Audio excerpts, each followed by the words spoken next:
future with Buzz Corey, Commander-in-Chief of the Space Patrol. In today's transcribed Space Patrol adventure, Buzz and Happy have discovered a strange castle in a valley on the planet Mars. Curiously, they make their way down a long corridor. This place has the weirdest lighting, sir. Yes, it seems to come from the walls and ceiling as if the surface were glowing. I wonder where this corridor leads. It seems to go on forever. A trick of perspective, Happy. Hey, what happened? I can't walk. Hap, look at the floor. It's getting transparent. Smoke and rockets. It's disappearing right from under us. Hey, Commander, we're falling! We'll return in just a moment with today's exciting Space Patrol adventure, The Revenge of Dr. Yeager.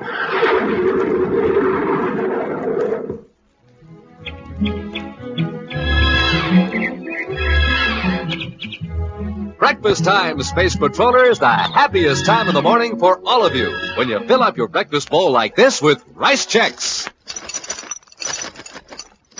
Yes, Rice Chex, the triple treat cereal, tops three ways. Tops for taste, tops for size, tops for get up and go. Toasted 3 times until it's cookie, crisp, and crunchy. Every spoonful tastes like more. You bet Rice Chex is tops for taste, tops for size, has that modern bite-sized design. Size just right for a perfect bite. And it's hollow inside. It fills up with milk or cream, glides from your bowl right onto your spoon. That's easy, breezy eating. And gang, Rice Chex is tops for get up and go. And wow, after a good nourishing breakfast with Rice Chex, you're ready to swing into action in school or play. So, Space Patrollers, swing into action right away. Fill up your bowl every morning like Commander Corey and Cadet Happy with Rice Chex. Or for a neat whole wheat treat, try Wheat Chex. Rice Chex, Wheat Chex. Tops for taste, tops for size, tops for get up and go. So get them today in the red and white checkerboard packages with a big full-color picture of Commander Corey or Cadet Happy on the outside and the terrific Space Patrol trading card on the inside. Rice Chex, Wheat Chex.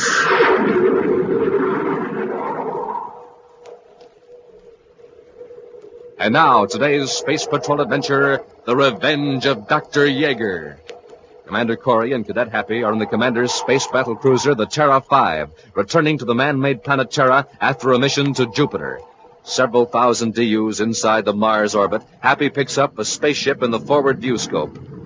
It's a small private cruiser, Commander. There's no sign of a rocket blast. It must be in free fall. What's its vector, Hap? I haven't reckoned it yet, sir, but well, at the rate we're gaining on it, its velocity is very low. And it doesn't seem to be on any planetary vector. Better call them. Yes, sir. It looks like a drifter to me, all right, sir.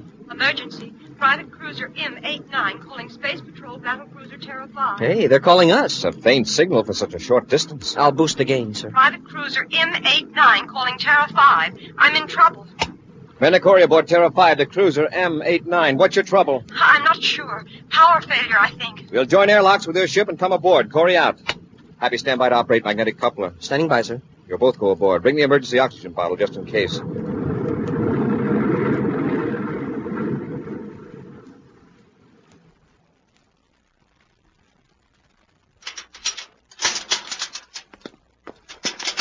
Thank heavens you're here. Are you all right, miss? Oh, yes, I am now. The cabin air pressure seems okay, sir. Oh, yes, everything's fine. Just a minute. Didn't you space a phone an emergency? You said something about power failure. I'm sorry, but I didn't know what else to do.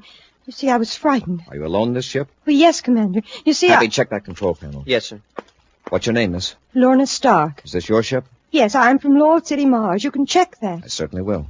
The instruments check, sir. The rocket controls are off, that's all. Yes, that's right. I've been in a free fall for about a half an hour. Why? I was afraid someone was after me. I thought if they didn't see the rocket exhaust, I'd have a better chance. Oh, I was just praying for a Space Patrol ship to come along. You have no idea how relieved I am. You'd better have a good reason for faking a distress call. Who's after you and why? Well, I'm afraid it's going to sound very strange. That's why I wanted you to come aboard so we could talk privately. I was afraid to explain over the spaceophone. I'm listening, Miss Stark. Well, perhaps I'd better start at the beginning. Did you ever hear of a Dr. Yeager? Yeager? Wilhelm Yeager, the scientist and inventor. Dr. Yeager's been dead for nearly 30 years. Yes, I know.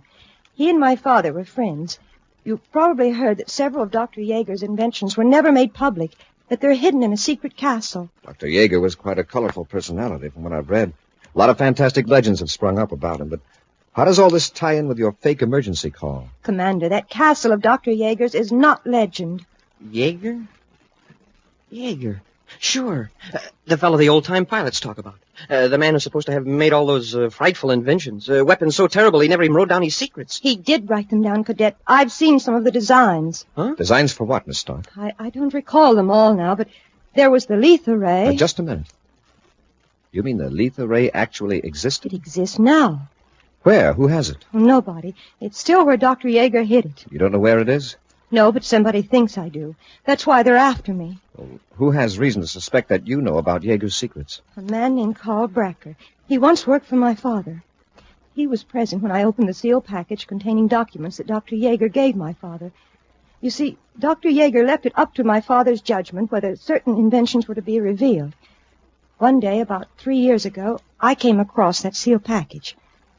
Curiosity got the better of me, and I opened it. Go on. A moment later, my father and this Carl Bracker walked in. My father was furious with me.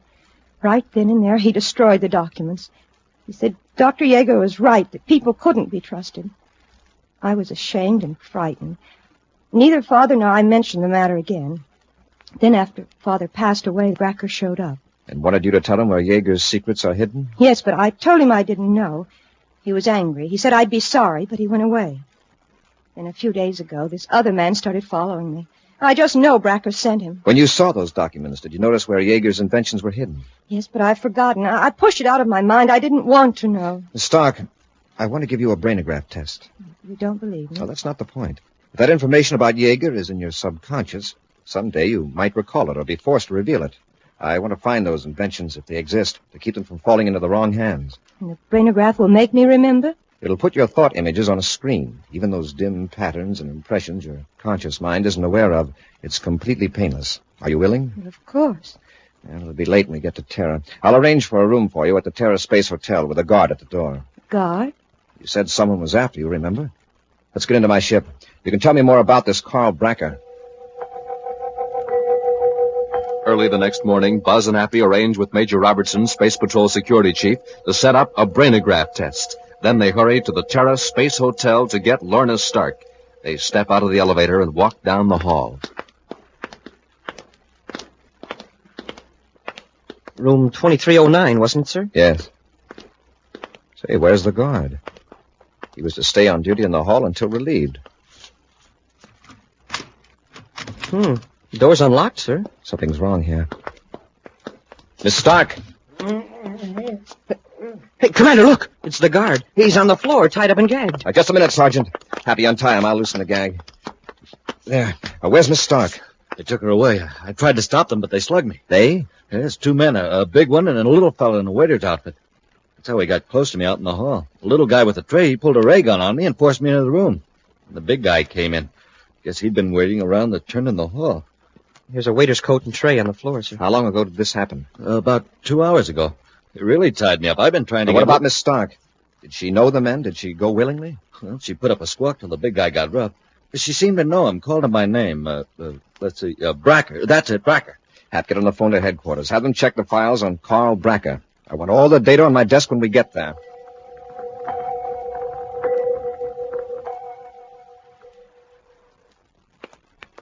This is all we have on Bracker, sir. Is there a photo? Yes, sir. Sergeant, is this one of the men? That's him, all right, sir. What's his record, Hap? Well, picked up 2 years ago in a space safety code violation, Section 23D, installing instruments in a spaceship without a license. Fined 50 credits. Any address? Let's see. Just the place he works. Cosmocraft Instrument Company, 18 Newton Place, Terra. Cosmocraft. Spelled with 2 Ks. Real cute. Merton Yost, Chief Engineer and Consultant. I've heard of that outfit. They rebuild instruments and deal in second-hand electronics equipment for spaceships. Personally, I wouldn't trust them to repair a sundial. I wonder if Bracker still works there. Now, come on. We'll drop around and see if he's renewed his license. From the outside, Cosmocraft Instrument Company appears to be like the other small independent manufacturing concerns that thrive in the clean, handsome buildings on Newton Street. But a visitor would find the interior rather uninviting. The office is littered with papers and out-of-date technical books. A small, nervous man sits at a desk, glancing first at the street door, then toward the back room that serves as a workshop. In the shop, Lorna Stark sits huddled on a packing case while a large man towers threateningly over her. I'm tired of playing games, Lorna. Now let's have it. Where's Jaeger's castle? I don't know. I tell you, I don't know. Don't give me that! Saw those papers. The lethal ray and all those other secret weapons are at the castle, aren't they? I've forgotten, I tell you. Believe me, Bracker, I've forgotten. Hey, cut out that noise. I can hear you clear out in the office. She's playing coy, Yost. But I'll get it out of her. We shouldn't have brought her here. All right, get back out there and shut the door. Suppose somebody comes in. All right, Bracker, but please keep quiet. All right, Lorna. Now you'd better talk. Where's Jaeger's castle? I don't know. I don't know. This is it, Hap. Come on. Yes, sir. Yes, gentlemen? I'm Commander Corey. Yes, Commander Corey, what can I do for you? Does Carl Bracker still work here? Bracker? Bracker, let's see. I shouldn't think in a place of this size you'd have much trouble remembering who's in the payroll. Mr. Bracker left us just last week. I don't know where he is. Is there anyone else I can talk to? No, I'm all alone here this morning. My assistant's out on the job at the spaceport. Sorry, I can't help you. Stop! All alone, huh? Come on, Hap. You can't go back there? Oh, we can't, huh? You heard what I said? Oh, you want to play rough? Good work, Hap. Stop it, you're hurting me. All right, Bracker. Let go of her and get your hands up. Oh, Commander Corey. Get him way up, Bracker. Search him, Hap. Yes, sir. He had this under his jacket, sir. A blast gun. Commander, I remember now. Jaeger's castle is in Mars. It's in the Hartog Hills. We'll discuss it later, Miss Stark. All right, Bracker, just take it easy and come over here. Stay right where you are, gentlemen, and don't move. I said don't move. I can shoot the girl before either of you turn around. Yost, I've been wondering what happened to you. Drop your weapons. It's his play, Hap. Sorry, sir. I thought I clobbered him good. Now, that's being very smart, gentlemen. Thanks, Yost. I'll just pick up my gun and add a few finishing touches. Oh, no, you don't. Here, Lorna. That takes care of your space patrol friend. Yost, get the surface car ready while I bind and gag the girl. We're getting out of here. We'll return to Space Patrol in just a moment. This is Dick Tufeld in Los Angeles with the story of one of the fastest planes in the world and a word from the man who test flies it, Joe Lynch. It's North American's Air Force F-86D Sabre jet interceptor. Speed well over 700 miles per hour. Wingspan is 37 feet. Length 41. Cruising range 500 miles. Now, by special tape recording made at International Airport, the well-known test pilot of the Sabre, Joe Lynch. The D is a one-man interceptor, so when you fly it, you're really on your own. That's why I see to it that I'm in good condition all the time. And one way to stay in good condition is by eating a good breakfast cereal, like Rice Chex or Wheat Chex. They're just packed full of energy, and they taste swell. I think you'll like them, too. No other cereal, puffed or flaked, contains so much nourishment in such concentrated bite-sized form. So take a tip from Joe Lynch, George Welch, and other top test pilots. Make your cereals Rice Chex and Wheat Chex.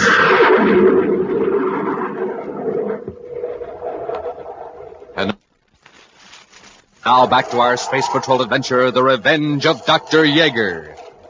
Buzz and Happy burst in upon Carl Bracker as he attempted to force Lorna Stark to reveal the hiding place of sinister weapons invented by the late Dr. Jaeger.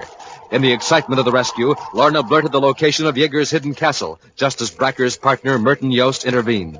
Fearing resistance would endanger Lorna, Buzz and Happy surrendered their weapons. Bracker knocked the space patrollers unconscious, then he and Yost escaped, taking the girl with them.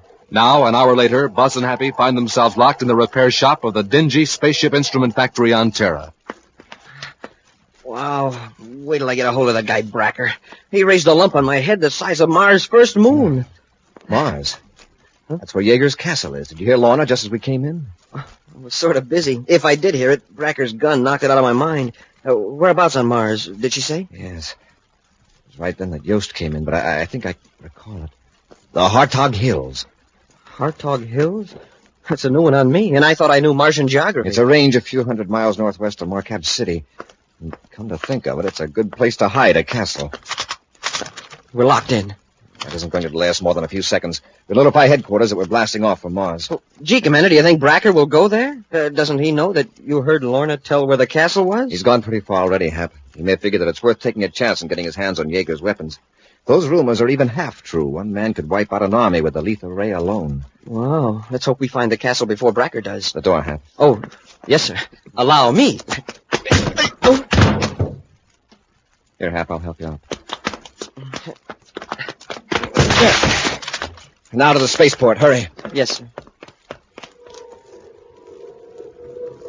Merton Yost sits hunched over the controls of a private cruiser, watching the red-tinged disk of the planet Mars grow larger in the viewscope.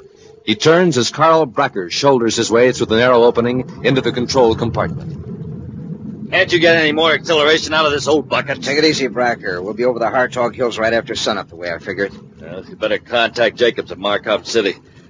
We'll meet him out in the desert. He can fly us to the Hartog Hills to look for the castle. Smart idea. When we locate Jaeger's hideout, there won't be a grounded ship there to give us away.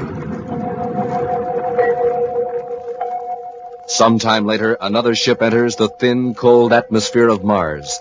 As Buzz handles the controls, Cadet Happy compares the terrain in the viewscope screen with the detailed 3D projector chart of this sector of the surface of Mars.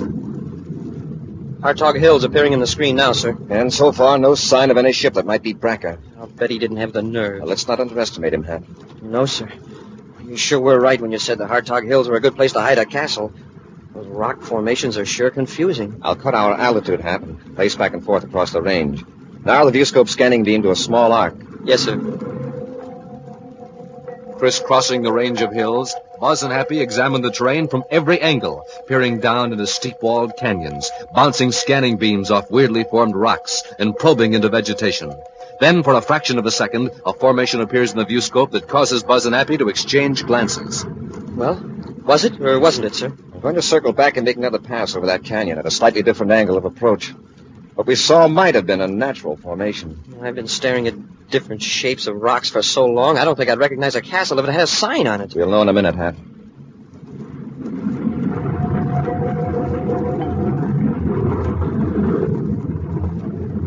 That's it, Happy.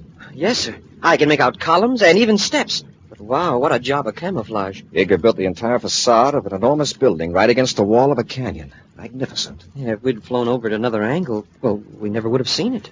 There's no sign of another spaceship near here. Yeah, but there's plenty of room to land in front of the castle. Well, we'll land and have a close look at Jaeger's castle. A few moments later, Buzz and Happy stand before a beautiful facade of a building constructed against the wall of the cliff. Broad steps lead up to a gigantic door. Gee, Commander, now that we're right in front of it, I wonder why we didn't notice it from the ship. Every line of that building was cut to blend with the cliff when seen from a height. It's a beautiful job, Hap. Yeah, look at the size of that door. We'll probably have to get something from the ship to blast it open. Let's go up and examine it first. Uh-oh. Commander, the door, it's swinging open. Somebody's in there. Have your ray gun ready, Hap. Yes, sir.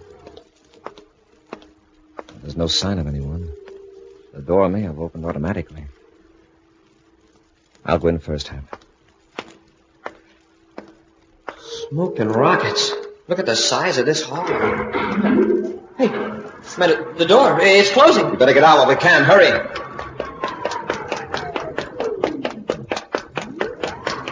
Hey, now the door's swinging open again. It is automatic. You don't have to worry. Let's explore the castle. I'd sure like to find those weapons that Jaeger hid. It may take time, judging by the size of this place. I wonder where all this light is coming from. There aren't any windows. The light seems to come from the walls and ceiling, as if the surface were glowing. Imagine building a place like this inside a hill where nobody can see it. Jaeger was a genius, all right, but I think he was a little nuts. Well, at least he was sane enough to try to keep dangerous weapons out of the hands of people he thought might misuse them. Yeah. Wonder where this corridor leads. Seems to go on forever. Trick of perspective, Happy. Hey, what happened? I can't walk. Hap, look at the floor. It's getting transparent. Oh, smoke and rockets. It's disappearing. Right from under us. Commander, we're falling! Buzz and Happy plunge downward in total darkness. Any moment they expect to land with shattering suddenness on some hard surface. But seconds pass, and they keep plunging down into the blackness. Commander, I'm slowing down. Yes, so am I. Oh, we're at the bottom. Wherever that is. Stand right where you are, Happy. It isn't safe to move in this pitch blackness. When that floor opened up from under us, I never expected to move again. Lucky I brought my atomo light. That won't be necessary, Commander. Who's that? You'll see when I turn on the lights. There. Bracker. Now, don't reach for your weapons. It'll be the last move you make. Raise your hands. Do as he says, Happy. Yours. Take the ray guns. All right, Bracker. Bracker, what have you done with Lorna Stark? She's perfectly safe in the next room. You're probably wondering just what happened to you. You're now in a lower level of Jaeger's castle. You were lowered by one of Jaeger's amazing inventions, a levitation beam, controlled by this panel here. But the floor just dissolved under us. That part of the floor up there is actually the top cross-section of the levitation beam. By cutting the beam completely off, I could have dropped you to your death. I suppose you want a medal. Yost, open the door. I'm sure the commander would like to talk to Miss Stark. Get moving, you two. What are you going to do with us, Bracker? We'll see in a moment. Oh, Commander Corey. In there, both of you. Commander, they found out everything. The big room where Dr. Jaeger hid all his horrible weapons. That's right, Corey. Jaeger left full instructions. Now, you three stay in here a few moments. Then we shall see how the lethal ray works. You aren't going to use it on us. Exactly. There's a small hand model that should serve the purpose quite nicely. I'll be right back. We've got to try to find a way out of here before they get back with that lethal ray. We've got to stop them, Commander. With those weapons, they can wipe out whole cities. And it's all my fault. No, that's not going to help. Oh, but look. Look what was in the room with the weapons. A paper that Dr. Jaeger left. Let me see it. I had hoped that this message would never be read. The fact that you are reading these words is proof that human beings cannot be trusted. Therefore, you deserve to be destroyed. Knowing there was evil and destruction concealed here, you came willingly. Very well, use these forces that I have discovered. Destroy yourselves and improve the universe. Dr. Wilhelm Jaeger. Wow. A very bitter man. He was right. Human beings can't be trusted. I proved that. Everybody makes mistakes. Dr. Jaeger made one when he assumed everyone was evil. And Bracker made a mistake when he thought there was no other way out of this room. Look behind this tapestry. A door. See if it's locked. It opens into a long hall. Come on, quickly, before Bracker comes back. Hurry, Lorna. Well, if only we can find our way out of the castle. Well, anyway, there's plenty of light. Once we get out of here and get to the ship, we can call a space patrol squadron and destroy the castle if we have to. But if Dr. Jaeger's weapons are as powerful as he said they are, couldn't Bracker and Yost fight off all the spaceships in the universe? They might get some of us, but we could keep them holed up here at least. Smoking rockets as sure as a long corridor. What did I hit? There's a big mirror across the corner of the passage. The passage turns here. Sure enough. And the mirror's at an angle so you can see around the corner. It looked like the passage went straight ahead. Up we are! It's Bracker. He's after us. Around the corner, quickly. Stop! Commander, what are we going to do? This is the end of the passage. Must be a door here. Yes, there is. Oh, it's locked. We're trapped. And Bracker's coming for us. Yeah, I can see him in the mirror coming up the corridor. And he's got a weapon. Come on, Yost. We got him now. They can't get out. Use a lethal ray. I want to get a little closer. Hey, Commander, does he think that lethal ray shoots around corners? He doesn't know he's aiming at a mirror. He thinks the corridor is straight. Yeah, but, sir, what if the mirror reflects the ray toward us? Go on, Bracker. What are you waiting for? I'm waiting for him to plead for mercy. Well, Corey, haven't you anything to say? Don't talk. Keep perfectly quiet. All right, then. We'll see how Jaeger's lethal ray works.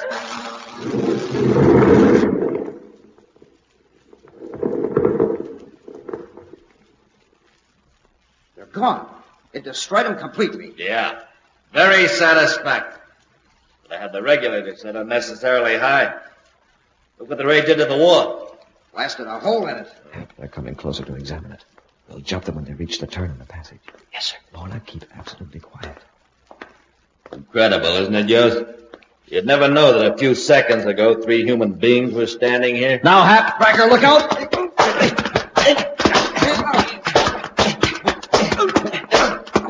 I'll take that weapon, Bracker.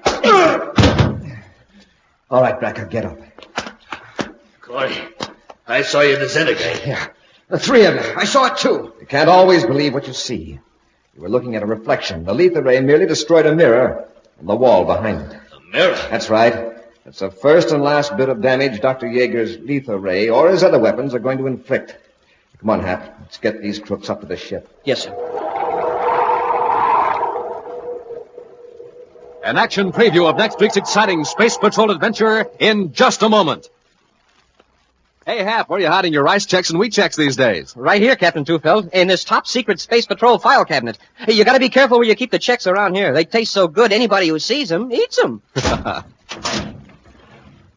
Are you filing them under C for checks? Smoking rockets, no. Under T for tops.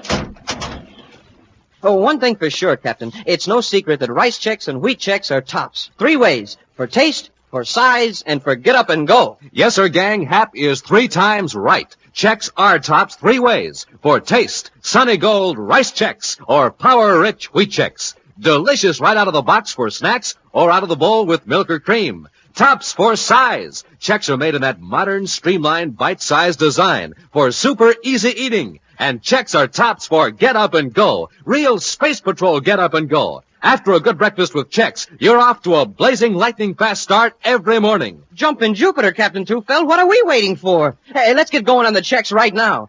Space Patrollers, why don't you get going? Go get checks today. Look for them in the red and white checkerboard packages with the swell picture of Commander Corey or Cadet Happy on the outside and the wonderful free Space Patrol trading card on the inside. Rice checks. Wheat checks.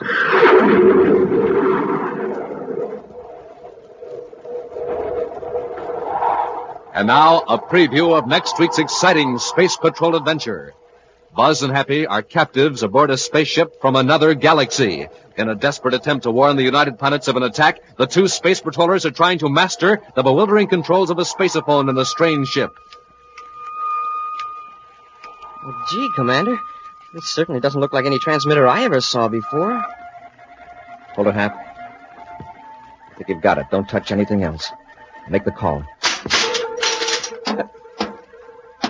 Smoking rockets. Commander, look! It's the robot. Zervox sent him to stop us. He's a monster. And he's coming right for us. Get that call out, Hap. I'll try to hold that thing off. Space Patrol! Emergency! All units! It's got me! Be sure to join us next week for the thrilling story, The Visitor from Galaxy 9, when Rice Checks and Wheat Checks again present Space Patrol! Space Patrol, created by Mike Moser, starring Ed Kemmer as Commander Corey and Lynn Osborne as Cadet Happy, was written by Lou Houston, produced and directed by Larry Robertson, executive producer Mike Devereaux. Other players were Virginia Hewitt, Norman Jolly, and Ken Mayer. Dick Tufeld speaking. Now, don't forget to tune in next Saturday and every Saturday when Rice Checks and Wheat Checks again present Space Patrol! Be sure to see another exciting Space Patrol program on your local ABC television station. Consult your local paper for time and channel. This program is broadcast to our armed forces overseas through the worldwide facilities of the Armed Forces Radio Service. Space Patrol came to you transcribed from Hollywood. This is ABC Radio Network.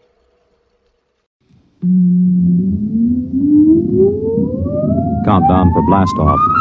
X-5, 4, 3, 2, X-1, fire.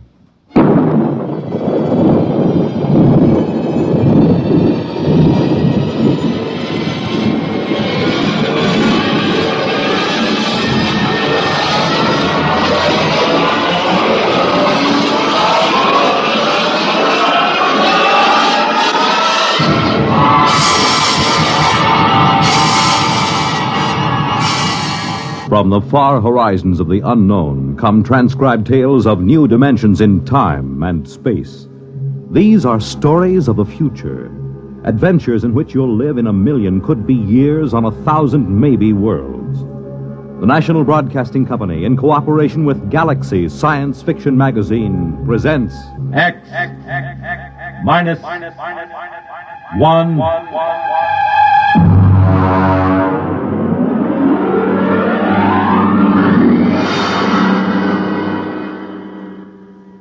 Tonight, the dramatization of a story by Jerry Soule, The Seventh Order.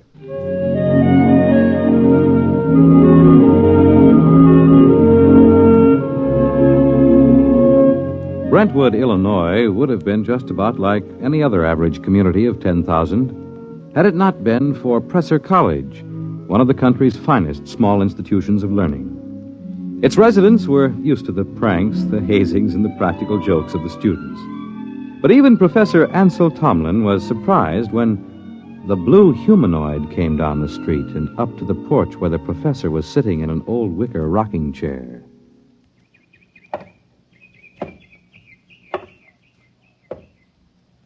Pardon me. Of course.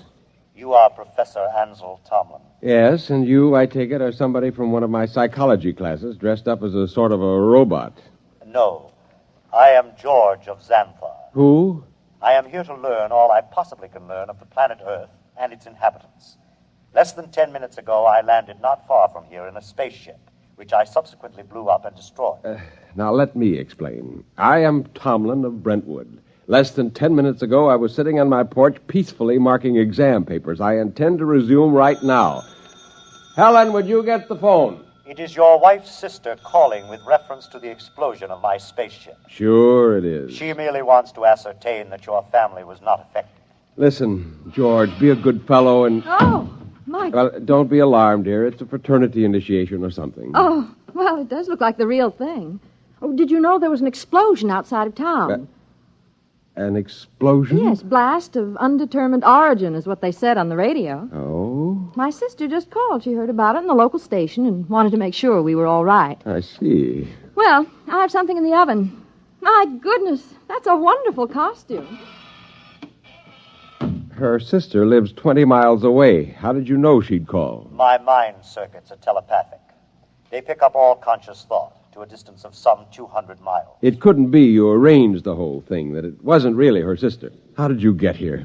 Who or what are you? I am a machine. The finest, most complicated machine ever made. I have a rather unique history, too. Who made you? Ages ago, on Xanthar, there was a race of humans. They made the first robots. Rather crude affairs. We class them as first-order robots. They are still used for menial tasks to some extent. And what order are you? The highest, naturally. A seventh-order robot. Or rather, a humanoid. We are the first in which there is not an automatic, no harm to humans cutoff.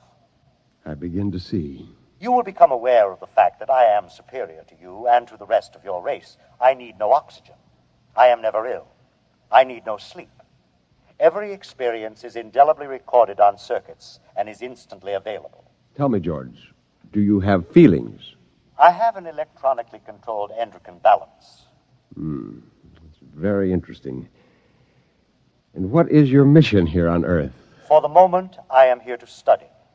I will live with you until it is complete. You will what? I will live with you. I will be with you all of your waking hours. While you sleep, I will go through your library. I need nothing.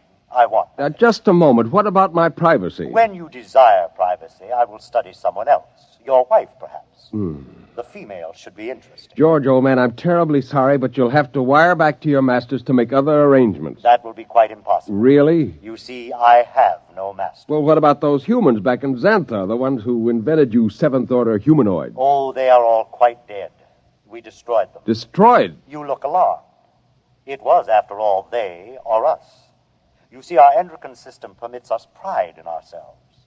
Naturally, being proud of ourselves, we objected to being ordered about in an incompetent way.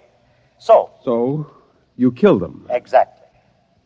Now, shall we go inside and inform your wife of my visit? Suppose I refuse. Professor, do you see that small dog playing on the lawn across the street? Yes. I will lift my arm and point at it. Observe. It vaporized. Exactly. Now then, shall we go in? Yes. We'll go in.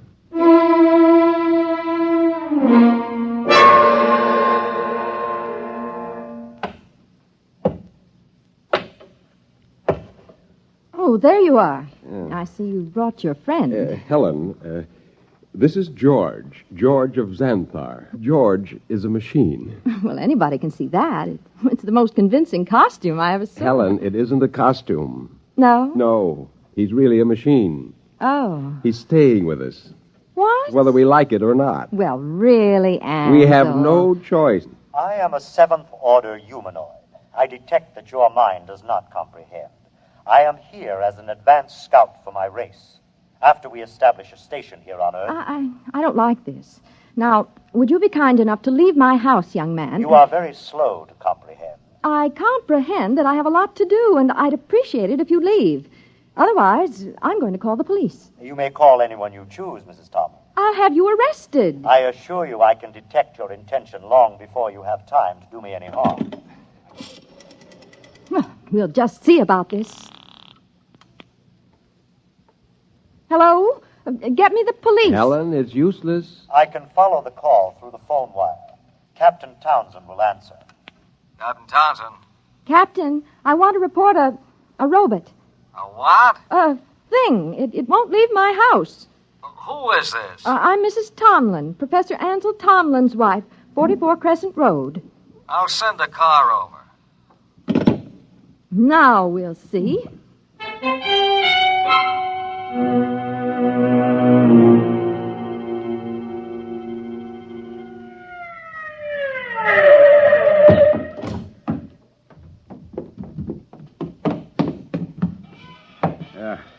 Is this the character that's been giving you trouble? Yes, this is the one, officer. Talked to you before about ruining the flower bed, Sonny. This time I'm taking you in. I would advise you not to touch me. I cannot risk any damage. I'll see about that. Come on outside. I prefer to remain here until I complete my mission. You do, huh? You know what this is? It is a weapon you call a service revolver. That's right. And you'll either march out of here or I'll use it on you. That would be most unfortunate. All right, come on. Officer, let me warn you. He's March. dangerous. March now. I'll count to 3. Officer, please. 1, 2.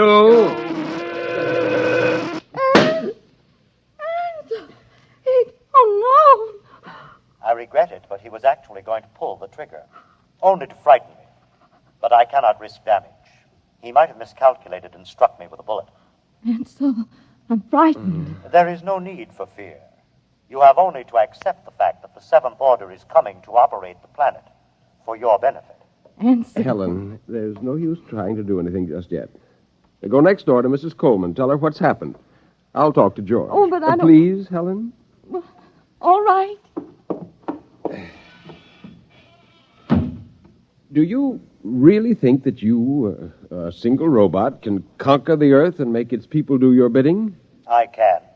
Suppose it were demonstrated to you that you could not, that you could be destroyed. If that were so, I would naturally report that this planet is unfit for development by the Seventh Order. Well, you know they'll have you taken into custody for killing the officer.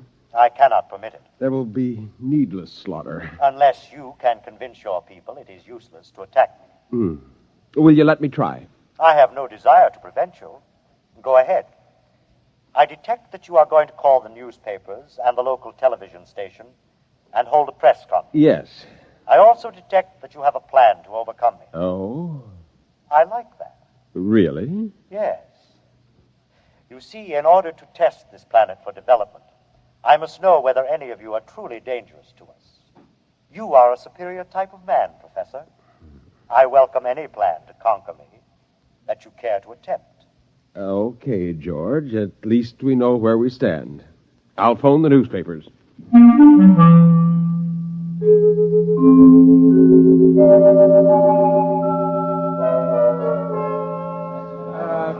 Quiet! Quiet, please! Quiet! Hold it down. Ladies and gentlemen, this is Henry Bennett, broadcasting from a sound truck parked in front of the home of Professor Ansel Tomlin in Brentwood, Illinois. At the moment, Professor Tomlin is seated on his front porch. Next to him is a strange-looking blue robot-type creature, also seated on a chair. At the moment, we don't know if this is a hoax or not, but Professor Tomlin, a highly respected man here at the university, has called a press conference to introduce what is supposedly a creature from another planet. Professor Tomlin is about to speak, and we'll try to catch his words. Quietly. Gentlemen, I wish to present to you George of Xanthar. Yes, now, just a moment. George is a machine. Probably the most dangerous machine ever invented. He is telepathic as well. He can read your thoughts like a book. He knows exactly what each of you is thinking at this very instant. Professor! Yes? Do you expect us to swallow this nonsense? Not without proof, gentlemen. Can George do his stuff for us? Let him tell me what I'm thinking right now. You are thinking about a blonde young woman named Laura, with whom you will attend a show tonight. Come on. Well, he happens to be right, but we've seen mind readers before. Let him do something else. Now, I did not call you gentlemen here for a demonstration of magic. I called you here in the hopes that a good deal of needless bloodshed might be avoided. Less than half an hour ago, I watched this creature completely vaporize a policeman who was trying to arrest him. I expect that the authorities will be here any minute. I hope I can convince you and them that it is futile. Well, I certainly do. Something ought to be done about a guy. Either you're nuts or you think we are. I don't believe this machine killed a cop. If a cop was killed, a human did it, trying to blame it on the machine. Now, gentlemen, I don't know how I can prove it. Perhaps if George will demonstrate his ability to vaporize... Observe the oak tree in the front yard.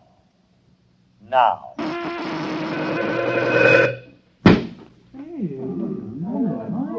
Now, do you see? I see, but I don't believe it. Boys, this is some kind of mass hypnotism. Maybe the tree was rigged up in advance. I swear to you... This George of Zather is all he's cracked up to be. Let's see what he does when I toss a rock at him. Don't be a fool. Here goes, George! Stop him! I warned you. I tried to warn you. Okay, everybody stand back. Stand back. Charlie, get that automatic rifle set up. Check, Chief. Professor, I advise you to step away from that kid. Captain, for your own sake, don't try anything. Step away, Professor. Very well, but I warn you. Okay, now don't fire till I'm ready, boys. Right. Now then, George of What's-This? We don't know who's inside that tin suit, but I'm giving you just 10 seconds to come out. Captain, Hey, you're wanted on suspicion of murder. Now come out. All right, boys.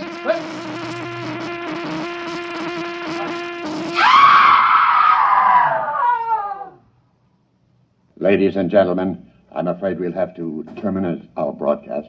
What started out as a good-natured hoax or publicity stunt has turned into a bloody massacre, as the bodies of some 6 policemen on the lawn of Professor Tomlin's home will attest.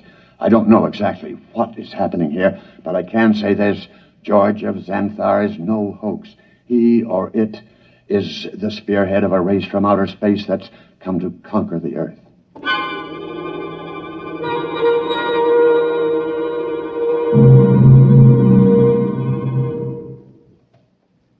Have they all gone, Helen? Yes, Where is he?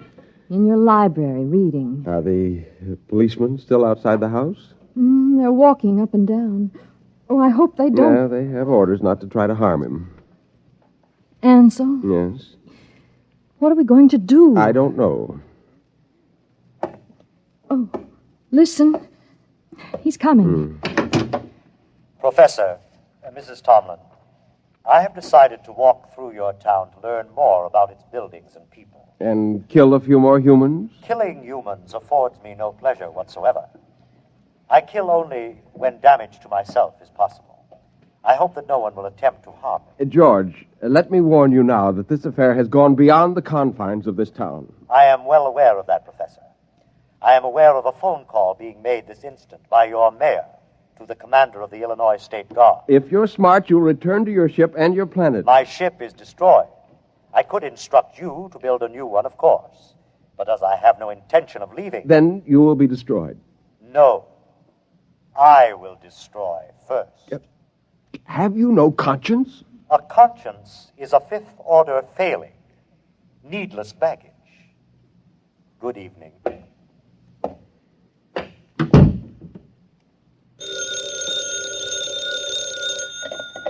Hello, Professor Tomlin. Yes. Yes, I will. Who was it? The mayor and the chief of police have called a meeting of the citizens of Brentwood at the college gymnasium tonight. Ansel, you're not going. I must. But no, Helen, there's much more at stake here than my life or yours. Civilization itself depends upon our standing up to this machine. I'm going to the meeting.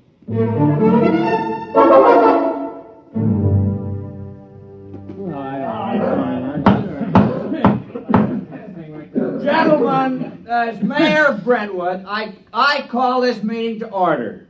As you know, there is loose in our city a being with one purpose, to prepare Earth for conquest by similar beings. I think Professor Tomlin can tell us most about this being. If we could determine the source of George's power, he might be overcome. He is obviously vulnerable to force, such as a speeding bullet if it hit the right spot. However, he has the ability to read intent long before the commission of an act. He is probably listening to me now, even though he may be far away. Mr. Mayor, why not track him down and all attack at once? Some of us would probably die, but he couldn't strike us all dead at once. Gentlemen, this humanoid is able to keep track of several hundred things simultaneously. As a matter of fact... Gentlemen.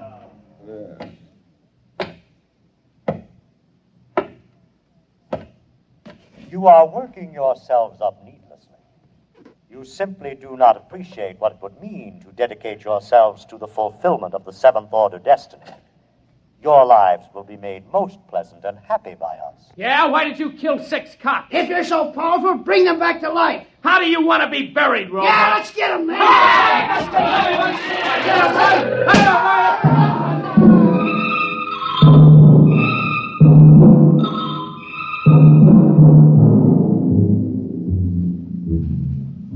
And eyewitnesses report that in the end, when all were gone, George of Xanthar stood alone on the platform of the gymnasium. There was no movement except the twitching of the dead and those trampled by the crowd.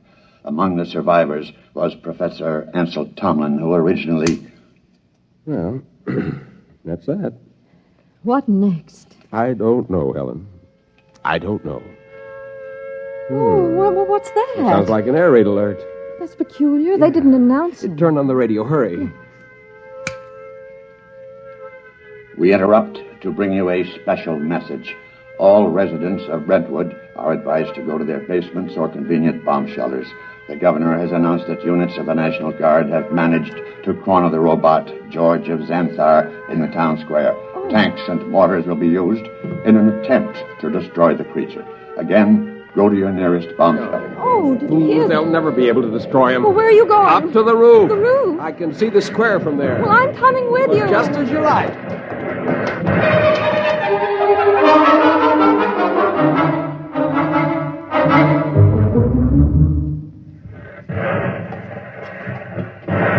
What's happening? He's vaporizing every tank and gun they bring up. Oh, Ansel, let's get away from here.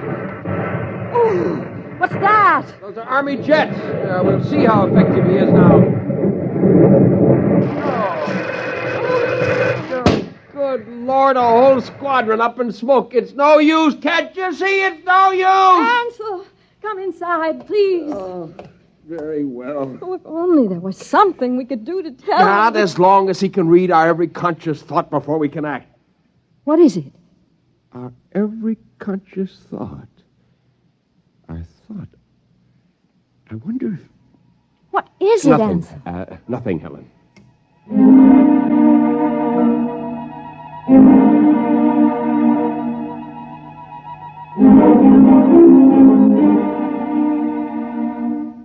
And the Army reports that the countryside around Brentwood is deathly still. The blue humanoid, George of Xanthar, is still standing in the middle of the town square, where he's been standing for 3 days now. We'll keep you informed of developments. The military urges everyone to keep calm and go about your business as usual. There is no danger to anyone who is not attacking the humanoid. No danger. Wants to keep more of them from landing. Ansel, are you going to sit there with your head in your hands forever? Well, come have some dinner. Ansel? Yeah, it might work. Where are you going? Washington. What? I'm going to Washington. Would you be good enough to pack my overnight bag? I can catch a plane out of Chicago in about 2 hours. But why? What for? I'm going to talk to the Pentagon. What do you tell them? I'm going to tell them to surrender to George of Xanthar.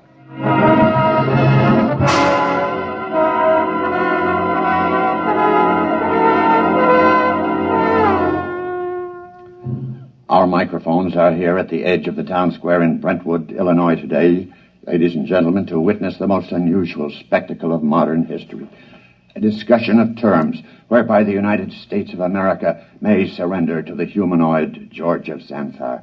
For the occasion, an honor guard of 22 servicemen from all branches and all parts of the country has been chosen. In just a moment, the honor guard will accompany General of the Army's Walter Pitt, who will discuss the surrender.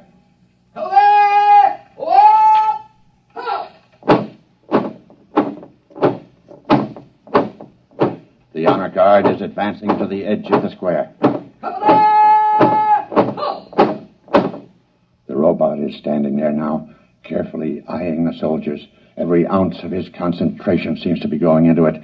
Actually, we're told his telepathic circuits are probing their minds for some hint of danger. A thought, a flicker of an eyelash may be sufficient for him to vaporize all of them. General Pitt is about to speak. George of Xanthar?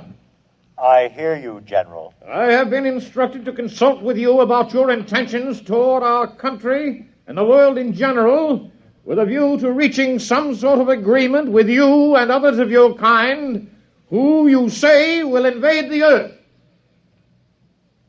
May I approach? One moment. I perceive no intent to harm me. There is one man among your soldiers, however, who has an illogical thought. Will the soldier who is thinking the thought, 11 o'clock, step closer? Do as he says. Does 11 o'clock mean anything to you, soldier? No, sir. It's running through my mind, but it don't mean a thing to me. My examination of your thoughts tells me you speak the truth. Very well. We will proceed with the talk. Ladies and gentlemen, it's a tense moment. The general and the humanoid are discussing terms. The soldier who was questioned about the thought, 11 o'clock, has stepped back into the ranks and is holding his rifle at attention like the others.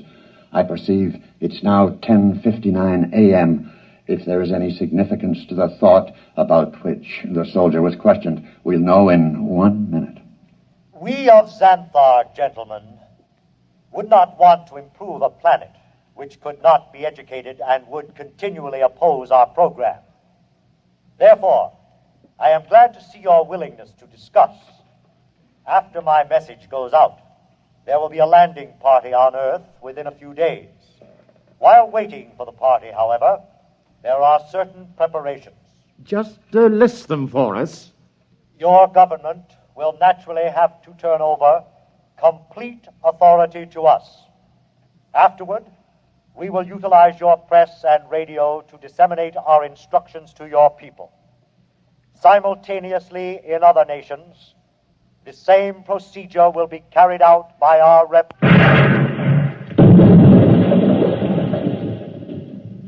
Ladies and gentlemen, it's happened at exactly 11 a.m. 10 soldiers in the honor guard instantaneously fired their weapons into George of Xanthar. Apparently explosive bullets have blown him to smithereens. The remains are lying scattered all over the square. People are pouring in, kissing each other, shouting.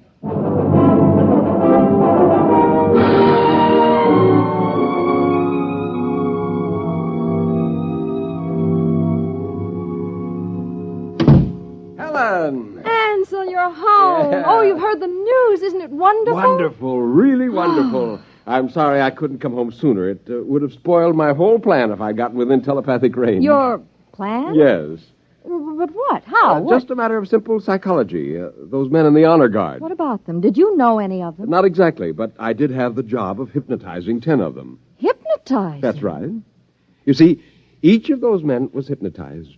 And while he was under, we planted a post-hypnotic suggestion, namely, to fire at George of Xanthar when a soldier named Charlie started to cough. Charlie was told to cough at 11 o'clock. Before we released them from hypnosis, we told them to erase everything from their conscious memories. I was staking everything in the hope that George could only tune in on the conscious mind, not the subconscious, and it worked. Yeah, there was nothing to be reached by George's prying mind, so we never knew what was going to happen. At 11 o'clock, the soldier named Charlie coughed. The men raised their guns and fired. And that was the end of George of Xanthar. Now, If you don't mind, I've got some exam papers to mark.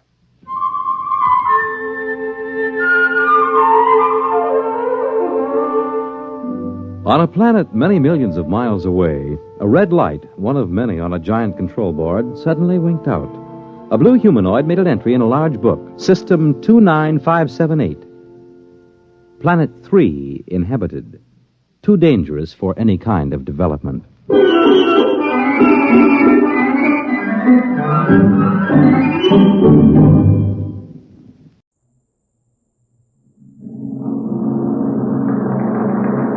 Adventures in time and space, told in future tense. Dimension X.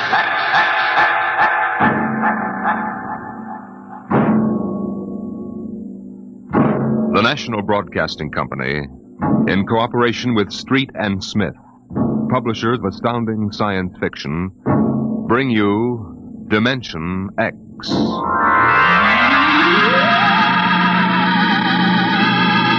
20 years had passed since the last of the giant migration ships had crashed to the surface of Mars, bearing its pitiful handful of survivors of the Earth Wars.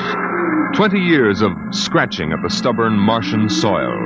20 years of trying to devise new solar engines that would use the strange fuel they found on Mars. 20 years of longing, of turning eyes toward the green Earth as it hung on the horizon like a beckoning light. And now it was done, and the first new ship, built of shining Martian chromaton, had lifted bravely toward home with 3 men locked in its metal belly. Would they return to an Earth made barren by cosmic dust, to a blackened radioactive hell? Or would they find intelligence still alive on the scourged planet? What had 20 years of death and radioactivity done to our beloved Earth?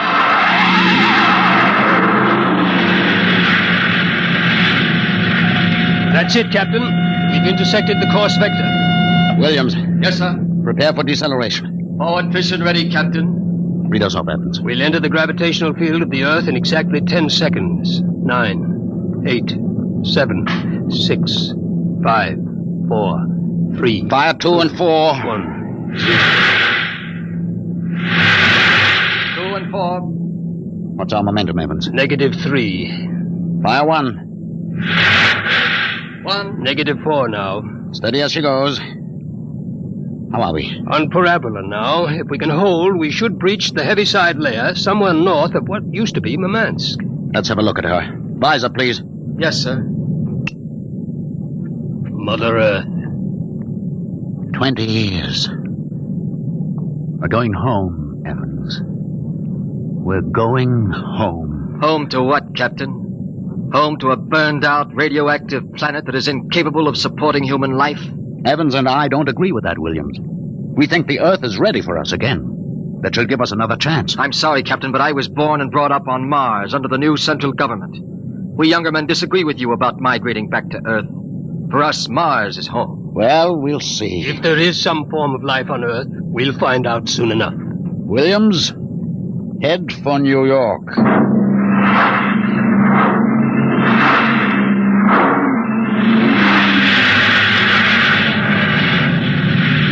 There it is, Captain.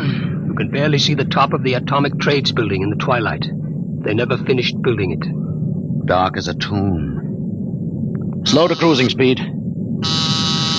Cruising speed. It begins to look as if Williams is right, Captain. Not a sign of life on 4 continents. Now, we'll make a radiation check and then head back for Mars. You agree with me, gentlemen? That for all practical purposes, the planet is dead? It still might... Captain! What is it? Am I going out of my mind? Look out that way to the west. Could that be... By heaven, it is. Those are lights. Turn the ship. Heading west-southwest. Full speed. Full speed. They are lights. Captain, it's a city, a whole blasted city lit up like a Christmas tree. Well, what do you think of your dead planet now, Williams? We shall see, Evans. Remember, the Commission wants evidence of life as we know it. Decelerate to -5. We're going to take her down. There's an open area just on the edge of the city. Yes, sir. Hold on, gentlemen. We're about to land.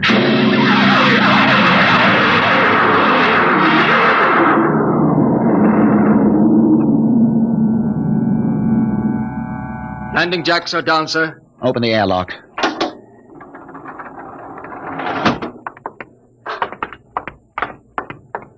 Close. All right, gentlemen. Before we go out, security at all times. Williams, you have the blast gun. I have it. If anyone becomes separated, fire a shot and make for the ship. How's the radiation, Evans? Safe enough so far. This seems to be a light area.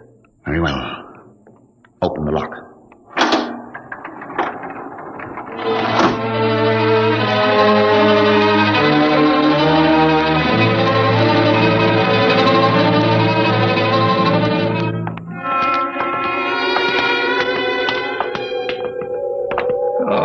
It's unbelievable. We've been walking for hours now, and not a soul to be seen. There must be someone. How do you explain the lights? I don't know. Municipal building. Shall we have a look here, sir? Possibly the records might contain some clue. Good idea. Keep your weapons ready.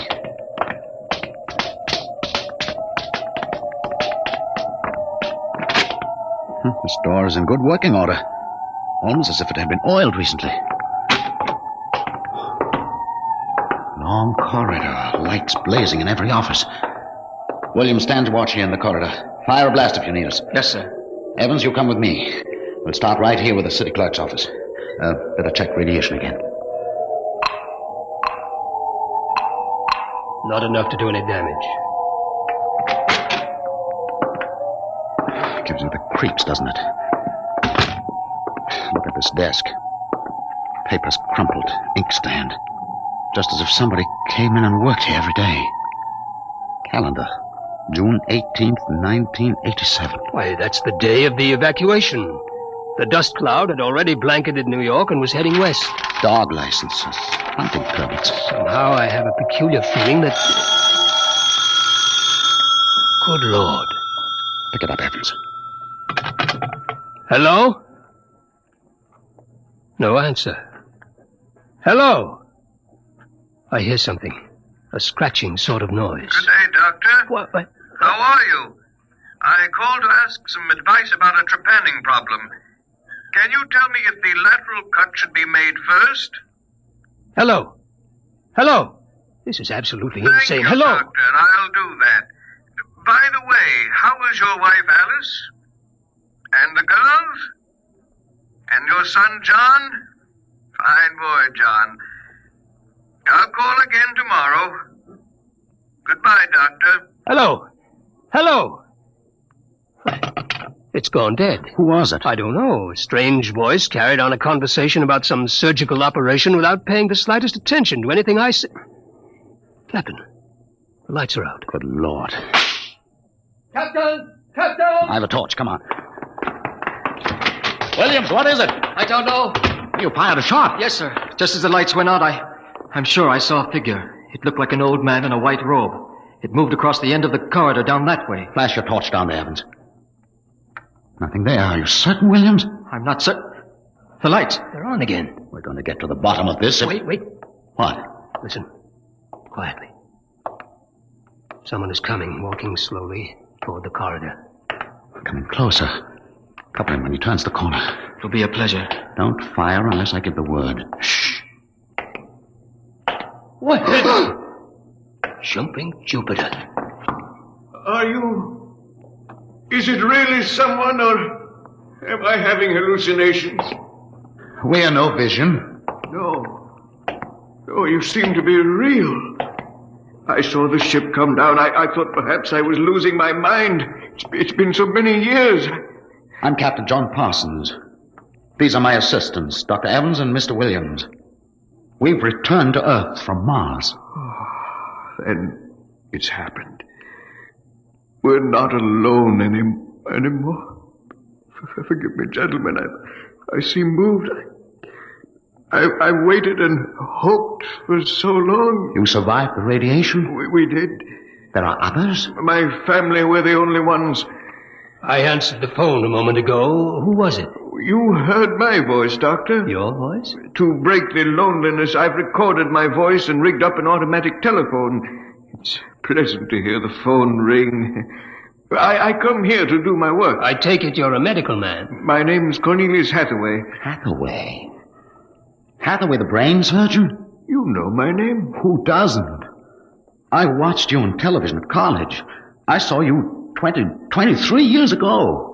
You performed a difficult surgery for a cerebral tumor. Marvelous. Thank you. I'd almost forgotten. My mind, you see, I'm almost 80 now. You look fine, sir. Well, we've had the best of everything. An entire city to choose from. Cold storage, the best equipment. But come, when I saw your ship, I told Alice, my wife, you know, to prepare a feast. This is a great day for me, gentlemen. A great, great day.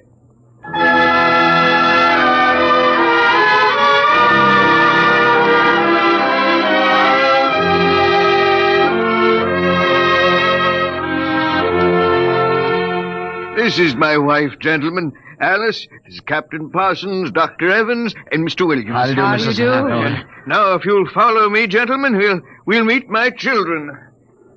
Lord, what a beautiful woman. She looks no more than 35. These are my daughters, Susan and Marguerite. This is my son, John. Nice to meet you. Sit down, gentlemen, sit down. We'll have a feast in honor of this occasion. Susan, Marguerite, get the best silverware and the damask napkins. John, fetch the glasses. Oh, yes, Father. It'll only take... Excuse me, John. Sir? How old are you? 23, sir. Thank you. Now, if you'll excuse me. What is it, Captain? Something wrong? Nothing except that it's impossible. You see, Dr. Hathaway's son was already in college when I started. That would make him at least 45.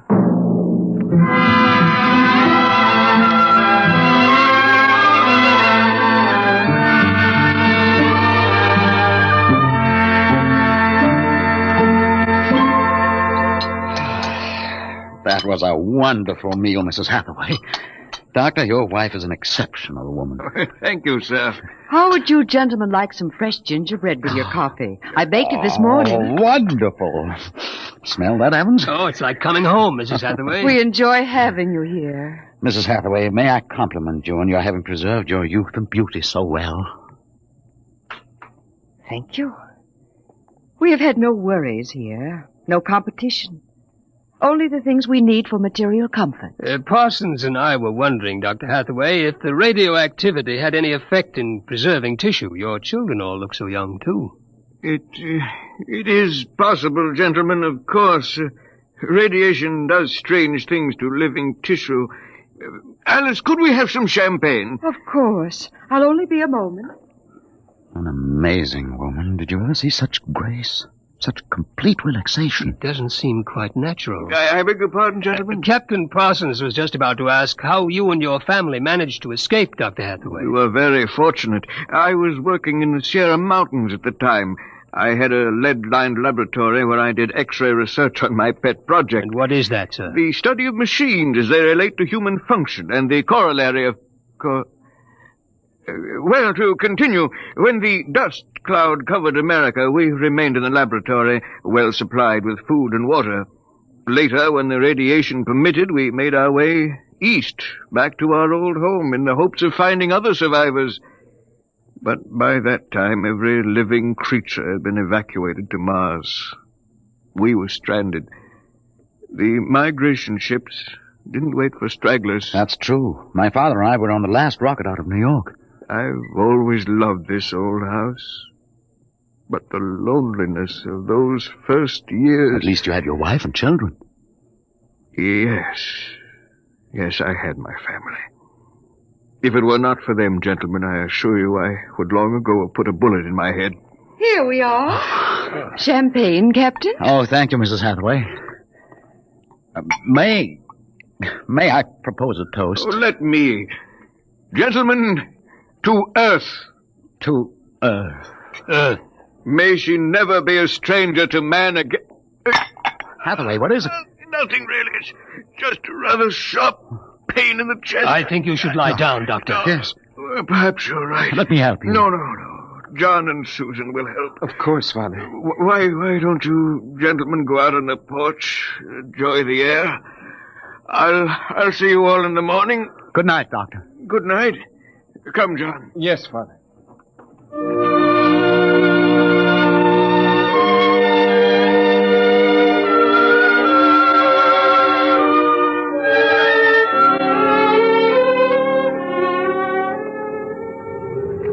Well, what do you think of old Mother Earth now, Williams? Smell that summer breeze. Look at that view of the city lighted up against the sky. It has a certain quality. Well, score 1 point for the back-to-earth proponent. I didn't say that. You're beginning to feel it, though, Williams. I can tell. If you don't mind, gentlemen, I'm quite tired. I think I'll turn in. Excuse me. Well, Captain? Well, what? What do you make of all this? I don't know what you mean. This Hathaway and his family. There's something strange and unnatural going on here. I can sense it. I think you're reading things into it, Evans. Oh, perhaps. Well, I'll turn in too. Are you coming? In a moment. I want to smoke a cigarette. Beautiful view. What? Is it not? I didn't hear you come out. How is he? Resting. I've never seen him this bad. Yes, he's an old man. I'm sorry, but the difference in your ages is so apparent. You must have been married very young. My husband is a very great man, Captain. It's too bad there was no one to appreciate him. Once, he wired the whole city with sound speakers, and when he pressed a button, the whole town lit up and made noises, as if 10,000 people were living in it. He must have been very lonesome for people. Although with a woman such as you, I don't understand. Perhaps one day you will understand. Good night, Captain. Good night, Mrs. Hathaway.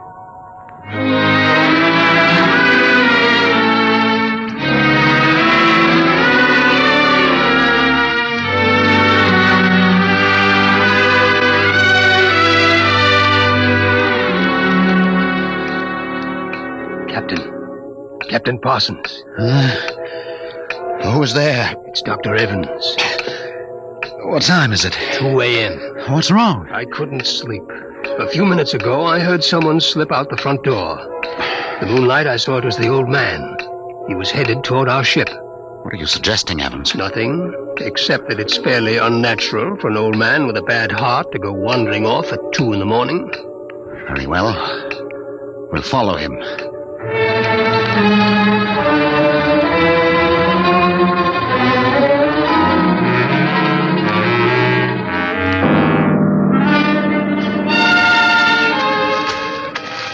See him yet? No.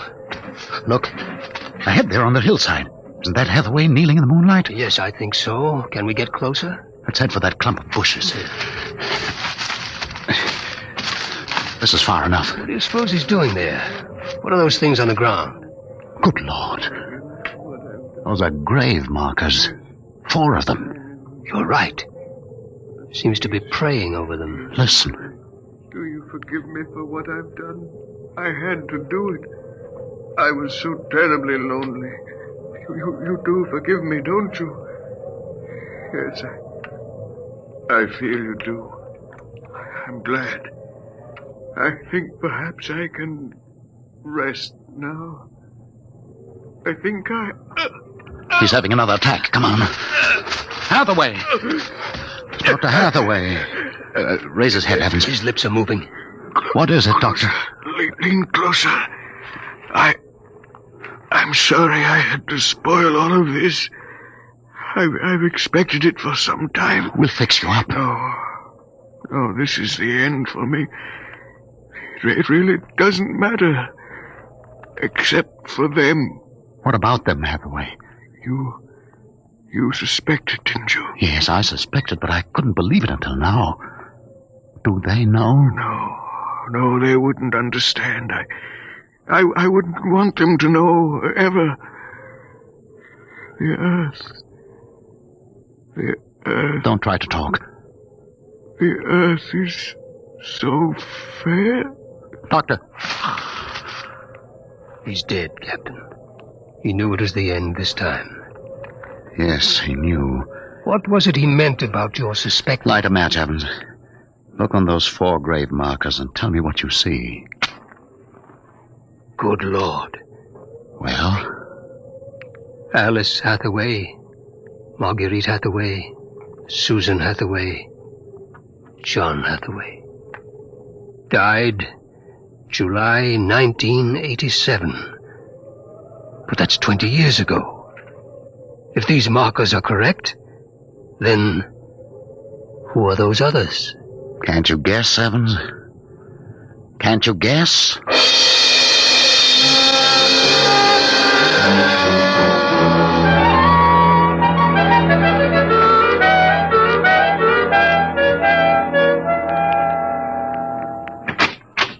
Mrs. Hathaway, are you awake? Yes, Captain? May I come in? Yes. It's about my husband, isn't it? You knew. I saw him go out tonight.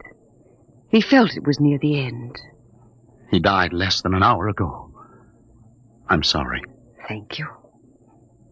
How do you feel? He told us it would happen one day, and that he didn't want us to cry. He didn't teach us how, you know. He said it was the worst thing that could happen, to know how to be lonely and unhappy. What will happen to us now that he's gone? I don't know. Will you stay with us? I would like to, but I cannot. You know about us. Yes, I know. I didn't think that you knew yourself. The children don't. I've been aware for a long while. No one would have guessed. You're so perfect. Oh, he would have liked to hear you say that. He was so very proud of us. After a while, he came to love us, and at the end, he took us as his real wife and children. He even forgot sometimes that he had made us. You gave him a great deal of comfort. Yes. Over the years, we sat and talked. He loved so much to talk.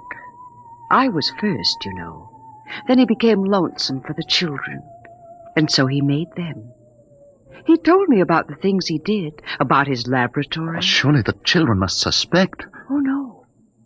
You see, there were no other beings with which to compare themselves. He must have been a great, great genius. Each morning he took a recording of his voice into town and put it on the automatic telephone. Each night it would call us. I think, what with the phone ringing and the sound of voices and the lights on, he was happy. There was only one thing, one flaw. And that? He couldn't make us grow old. And so he had to watch himself become an old, old man, while we stayed young. It was a great blow to him.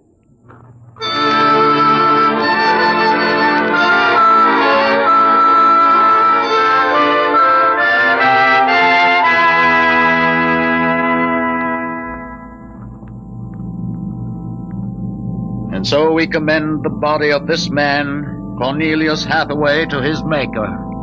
Ashes to ashes, dust to dust returneth. Amen.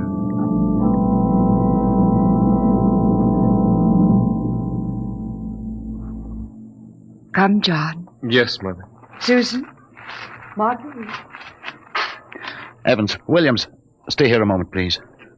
What is it? Let them go back to the house. I want to speak to you. I know what you're going to tell us, Captain. I saw the names on the grave markers. Well? It's a mockery. A blasphemy of everything we believe in. For a man to do something so evil. Can't you imagine what he faced? Can't you imagine what it must have been like to have watched his wife and children die slowly of radiation burns? To know that he was the last man on the face of the earth? Alone? Eternally and unalterably alone? Good Lord, man, what would you have done if you'd had his medical and technical genius? That's incredible. Yes, it is. But with an entire American city on which to draw for supplies and equipment, a brilliant man might accomplish anything, even that.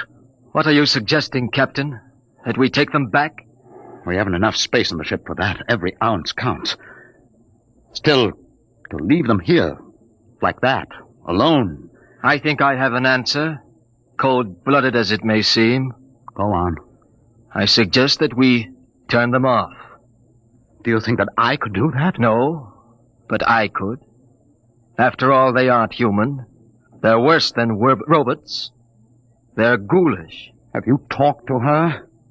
Has she smiled at you with that quiet, beautiful smile? Captain, we can't take them with us, and it would be less than human to leave them here without Hathaway. Could you do it, Evans? Give me the blast gun, Williams. We'll wait in the ship. Take off in half an hour. Half an hour.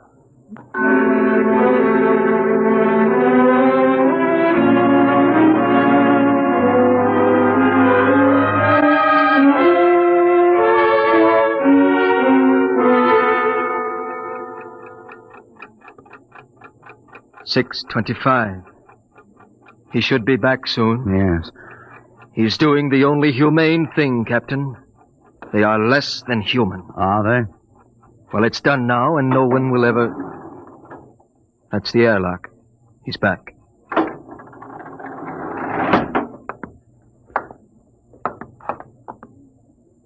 Well? Here's your gun. Did you do it? When I entered the house, she looked at me with those fine, intelligent eyes. I couldn't do it. It would be murder, cold-blooded murder. I prayed you wouldn't be able to do it. There will never be anything as fine as they are. Built to last 200, 300, perhaps 1,000 years. Well, get the course in the integrator, Williams. We'll take off in 20 minutes. I shall be back by then. You're going out, sir? I'm going to say goodbye.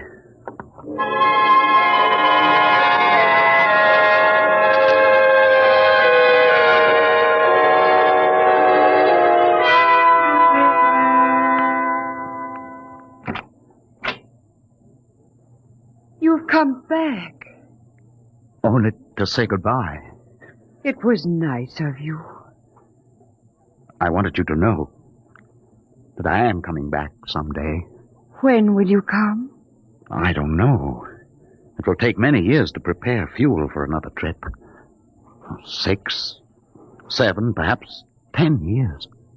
I will watch the sky at night, just as he watched it. Oh, I'm afraid I must go now. I understand.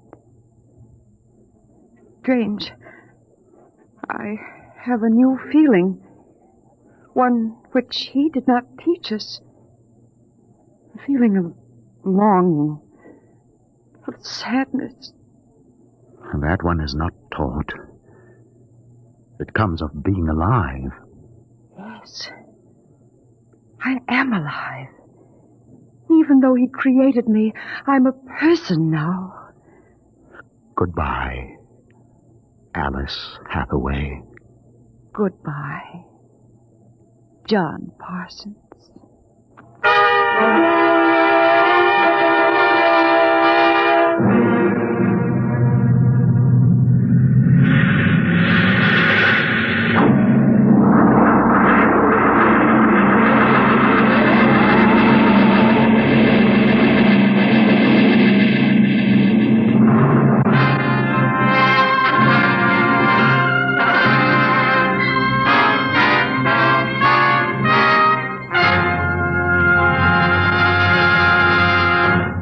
You have just heard another adventure into the unknown world of the future. The world of... Dimension X.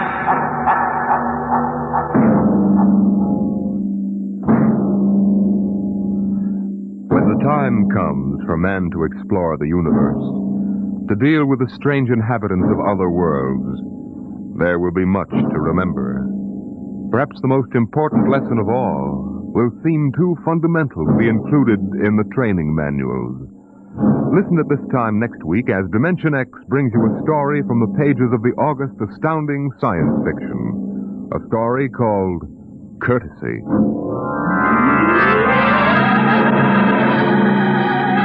Dimension X is presented each week by the National Broadcasting Company in cooperation with Street and Smith, publishers of the magazine Astounding Science Fiction. Today, Dimension X has presented Dwellers in Silence, written for radio by George Lefferts from the story by Ray Bradbury.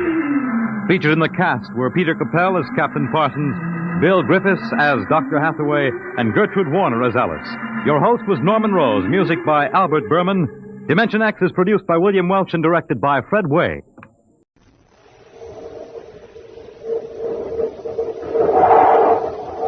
Rice Chex and Wheat Chex, the bite-sized cereals in the red and white checkerboard packages, present Space Patrol! High adventure in the wild, vast reaches of space. Missions of daring in the name of interplanetary justice. Travel into the future with Buzz Corey, Commander-in-Chief of the Space Patrol. In today's transcribed Space Patrol adventure, Buzz and Happy are in their spacesuits examining some mining equipment on a small planetoid. The looks of things, old Captain Hackett doesn't intend to abandon his diggings. Well, we warned him. If we left this machinery and explosives here, they'll have to be destroyed. Commander, it's our ship. Hackett must have sneaked aboard. What does he think that'll get him? All we have to do is space upon Saturn. Hap, listen. What's that, sir? Sounds like a warning pulsation from a detonator control. Oh, where's it coming from? Right from that stack of explosives. Hackett's trying to blow us up. We'll return in just a moment with today's exciting Space Patrol adventure, Captain Hackett's Planetoid. Rockets away, Captain. Here it comes. Smoking rockets. This pocket-sized cosmic rocket launcher sure is terrific. A rocket with a miniature snap-on scout car. Real neat. No wonder everybody wants one. Right, Hap. And Space Patrollers, wait till you try out your own swell cosmic rocket launcher. Lots of fun, plenty of action. Just press the trigger and whoom, watch it zoom down that nylon cord. Wham, hits a target and bang, down goes the scout car. Right. You guide it yourself from the trigger of its stainless steel launching gun. It travels down 33 feet of special nylon cords. Send it on long trips or short hops. Launch it solo or with one of your pals. Launch it over and over and over. The rocket and its snap-on double-deck scout car are specially constructed of slick, durable plastic. Weatherproof and shatterproof plastic in keen-looking colors, red and yellow. Okay, Captain, tell the Space Patrollers how they can get a cosmic rocket launcher. Go ahead, that's an order. Yes, sir. Just send a Rice Chex or Wheat Chex box top, or send the special premium panel from the side of a Nestle's Quick Can, or the lid, together with your name and address and 25 cents in coin, to Space Patrol, Box 686, St. Louis, Missouri. Don't forget your 25 cents. That's Space Patrol, Box 686, St. Louis, Missouri. This offer good only in the USA and may be withdrawn at any time. Rockets away, Space Patrollers. Send for yours today.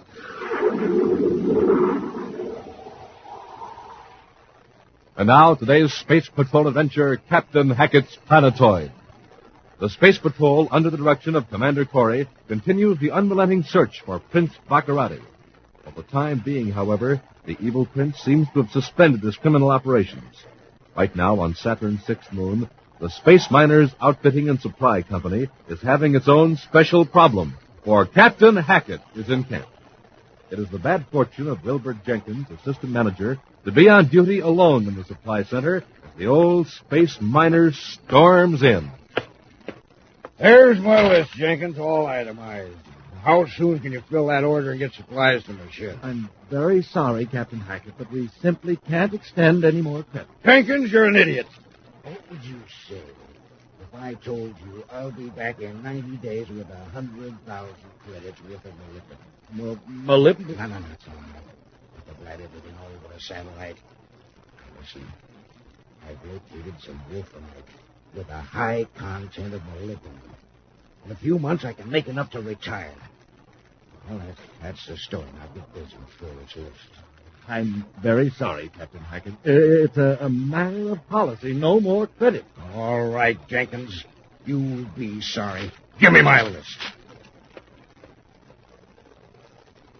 As Captain Hackett angrily strides out of the Space Miners supply house, two men follow him at a discreet distance. At the spaceport, the miner tromps toward a battered spaceship with the two men strolling after him. Well, if he recognized me. We've been on Saturn number 6 for 3 days, and no one has recognized me. Don't worry. No one is going to suspect Prince Baccaratis of loitering around a remote mining supply center. Just let me do the talking. Yes, yeah. Yes, Mr. Borzak. Excuse me. You're Captain Hackett, aren't you? That's right. What about it? I'm Paul Borzak, and this is my partner, John Fairton. We're in the investment business on Jupiter. Perhaps you heard of me? Borzak, huh? Hope never did. I couldn't help overhearing. I thought perhaps you and I might work out something together. What do you mean by that? Just this. If you're sure you can bring back a payload, I might finance you, stake you to supplies and equipment. And for what percentage of the profits? What do you expect to make on your first payload? Oh, 100,000 maybe. Would you give me a quarter of that? That's fair enough, Mr. Borzak. How much will you need to outfit your ship and settle your account with the supply company? Altogether, 4,500 credits. All right. Captain, here are 5 1,000 credit notes. Go back to the center and get what you need. Hey, Mr. Borzak. Will Jenkins sees this. Oh, just a minute, Captain. I'd prefer that no one else knew that I am backing you. Yeah, I know what you mean. Every dead bee on the 6th moon will be after you for a handout. Well, don't worry, Mr. Borzak. I'm good at keeping secrets. You have to be in this business. Yeah, honey. What next? When he blasts off, we'll trail him in another ship. We'll find out where he gets that Wolfenite ore. An accident will happen to Captain Hackett, and I'll have his secret all to myself. Far off the regular space lanes, the Terra 5 roars along in a sweeping vector over the Saturn orbit. Buzz and Happy intently watch the viewscope screen. The scanning beams probe the blackness that surrounds them. I think I've got it, sir. Yep, it's an asteroid, and a big one. Check the space coordinates, Hap. Yes, sir. The baby we're after will give it a close inspection. Might even be worth sending some lab ships out to make tests. Yes, sir, but why bother to make tests if it's going to be blown up? The experts might be able to tell where it originally came from. Some of the Neptune astronomers think it might not be a part of our solar system. Maybe a wanderer from another system. Well, it got caught in the gravity field of our sun. Yes. If it was thrown off by another system, our scientists want to sample it. Whatever force kicked that planetoid in our direction sure must have given it a terrific wallop. Hap, look at the screen. But the ship is landing on that asteroid. Maybe the lab ship is ahead of us. It's not a lab ship, Hap. It's like a small cargo ship. What's a cargo ship landing there for? Must be a tramp ship in trouble. I'll increase our velocity, Hap. Try to contact them by spacephone. Repeated calls by Happy failed to bring any response from the ship landed on the tiny planetoid. Moments later, the Terra 5 settles down on the mysterious mass of metal and rock close to the small cargo ship. Commander, look. Somebody's coming toward us. Well, I might have known it. What do you mean, sir? I recognize that ship now. It belongs to Captain Hackett. He's been prospecting for years in the asteroid belt. If anybody would find this offbeat chunk of rock, Captain Hackett would be the man. Oh, a space miner. Turn on the space phone. Yes, sir. Commander Corey aboard Terra 5 calling Captain Hackett. Do you read me, Captain? Yes, Commander, I read you. I tried to contact your ship. Having trouble? Not till you landed.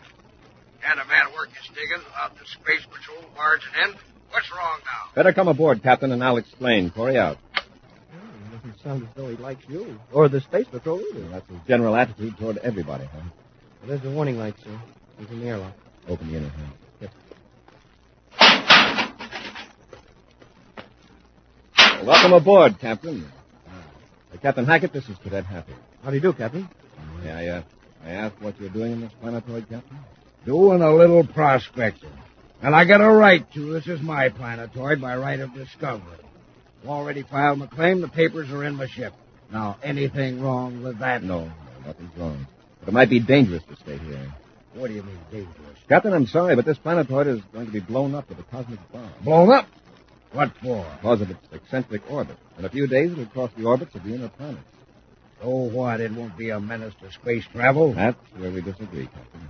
It'll pass close to the sun. A tremendous gravity pull will hurl it into a new orbit. It's an unstable orbit. It'll be a menace to artificial satellites circling Mercury, Earth, Terra, and Venus. No telling how much damage it'll do before it finally spirals into the sun. I won't have it. This is the biggest strike ever made in my life. Now you say you're going to blast it with a cosmic bomb. Strike? What kind of a strike? Wolfenite. Richest ore I ever saw. There's millions of credits worth of molybdenum right under this ship. Captain, listen to me. I'll have a lab ship come here and make some tests. If there is valuable ore here, you can put in a claim to the government for a reasonable amount. Reasonable amount? Well, 50 million credits would be a reasonable amount. Captain, with your present equipment, could you get 50 million credits worth of ore out of here before the planetoid crashes into the sun, say in 10 days? Why, no, of course not. So whether we bomb the planetoid or not, it'll be destroyed. Keep that in mind. So you'll get a fair indemnity if you cooperate. Well, let's put it that way. There's a lab ship on Saturn moon number 6. I can have it out here for tests in a few hours. Saturn 6? Why, that's... I was thinking maybe I could file my claim on Saturn 6. Fine. Now, for your own safety, Captain, I suggest you stay clear of this planetoid until you hear from me. I'll stop off at Saturn 6 and make arrangements for the ore tests. Later, in a small room at a small space hotel on Saturn 6, Captain Hackett explains this recent turn of events to his backer, a man he knows as Mr. Borzak, but who actually is Prince Baccaratis. Baccaratis' accomplice, John Feldkamp, squirms uncomfortably at the news. Baccarati, alias Borzak, seems unperturbed. Captain, didn't it occur to you that you are being taken advantage of? Cheated? Huh? What do you mean? How do you know this planetoid will spiral into the sun and be destroyed? Why, Commander Corey said so. Of course. Now, suppose the government pays you a few thousand credits and then proceeds to mine the minerals itself. And suppose the planetoid doesn't strike the sun. You will have given away your fortune. Well, Corey always impressed me as being honest. Every man has his prize, Captain. And in this case, millions are involved. Now, wait, Corey didn't know there was anything valuable there. Are you sure he didn't? Anyway, isn't that strange that Corey was suddenly so anxious to have you file for damages? Yeah. He wants you out of the way. Cheap and legal. Well, I don't know. Captain Hackett, where is your famous shrewdness, your knowledge of man? Why, I heard that nobody could put anything over the intelligent Captain Hackett. Nobody's gonna put anything over on me, especially the Space Patrol. I'll fix them. I won't sign anything. And what's more, I'll take care of Corey. See you later, gentlemen. Oh, wow. Captain's really mad. Yeah, but how's that going to help us? We know Corey wouldn't lie. Space Patrol really will blow up that planetoid. Of course. We'll lose out on a valuable ore. But we'll soon be rid of Corey. And I'll get it, Captain Hackett is furious. He'll go all over the supply center making threats against Commander Corey. Yeah, but he won't carry him out. He's just a big bag of wind. Yes. But suppose something does happen to Corey, who do you think will be blamed? Your Highness, you're a genius. Near the spaceport on Saturn 6 is a small building reserved for Space Patrol personnel. After arranging for a lab ship test of Captain Hackett's planetoid, Buzz and Happy say goodnight in the corridor, and Buzz goes to his room. As he turns on the light, a man wearing the mask points a paralyzer ray gun at him. Hold it, Corey. Hold it, Corey. I warned you. Now watch this closely, Commander. There's nothing you can do except look. You know what this is? The gas cylinder. Full of tetramethanite gas under pressure. Used in mining operation and it's poison. Didn't know that before. You will in a moment. Put the cylinder on the floor. Excuse me. This gas works fast. Goodbye, Commander.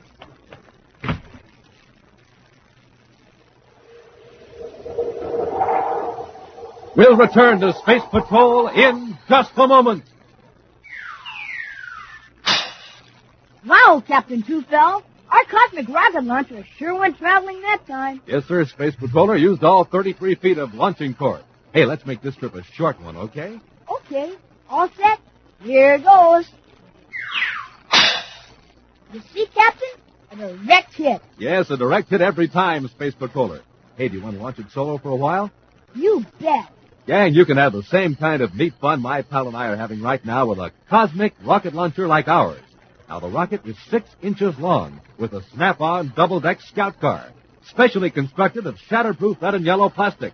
You rig it on a break-proof nylon cord, and you get 33 feet of it for long trips or short hops. You launch it by pressing the trigger on a stainless steel launching gun. Down that cord it whizzes with lightning-fast speed, hits its target, and automatically releases a scout car. And say, there's a secret place in the scout car for secret messages. Space Patroller, here's the message I've got in my scout force for all of you from Commander Corey. Read it to him, Captain Tufel. To get a super keen cosmic rocket launcher of your own, just send a Rice Chex or Wheat Chex box top, or send the special premium panel from the side of a Nestle's Quick Can, or the lid, together with your name and address, and 25 cents in coin, to Space Patrol, Box 686, St. Louis, Missouri. Don't forget your 25 cents. That's Space Patrol, Box 686, St. Louis, Missouri.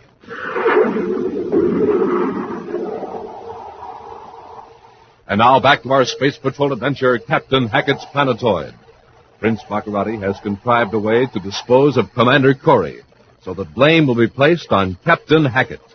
Baccarati's accomplice, John Feldkamp, rendered Commander Corey helpless with a paralyzer ray gun, then opened the valve of a container of poisonous gas used in mining operations. Unaware of the peril buzzes in, Happy sits on his bunk in his room down the hall, reading a microfilm book. Suddenly, he cuts off the projector and walks down the hall to the commander's door. Smoking rockets. Commander, what happened? Gas. It's poison. Here, I'll shut it off. I better get you out in the hall. A paralyzer ray, huh? Yes. Oh.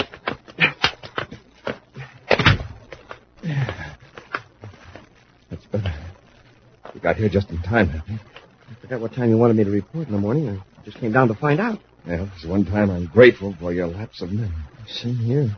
Who did it? I couldn't tell. He was wearing mining clothes. He wore a mask. You can look through me now, Happy. I can stand up on it. Yes, sir. What kind of gas was that? Happy, nothing like. Miners use it to test for certain minerals. The gas in there is partly dissipated by now. If you get the cylinder out of the room, we'll take it over to the supply center and see if we can trace the serial number.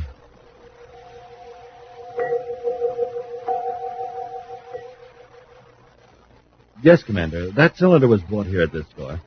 Here's the card. You see, here's the serial number, the date of purchase, and the name of the purchaser. Fine. Who bought the cylinder? Oh, Captain Hackett. Captain Hackett? Well, Hackett seems to be getting careless with his supplies. Now, come on, Happy. Let's get back to our quarters. Thanks, Mr. Jenkins. Anytime, Commander. Commander, Hackett must be crazy to do what he did. It wasn't Hackett, Happy. Sure, I'd recognized Hackett's voice. But, Commander, when we last saw Hackett, you and he were almost pals. Why did he change? Let's ask Hackett. He's probably headed for his planetoid. Sir, the ship's not ready. The maintenance crew will be working on it for another 3 hours. They'll check out in a small lunar job.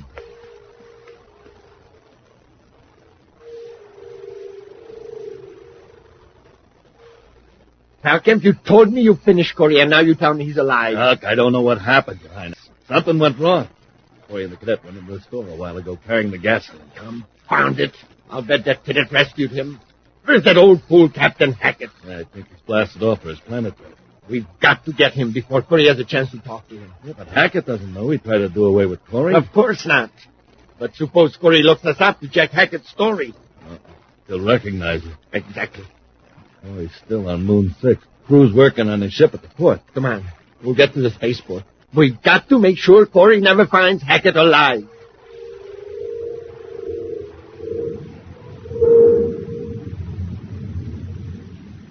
There you are, Your Highness. That's Hackett's planetoid. Are you sure that's the one? Yeah, of course. I told you I located it when I trailed Hackett the other day. Well, what's our procedure? Land, take him aboard, and then dispose of him later? No. The Space Patrol would find his ship and wonder what became of him. We'll finish him right there on the planetoid. That's worse. They'll know what happened to him then. We'll make it look like an accident. Hackett must have explosives in his ship or around his diggings. Everyone on Saturn 6 knows he's worked out, angry. How natural to assume the captain got careless. Now you're talking. That'll solve everything.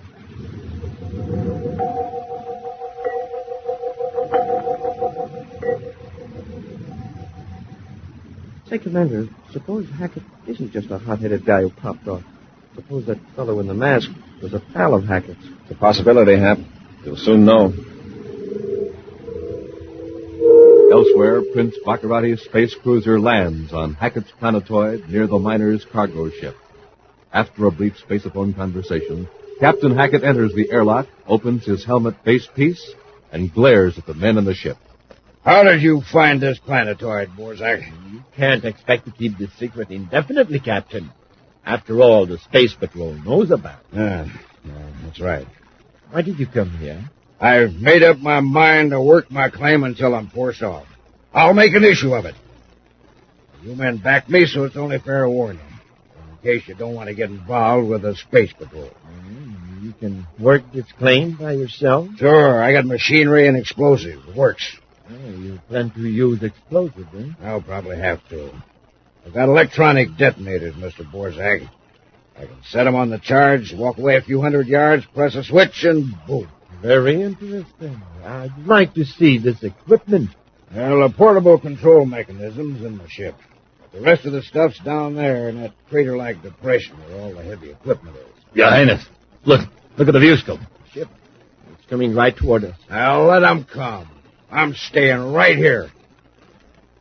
Say, wait a minute. Bellcamp, what did you call him? Your Highness? Why, Yes, Captain. You did call me by my rightful title. I'm Prince Baccaratis. Baccaratis? Crook. I thought your face looked familiar. Wait a minute. You were lying about Corey. Yes, Captain. But it's too late to do anything about it. Get him, Falcon. Use your ray gun. You'd better blast off quick, Your Highness. Wait a minute. We still have time to carry out our plan.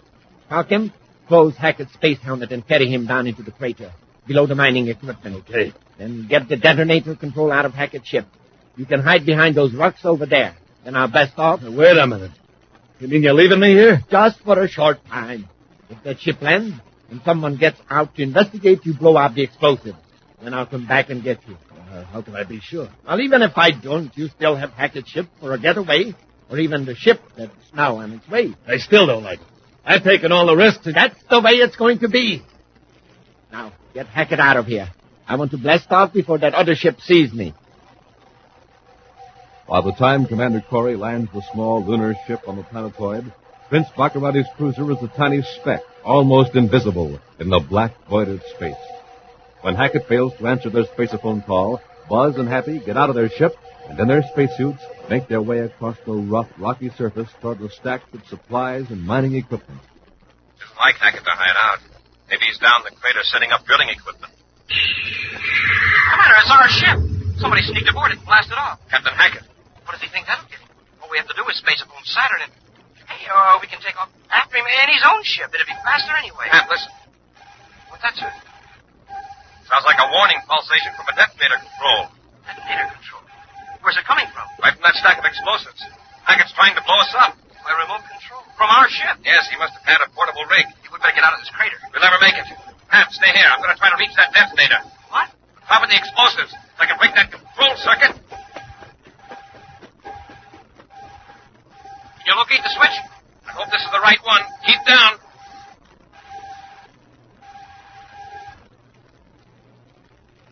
Commander, the signal stopped. If nothing happens in 5 seconds, we're safe. 1, 2, 3, 4. Well, might as well get up. We made it. Yes. Hate to know by how many millionths of a second. Well, you're taking this calmly. Well, I figured you knew what you were doing. Now... Hey, Commander, look. There's somebody at the bottom of the crater. Come on, Hap. Sir, if that was Hackett that blasted off in our ship, well, then who's this? I think I recognize that spacesuit, Hap. This is Captain Hackett. It is? Well, then who tried to blow us up? Who blasted off in our ship? Somebody who wanted us and Captain Hackett out of the way. Rolcab calling Prince Baccaratis. Rolcab calling Prince Baccaratis. Hold up, you're a spaceophone, you fool. I'm coming back, but something went wrong. There wasn't an explosion. Corey's still alive. Baccaratis, you hear me? I'm in one of those slow lunar-type ships. Come back, pick me up aboard your ship. Your Highness, come back. I have no time for bunglers. Baccaratis. Prince Baccaratis. Your Highness, help me. Hackett may still be alive. We'll get him aboard his ship and blast off after that lunar job.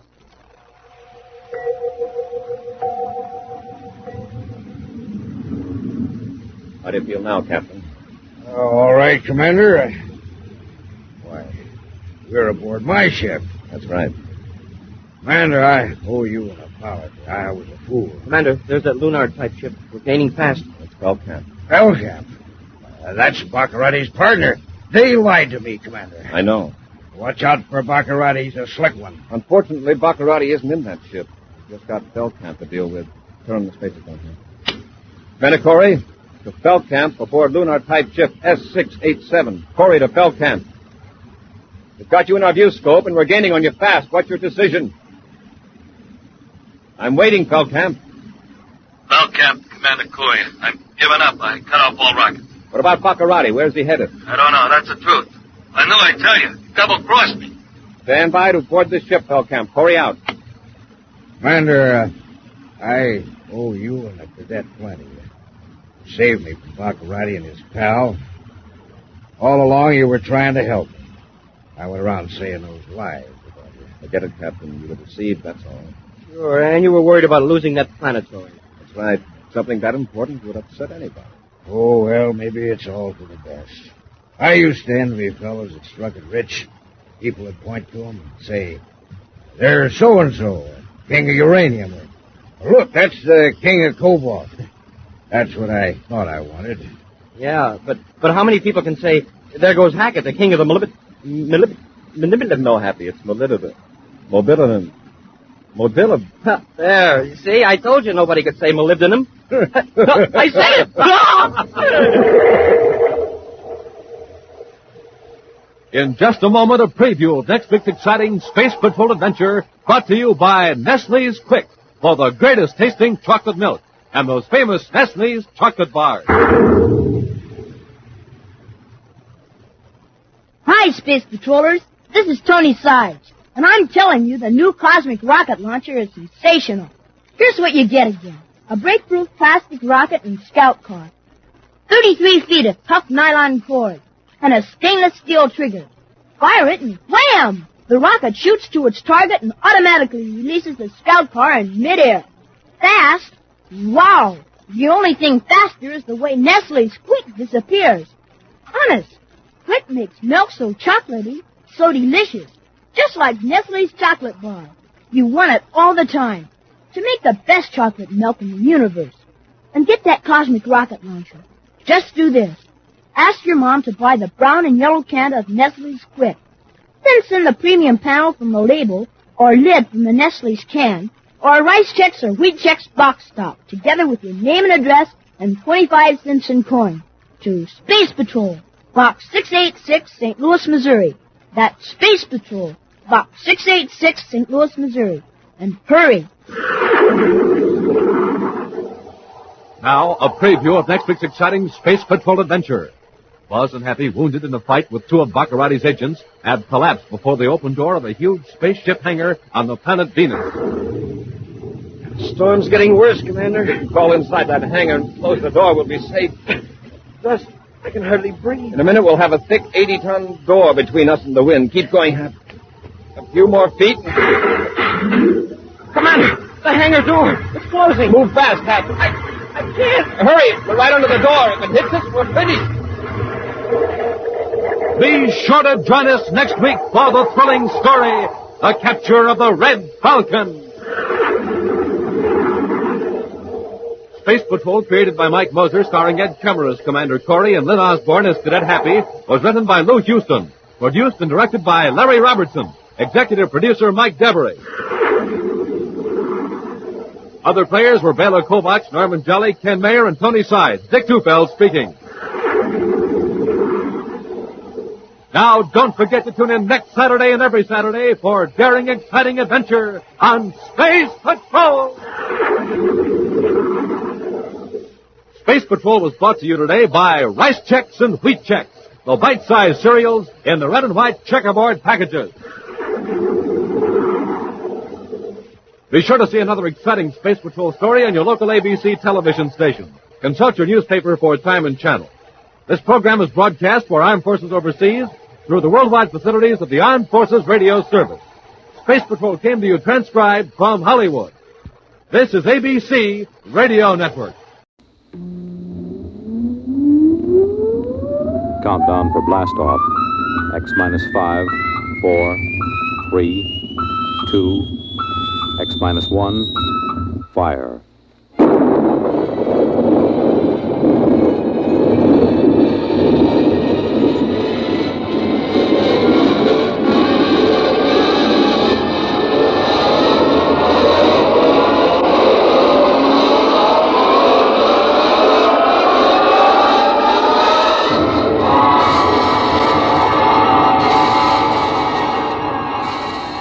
From the far horizons of the unknown come transcribed tales of new dimensions in time and space. These are stories of the future, adventures in which you'll live in a million, could be years, on 1,000 maybe worlds.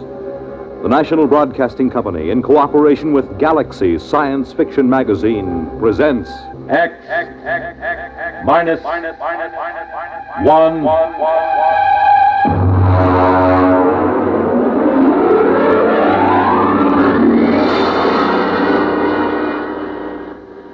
Tonight's story, A Pail of Air, by Fritz Leiber.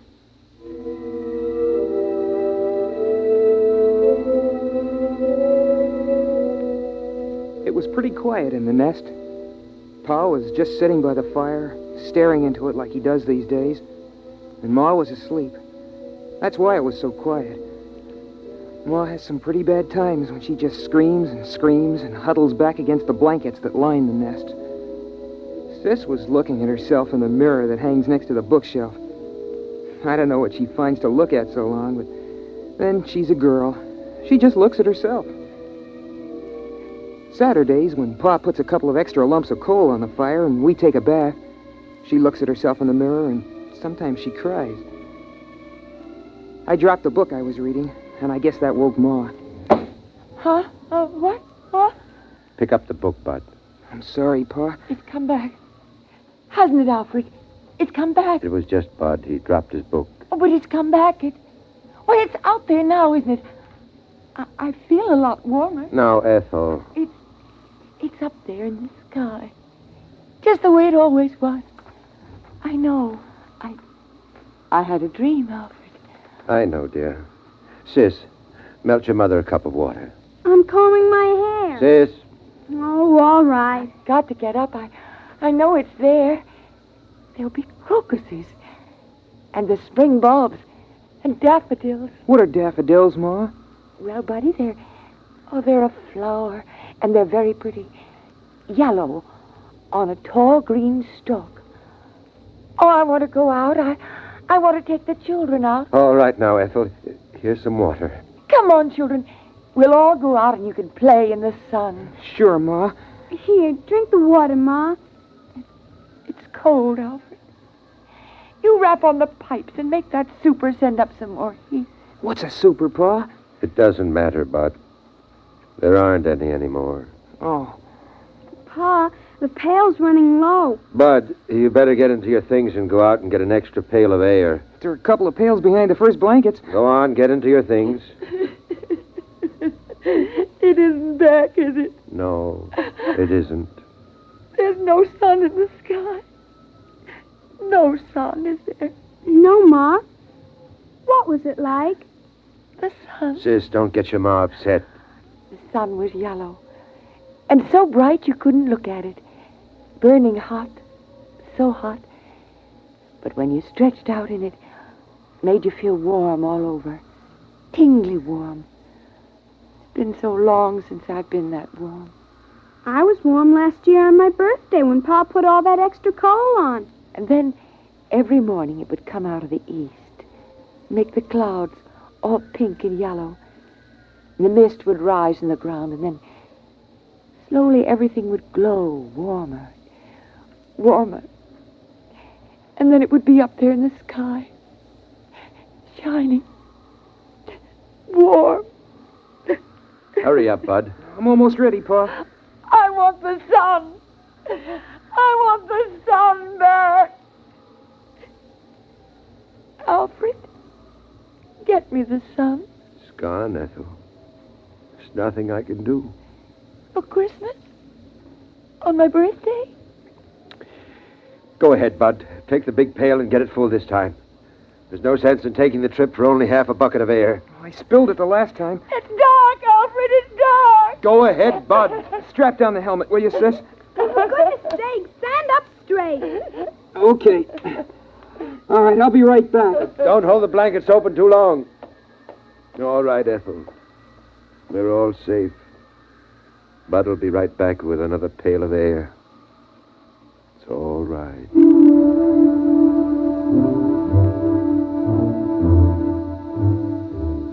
I went through the 30 or so blankets that Pa hung up to slow down the air escaping from the nest. Of course, I knew the way. I've been going out for air since I was a kid. Still, I get a funny, crawly feeling every time I go out of the nest. You gotta go up to the 5th floor, which is just above the blanket of frozen air.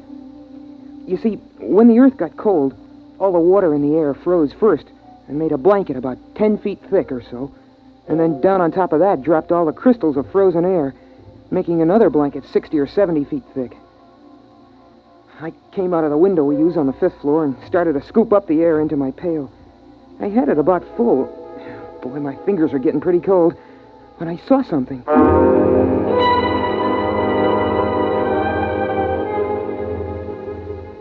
Hey, that's a light. Oh, darn it, I kicked over the bucket. Oh, there can't be a light. Not moving around in a window like that. There can't be. Come on, Pa and Sis are back in the nest. I'm up here, and there can't be anyone else. Everybody on Earth is dead except us.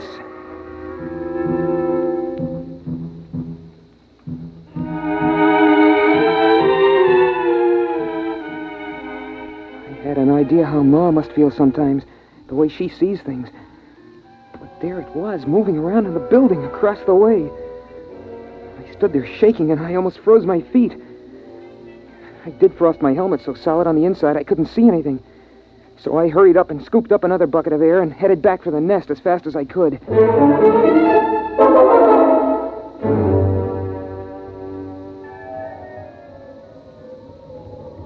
Pa, I saw something. Go on, hang those outside clothes up by the fire.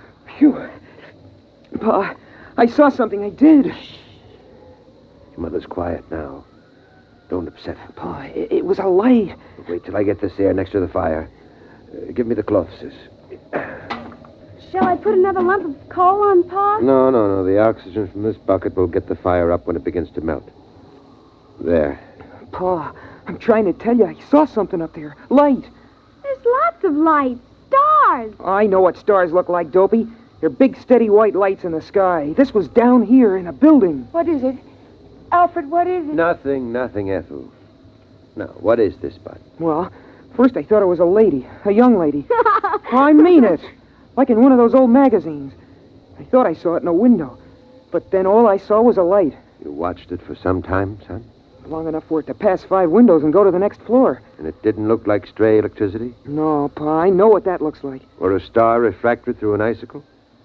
Sometimes if you catch it at the right angle, it... Pa, honest, I never saw anything like it before. Huh. All right. I'll go out with you and you show me. No, Alfred. You can't go and leave us alone, not both of you. It's all right. We'll be right back. Here's your helmet, Pa. There's something out there. I've always known there was something out there waiting to get us. Hand me my glove. Something that's part of the cold, hates all warmth, wants to destroy the nest. Been watching us all this time. Now it's coming after us, and it'll get you, and then it'll come for me. Oh, don't go. Alfred, please don't go. Everything will be all right. Now, Sis. Yes, Pa? You come watch the fire. Keep an eye on that air, too.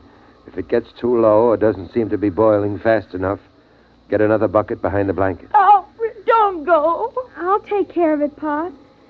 Could there really be anybody out there? I don't see how. We heard the last radio voices a year before Bud was born. There hasn't been anything since then. Then what could it be? I don't know. Probably just a reflection. An ice crystal cracking. Come on, Bud. Get your helmet on.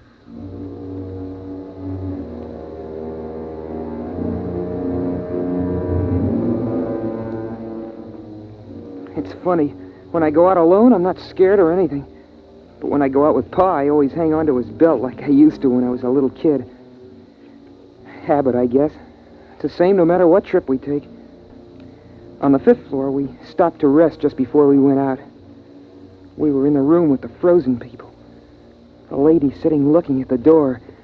The man holding his hands over that funny metal thing Pa calls a radiator. It was like a fire, I guess, but I don't see any place for the cold. We put our helmets together so we could talk. Catch your breath, son. Pa, would it be possible... for any of the frozen people to come to life? Like the ones down in the basement around the furnace when we go for water? No, they're dead. They were caught too quickly when it happened. Oh, Pa, how do we know we're the only ones? We don't, but... Well, there's a feeling you get. Because it's always night. There used to be some of that feeling every night in the old days. But the sun chased it away every morning. You wouldn't know about that. You weren't born when the dark star pulled us away from the sun. You wouldn't know unless you'd seen the sun. I've seen the sun. It's that big star at the end of the Big Dipper. I've seen it. It isn't the same. Come on. We're wasting time.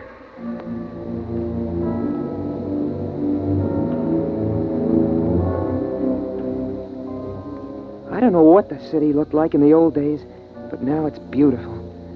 The starlight lets you see it pretty well. We're up on a hill, and the plain slopes down away from us. Some taller buildings push up out of the feathery plain, topped by rounded caps of air crystals.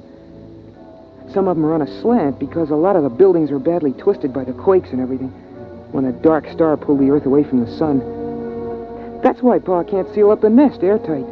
The building's twisted too bad. Besides, we have to keep the chimney open. We touched our helmets together so we could talk. Is that where you saw it, son? It isn't there anymore. Uh-huh. But it feels different. As if there's something out here, waiting. Bud, if you see something like that again, don't tell the others. Huh? Why not? Well, your ma's sort of nervous these days, and we owe her all the feeling of safety we can give her. Once it was when your sister was born, I was ready to give up and die, but your mother kept me trying.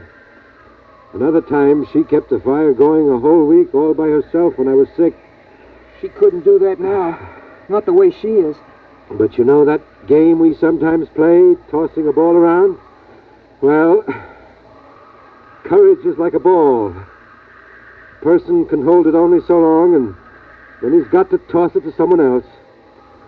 When it's tossed your way, you've got to catch it and hold it tight, and hope there'll be someone else to toss it to when you get tired of being brave. Yeah, I guess so. Come on. We'll fill up the pails and get back. But what about whatever it is out here? We'll just have to wait and see. Come on. Before the helmets frost over.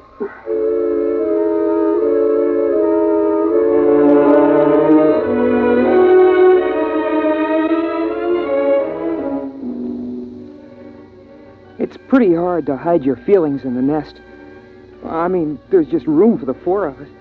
The blanket overhead just touches when Pa stands up straight. The floor's all covered with thick woolly rugs. Pa says it's inside a much bigger room, but I've never seen the real walls or ceiling. Well, anyway, Pa laughed and kidded about what I'd seen. He said I had an imagination, but we could tell he took it serious. It was Sunday morning by the clocks that Pa kept all wound up on the shelf. So it was time for the story. We all sat around in a circle the way we always do, except I noticed that Pa casually took a hammer from the shelf and put it beside him. I always liked the story. Of course, Sis and I know it by heart by now. Every Sunday since we were kids. But every once in a while, Pa surprises us by telling it a little different, or throwing in some extras. It starts out with a song. Ma used to sing it, but she forgets the words sometimes. And now Pa sings it mostly. Oh, beautiful for spacious skies, for amber waves of grain, the majesties above the fruited plain. Of course, the words don't mean anything. I mean, the skies are spacious enough, but there aren't any waves of grain, and the plain is all covered with a blanket of frozen air. But it's part of the story ceremony, and Pa likes it. He says it reminds him of the old days. After the song, Pa starts the story. In the days of my youth, the sun hung above, golden and warm, and the earth was fruitful and multiplied, and the fields were green, and the day was glorious, and the wind blew across the hilltops, and the air was free and good to breathe.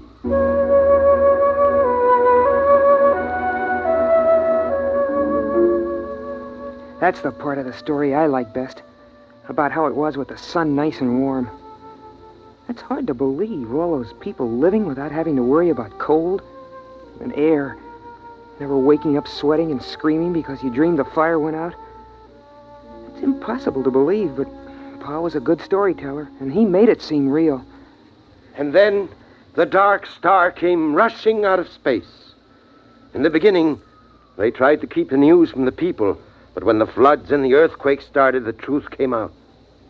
At first, they thought the dark star would hit the sun, and then they were afraid it would strike the earth itself. But it didn't. It only came close.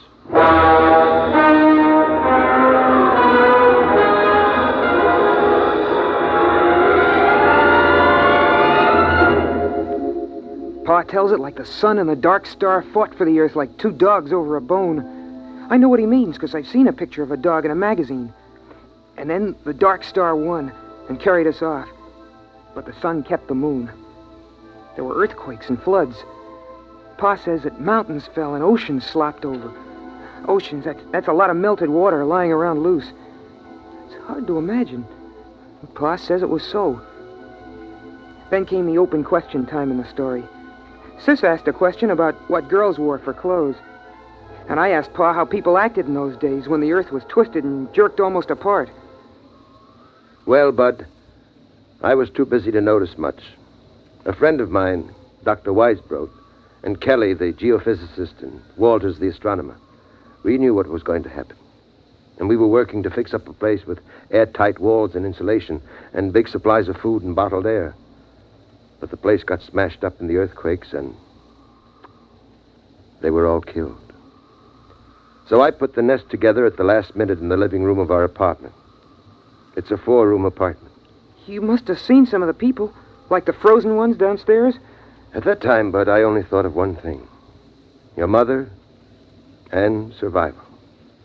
If I had stopped to think, I wouldn't have even tried to make the nest. It would have seemed ridiculous. Blankets and a coal fire against the cold and vacuum of space. But I didn't think. I survived.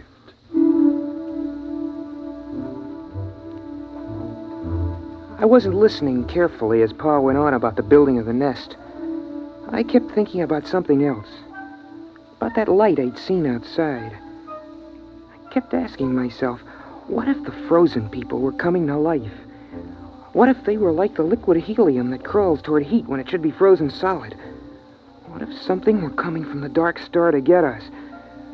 Something making the frozen people move, not by themselves. That would fit with what I'd seen. A young lady's face and the moving light. I sat there and shivered, thinking of the frozen people with minds from the dark star creeping, crawling, snuffing their way, following the heat to the nest. And then, over from beyond the blankets, I thought I heard a tiny noise. So I asked myself then, what's the use of going on? Why prolong a doomed existence of hard work and cold and loneliness? The human race is done. The earth is done. Why not give up, I asked myself. And then I did hear the noise, louder this time, a kind of shuffling tread coming closer. And then I got the answer. The Earth's always been a lonely place millions of miles from the next planet. And no matter how long the human race might have lived, the end would have come some night. Those things don't matter. What matters is that life is good, has a lovely texture, like some rich cloth or fur, or the petals of flowers, crocuses, daffodils, or the fire's glow. And that's as true for the last man as the first. Still, those steps kept shuffling closer. Pa was talking, and Ma was dreaming with her eyes closed, and Sis was looking at herself sideways in the mirror. And I was the only one who heard the noise. A noise outside. So right then and there, I told myself that I was going on as if we had all eternity ahead of us.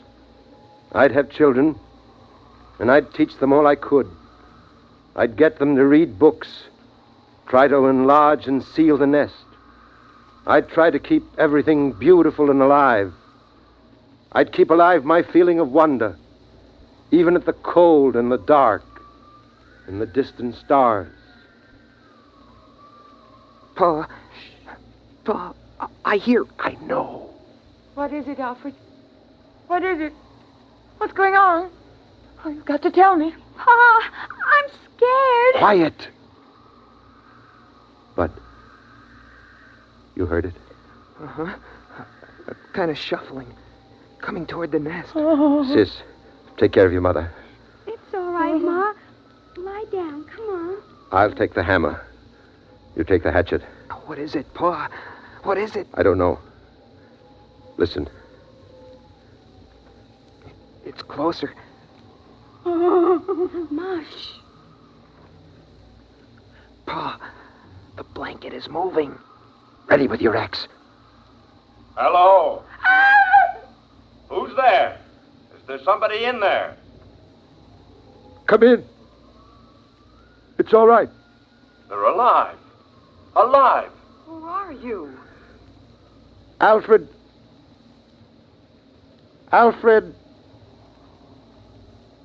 Hutchinson. Dr. Alfred Hutchinson. You can take off your helmets in here. But the air. We have air. We bring it in pails. Come on, Ralph. Let's take off the helmets. It's impossible. Where are you from? We thought we were the only ones. Los Alamos. The nuclear laboratory. Yes, that's right. We get our power from the reactor, using the stockpile of bombs for fuel. Then there are others. There are other men. There are other men. Pa, is it all right? Should I put the axe down? Yes, it's all right. You can put it down. You mean you come from another nest? It's a little bigger than this. We've got a small airtight city with airlocks. We generate our electricity, food from hydroponics. I can't believe it. I can't. I can't believe this. It's impossible. You can't maintain an air supply without hermetic sealing. It's impossible. Oh, no, it's simple. As long as you keep the fire going to melt the air, and enough air boiling to keep the fire burning. How did you come here? Why? Well, we keep scouting around for survivors. There are a number of colonies, Brookhaven, Oak Ridge, and Harwell in England, and the Argonne Laboratory in France. We didn't expect to find anything in this city, though. But our detectors picked up a heat trace, so we tracked it down. Alfred, you're forgetting your manners. We have company. Of course. Sis, throw a handful of coal on the fire. Pa, a whole handful? Doesn't matter now. And Bud, bring out another pail of air. Well, it's incredible. And you have laboratories and transport? We only have a two-seater Scout, but if we rip out the bulkhead to the storage compartment, we can make it all right. We can have you back at Los Alamos in 4 hours. What's the matter? I guess we really hadn't thought about it that way. But, I wouldn't know how to act there. And besides, I haven't any clothes. Just doesn't seem right to let this fire go out. It's been 18 years. Burning every minute. But you can't stay here. Ralph. But after all... Ralph. Oh. Look, Dr. Hutchinson, We'll go out to the ship and bring back a small power heater. I know this is very sudden and upsetting to you. You need a chance to adjust.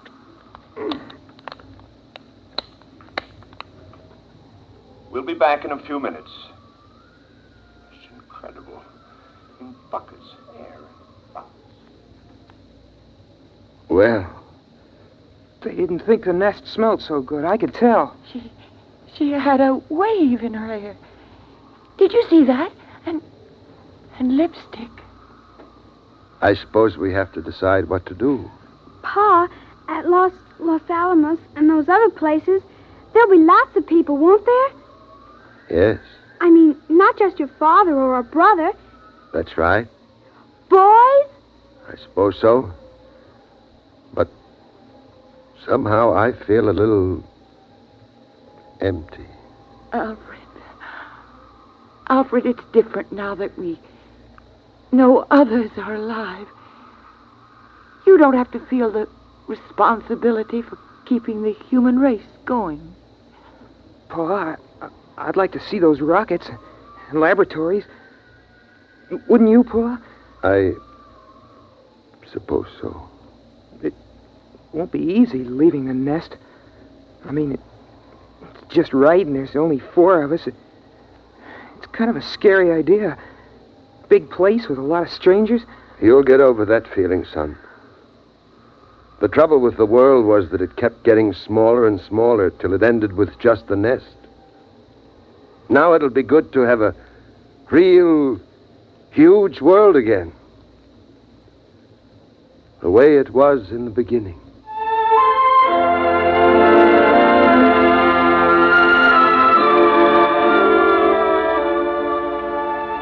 And so, we're gonna leave the nest in the morning. By Pa's clocks. We've got the power heater going now. Seems funny to be this warm when it isn't Christmas or somebody's birthday.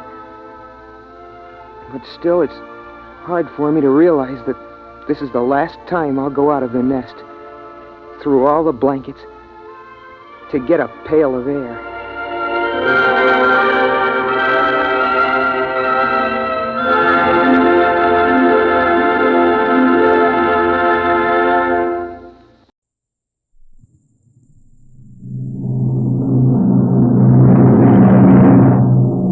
Adventures in Time and Space. Transcribed in future tense. Dimension X.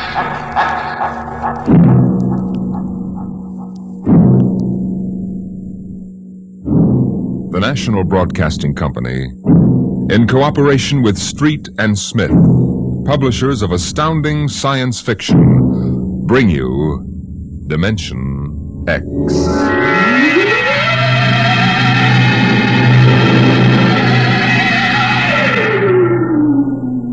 Ralph Waldo Emerson speculated, if the stars should appear one night in 1,000 years, how would man believe and adore and perceive for many generations the remembrance of the city of God? Now, this was philosophically interesting. But on the edge of the galaxy, there is a planet which swings on its orbit in a cluster of 6 suns. These suns hang in the sky above. Never less than 2 shine down through the entire 23.8 hours of the planet's day. The yellow light has burned down on the planet continuously into the past, till the mind of man runneth not to the contrary.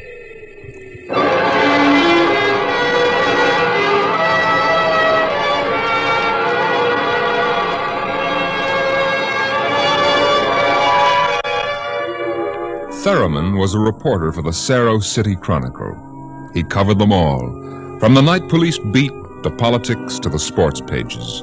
And the city editor wanted him to cover the biggest story of the year, perhaps of all time. It was an interview, a particularly difficult interview. But then, since his first days as a cub, Theremin had specialized in difficult interviews.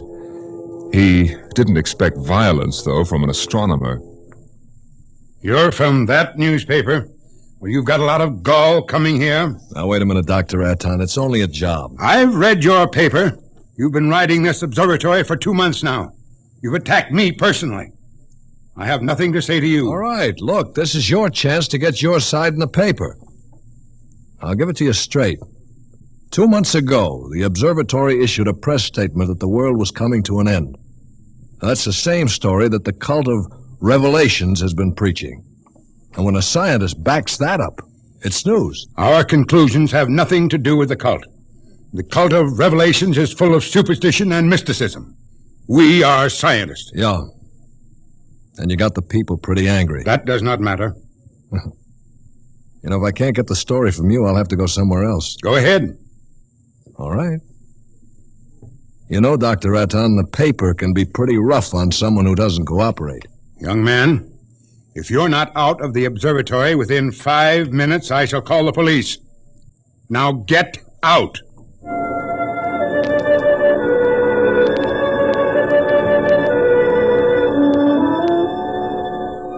The reporter walks down the long hall from the observatory.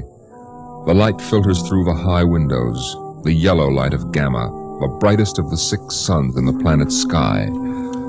Beta is almost at zenith. Its red light floods the landscape to an unusual orange. The planet's sun, Alpha, is at the antipodes. And now as Gamma sinks below the horizon, the red dwarf sun, Beta, is alone, grimly alone. It's a short drive from the observatory to Cerro City, and the red light glares from the highway. The temple of the cult stands, hewn from the solid rock of the Dormite Mountains, outside the city. And in the inner courtyard stands Sor, the priest of the cult. Woe to the unbelievers! Their souls will rot with the absence of light. Sor, wait! Your Reverence, please. Please. Tell me, Your Reverence, what will happen? What are you waiting for here? The day of the coming, is written in our doctrine of Revelations. It came to pass that the sun, Beta, was alone in the sky. The world was shrunken and cold. Men did assemble in the public squares and highways. Their minds were troubled and their speech confused, for the souls of men awaited the coming of the stars. The lip of the cave of darkness past the edge of Beta, and loud were the cries of men. There was no light on the surface of the world.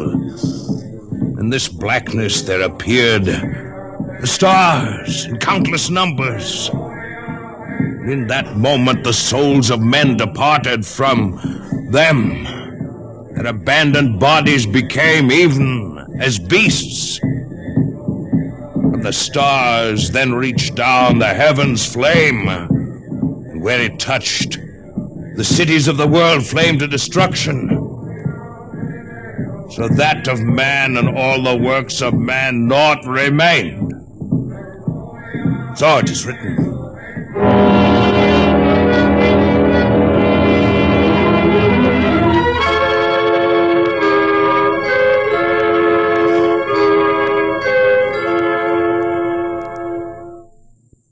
Dr. Sharon, you're the only scientist I could find in the city. Where is everybody? In the hideout. In the hideout? The place bored me. I wanted to be out here where things are getting hot. I want to see the stars the cultists are talking about. Besides, they don't want me at the hideout. I'm too scrawny to survive. Well, wait a minute. What is the hideout? Well, we professors have managed to convince a few people that our prophecy of doom is valid. We've got about 3,000 people. They're supposed to hide where the darkness and the stars can't get at them. We hope they'll survive and leave records. Survive? Survive what? Oh, there are lots of names for it. The cultists have their myths. Oh, yes. What about that? What is there to these myths? As a matter of fact, what is there to this doctrine of Revelations? I'm a psychologist, not an archaeologist.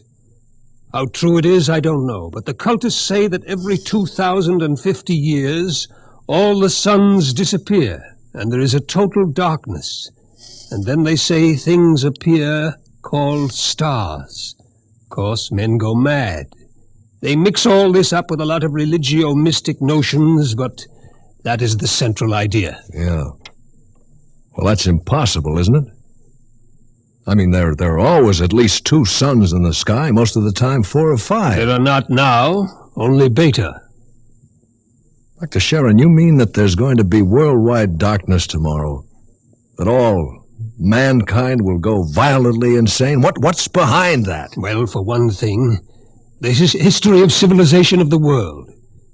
We've located a series of cycles of civilizations comparable to our own, all of which, without exception, were destroyed by fire at the very height of their culture. All right.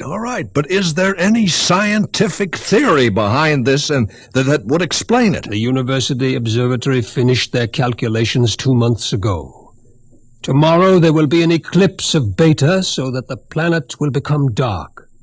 That eclipse comes every 2,049 years. Darkness comes.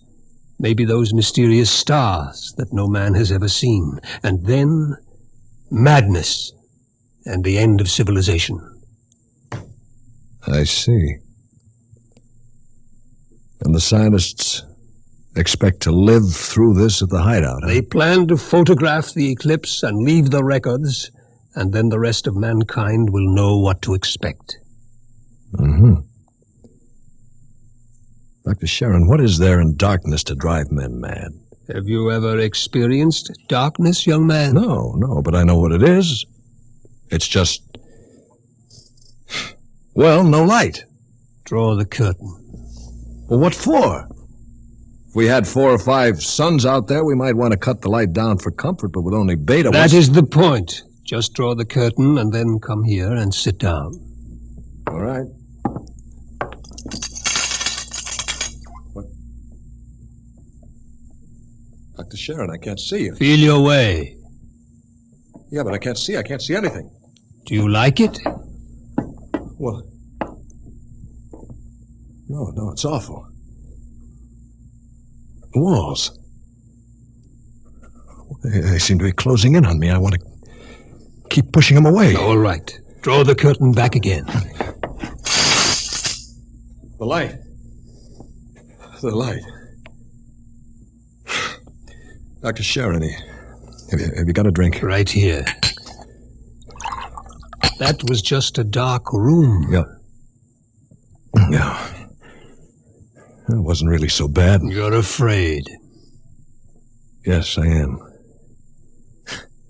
Just darkness can do that? This isn't just a metaphysical theory, young man. It's promulgated from observed data. Come with me. Where? The locked ward down the corridor. All right. Were you at the Sarrow City Centennial Exposition 2 years ago? No, I was overseas on assignment. You remember hearing about the tunnel of mystery that broke all records in the amusement area? Yeah. Wasn't there some fuss about it? The Anti-Vice Society had it shut down? It was shut down, all right, but the Blue Noses had nothing to do with it. Oh? That tunnel was nothing but a mile-long passage through darkness. You rode in a little car, and it took 15 minutes to get through. Very popular while it lasted. Popular?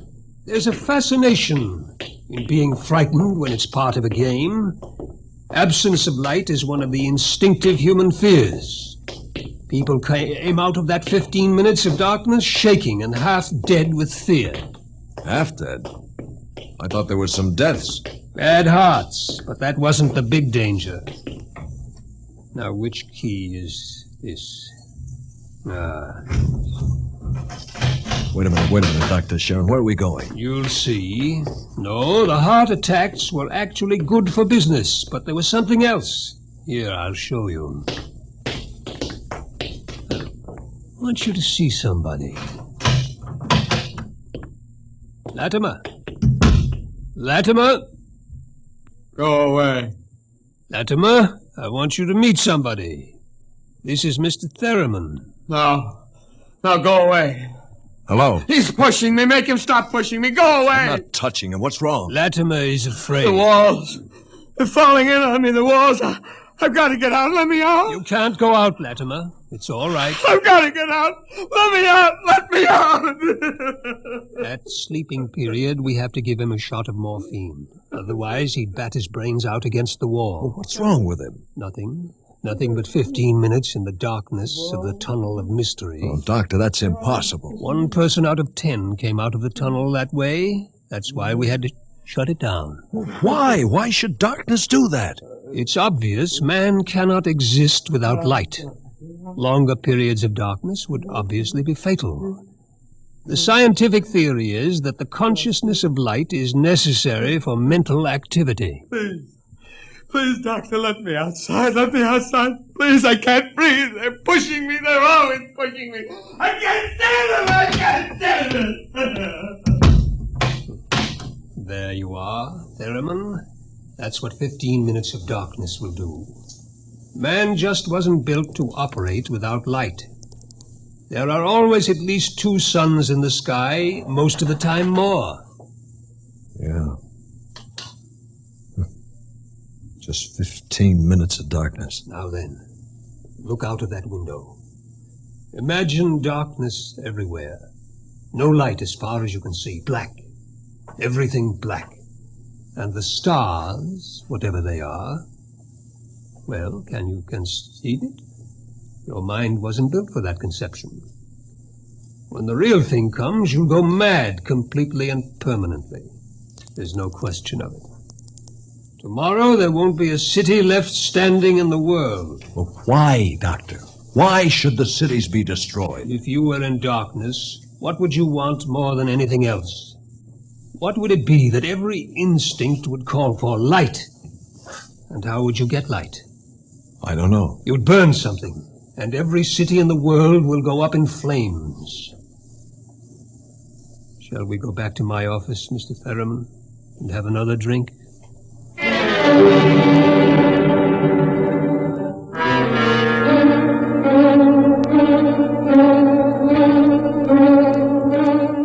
Through the skies, the red sun Beta shines alone. The wind howls across the city. It's cold, colder than man can remember. As the hour approaches, the reporter goes out and speaks to the man in the street. Excuse me, sir. Excuse me, but I'm from the Chronicle. I'd like to talk to you. Ah, a reporter, huh? That's right. My name is Pellet. 2 L's. Remember the 2 L's. All right. Mr. Pellet, what's your occupation? Power technician at the North Division plant. You're making some kind of a survey, huh? Yeah, in a way. Where are you going now? Home for supper. Well, how about, well, what I mean is, what are you going to do tonight? You mean about this star stuff? Yeah. Well, I'll tell you, mister. It don't stand to reason that the end of the world is gonna come boom like that. It just don't stand to reason. In other words, you don't believe it? I didn't say that, but it just don't stand to reason. Have you read what the scientists say? I don't read stuff like that. Only the headlines. Yeah. How about the cult? Well, now, like I always say, I've got nothing against religion. You don't believe them either? Well, they've always been shouting about doom and sin. Listen, bud, when you've been around as long as I have, you get to know the score. It's all right to preach that Judgment Day is coming and all, but just the same, I'm putting money in the bank. Well, tell me, how about darkness? About what? How would you feel if there was no light? You crazy? How could there be no light? Well, now, suppose all the suns went down at once. Suppose everything was black. Well, it's crazy. What's the use of supposing something like that? It couldn't happen. It's crazy. Yeah. Well, that's all. Thank you. Sure. Look, mister, remember, Pilot with 2 L's?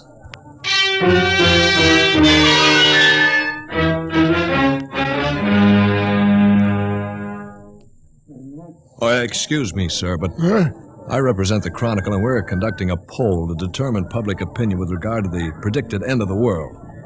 How do you feel about it? All this talk of scientific explanation. It's sinful. That's what it is. Oh, I see. Well, then you're a member of the cult, sir. I sure am. Been a member since I was a boy. My daddy was a member, too. I've seen the books. It's all writ down in the books. Well, don't you believe the scientist's explanation? Don't need it. Going to save my immortal soul. Going to stay on the mountaintop in a white robe while the stars carry me away to glory. Blessed be the stars. Amen. Well, tell me, what are the stars? The glory, the breath of the heaven, the spirit of the ultimate. That's what they are. Uh-huh. Well, sir, the observatory has announced that it intends to take pictures of these stars. Blasphemy! I sold my house, gave all my money to the poor. Won't need it anymore. Going to heaven with stars. Glory, glory, going with the stars.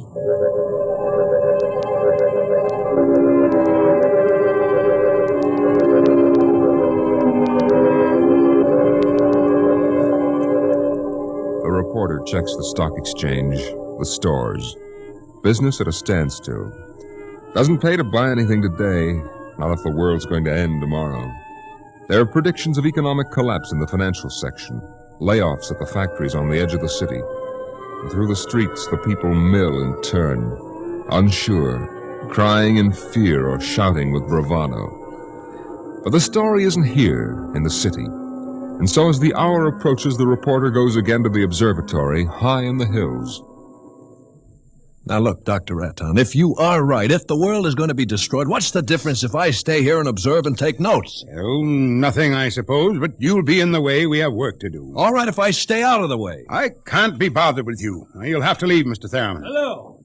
Hello. Oh, hello, Dr. Sharon. This place is like a morgue. It's freezing outside. The wind is enough to hang icicles on your nose. Beta doesn't seem to give any heat at all. It's so far away. Why aren't you in the hideout, Sharon? Me? I'm part of the race that isn't worth perpetuating. Who's got a bottle? There will be no alcohol today. It would be too easy to get my men drunk. I can't afford to tempt them. Well, all right, Themin, you can stay, but keep out of the way. Well, thank you, Doctor. Well, gentlemen, I think it's time we took our positions. The observatory dome is up these stairs. Yes, sir. After you, Doctor. What's that? The dome, quick! What is it? Plates. The photographic plates, they're all smashed. There he is. A cultist. He's going for the telescope. After him. I've got him. It must be destroyed. It must be. It's all right. It's all right. He didn't harm anything. Let him up. Well, that's the high priest, Dr. Raton. Soar is his name. I was talking to him yesterday. What do you want, Soar? Nothing that you would give me of your own free will. I made a bargain with the cult to give me certain data you had. In return, I promised to prove the essential truth of the creed. There was no need to prove that. Stands proved by the doctrine of revelations. I offered scientific backing for you believers. You made of the darkness and the stars a natural phenomenon, removed all its real significance. That was blasphemy. The facts exist. Your facts are a fraud and a delusion. How do you know? I know. I suppose you think in trying to warn the world against the menace of madness, we are placing souls in jeopardy. Well, we have not succeeded, if that makes you feel better. Your devilish instruments must be destroyed. We obey the will of the stars. Someone call the police in Cerro City. There's no time for that. Let me handle this. The eclipse is only a few minutes away. Look, Saw. Will you give your word of honor to cause no trouble? I will not. Listen. Just as soon as the eclipse starts, we're going to take you and put you in a closet with the door closed, and you'll stay there. Then you won't see the darkness, and you won't see the stars. And that means the loss of your immortal soul according to the cult. All right now, will you give your word of honor? You have it.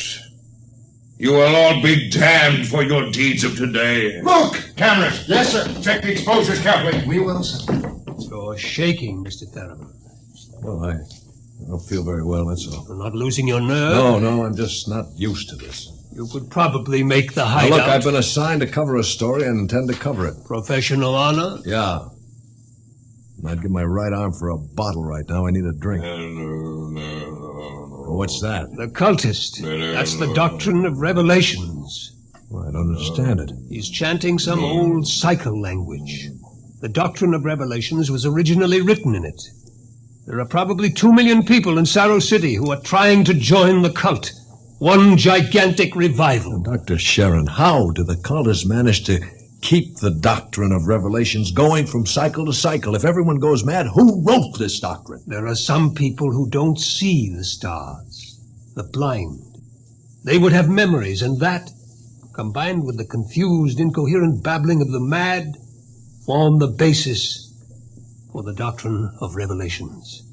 The cult will be riding high down there in the city. I hope they make the most of it. Dr. Sharon. Dr. Sharon. I've just heard from Hideout on private line. They're in trouble? They are safe. But the city is in shambles. You have no idea. It'll get worse. What are you shaking about, Doctor? How do you feel? I don't understand. The cultists are rousing the people to storm the observatory, promising them salvation, promising them anything. How long till the total eclipse? An hour.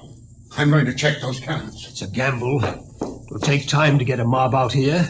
If the darkness comes first, we're all right. Look at Beta. Yeah. It's cut in half. Getting darker. An interesting phenomenon. The collar's suddenly tight. Are you having any difficulty in breathing? No. Why?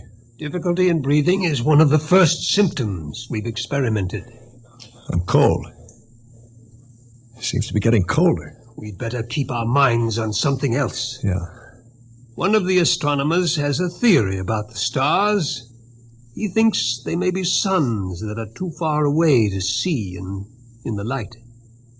He developed a fantasy about a planet revolving around one sun. It's a mathematical possibility. Of course, there couldn't be any life. Part of the planet would always be dark and without light. Well, it's obvious. Without light, there can't be any life. It's time for the artificial light. We can't read the instruments. Artificial light? One of the researchers in the university worked it out. It's animal grease packed around a wick. Here, I'll light it with this spark. Why, it's beautiful. Yellow light. After 4 hours of red. It's beautiful. Light. Light.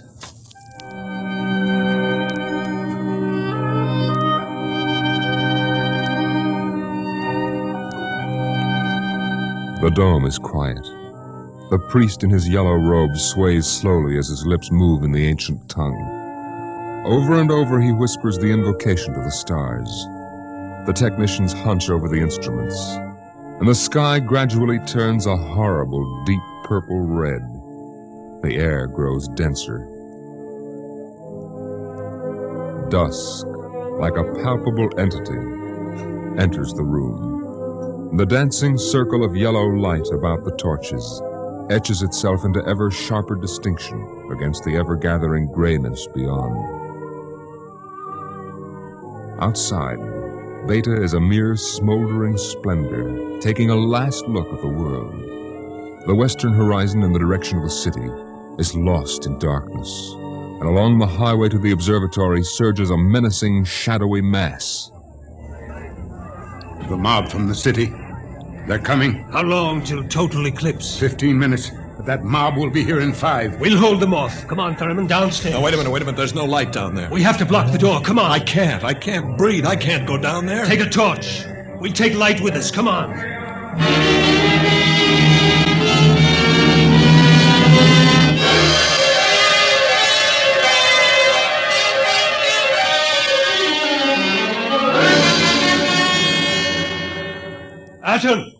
Atten! I'm here. Did you bar the door? They won't get in. All right now, everybody. 1 minute till totality. 1 minute. Just before totality, I'm changing the plate. That will leave one of you for each camera. Now remember, if you feel yourself going, get away from the camera. It's dark. It's getting dark. Sharon, where are you? I can't see you. I'm Sharon. right here. 30 seconds. Ah! Look out, the priest. I can't see him. And the wicked shall perish, and the souls of the true believers shall be transported in glory to the stars. You can see him against the torch. Don't let him get to the telescope. From the stars there reached down a heavenly flame, and where it touched, the cities of the world flame to utter destruction. Grab him! I'll take care of him. The world must be destroyed by the stars. I got it! 5 seconds to totality. 4, 3, 2, 1.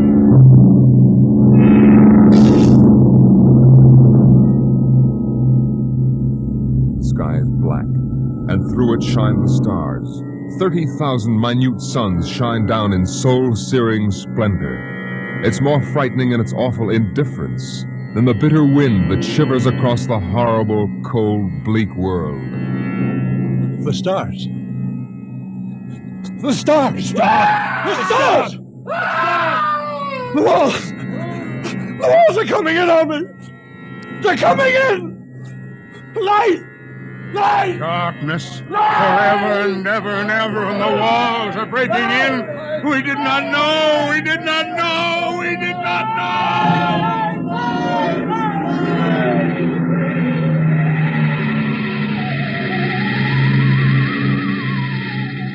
On the horizon in the direction of the city, a crimson glow begins growing. 1,000 fires strengthen in brightness that is not the glow of the sun. 1,000,000 fires, as a world mad in the darkness screams in terror for the light.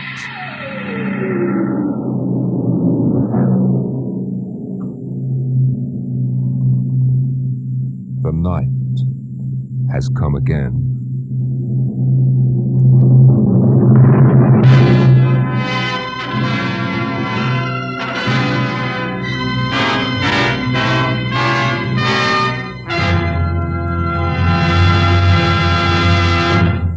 You have just heard another adventure into the unknown world of the future.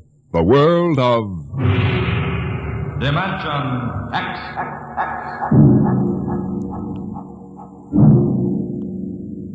With this program, Dimension X concludes the present series. We hope to return to the air in the near future. Watch your local newspaper and listen to your local station for the resumption of the series.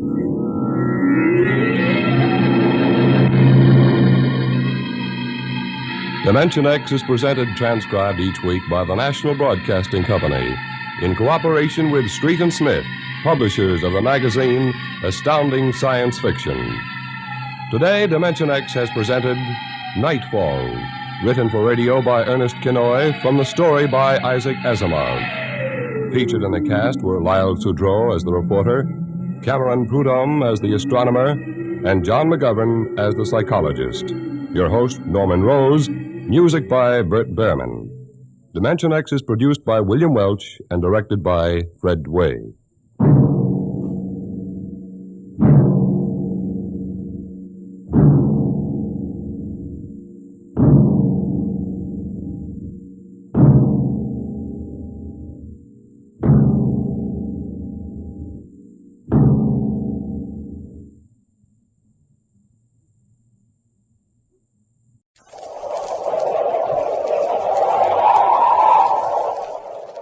Instant Ralston and regular Ralston, the hot whole wheat cereals in the red and white checkerboard packages present Space Patrol!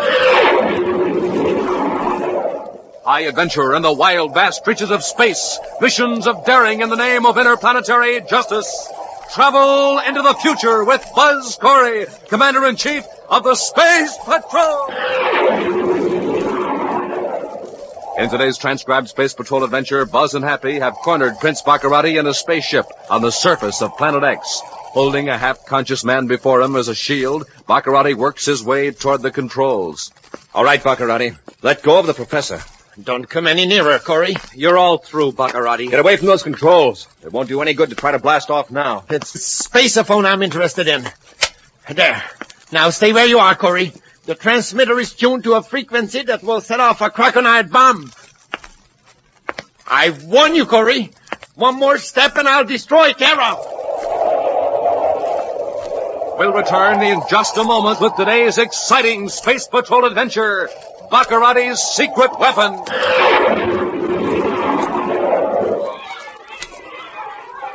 Say, listen to all that excitement inside the Space Patrol clubhouse. Let's see what's going on. Hey, Cadet Happy, you got another space coin with a picture of the moon on it? I'll trade you 3 Saturns for a moon. Sure, here you are. Smoking rockets now, I only need one more space coin with a picture of Terra, and I'll have a complete collection. Hi, Billy, what you doing? Hiya, Captain Twofield. We're trading space coins. Hey, that looks like fun. You betcha. Space coins are really swell. I've got 24 different ones already. Look how big they are. Big as a $50. And look at these keen pictures of Saturn and the moon and Terra on them. Space coins come in all kinds of colors and different values, too, all the way up to 100 credits. Yeah, and they're really neat for playing Space Patrol. Best of all, you get a space coin absolutely free inside every new package of Instant Ralston. Right you are, Hap. And Space Patrollers, why don't you get in on the fun? Start collecting these sensational space coins. You'll have lots of fun flipping them, trading them with your pals, and making up games with them. And remember, you get a space coin absolutely free inside every new package of Instant Ralston. The package with the picture of Commander Corey or Cadet Happy on the front. So why wait? Zoom over to your grocers right now for a package of Instant Ralston and your free space coin.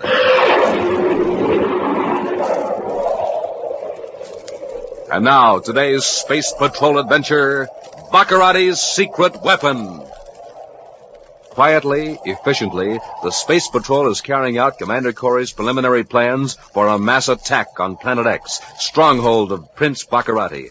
In the tower room of his castle on the giant planet, the prince is making his own plans. He smiles with diabolic satisfaction as his scientific advisor, Dr. Malengro, hands him a small metal cylinder. Here, Your Highness. Here is number 9. Fine, Malengro. One more croconite bomb and I'll be ready to strike. When will the last one be ready? Ordinarily, I should say within a few hours. However, something unexpected has come up. What do you mean? Professor Kraken has just learned the real purpose for these bombs. He has become reluctant to finish the project. I will not tolerate insubordination from Dr. Kraken or anyone else. Force him to finish the job. That is easier said than done, Your Excellency.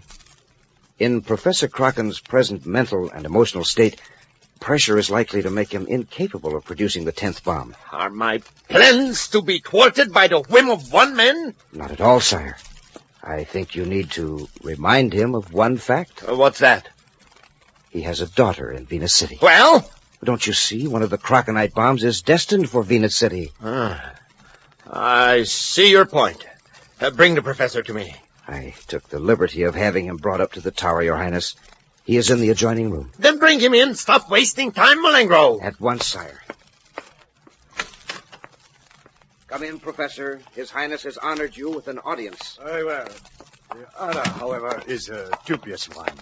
I heard your insolent remark, Professor, but I'll overlook it for the present. I am told that you have refused to complete the work I assigned you to. Why? Because I was lied to. I was assured that my discovery would be used for the good of this planet and its natives. Dr. Malengro here told me that croconite would be used to clear away mountains, so water could be brought to the desert regions. Perhaps it shall, someday, when it suits my purpose. Then it's true that you're going to use it to destroy the United Planets. That's right. One city on each of the 10 planets will be blown to pieces. I now have 9 bombs. I want number 10 immediately. I refuse to have anything more to do with this monstrous plan. You're being very foolish, Professor. I can still easily destroy 9 cities. One of those cities could be the one where your daughter is, Venus City. If I make the 10th bomb, you'll get my daughter out of the city before it's destroyed? Is that what you're telling me? Exactly. Then, in effect, I'm to destroy a city in order to save my daughter. That's one way of looking at it, of course. I could still destroy the 10th city with other weapons. However, croconite is much more simple. Those small cylinders are so easy to smuggle into a city, and they can be detonated one at a time from my castle by spaceophone signals. I should never have followed through on those experiments once I discovered the properties of croconite. As a scientist, you could do nothing else. Well, Professor, I assume you're ready to return to your laboratory and complete the last croconite bomb. You will see that my daughter is removed to a safe place? Yes. Very well. The sooner the better. My agents inform me that Commander Corey is planning a full-scale assault on Planet X. But with these croconite bombs, I can wipe out the key centers of resistance. Without leaving my planet, I can conquer the universe. Meantime, Commander Corey is now in Jupiter City with Cadet Happy, organizing Space Patrol forces on Jupiter for their role in the planned invasion of Planet X.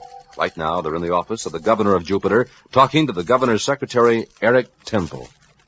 It's unfortunate that Governor Blake is ill at this particular time, Commander, but I'll do anything I can to help you. The governor seems to have a great deal of confidence in you, Mr. Temple. His spaceogram to me says that you're familiar with all of his correspondence and decisions. That's correct, Commander. Good. I understand you have been contacted by one of Baccaratis' agents. That's correct. This man is willing to reveal the names of Baccaratis spies here on Jupiter, if the governor will guarantee him immunity. Just who is this agent? I don't know his name, but I'm to meet him tonight at a certain address. He's to hand over the names of Baccaratis' men. That's a dangerous assignment, Mr. Temple. Might be a trap. That's occurred to me. But it may be the only way to round up Baccaratis' gang on Jupiter. If you're willing to take the risk, Temple, the least we can do is help you.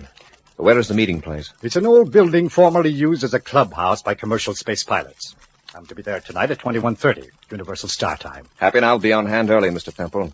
You show up alone, just as the plan calls for. Excellent. I'm to meet this agent in room 217.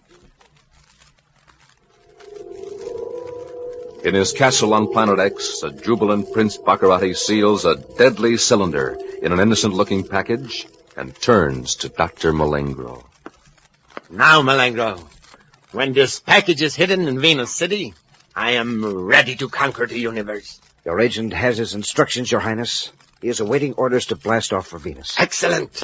The other Krakenite bombs have all been planted, even on Terra. Your Highness, you don't expect to detonate all the bombs, do you? Why not? Well, perhaps the United Planets forces will surrender after you demonstrate what you can do to one city. No, Malengro. There is but one way to terrorize the entire solar system into complete surrender. Every planet must get a taste of my power, one after the other. Your Highness, what about Kraken's daughter? What about her? I was thinking of your promise to the professor to remove his daughter from Venus City. Malengro, please don't bother me with such trifles. Now that Kraken has carried out his part of the bargain, we can forget him completely. Billions of miles away, in a Jupiter City abandoned building, Buzz and Happy wait in a darkened room. Hours go by in utter silence. Then Happy looks at the luminous dial of his Space Patrol watch. Commander, it's 21:55. What happened to Temple? Well, there's nothing to do but wait, Hap. I hear someone out in the hall. Get back in the closet, Hap, but leave the door slightly ajar. Yes, sir.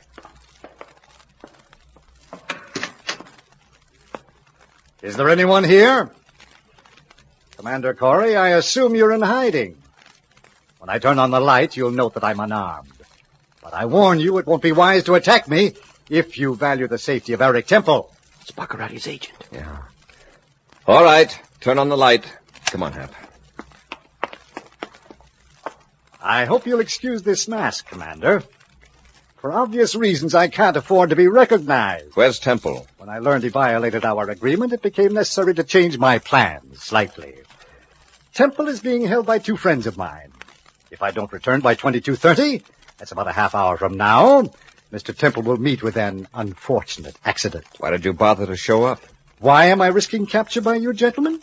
Simply because I expect more lenient treatment from the Space Patrol than from my former boss, Prince Baccarati. You want to make a bargain, is that it? Yes. I have here the information I promised the governor's secretary. It's in this folder. The names of Baccarati's agents on Jupiter? That's right. I'm not in the habit of making bargains with crooks. This is once you'd better compromise with your high standards, Corey. You'd better make a deal for this information. It isn't just Temple who is in danger. As long as Baccarati's agents are free, they can keep him informed on your plans to attack Planet X. Of course, Baccarati doesn't know many details of your plan of attack. But eventually... All right. You win. Here's the data on Baccarati's agents. Look it over. Looks like a complete file. Names, addresses, meeting places. It's all there, Commander. Happy, hold on to this. Sure. Now, whoever you are, see that your pals turn Temple loose. There's no need for that, as you will see when I remove this mask. Temple. Hey, what's the idea? Put up your hands, both of you. I don't want to use this blast gun unless I have to. What's your game, Temple? Why the masquerade? Why, merely to get you here, so I can handle you without interference. And this phony evidence against Baccaratis, that was to get us off guard so you could whip out a gun. Of course. Now I'll relieve you of your weapons, gentlemen. Don't attempt any heroics. How long have you been working for Baccaratis? That's really of no importance now, Commander. No, don't lower your hands. Flash them behind your heads. That's it. Temple, if anything happens to me, the Space Patrol will be around asking questions. They'd better hurry, because Jupiter City won't be in existence very much longer. What do you mean? Did you ever hear of croconite? Croconite? No. Well, a few ounces of croconite, 1 and 2, could destroy this city. Smoking rockets. You may well say smoking rockets, Cadet. For there's a croconite bomb concealed in this city right now. And in the capital city of every planet from Mercury to Pluto. Are you telling the truth? I certainly am. Each bomb is set to respond to its own resonant frequency. Baccaratis can destroy all 10 cities, one at a time, by sending spaceophone signals from Planet X. And you know where these bombs are hidden? No, that's no concern of mine. You'd better make it your concern. I warned you, Corey. You're lucky I used the paralyzer ray instead of my blaster. Prince Baccaratis is going to be very pleased when he sees who I'm bringing to Planet X. We'll return to Space Patrol in just a moment. More power to you. More muscle power for sports. More brain power for school. Yes, that's what you get from a breakfast with a hot whole wheat power cereal, Good Hot Ralston. Because, gang, just one bowl full of delicious hot Ralston gives you 20% of the vitamin B1 and 11% of the iron you need all day long. And listen to this. Hot Ralston gives you twice as many vital bodybuilding elements from the heart of the wheat. Yes, all the power of whole wheat and twice as much power from the heart of the wheat. That's why a power breakfast with Good Hot Ralston gives you extra protein for strong muscles, extra vitamins for good health. And Hot Ralston is the only cereal that gives you so much power, yet tastes so good. So, gang, join the power team. Get Good Hot Ralston, Instant Ralston, or regular Ralston today at your grocer's. And tomorrow morning, more power to you from Good Hot Ralston. And remember, there's a free space coin inside every package.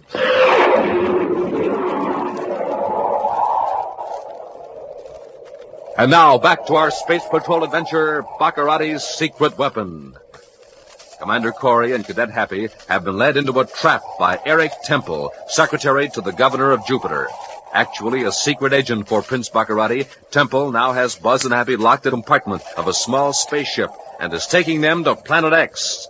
Far out in space, the two space patrolmen are carefully examining their confined quarters, looking for a means of escape.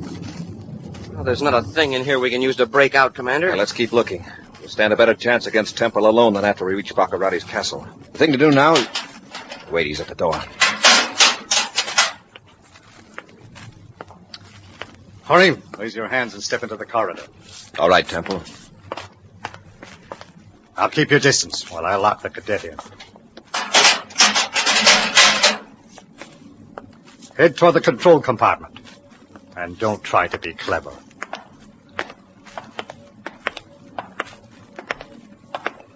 Now listen carefully, Commander. Do exactly what I tell you, and nothing more. I'm watching you every second. You're lost, is that it? No, not lost exactly.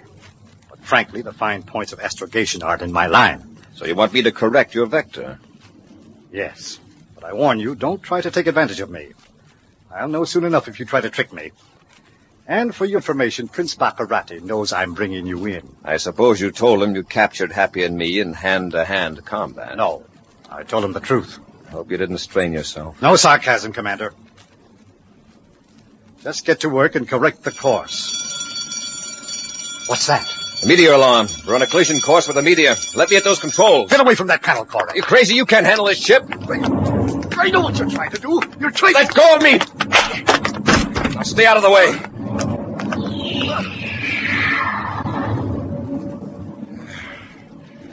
Little boys shouldn't play with spaceships, Temple.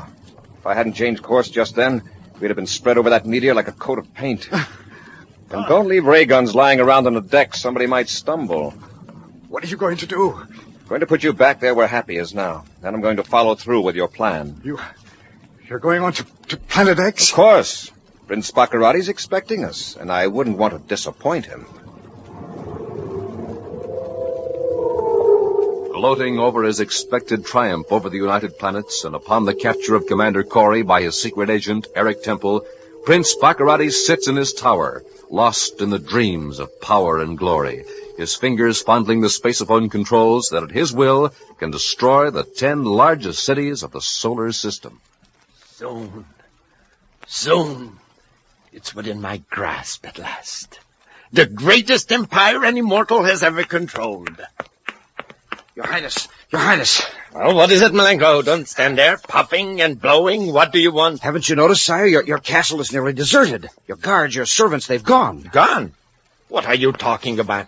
Where would they go? Out beyond the force field, into the hills, into the jungle.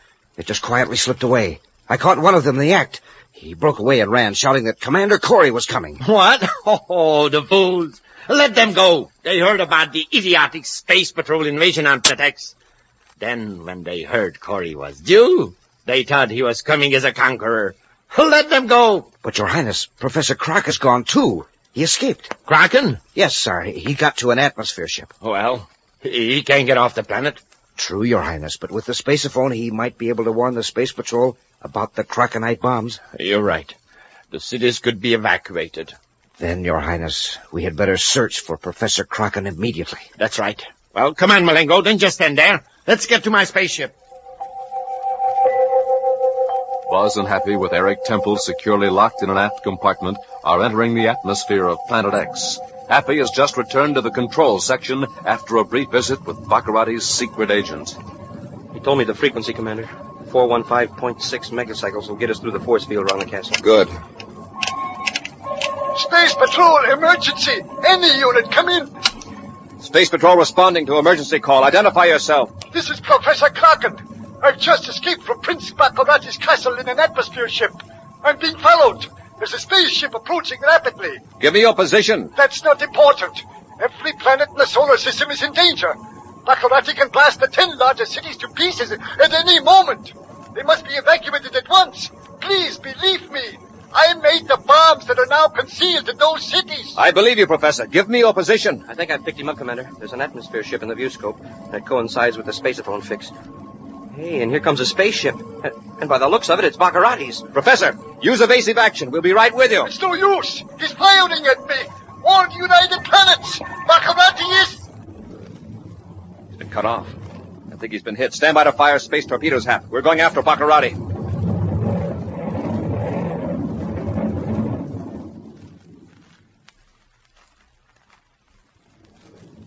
Your Highness, we've scored a hit. The atmosphere ship is damaged. It's going to land. It's not finished yet. Blast him again. Yes, Excellency.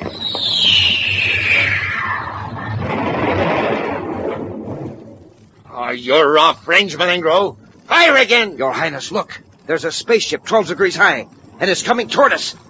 It's a small Class C cruiser. That must be Temple, bringing Corey in. The fool! He's firing at us. What's wrong with that idiot? Sire, perhaps Corey... Well, go on, say it. Perhaps Corey is no longer a captive. That bungling Temple. He should have tried to bring Corey here. Sire, we're not far from the castle. If we can make it through the force There field... isn't time. Corey could blast us before we made it. But what can we do? The Kraken is landing. Set our ship down near him. Corey won't dare fire at us then. Yes, Your Highness. When we landed, make a rush at Kraken. We'll take him alive. Then we'll make Corey believe Kraken's safety is the only way to save those cities from being destroyed. Got Baccarati's ship lined up, sir. Hold your fire, Hap. Yes, sir. Hey, maybe he's hit. He's gonna land. He's sitting down right near Kraken's ship. We don't dare fire at him now. If Baccarati wants to settle this on the ground, that's all right with me. Stand by for a quick landing, Hap. Standing by, sir.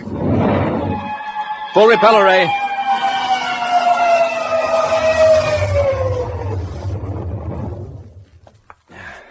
They're getting out of their ship. It's Baccarati, all right. And Malenko. Open the hatches, Hap. Hurry. Yes, sir. Down the ladder. Hey, they're dragging somebody out of that atmosphere ship. Must be the Professor. Hold it, Baccarati. Hold him off, Malenko. I'll take Kraken to my ship. Take care, Malenko, Happy. I'm going after Baccarati. Yes, sir. Stay where you are, I'll fire. Too bad you missed, Malenko. Malingro. We won't be needing this blast gun for a while, but... Hey, Commander, wait for me!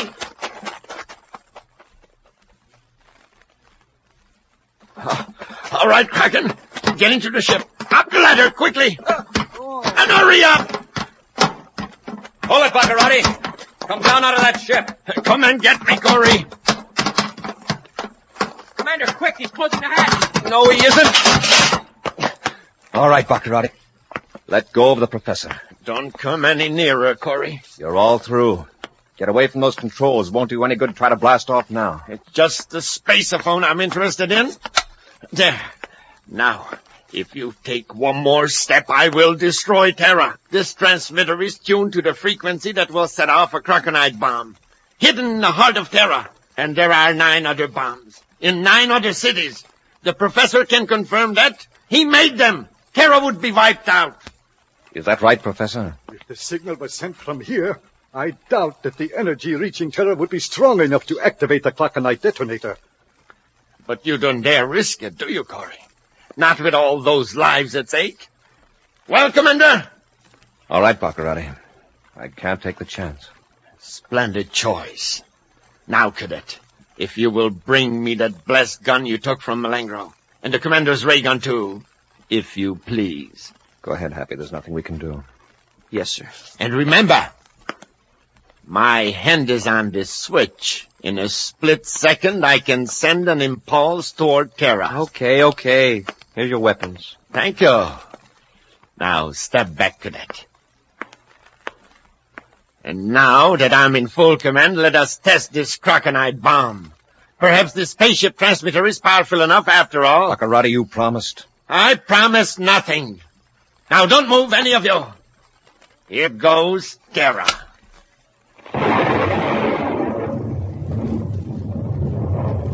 Smoke and rockets, Commander. Look through the viewport. That big ball of flame. And the smoke. My castle. It's gone. That's what I failed to tell you, Baccaratis. I made 11 bombs. The last one was set to the same frequency as the one on top. And I hid it in the castle. My castle. My beautiful castle. Wiped off the face of the planet. All right, Baccaratis, I'll take those weapons. Everything's gone. My castle, my empire, everything. Doesn't anyone understand? Take him to the other ship, Happy. I'm going to check on Terra.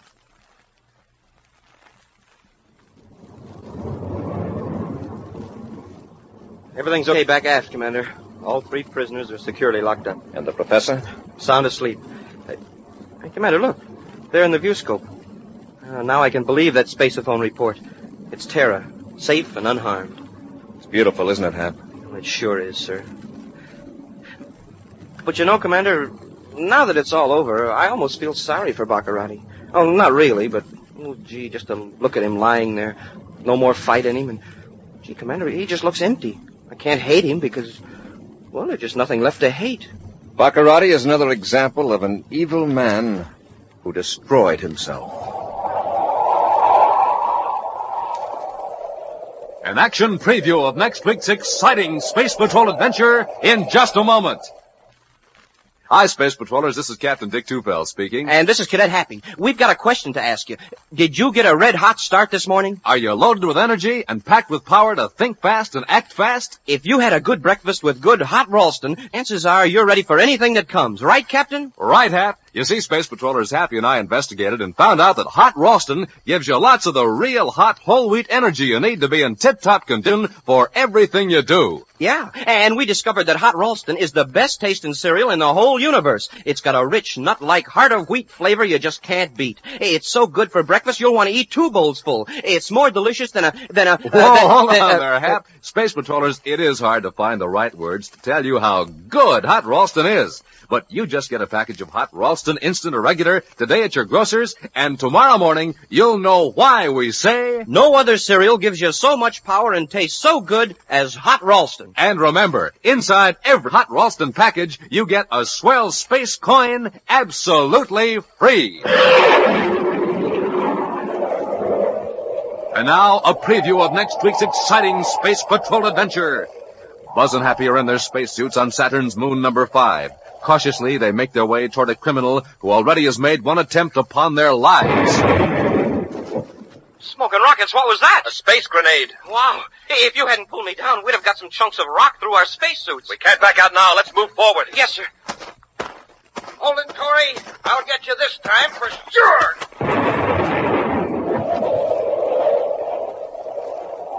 Be sure to join us again next week for the thrilling story, The Lost Condor, when Wheat Chex, Rice Chex, and Good Hot Wellston again present Space Patrol! Space Patrol, created by Mike Moser, starring Ed Kemmer as Commander Corey and Lynn Osborne as Cadet Happy, was written by Lou Houston, produced and directed by Larry Robertson, executive producer Mike Debris. Other players were Bela Kobach, Norman Jolly, Jerome Sheldon, and Stephen Robertson. Dick Tufeld speaking.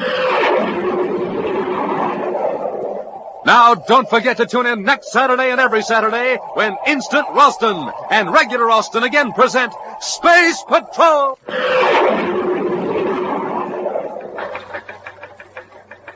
This is Dick Tufeld in St. Louis reporting on the twin-jet Air Force fighter, the McDonnell Voodoo XF-88A. In a moment, we'll hear from the noted test pilot who flies this plane, Phil Houghton. Speed of the Voodoo is a military secret, but it's plenty fast. Wingspan is 40 feet, length 55, weight 10 tons. And now, Phil Houghton recorded this morning at Lambert Airfield.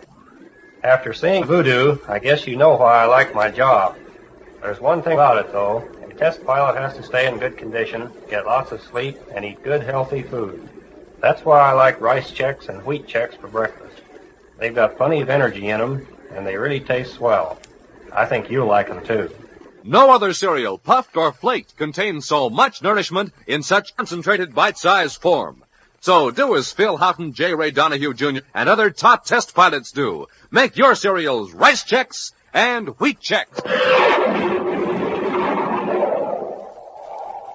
If you had a chance to save someone's life, you'd do it, wouldn't you? Well, here's your chance. Buy all the Christmas seals you can. Christmas seals help in the fight against tuberculosis, the disease that kills 5 million people throughout the world every year. So help save a life. Buy all the Christmas seals you can. And ask your mom and dad to buy them, too. Be sure to see another exciting Space Patrol story on your local ABC television station. Consult your local newspaper for time and channel. This program is broadcast to our armed forces overseas through the worldwide facilities of the Armed Forces Radio Service. Space Patrol came to you transcribed from Hollywood. This is ABC Radio Network. Countdown for blast off. X-5, 4, 3, 2, X-1, fire.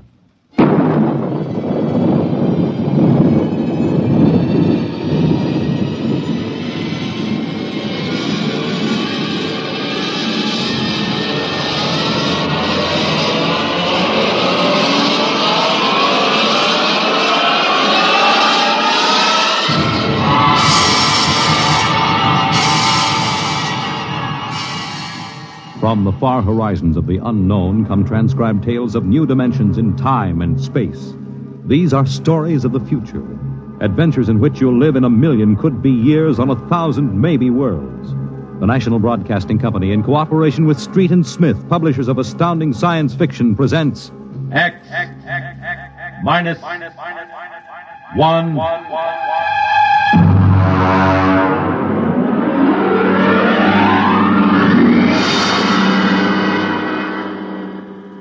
Tonight, the Ray Bradbury story entitled, And the Moon Be Still as Bright.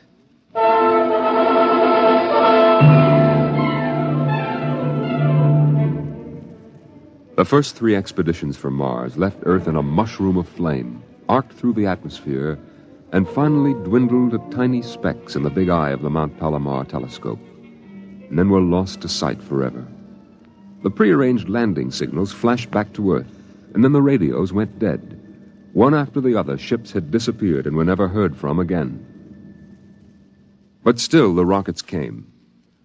The 4th expedition emerged from the silent gulfs of space, angled down toward the floating red disk of Mars, down into an orbit, as the order came to land. The last blast of the bow jets broke red against the blue desert sands, and the ship slid to a halt at the edge of a vast city that reflected the icy glare of the moonlight. For a while, all was still. All right, Parkhill. Open the airlock. Aye, sir.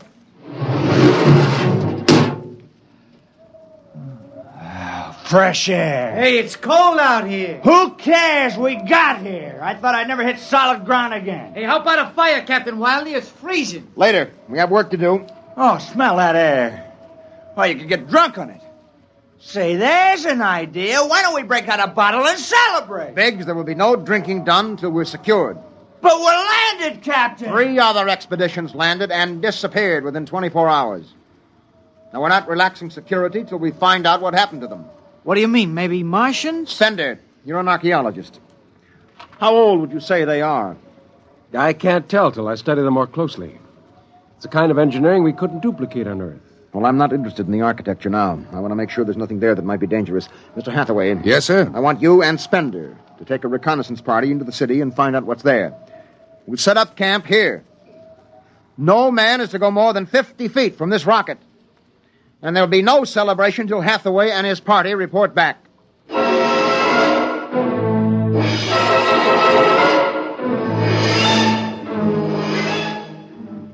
In the sea bottoms, the wind stirred along faint vapors, and from the mountains, great stone visages looked upon the silvery rocket and the small fire. The sky was black overhead, as the 2 racing moons threw knife-edged double shadows on the desert. All right, come and get it. Ciao. Hey, what do you got to eat, Cherokee? Sawdust smothered in cold chicken fat. Good. I thought it was something I couldn't eat. Hey, Captain. Mr. Hathaway's back. Oh, Captain Wilder. Oh, yes, over here, Mr. Hathaway. Well? Most of the city's dead. Spender says it's been dead a good many thousand years, but we found one part about a mile over What toward about the... it? People were living in it last week, sir. People? Martians. Where are they now? Dead.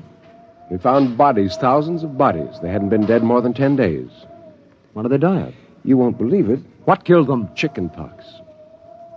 Chickenpox? Yes. Where could they get chickenpox? From Earth. Oh, then the other rockets did get through. Yes. I don't know what the Martians did to them, but I sure know what they did to the Martians. They gave them chickenpox and wiped them out. They just didn't have any resistance to an Earth disease. Think of it, Captain. A race builds itself for 1 million years, refines itself, does everything it can to give itself respect and beauty, and then it dies. Of what? It's like saying the Greeks died of mumps or the proud Roman Empire collapsed because of athlete's foot. We didn't even give them a decent excuse for dying. We just gave them chickenpox. Spender, get hold of yourself. You didn't see those bodies, Captain. Yes, I know. It must have been a shock. You need a rest, a little relaxation. The Martians are dead. There's nothing you can do about that now. Hey, you hear that? The Martians are all dead. Come on, let's break out a bottle and hoop it up. How about a case, eh? Oh, good Lord. They have to do that now? Isn't there time later to throw old beer cans into the canals? Spender, you're an idealist. They're not. All they know now is that they're safe. Little shouting won't hurt. You think too much. I was safe on Mars. The first Earthmen on Mars. We gotta celebrate. Yahoo!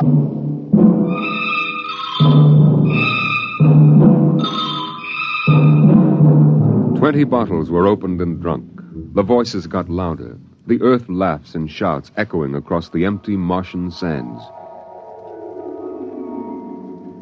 Spender listened to the wind over his ears, cool and whispering. He felt the land getting cooler. The stars drew closer, very near. The air smelled clean and new. He looked at the cool ice of the white Martian buildings over there on the empty sea lands. Oh, what a woman! Oh. Hey, what do we do with these empty bottles? Save them, stupid. There's a 2-cent deposit. Throw them away! Hey, wait. How about that building? 2 to 1 on a buck, I can heave one right through that window. You're on. All right, here goes. Hey, double or nothing on the next shot. Put that bottle down, Biggs. Who's there, Mr. Spender? Stop smashing those windows. What's the difference? The planet's ours now. I guess I can do anything with it I want. Drop that bottle or I'll knock your teeth out. Yeah? Just watch me. I warned you. Hey, come on. What's going on here? Spender! I hit him. He's crazy, Captain. He just walked up and slugged me. All right, Biggs. Spender, you come with me. Now, suppose you explain. What was the idea? The noise, the drunken brawl. Spender, the men are tired. This has been a long trip. And you have a different way of seeing things. No, I'm seeing things all right. I'm seeing how we'll ruin Mars. We'll rip it up and rip the skin off the way we've already ruined Earth. Is that why you hit Biggs? Yes. I couldn't stand the idea of them watching us make fools of ourselves. Them? The Martians. They're dead. They're all dead. But they know we're here. Doesn't an old thing always know when a new thing comes? We've come a long way to smash their windows and spit in their wine. Well, maybe you're right. But I'm still going to fine you $50 for that fight. Now, come on, Spender. Suck in your chin. We'll go back there and play happy.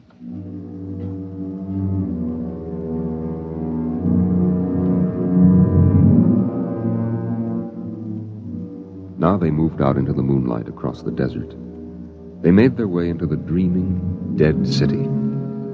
The light of the racing twin moons glinted on the barrel of a pistol, the long blade of a machete, the round, gurgling shape of a raised bottle. The wind blew in from the Dead Sea bottom and brushed through the silvery wire filigree of the towers. Strange music drifted down to the double-shadowed streets, a thin, haunted music that played as it had played through the uncounted years of time. Nobody moved. The moons held and froze them. The wind beat slowly around them. Hey, you people in the city! Biggs! I just want to make a little noise. What kind of a celebration is this, anyway? Come on. They built this city thousands of years ago. And now where are they? How did they die? Who cares? They're dead. That's good enough for me. Lord Byron. What? Lord Byron, a 19th century poet. He wrote a poem that fits this city. Might have been written by the last Martian poet. So we'll go no more a-roving so late into the night. Though the heart be still as loving, though the moon be still as bright. For the sword outwears its sheath, and the soul outwears its breast. And the heart must pause to breathe, and love itself must rest. Though the night was made for loving, and the day returns too soon, yet we'll go no more a-roving by the light of the moon.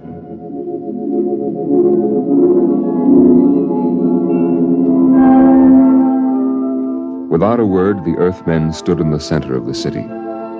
It was a clear night. There was not a sound except the music of the wind. At their feet lay a tile court, worked into the shapes of ancient animals and images. They stood there, silvered by the double moons beneath the crystal towers of Mars. And then Biggs was sick, and the sour stench of liquor filled the cool air. The men of Earth had come to Mars. And Spender turned and walked away into the city, alone in the moonlight, never once stopping to look back.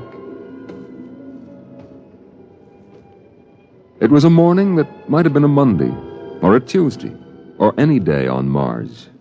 Biggs was on the canal rim, his feet hung down in the cool water, soaking, while he took the sun in his face. Hey, what are you doing back here, Biggs? Didn't you go out with the search party? Yeah. I come back. I got a blister. Oh, yeah. What do you mean? Look, Cherokee, see that? Anyway, I had enough searching. 4 days hunting for that screwball Spender. Didn't find him yet, huh? Oh, good riddance. Oh, my feet. I'm going to soak them in the canal. If I was Wilder, I wouldn't worry about that nut Spender. Let him go. He's a crackpot anyway. Well, he's a little foggy upstairs, I guess. Hey, why don't you take your feet out of that canal, Biggs? I gotta make coffee out of that water. Coffee? You call that stuff coffee? I had a motorcycle once that dripped grease that tasted better than... Wait a minute, Biggs. Hey, look over there. Where? By that bush, there's someone there. Hey. It's him. Hey, Spender! Spender? He's coming over. Why'd he stay lost, that crazy jerk? Hi, Spender. Long time no see. Hello, Cherokee. I've been exploring some ruins. Oh, you and them ruins. You're like a dog in a boneyard. What's the matter? Why don't you just say something? Where you been? Up in the hills. What would you say if I told you I found a Martian? Oh, yeah? Where? Never mind. Let me ask you a question. How would you feel if you were a Martian and people came to your land and started to tear it up? Well, I know how I'd feel. I've got Cherokee blood in me. My grandfather told me a lot of things about the way they kicked the Indians around in the Oklahoma Territory. If there's any Martian around, I'm all for him. How about you, Biggs? They're dead. They're all dead. It's a good thing, too. Well, I found a Martian. Up in a dead town in the hills. I've been reading their books, and they're easy to understand. And I've learned their language. And then I found this Martian. And I brought him here, now. I don't see no Martian. I'm the last Martian. What did you say? Biggs, I'm going to kill you. Oh, cut it out. What kind of a lousy joke is that? And now, don't put that gun away. You're kidding, huh? Spender, you're... He's dead. You killed him. You can come with me, Cherokee. You're an Indian. You know how the Martians would feel. You can be with me in this. You killed him. You just killed him. He deserved it. You're crazy. Maybe I am. But you can come with me. Come with you for what? Go on, get out of here, you crazy murderer. Of all of them, I thought you'd understand. I thought you'd remember what happened to your own people. You get out of here, you crazy murdering... Don't reach for that gun! Spender.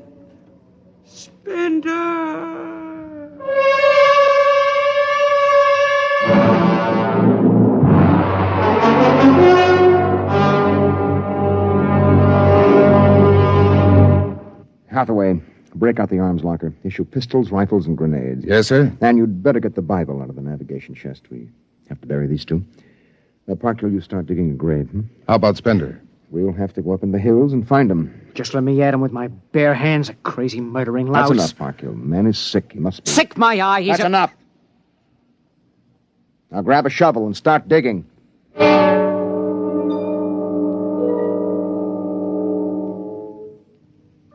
Spender saw the thin dust rising in the valley, and he knew the pursuit was beginning. The sun burned farther up the sky, and the blue sand drifted lazily across the sea bottom below. He sat beside a quiet pool 10,000 years old and held a silver book. Through the house played the strange wind music of ancient Mars, and he heard voices whisper in his mind.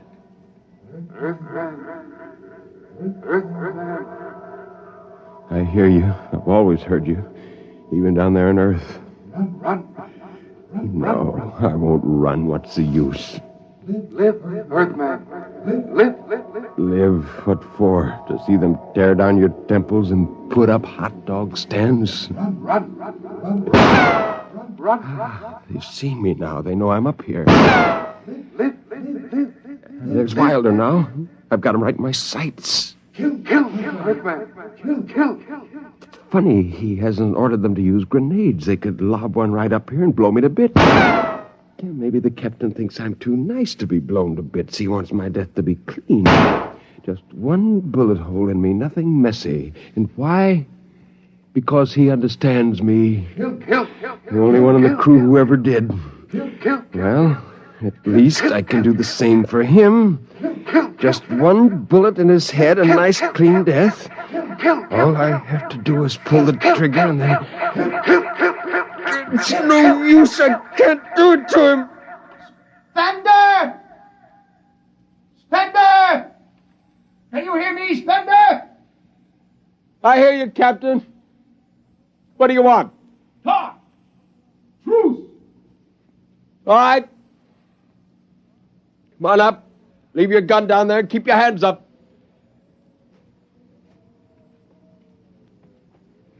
Oh. That's quite a climb. You mind if I sit down? How long do you think you can hold out? Until you're all dead. Oh, why didn't you kill all of us this morning when you had the chance? You could have. I know. I got sick. After I started killing people, I realized they were just fools and I shouldn't be killing them, but it was too late. So I came up here where I could get angry again. Why did you do it? When I was a kid, my folks took me to visit Mexico City. I'll always remember the way my father acted, loud and big. And my mother didn't like the people because she thought they didn't wash enough. I can see my mother and my father coming to Mars and acting the same way. Anything that's strange is no good to us. We aren't fit to take over this planet. But to kill 2 men. How would you feel if a Martian spit on the White House floor? You know, you haven't acted very civilized yourself today. I'll kill you all off, Wilder. That'll delay the next rocket 5 years, and then I'll kill them too. And if I'm lucky, I'll live to be 60. And I'll meet every expedition that lands on Mars. Oh, I'll be very friendly. I'll explain our rocket blew up one day. And then I'll kill them off. I'll save Mars for half a century. And by then, maybe the Earth people will give up. And yet you're outnumbered. We already have you surrounded.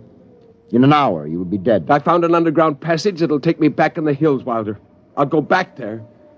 And then I'll pick you off one by one. We'll see.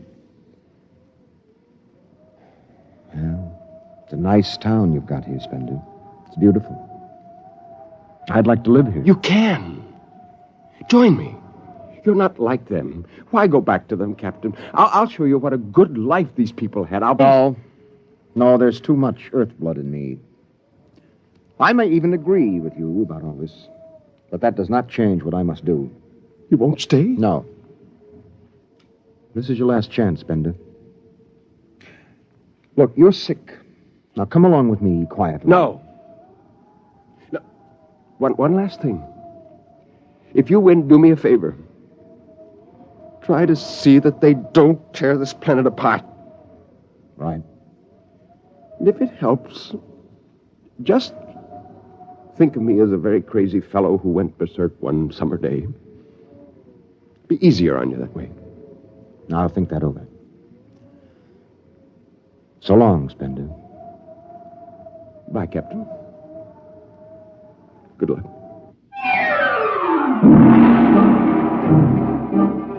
The men spread out again, walking and then running on the hot hillside places where there would be sudden cool grottos that smelled of moss, and sudden open blasting places that smelled of sun or stone. The men ran and ducked and ran and squatted in the shadows. I'll blow his brains! Captain Wilder hugged the rock warmed by the sun. He gasped, for the air was thin and not meant for running. Spender lay at the top of the hill, and a gap in the rocks showed the white of his shirt against the shadows. Wilder looked at the towers of the little clean Martian village, like sharply carved chess pieces lying in the afternoon. He saw the rocks, and the interval between, where Spender's chest was revealed.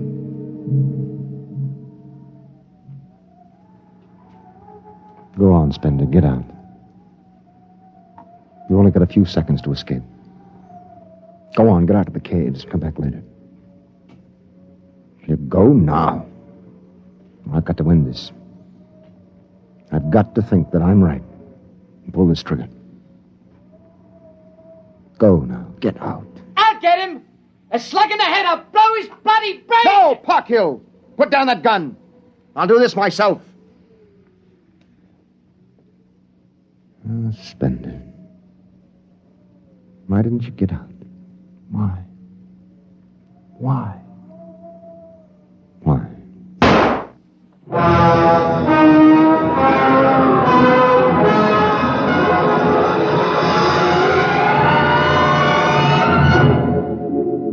They buried him in that ancient valley town, where the music of the wind played on through the days and the nights. They laid him in an ancient silver sarcophagus with waxes and wines which were 10,000 years old, his hands folded on his chest. The last they saw of him was his peaceful face in the cold silver light of the racing twin moons. The captain found the poem in Spender's pocket, and he read it before he shut the marble door. So we'll go no more a-roving so late into the night. Though the heart be still as loving, and the moon be still as bright. Though the night was made for loving, and the day returns too soon, yet we'll go no more a-roving by the light of the moon.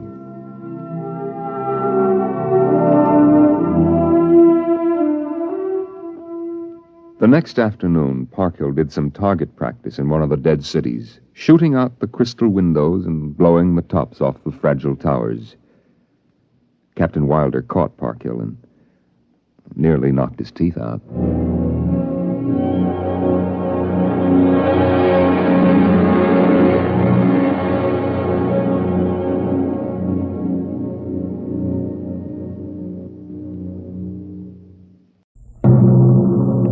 Adventures in Time and Space, transcribed in future tense.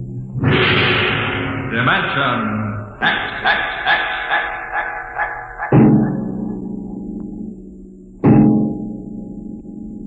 In the beginning, there was Jordan, thinking his lonely thoughts. Out of the loneliness came a longing. Out of the longing came a vision. Out of the dream came a planning. And out of the planning came decision. Jordan's hand was lifted, and the ship was born.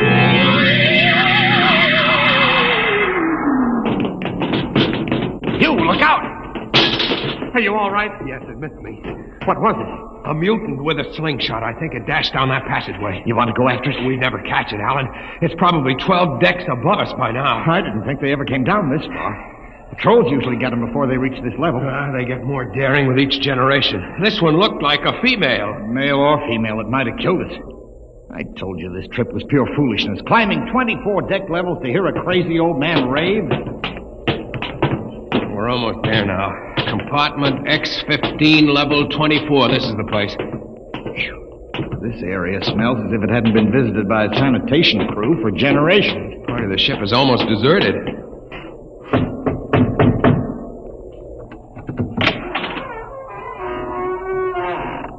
Yes? This is the compartment of John the Witness. Who are you? My name is Hugh Hoyland. I'm a cadet from the scientist barracks. This is my friend Alan Mahoney. What do you want of John the Witness? Only to talk. Are you a believer in Jordan? Naturally. I have heard that there are those among the younger scientists who doubt the word of Jordan. To doubt is death. We're not heretics. Enter.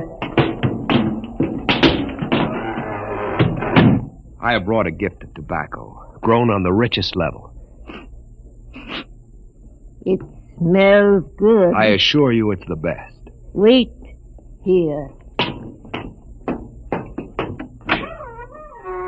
What a rat's nest. Shh. What the devil do you think he can tell you? I don't know. Now hush.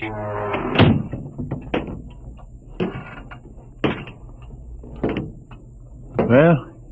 You are John the Witness? I am. Good eating to you. I am Hugh Hoyland. This is my friend Alan Mahoney. What brings a gentleman of the scientist class to my humble apartment? I have heard that you and your parents before you have long been keepers of the legend of the ship. Since Jordan gave the word. I am anxious to hear the word as Jordan spoke it. Why?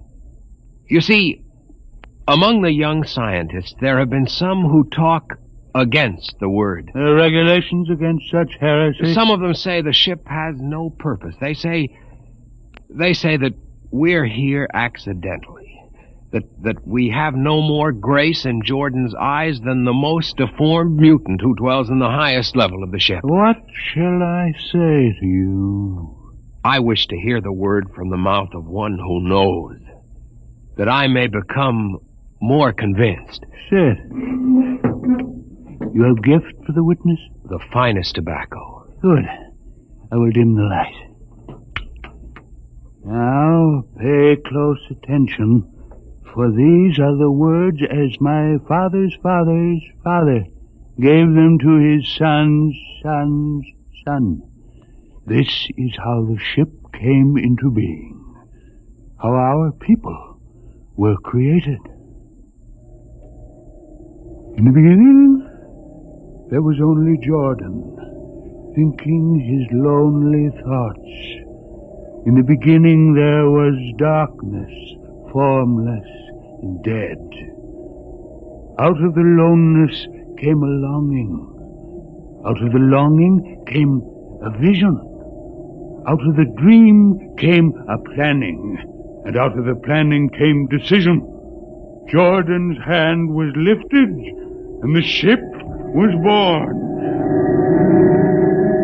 Mile after mile of good compartments, tank after tank for golden corn, ladder and passage, door and locker, fit for the needs of the yet unborn. He looked on his work and found it pleasing, meet for a race that was yet to be. He thought of man, and man came into being. Then Jordan checked his thought and searched for a key. Man untamed would shame his maker. Man unruled would spoil the plan. So Jordan made the regulations, some to speak and some to listen. Order came to the ranks of men. Crew he created to work at their stations, scientists to guide the plan. Over them all he created captain, made him judge of the race of man. Thus it was in the golden age.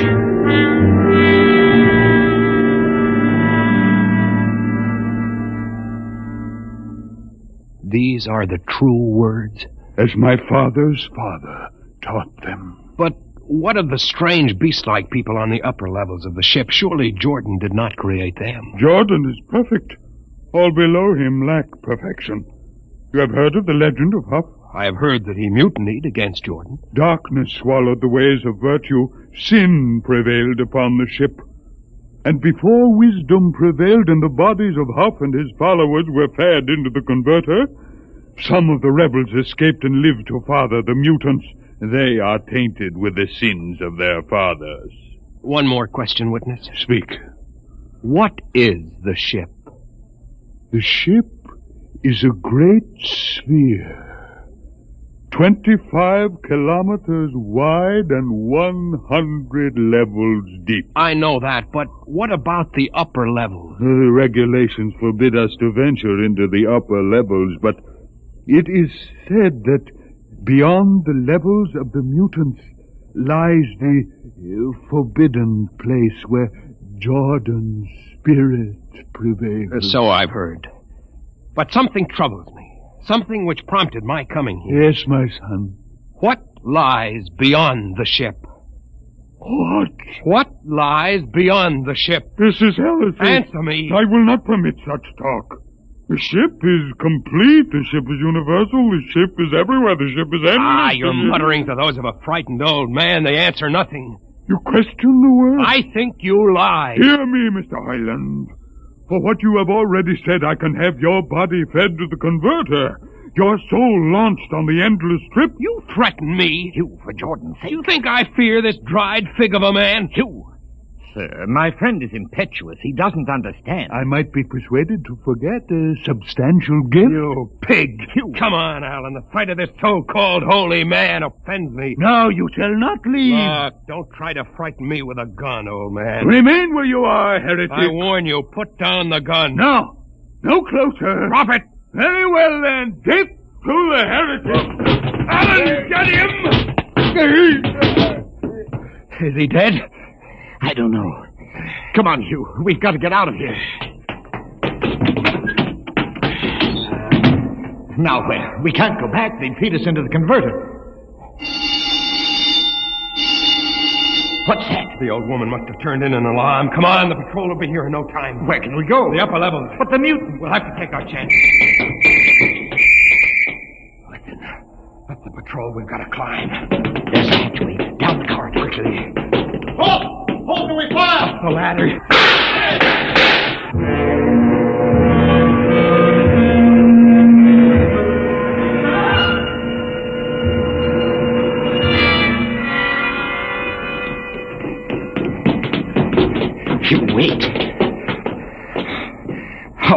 from the outside wall? Judging by the slope of the deck, about 2 miles. Mutant territory. Come on, we'll try this passageway. What? I don't know. I feel as if we're being watched. It's your imagination. Perhaps not. Oh! It's only a ship's rat. Get a grip on yourself. This is as big as a dog. Come on. I can't drag myself much further. We've got to find a compartment with water. Oh, if only you hadn't asked him that stupid question. There's no use going over that. Why did you do it? Why? Alan, I've been thinking about it for a long time. And when he began to give me those stupid pat answers, well, I just saw red, I guess. But who are you to question the ways of Jordan? When you asked me to go with you to visit the witness, I thought you wanted spiritual help. I never dreamed I'm sorry, Alan. I couldn't foresee this. I didn't know. Wait a minute. Well, what? Another shipwreck? No. I thought I saw something move near that bulkhead. I didn't see anything. Maybe my eyes are going bad still. You behind! Alan, look out!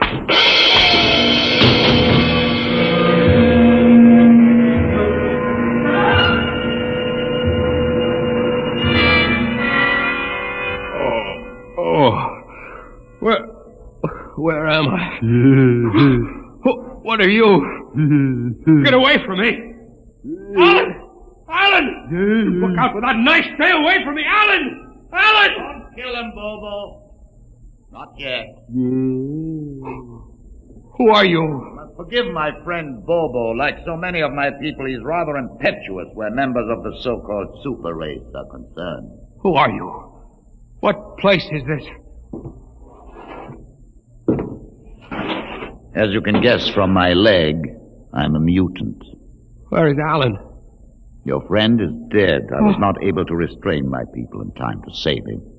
Why don't you destroy me and get it over with? We do not kill for pleasure, Mr. Hoyland, only when necessary. You know my name? I read your identification tag.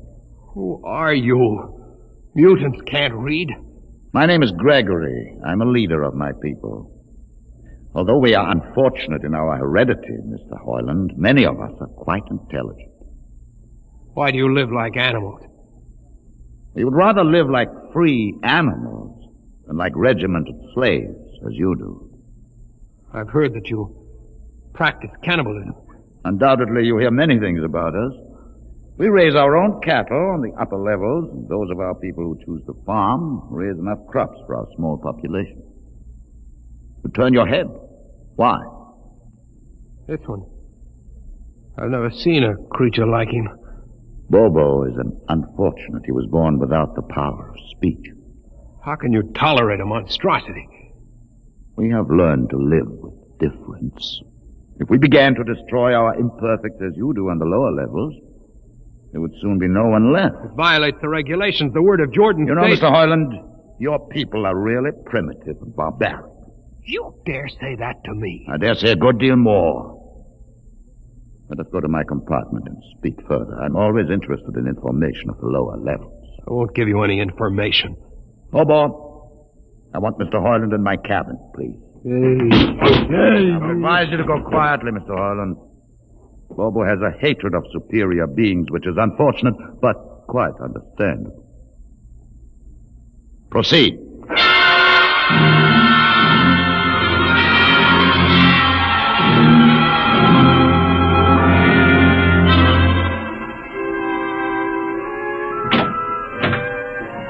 Enter, Mr. Hoyland.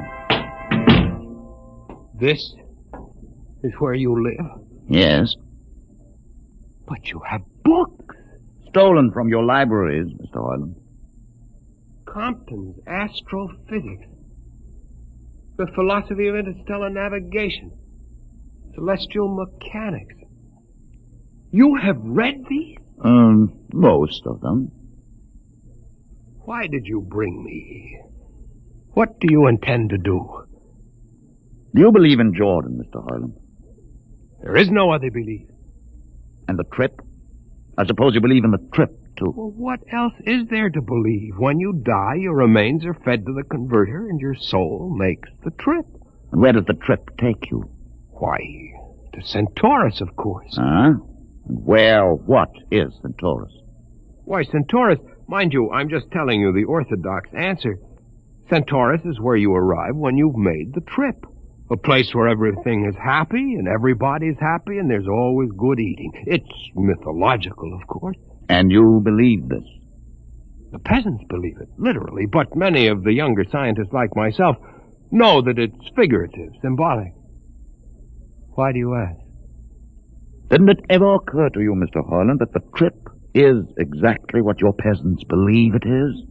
That the ship and all the crew were actually going someplace? Moving? The ship can't go anywhere. It already is everywhere. Imagine a place bigger than the ship, much bigger, with the ship inside it, moving inside. But there can't be any place bigger than the ship. There wouldn't be any place for it to be. Oh, for heaven's sake. Listen, you know the lowest level? Yes. If you started digging a hole in the lowest level, where would that hole go? Where would that hole... Oh, no. No, it's forbidden to think such a thought. Where would it go? No. No, I can't think about it. Bobo! Bobo, we're going to take Mr. Hoyland to the place. Where are we going? To the top level. But it's certain death. Nonsense, I've been there 1,000 times. Come along. No, I won't. You can't make me. I think we can. Now, shall we proceed peacefully, or shall I have Bobo persuade you?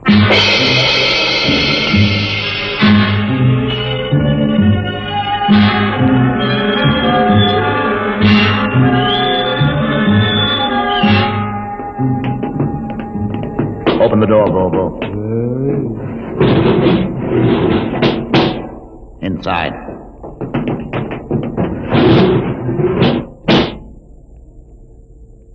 What place is this? This, Mr. Hoyland, is the main control room. Why, Mr. Hoyland, you're trembling. It isn't true. There is no such place except in mythology. Oh, you younger men are so wise, Mr. Hoyland, except for one thing. This happens to be the main control room of the ship. But it's nothing but a huge room with an instrument panel. What did you expect? How do you know this is the main control room? See these instruments? Using them, the navigator many hundreds of years ago actually steered the ship on its voyage. I don't understand. I didn't suppose you would. Your people have been so steeped in superstition and ignorance that the whole concept has lost its meaning. Sit in that chair. Don't be frightened. Sit down. Very well. Look up. What do you see? Nothing but a huge shield. Watch it for one moment, Mr. Hoyland. You are going to see something that few of us have ever been privileged to witness. Something so dazzling that you may find it hard to accept at first. But it is there. It is a reality. And ultimately you must accept it. What are you doing? I'm dimming the lights. Don't be frightened. Keep your eyes focused on the shield above us. Ready? Watch. The shield! It's sliding back! Ghost of Jordan! Well? What am I seeing? The universe, Mr. Hoyland. The universe in all its beauty. The stars, the planets, the sun, the moon, and the constellations. This is your heritage, Mr. Hoyland. The heritage you've been too stupid to seize. But it can't be. The ship is the universe. There is nothing but the ship. Ah, but there it is. You see it before your eyes, spread out like a canopy of glory. You still deny it? Answer me, Mr. Hoyland. Do you deny it? No, I can't. They lied. They lied to us.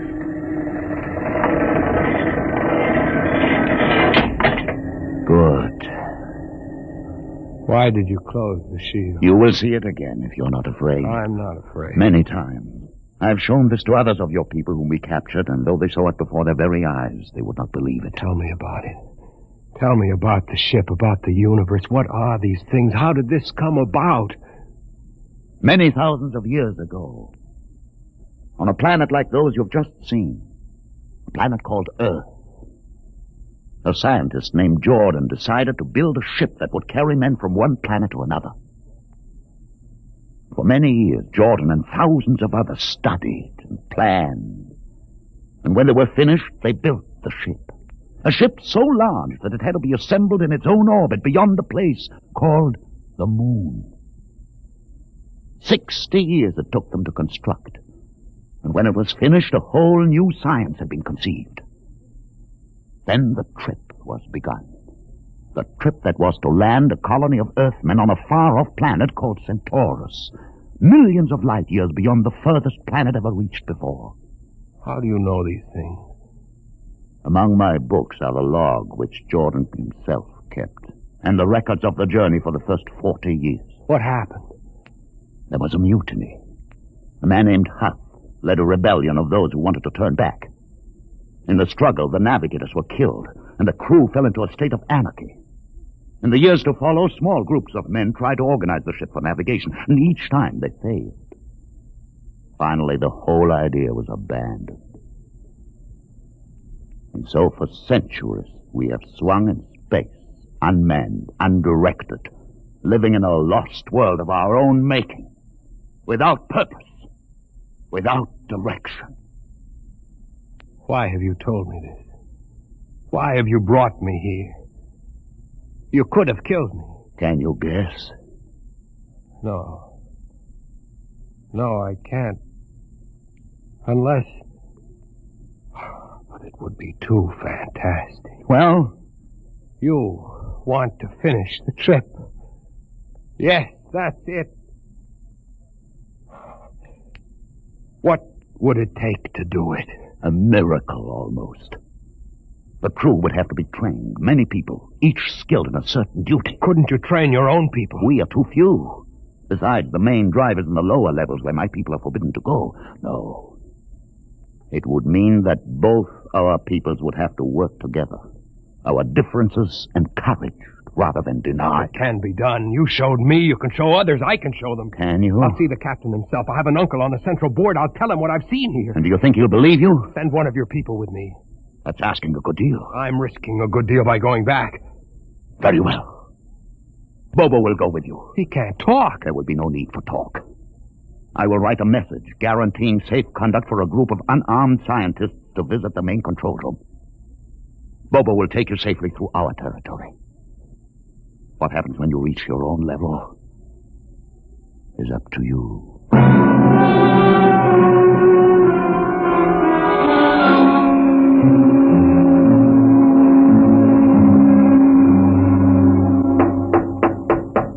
One moment. Yes, what you? Quick, Uncle, let us in. But this mutant... He's harmless, please. Now, what is this? You're wanted I know all about that. Listen, Uncle, I must see the captain. The captain? Are you mad? You're a council member. You can get me to see him. They'll kill you. You're wanted for heresy. I don't care. I must speak with the captain. You're close to him. You can arrange it. I don't understand why... Uncle, listen to me. The ship is moving. I can prove it. Do you understand there is a purpose in the ship? I don't understand what you're babbling Never about. mind. Just talk to the captain. Tell him I have information of tremendous importance. Tell him I've arranged a truce with the mutants. A truce? Here, show him this paper signed by their leader. Do it, Uncle, for my sake. I don't know. Please, Uncle. If I'm to die, let this be my last request to you. Very well. I'll speak to the captain. I'll try.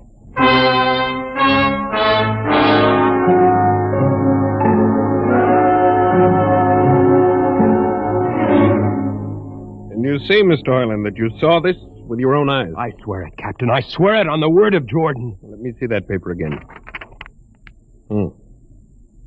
What do you think, Commander Erst? I don't know, sir. It might be a trick. I guarantee you safe conduct. If these things are as Mr. Hoyland reports them, It would pay to risk a few lives. The man is a convicted heretic. Still, we mustn't discount his word entirely. He has a safe conduct. The mutant risked its life coming with him. I think we might investigate. You will do it? I'll have an expedition outfitted. Dismissed, Mr. Hoyland. Thank you, sir. Thank you. Captain, do you... Commander Erst. Sir. You'll make the necessary arrangements for an expedition. I trust you understand. Perfectly, sir. Perfectly.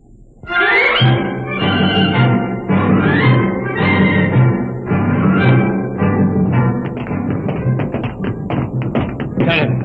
Mr. Hoyland. You'd better halt your men here. This is the spot. Patrol, halt. I see no welcoming party of mutants. There will be none. Their leader will meet you inside the main control room. You don't say. And just where is this main control room? Beyond that door. I see. All right, men. Ready arms. Why do you ready arms? In case of ambush. Ambush? Don't you think they could have ambushed you on the way up here a good deal more easily? You know, Mr. Hoyland, I think you're a mutie lover. They have a place in the converter for that kind. Lieutenant, are you mad? No, Mr. Hoyland. But most certainly you are. To think that we could be lured up here to be slaughtered with a fantastic story about some mythical control room. Guns ready, sir. Lieutenant, I warn you, these people have acted in good faith. If you break that faith now... to open the control room, Mr. Hoyland. No, not until those guns are dismounted. As leader of this expedition, I order you to call them. I refuse. You cannot do this thing. This is no way to keep a truce. Very well, if you refuse. Oh, there! Mutant! Come out! For Jordan's sake, Lieutenant. Be quiet for company. Mutant! Open the door! Please, Jordan, don't let anything happen. Please don't. It's opening. Ready, men. Someone's coming out. Look at his leg. Horrible. Steady. He's walking toward us. Yeah, I can't stand this. Look out! Gregory! No! You fools! You've killed him! Here come the rest of them. Fire!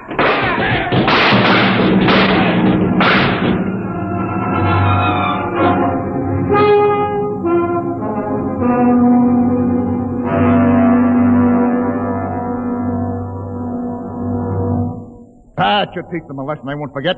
All right, men. Inside the room. Hoyland, you're under arrest as a conspirator in this ambush. Ambush, you fool, you blind, stupid fool. That'll be enough. Have you been inside this place before? Yes. What's all this machinery? These are the controls he would have used to steer the ship. He's gone out of his mind, Lieutenant. Steer the ship? Who? The leader. The one you killed. This ugly mutant? This ugly mutant happened to be a man of true greatness. You're mad. Am I? This man had a vision which could have saved you, but you chose to kill him because you couldn't stand the sight of his difference from you. I'll not listen to these ravings. Close your ears. Shut your minds against the conscience that tells you it's wrong to kill. That tells you that your need to be arrogant only proves your inadequacy to yourself. Shut him up. Don't listen to him, man. You can't shut your ears. My words sting you. You cannot shut your mind. And you cannot shut your eyes. Don't do this! The roof. It's moving back. Look. Let the vision of this confound your ignorance and blind your eyes. This is the heritage you tried to stifle in your own breast. This is the heritage of stars and open skies for which men have yearned for centuries. Try to destroy this, and you will only destroy yourself. Death to the heretic. Kill me if you choose. But I say to you that this you cannot keep from our people. That they will seek it out, and the ship will be manned, and the ship will be steered, and there will be freedom and purpose and respect for ourselves. This is your heritage. Look upon the universe. Kill him! Kill him! Kill him!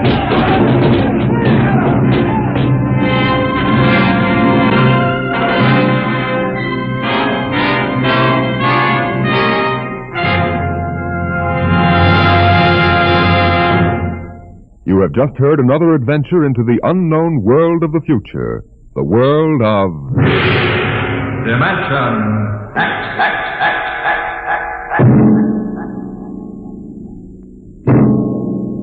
This has been the concluding broadcast in the current series of Dimension X.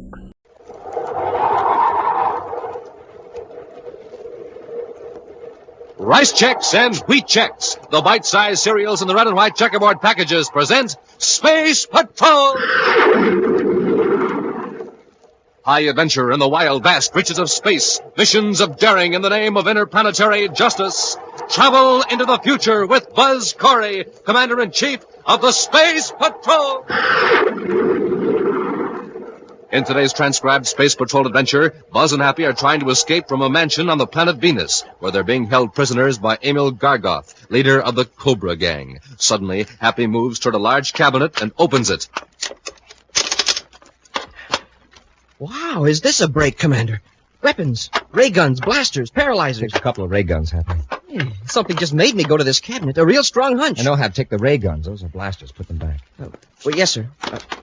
Well, I'm not arguing, sir, but wouldn't the sight of a blaster have more effect on Gargoyle? All right, it doesn't matter. Let's get careful, Hap. You're pointing the gun right at me. Lower your arm. I can't. Something's controlling my movements. Happy, lower that gun. I'm trying to. Commander, my finger is squeezing the trigger. I can't stop it. We'll return in just a moment with today's exciting Space Patrol adventure, The Secret of Dr. Borodek. Plenty delicious, plenty good. Yes, sir, Space Patrollers, those are the words I use when I talk about Rice Chex. Now, Space Patroller, how about you? Who, me? That's right. What words would you use to tell me how good Rice Chex tastes? Super keen and senior, George. That's the way Rice Chex taste to me, Captain Tufeld. Swell. And hey, how about that modern bite size that Rice Chex has? What do you say about that? Just right for a bite with a real smooth fit for a spoon. Man, that's great. Now you have yourself a good, nourishing breakfast with Rice Chex, and what happens? That's it, Space Patroller. Yes, sir, gang, that's exactly the kind of blast-off you get after a nourishing breakfast with Rice Chex. But any way you say it, any way you eat 'em, out of the bowl or out of the box, Rice Chex are tops 3 ways. For taste, for size, for get up and go. For sweet whole wheat, try Wheat Chex. Look for Rice Chex and Wheat Chex in the red and white checkerboard package with a full-color picture of Commander Corey or Cadet Happy on the outside and the free Space Patrol trading card inside. Chex, rice or wheat, real neat. And now today's Space Patrol adventure, The Secret of Dr. Borodek. On 10 planets, Space Patrol agents are ready to pounce upon known members of the Cobra Gang. But the syndicate of criminals appears to have suspended all operations, and its shrewd leader, Emil Gargoth, has gone into hiding. The name of the dread organization seems to have been dropped completely from public minds. Certainly, it's far from the minds of 2 men who sit chatting in a comfortable mansion on the outskirts of Venus City. One is the wealthy and elderly Andrew Means, retired interplanetary financier. The other is his host, the youthful-appearing Dr. Clement Borodek, a mysterious yet popular figure in United Planet society. After a lengthy discussion, Andrew Means suddenly turns to Dr. Borodek. Dr. Borodek, I want to know your secret. Secret? What secret? The secret that has enabled you to live for centuries.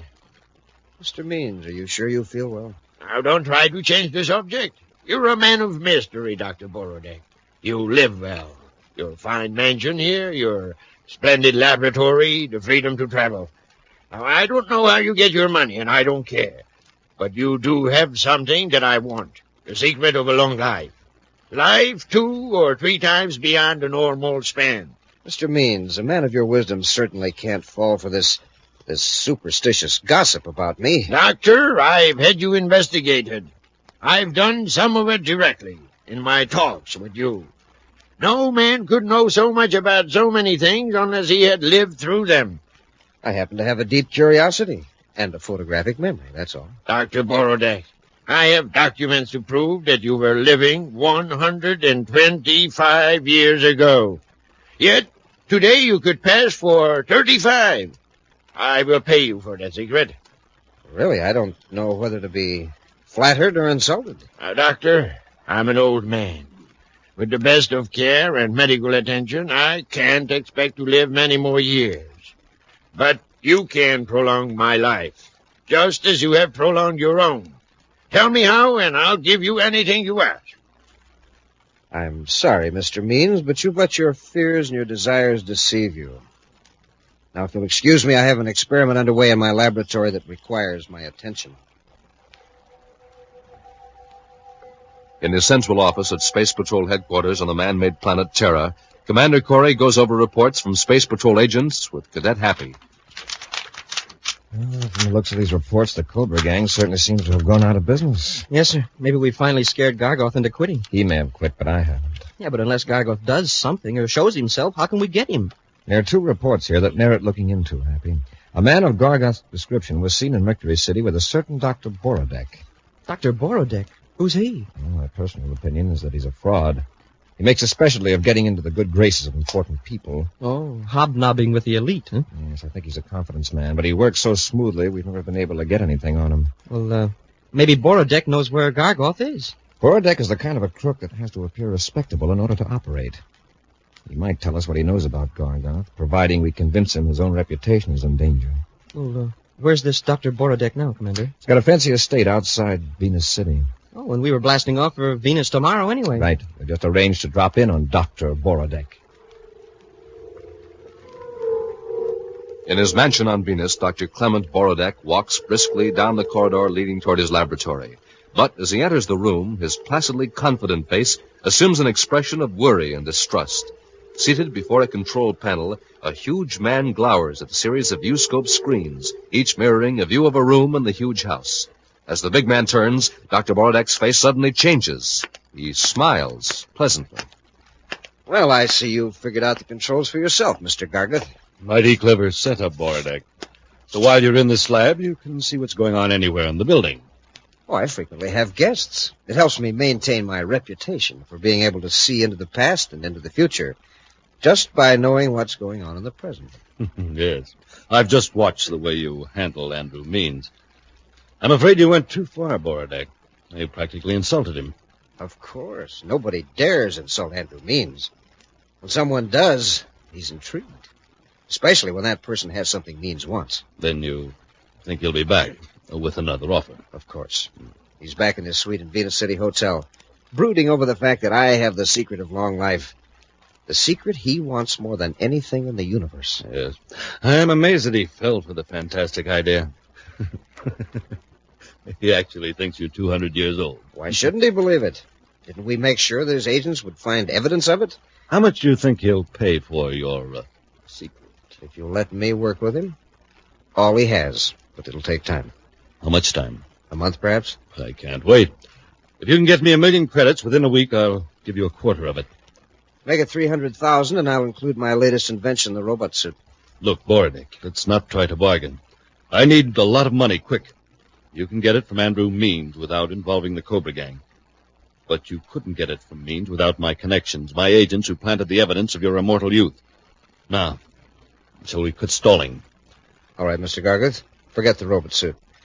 I can easily find other buyers. I'll settle for 1/4 of anything I get from Andrew Means. Good. Borodek, tell me the truth. Can you actually control the actions of anyone wearing that robot suit? Of course. If you like, I'll show you how it works. We might even use it on Andrew Means. Oh. Have you thought of what will happen after Means buys my secret of long life and finds that he's still growing older? What do we care? You can tell him he waited too long to use it. That won't satisfy Andrew Means. He'll charge he's been swindled. There'll be an investigation. Yes, you're right. Means has the influence to cause plenty of trouble. We've got to get rid of him before he knows whether your big secret is a fake or not. Exactly. And with my robot suit, we can make it look as though Means met with a fatal accident through his own carelessness. You mean we can make him do something that's entirely against his will? Yes. The strongest will in the universe is powerless against the force that controls my robot suit. Show me how it works, Dr. Borodek.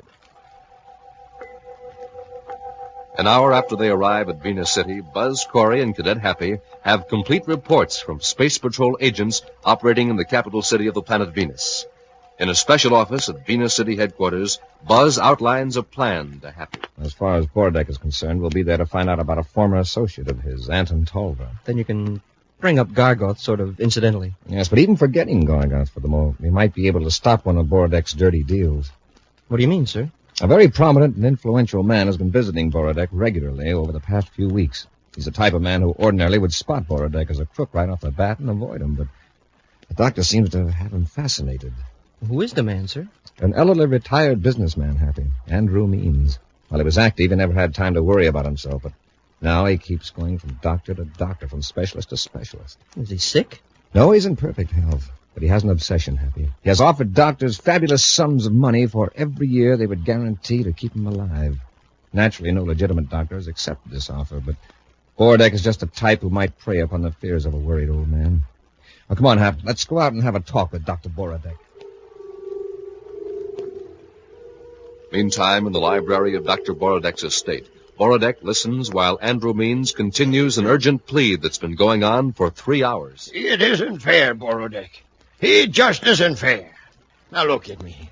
I haven't begged for anything in my life, but I'm begging you to sell me your secret. Sell me your secret. Mr. Means, assuming for the moment that an extended lifespan were possible, what makes you think you would enjoy it? What's that to you? Well, we learn as we live, don't we? But just when we learn to enjoy life to its fullest, it's taken away from us. Borodek, people think of me as a fairly good man, isn't that true? Yes, Mr. Means, quite good. Well, I've made mistakes. Give me a chance to correct them. Extend my life, Dr. Borodek. What will you lose? All right, Mr. Means. What do you offer? 1 million credits. When can you get the money? I can have it here in 3 hours. Good. When you get back, I'll administer the treatment. Dr. Borodek is apparently alone in his mansion on Venus City when Commander Corey and Cadet Happy arrive to question him. The doctor is quite at ease as Buzz and Happy stand in the same library where an hour before the elderly Andrew Means pleaded his cause. Of course, Commander, I remember this Anton Tolver, but he hasn't worked for me since, a year ago, on Saturn, I think it was. All right, Doctor, thank you. Oh, there's something else I wanted to ask. Yes, Commander? Where is Emil Gargoth?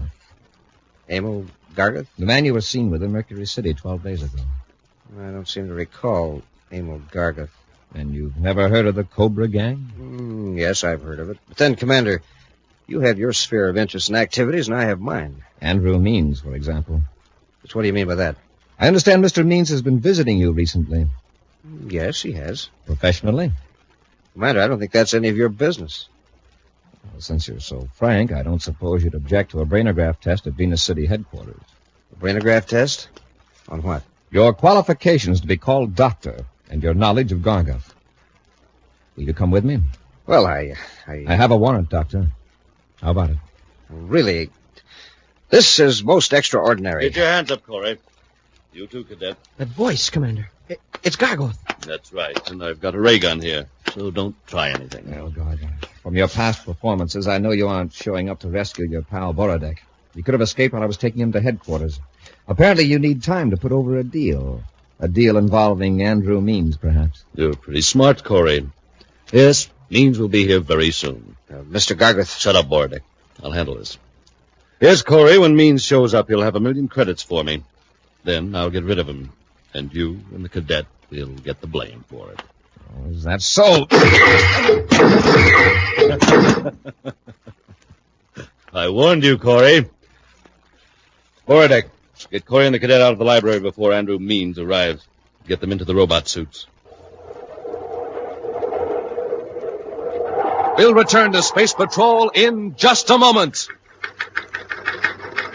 This is Dick Tufeld in Los Angeles reporting on the first airplane with swept-back wings used in the U.S. Air Force, North American's F-86 Sabre jet fighter.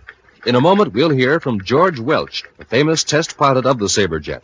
The Sabre is 37 feet long, weight 8 tons. Wings are swept back at a 35-degree angle. Top speed more than 650 miles per hour. Now, George Welch recorded at Edwards Air Force Base. I was lucky enough to fly the F-86 Sabre jet for the first time. The first time up or the 50th, every flight is important. That's why I have to keep in top shape. I like to eat good food with lots of energy in it. Rice checks and wheat checks meet that test, and they taste exactly right. I think you'll like them too.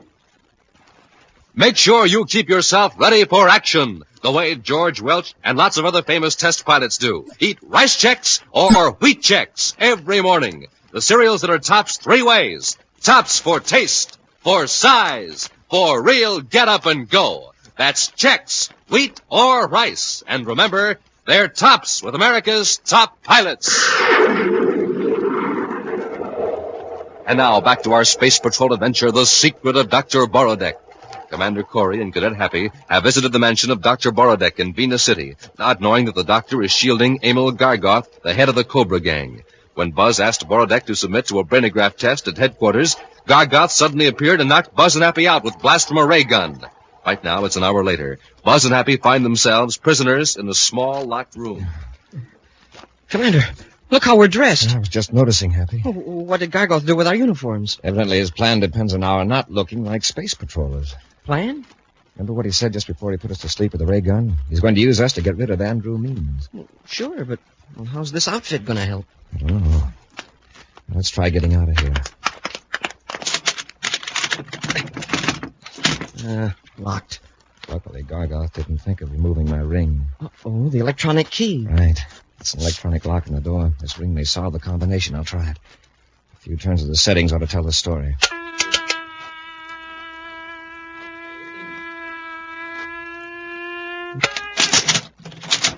It worked. Yes, the door's open. Now remember, Hap, our job is to protect Andrew Means. Yes, sir, but what with? We're unarmed. We'll find something. Come on.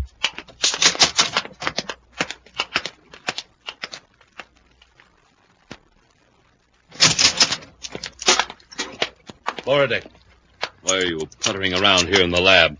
Just getting the props ready for the final act, Mr. Gargoth. What do you mean? I want Andrew Means to be impressed when he sees the miraculous potion that will make him live indefinitely. There, what do you think of it? Looks all right, but then anything would do. I can't agree, Mr. Gargoth. When a man is paying 1,000,000 credits for a few drops of liquid, he should get his money's worth. You'll note that the liquid glows. Isn't that a beautiful violet light? Yes. Is it poisonous? Naturally, and quite sudden and painless. Andrew Means will never know he's been swindled. And when Means is finished, we force Corey and the cadet to carry him out. And over the cliff. You're sure you can control their movements to that extent? You'll see. Speaking of Corey, he and the cadet should be conscious by now. I'll check. Let's turn on the viewscope monitor. They're gone. They got out of the room. Mr. Gargoth, bring that robot suit control box here quickly while I try to locate Corey on the other screens. All right. They're not there. They're there. There they are, in the downstairs hall. Here's the control box. You work it, Mr. Gargoth, just for practice. Whatever you do, keep them from going near that cabinet. I've got some weapons stashed in it. They're just looking around now. Can we hear what they're saying? Yes, and after we get them under control, you can talk to them. Just throw these 2 switches. Look, Borodeck. You go down to the library and get ready for Andrew Means. I'll handle Corey and the cadet. What do you have in mind, Mr. Gargoth? Just leave things to me. All right.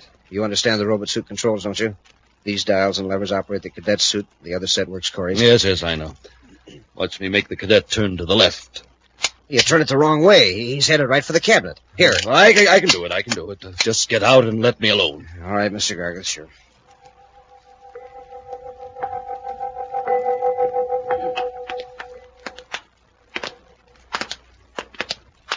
I wish I knew the layout of this house. Since we're unarmed, we've got to catch a Gargoth and Borodeck by surprise. I hope we get them before they get Andrew Means. Happy, what are you doing? Going to this cabinet, I guess. Hey, this is a break, Commander. Look what's in the cabinet. Weapons, ray guns, blasters, paralyzers. Take a couple of ray guns, Hap. Hey, something just made me go to this cabinet. A real strong hunch. No, Hap, take the ray guns. Those are blasters. Put them back. Oh, well, yes, sir. I'm not arguing with you, sir, but, wouldn't the sight of a blaster have more effect on Gargoth? All right, it doesn't matter. But I'd hate to have to use a blaster, even on Gargoth. Be careful, Hap. You're pointing that gun right at me. Lower your arm. I can't. Something's controlling my movements. Happy, lower that gun. Well, I'm trying to, but... Commander, my finger's squeezing the trigger. I can't stop it. Smoking rockets. Sure lucky you ducked, Commander. I'm sorry. What in the universe came over you, Happy? Well, I don't know. It was like something had hold of my arm. Commander, it's happening again. This time you won't be able to duck, Corey. Gargoth. That's right. I'm in Borodek's lab, right above you, watching you through a viewscope. But I can control every move you make. You're my puppets. It's these suits. I can feel the fabric tightening on my legs. That's right, Commander. You and the cadet are wearing Dr. Borodek's robot suits. Under electronic impulses, the fibers contract just like muscles. I haven't had enough practice yet to control both suits at once, so I'll merely keep you lying down on the floor, Commander. Aim, cadet. Happy, step on that strip of rug. Move quickly. Squeeze the trigger. Look out, Commander! Sorry I had to yank the carpet out from under your hat. I'm glad you did. You're only delaying things, Commander. And it won't do you any good to grab Happy's arm. I can still make him point the gun at you. Happy, I've spotted the viewscope camera. The lens is right under that map of Venus on the wall. Yeah, I see it. We tend to struggle. When your aim's right, pull the trigger. Let go of that gun, Happy! He can't let go, Commander. See, I'm easily controlling his arm. Lower. Lower. The gun is just above your head now. Cadet, you clumsy fool, you've destroyed the viewscope camera. It's not going to help you any. I can't see you, but I can keep you from moving until Borodek and I are ready for you.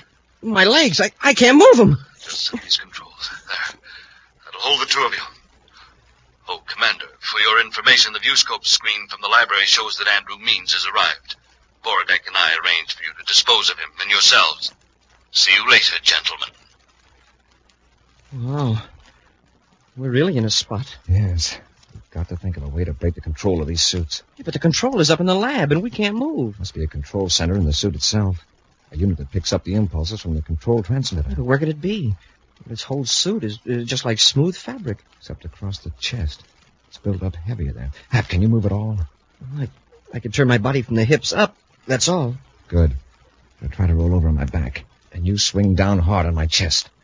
And break the controls. It's worth a try. All right, Hap. Swing hard with your fist. Try it again.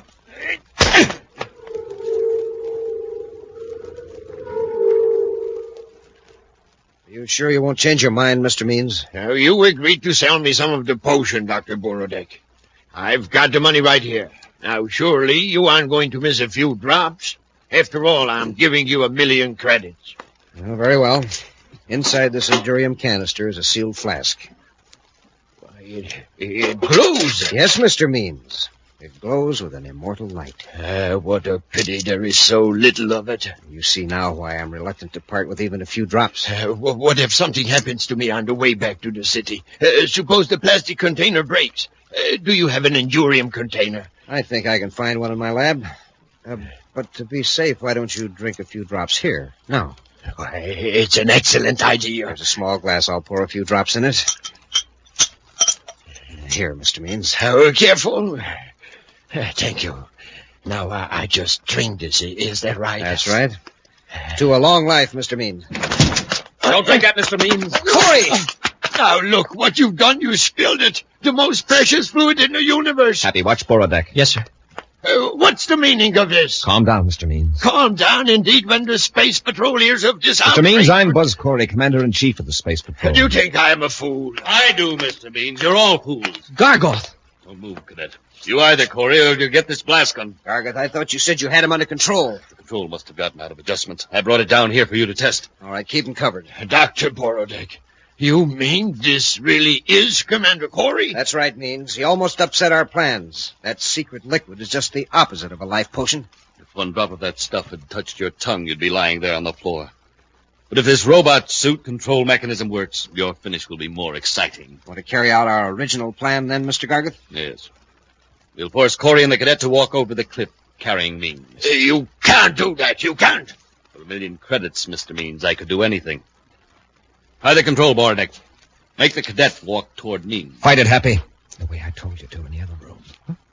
Oh, yes, sir. It's working. He's straining against the control.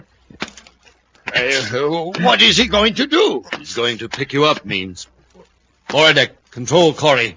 The power in that robot suit, the cadet can lift Means with one arm. But I'll control Corey, too, just to show you how it's done. That's it. You've got them both moving now, like puppets. Okay, Hap, rush them.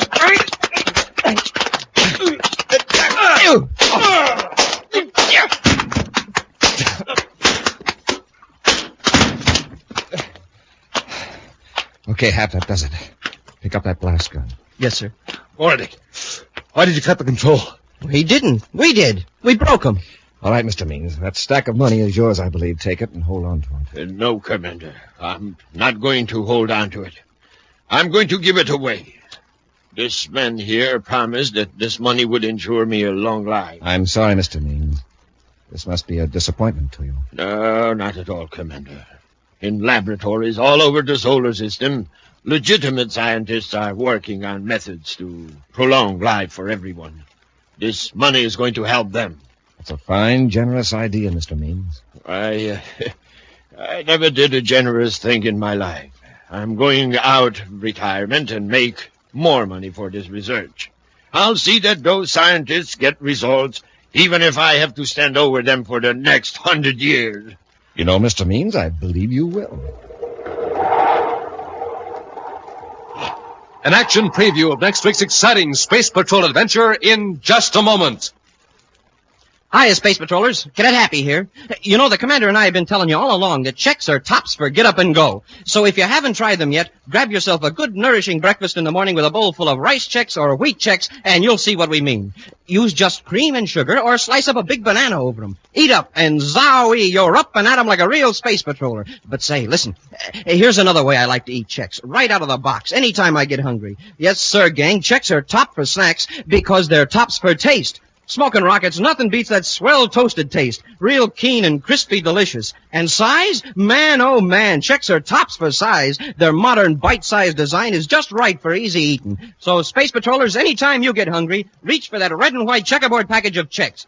Pack 'em in your pockets before you blast off for play. Pack 'em in your lunchbox for a swell recess snack time. Checks, rice or wheat, tops for taste, for size, for get up and go, and tops for snacks, too. Space Patrollers, maybe you think you don't like salads. Well, here are some that are really different. One's called Funny Bunny Salad. Fun to look at, neat to eat. Made of cling peaches and cottage cheese, teamed up with crispy, crunchy rye crisp. Smoking Rockets, it's delicious. Tell Mom to look for these swell salad recipes and the fixins for them at her grocer's.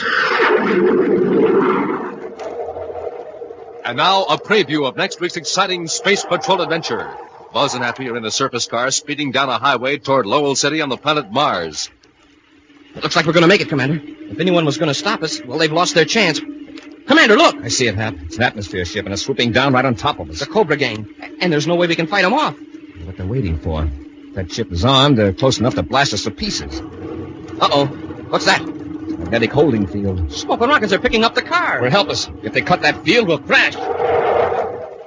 Be sure to join us again next week for the thrilling story, The Zero Ray, when rice checks and wheat checks again present Space Patrol! Space Patrol, created by Mike Moser, starring Ed Kemmer as Commander Corey and Lynn Osborne as Cadet Happy, was written by Lou Houston, produced and directed by Larry Robertson, executive producer Mike Devery. Other players were Ken Mayer, Norman Jolly, Stephen Robertson, and Bela Kovach. Dick Tufeld speaking. Now, don't forget to tune in next Saturday and every Saturday when Rice Checks and Wheat Checks again present Space Patrol! Space Patrollers, this is Commander Corey. Whenever fires, floods, or any disaster strikes your town, the Red Cross is right there to answer your call for help. Now, the Red Cross is calling on you to help keep this wonderful service rolling.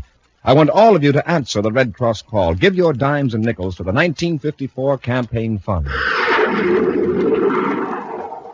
Be sure to see another exciting Space Patrol program on your local ABC television station. Consult your local paper for time and channel. This program is broadcast to our armed forces overseas through the worldwide facilities of the Armed Forces Radio Service. Space Patrol came to you transcribed from Hollywood. This is ABC Radio Network.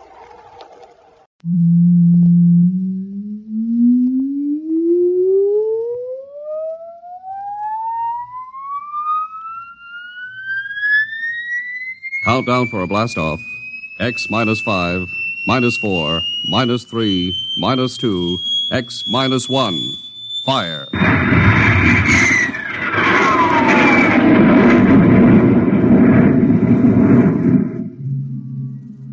From the far horizons of the unknown come transcribed tales of new dimensions in time and space. These are stories of the future, adventures in which you'll live in 1,000,000 could-be years on 1,000 maybe worlds. The National Broadcasting Company presents X -1.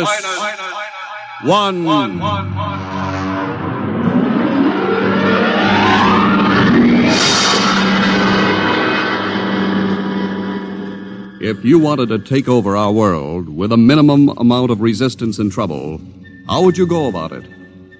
Tonight we'll tell you how, with a strange and chilling story by George Lefferts. The Parade.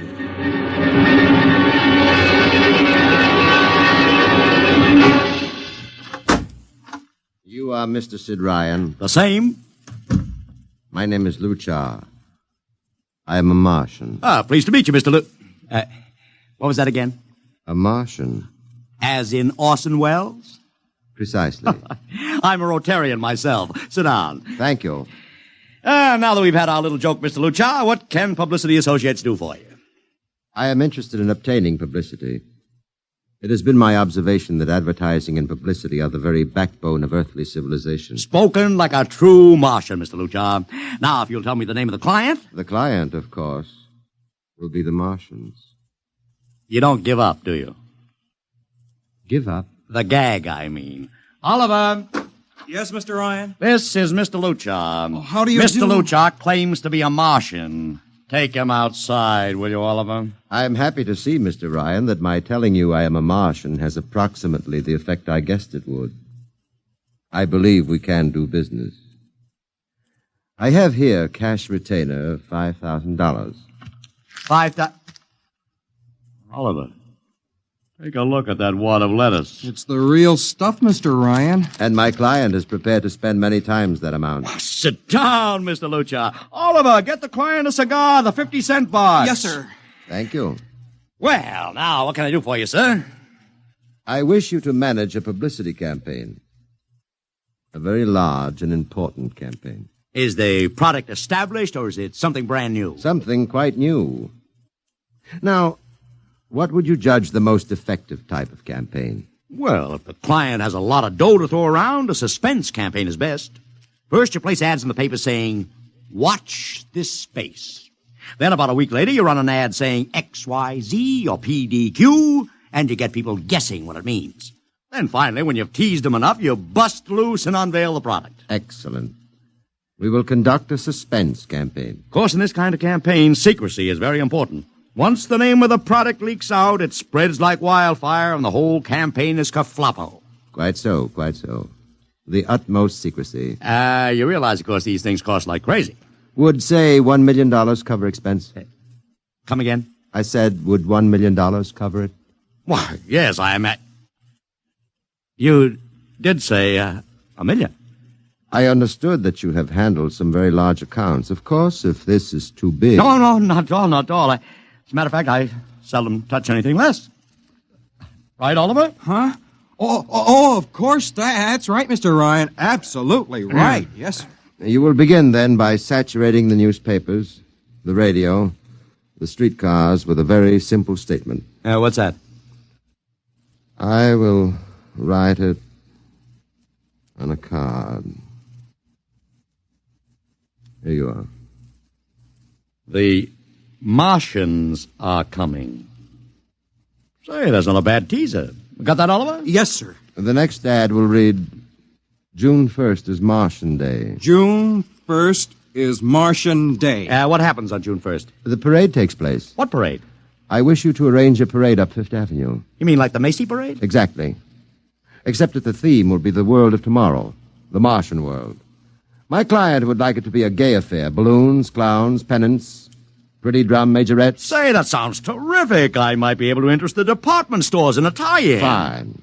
The parade will climax the campaign. On June 1st, the product will be unveiled. Good enough. By the way, Mr. Luchard, just what is the product? What are we selling? Oh, no, Mr. Ryan. Secrecy, remember? Yeah, but after all... Mr. Ryan, all will be revealed to you in good time. For the moment, let us say that we are selling a concept. A concept? The concept of invasion from Mars.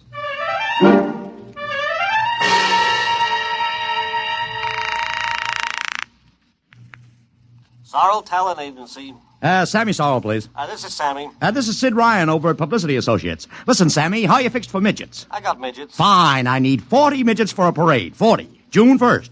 And listen, Sammy, I want them dressed in little spacesuits. In little...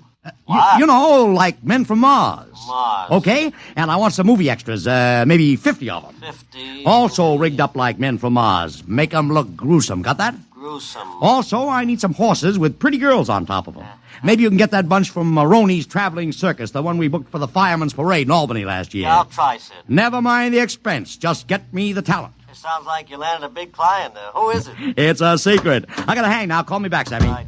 How you doing, Oliver? Oh, fine, Mr. Ryan, just fine. I got 100 small boys pasting little stickers. The Martians are coming on the subway platforms. Good. We got full-page ads in all the dailies. Good. And 10-second spot announcements on every local station. Good. It's costing a fortune. Good. The more it costs, the bigger our percentage. Spend like you were going to the electric chair, Oliver. Yes, sir. How are you making out in the parade? If it comes off, it'll be the biggest thing since Bonham invented the midget. I've got Macy's, gimbals, and sacks to contribute floats. Everything is built around the Martian theme, see? Even the horses will have long feelers attached to them and funny-looking extra legs. It'll be sensational. That sounds fine, only... Only what? Mr. Ryan, we don't even know what we're selling. Oliver, my boy, do you think old Sid Ryan has been sitting here spending all this moolah and not putting two and two together? You mean you know who Luchar represents? Just by accident, understand. I have learned that Century Pictures is making a big new epic. One of those expensive pictures they make in secret and then spring on the public because they don't want the other studios to get the jump on them. What's the picture? A space opera titled Invasion from Mars. Get it? Oh, I begin to see. Also, by mere coincidence, it's supposed to have its premiere sometime around June 1st. You follow me? Yes, but... Mr. Ryan, Century has an exclusive contract with New Feature Syndicate for all their publicity. Suppose Century Pictures doesn't like the way New Features is handling their stuff. They want to get out of the contract, but New Feature says no, so they have to get around the contract. A man named Luchar, client unknown, starts publicizing the Martian invasion. Need I go further? I don't know, Mr. Ryan. Sounds pretty far-fetched to me, but I don't know. That's what I like about you, Oliver. You're so innocent.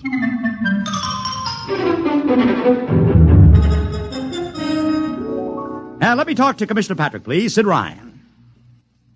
Hello. Commish, Sid Ryan. Oh. How are you, Ryan? Fine. What is it this time? You want to drop a man off the Empire State Building into a teacup full of water? The answer is no.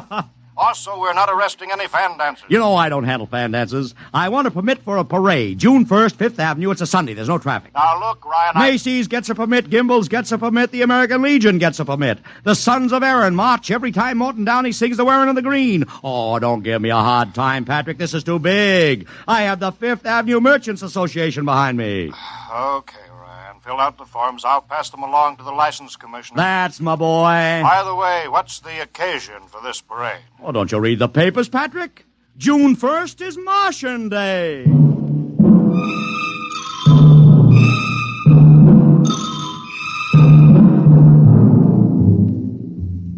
How is the campaign going, Mr. Ryan? Like wildfire, Mr. Luchar, like wildfire. Everybody and his brother is going along with the gag. Yesterday, we distributed 50,000 Martian hats to school kids. I got some of the merchants doing World of Tomorrow displays in their windows. Every big novelty manufacturer in town is climbing on the bandwagon. They want to get into the parade with floats, giveaways, anything. Everybody smells a buck to be made. I wouldn't be surprised if the mayor himself declared Martian Day. I've even arranged for Commissioner Patrick to accept a $50,000 check for the Policeman's Benevolent Fund from the man from Mars. Oh, it's terrific, terrific. My blood pressure's up to 200. Excellent. I I understand Century Pictures spent over $1 million making that space opera. I beg pardon? Oh, come, Mr. Lucha. Sid Ryan wasn't born yesterday, you know. I know who our client is, even if you don't admit it. You do? Always thinking that's me. Well, as long as you know, let's keep it to ourselves, shall we, Mr. Ryan? As you once remarked, when these things leak out, it destroys the surprise and ruins the effectiveness of the campaign.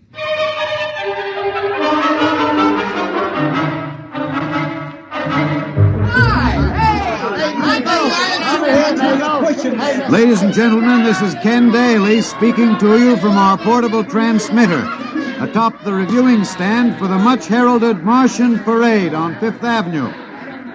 It's a beautiful sunlit day here in New York, a perfect day for a parade, and the streets are packed with thousands of spectators all eager to find out what this is all about. There's an air of shrill expectancy. Some of the kids and their parents have been camped on the curbstone since early this morning to be sure of ringside seats when the so-called Martians pass by. I've just had word from Saul Brown up at Central Park Mall that the Martians have landed from big pink balloons. And now, while we're waiting for the arrival of the parade, we brought some people up to our microphone to tell you their reactions to this most spectacular of all publicity stunts. That's right, come on. What's your name, madam? Miss Ada Shackley. A little louder, please. Miss Ada Shackley. And where are you from, Mrs. Shackley? Columbus, Ohio. I see. And I see you have your family with you, too. Two little curly-headed blonde boys. Are you in New York on vacation? We came for the Shriners Convention with their daddy. What do you think of Martian Day, Mrs. Shackley? Well, it all seems very strange to me, but the boys have been pestering me to watch it, so we've been standing here 2 hours. I can't make head or tail of it. Well, neither can a lot of other people, Mrs. Shackley. But judging by the thousands here today, there's a lot of curiosity. Curiosity killed the cat, folks say. Well, let's hope not. Thank you, Mrs. Shackley. Mr. Ryan's here. Ryan, right. And this is Mr. Sid Ryan, ladies and gentlemen, the publicity man who's the brains behind the Martian Day stunt. Hello, Sid. Good morning, Kenneth. Easy, not so close to the mic. Oh, sorry. Hey, Sid, you've certainly lifted the lid this time. Looks like it, doesn't it? Sid, there's been a great deal of speculation as to exactly what all this is leading up to. I've heard some folks say it's a big war bond drive. Others think it's just to stimulate local business. And, look, I understand in the trade itself, the smart money says you're building for the premiere of Century's forthcoming extravaganza, Invasion from Mars. Now, come clean. Can you tell us what the real story is? Ken. I'd like to, but honestly, I can't. Oh, man of mystery, eh? Are you going to watch the parade from the stand here? No, Ken, I can't stand noise. I'm going up to my office and watching company. Well, thank you, Sid Ryan, and good luck. And here they come, ladies and gentlemen. The first units of the big Martian parade, swinging down Fifth Avenue with fanfare, colored streamers, music, confetti, floats, all the trappings of a Mardi Gras. And here in the vanguard is a whole troop of little midgets in weird-looking pink and blue spacesuits, carrying Rube Goldberg weapons with signs painted on them. Let's see, I can read one which says, Atomic Blaster. Another one has a placard reading, We're Martian through Georgia. And here come the clowns, laughing and falling all over each other. They're giving free sugar candy to the kids along the way. Yes, ladies and gentlemen, this is a happy, laughing crowd along Fifth Avenue today. A true reflection of the great sense of humor and good nature that makes America the place it is.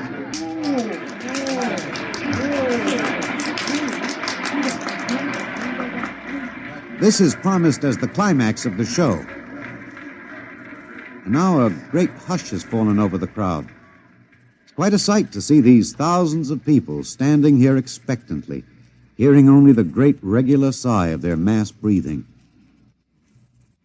And now here they come, ladies and gentlemen, the Martians, marching in booted, helmeted ranks, row after row of them.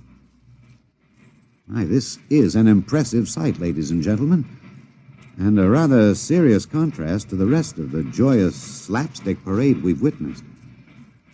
There are perhaps, 200 tall, broad-chested men dressed in metallic gray spacesuits with thick glass visors drawn across their faces. Each is holding an ominous-looking ray gun at the ready position. They're marching in absolute silence, keeping step perfectly, as though some mute, unspoken command were marking time for them. The crowd seems rather grim and serious now. Perhaps they're reminded of the actuality of war and possible invasion. They stand solemnly, silently, watching. Even the children are awed.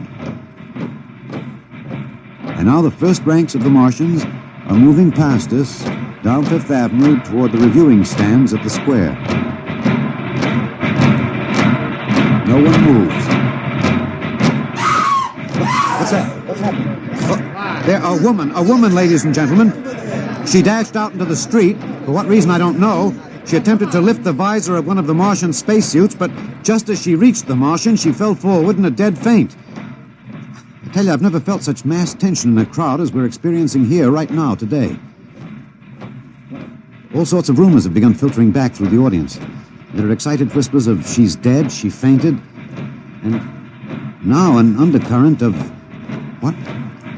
They're really Martians. This is an example of how a single incident can precipitate mass hysteria, ladies and gentlemen. I tell you, it's a mighty reassuring sight to see the blue uniforms of New York's finest spaced every 10 feet or so along the avenue. Somehow, I can't explain it. This incident has begun to work on what was a moment ago a happy, carefree crowd, and the complexion is changing.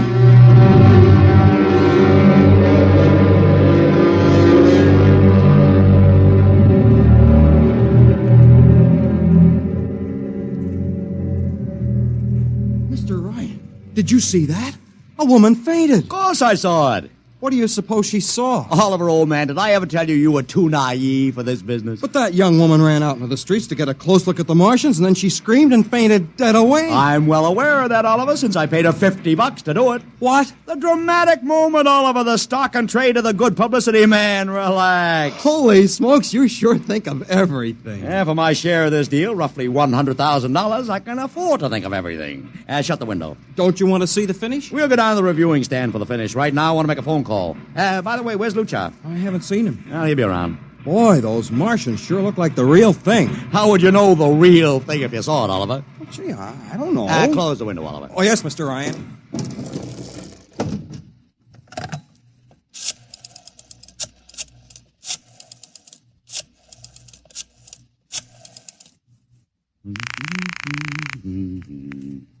Sorrel's Talent Agency. Sammy, this is Sid Ryan. Say, listen, Sid, I was going to call you. I'm awful sorry about those Martians. What do you mean sorry? They're terrific. No, don't joke, Sid. I mean it. Well, I mean it too. They're great, great. Are you in the bag? Never felt better. You mean it, don't you? Of course I mean it. What is this? There are Martians in the parade? About 150. Of course, I only ordered 50, but Sid, under the circumstances... Sid. Well, what is it? Sid, don't you know? I couldn't get you a single movie extra. There's a studio strike in New York. I was going to call you, but I figured... Wait a minute. Where'd these guys come from if you didn't hire them? I don't know. Maybe Oliver... Oh, hold on. Oliver? Yes, Mr. Ryan? Did you hire those Martians? No, sir, Sammy, this is on the level, isn't it? Honest, Sid, Okay, Sammy, I'll call you back. What's the matter, Mr. Ryan? I don't know. I just don't know. I've got to locate Lucha. What's Century Pictures number? Mr. Ryan, this is Sunday. Oh, yeah. Well, get me their publicity director, Marty Sanford, at home. Oh, yes, sir. Yeah. 3, 2, 4. Here you are. Thanks.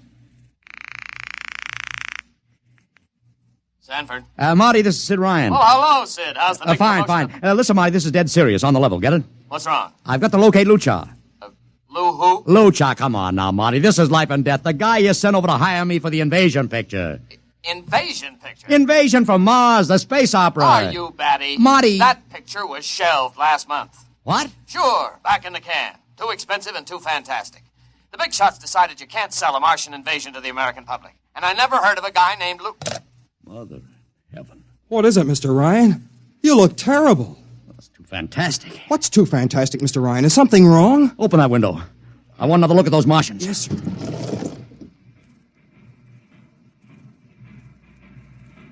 Look at them. Oliver, you were in the Army. Could 150 movie extras learn to march like that in, say, 24 hours? Not in 24 days, Mr. Ryan. Not a second's hesitation. Not one other step. Look at the way they carry those ray guns at the ready. The only other time I've seen troops march like that was in a film of the Nazi stormtroops marching through the streets of Paris. See those chests, Oliver? That's pride. Sheer, arrogant pride. Look at those chins. That's contempt. Nobody could act like that. Mr. Ryan! Oliver, get down there. Find that woman who fainted. Her name's Gloria Montex. Get her up here. Make it fast.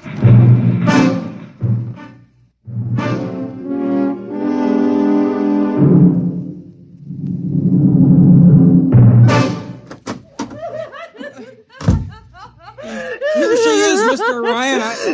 I can't get much sense out of her. Stay away from me. Gloria, it's me, Sid Ryan. Oh, don't kid me. You're a Martian. Gloria, settle down. No, you're wearing a mask. Baby, it's me, Sid. And underneath, it's awful. It's all big green eyes and those feelers like a catfish. Baby, snap out of it. Listen, what happened down there? You ran out and screamed like I told you, but the fainting, that wasn't in the act. Oh, go away, please. Go away. What'd you see? Oh, no, please. It's too awful. Please, please. Just one question, baby. Inside that helmet, what'd you see? You won't get anything out of her, Mr. Ryan. She needs a doctor. Okay, Oliver, I've heard enough anyway. You take care of Gloria here. Get her a drink. Where are you going? To see the commissioner. We gotta stop this parade before things begin to happen.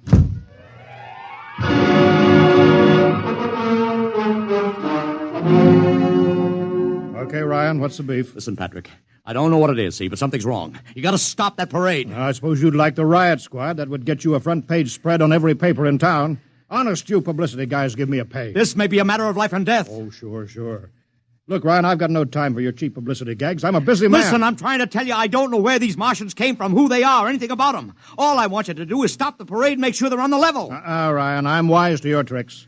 Now, if you let the sergeant show you out... You won't do it, huh? An honest citizen appeals for protection and you refuse it. I most emphatically do. Now beat it. All right, Patrick. I'll go right to the mayor's office. I'll have you busted flatter than a fried egg. Go ahead. I'm sure His Honor will be glad to toss you out on that phony nickel-plated skull of yours.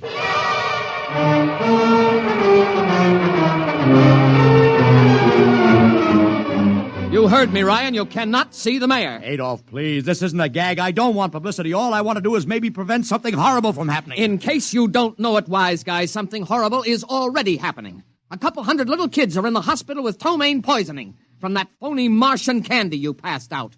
Or didn't you know? I didn't. We've got to stop that parade. Sure, you'd like nothing better than to start a panic now. Maybe a few hundred people would get trampled to death. Think of the newspaper space that would get you and your product. I won't stand for this, Adolf. You won't have to, because you're going to get out of here right now. Go on, beat it. Get out. You and your publicity stunts make me sick to my stomach.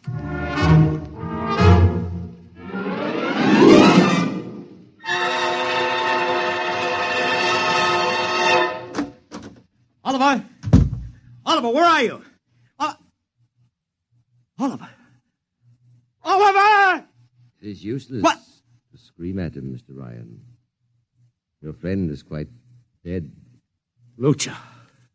He wanted to run to the police with some story about a Martian invasion. I found it necessary to restrain him. Restrain him, you stinking murderer. Now, Mr. Ryan, collect yourself. After all our planning, it wouldn't do to have everything spoiled, now would it? Lucha, start talking and talk fast, because when you get through, I'm going to take you apart piece by piece. What's this all about? But surely you know, Mr. Ryan. After all, you've been publicizing it for months. Listen, you... Please, do not interrupt. You see, before colonizing your planet, we Martians sent advanced scouts to study your habits, your weaknesses. We found that the people on Earth are predominantly conditioned by advertising and publicity, and so... we conceived the idea of treating our entire invasion as a vast publicity stunt. Clever, huh? After all, Mr. Ryan, who would suspect an invader who advertised his invasion in the newspaper, invited the public to his surprise attack, and spent millions publicizing his plans? Holy jumping catfish. You've done very well. Then There was no product. Ah, but there is a product. The product is death. What are you trying to do, Lucha? We Martians are a humane people, Mr. Ryan. We do not like to destroy thousands where a few hundreds would suffice. In exactly 2 minutes, our troops will treat the world to a spectacle of death, which will bring the rest of your planet to its knees in horror. Nations will clamor to surrender. Perhaps, Mr. Lucha. But not if I can help it. You...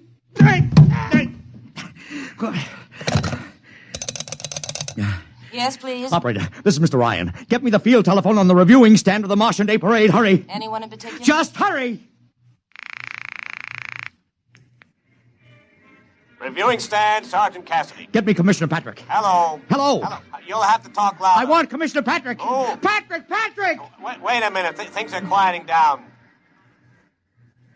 Now, what was it you wanted? This is Ryan. I have to talk to the commissioner. It's a matter of life and death. I'm sorry, you can't talk to him now. The chief Martian is presenting the PBA check to him. The Martians are going to fire a salute. Listen, you got to stop him. What? Stop him! I'm sorry, Mr. Ryan. You idiot! The works is going...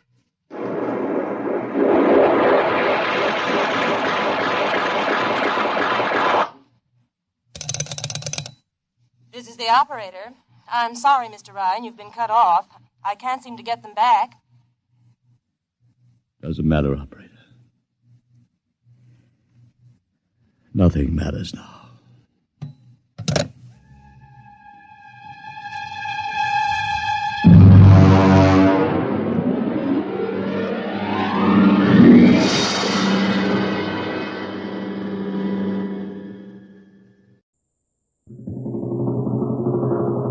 Adventures in Time and Space.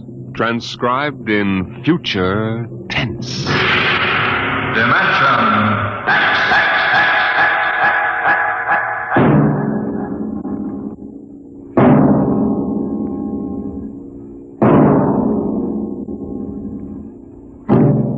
Can you predict what will come in 100 years? Can you see beyond the known dimensions of time and space into the unknown, Dimension X? In 1987, Atlantic Spaceport was established on the site of old Fort Devon outside of Boston.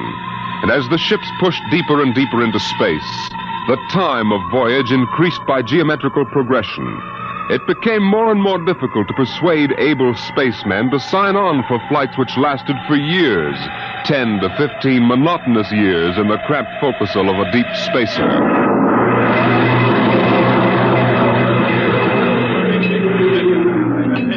The bar rooms and one-armed joints in Scully Square in Boston were plastered with recruiting posters for the deep space star runs. Flashy four-color signs with a blue-eyed young man gazing into a star-studded sky. Seek your future in the stars.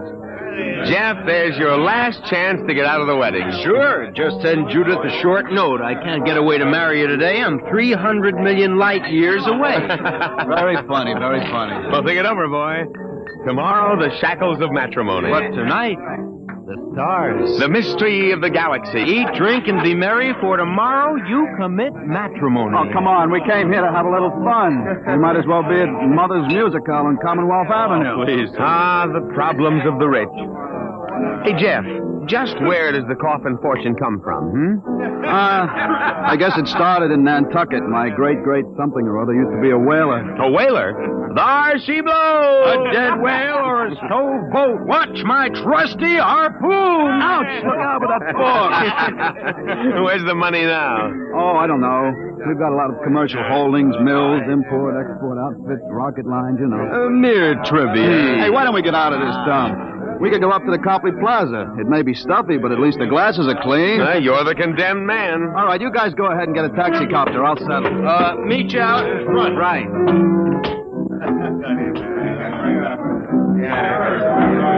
Excuse me. Want something, bud? The check. Okay. Hey, Milton, check. He'll be right out. Right. Hello, mate. Huh? Nice night, eh? I suppose so. I've been watching you. Celebrate? Sort of. So am I. Just got off a deep space run out to Centaurus. Centaurus? That's a 15-year run, isn't it? 15 and 3 blooming months. How'd you know? You a spaceman? No, not exactly. Hey, barkeep, where's that check? Hang on to your hat, Bud. Milton is slow, but he's sure. Fill it up, Charlie. Say, why don't you join me, mate? Here, Charlie. No, thank you, no. Oh, come on, won't take off on Mo. Celebrate whatever it is you're celebrating on me. Come on, pour it, Charlie. Yeah, sure. Well, I guess I might as well. Thank you. Cheers. Cheers. Was that varnish? Charlie's special brand, eh, Charlie? Yes. Look, could you get that waiter out here? I've got to meet my friends. They're waiting what's outside. your hurry, mate? You got plenty of time. Sure. Sit down. Take it easy.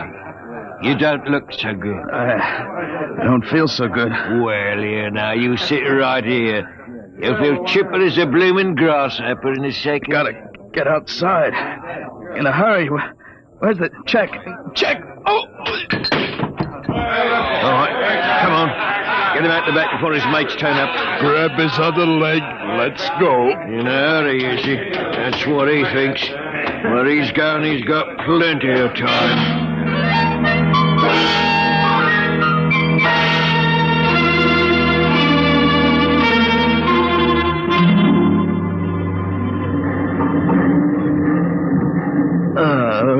All right, mate. Up on your feet. Wakey, wakey, wakey. Let go of me.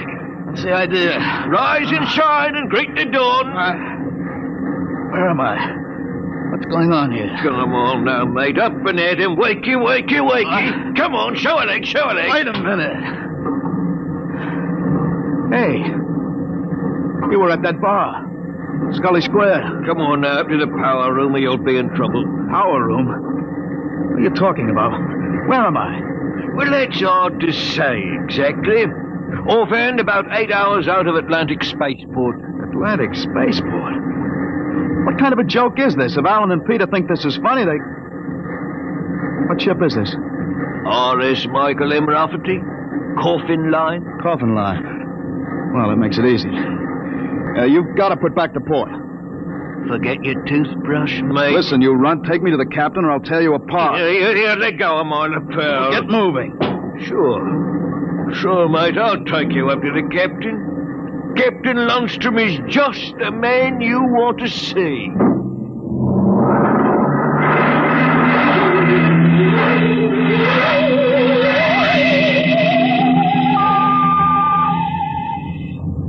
Martin, what the devil are you doing on the bridge?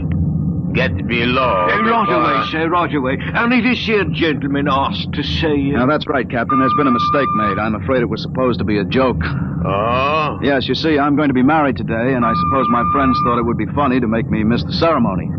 I'm sure it won't be too much trouble to have you drop me off back at Atlantic. What? Martin, what is this? Oh, it's simple, Captain. He wants you to turn the ship around, that's all. If there's any trouble with your superior, I'm sure I can fix it up. You see, I'm Jeff Kaufman. Yes? Well, you don't understand. My father is Cyrus Kaufman. He owns this ship. He does, eh? I can understand you're not believing me, Captain, but I can identify my... Hey, where's my wallet? My. Look, Captain, all you have to do is radio back and check. Mr. Black, remove this man from the bridge. Aye, sir. You heard the captain, Buster. Wait a minute. Let go of me. This is no way to treat a passenger. Passenger? Wake up, sonny boy. You're one of the crew. What? Well, you're crazy. I'm Jeff Kaufman. Maybe, but you're signed on as a crewman. Now stand at attention. Well, you can't get away with this. And say, sir. Why, you cheap hoodlum. Now listen careful, sonny. You're a spaceman on this ship. And when an officer gives you an order, you're going to jump. Now, how do you all bust it? Let go of my arms. I guess you need a little lesson in ship's discipline. And you might as well get it now. All right, Mr. Black. Now take him below.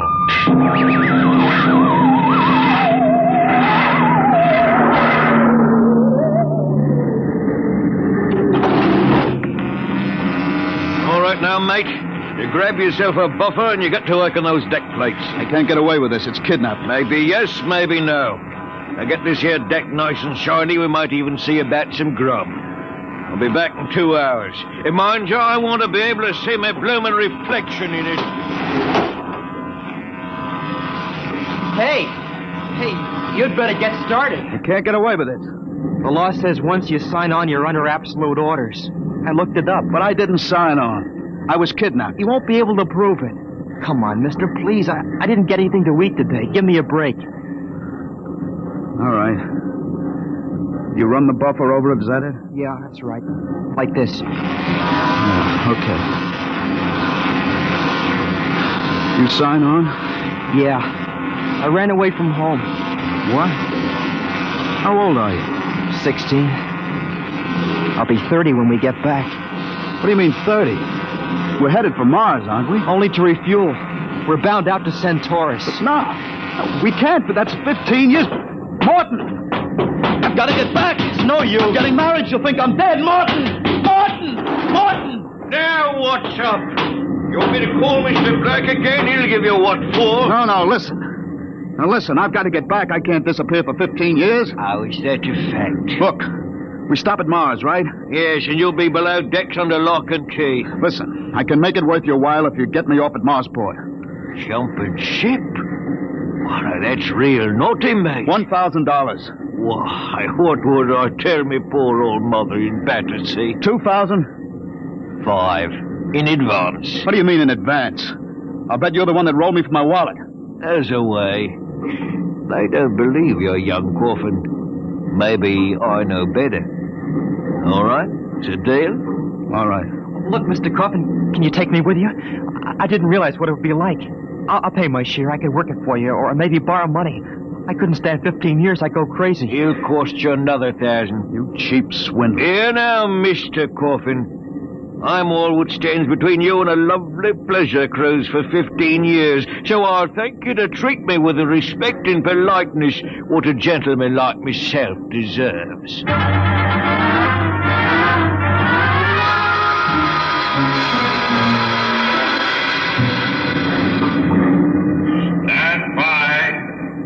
Stand by for landing procedure. All right now, listen careful. This here's the cable locker for the grappling anchor. When she lands, this hatch will open and the cables go out. Don't get yourself caught in the meal. Be tore apart. All right, we got that. Are you sure we can get out? You just do what I say. When you drop down, run for the blast pit. Nobody's there for a landing. Lay low until dark. You got that? All right. Don't worry. I'll tell the patrol you help us get away. That'll help you when they catch up with this gang. Well, thank you, sir. Thank you kindly. I've got to get to my station now. Good luck. Thanks, Mr. Morton.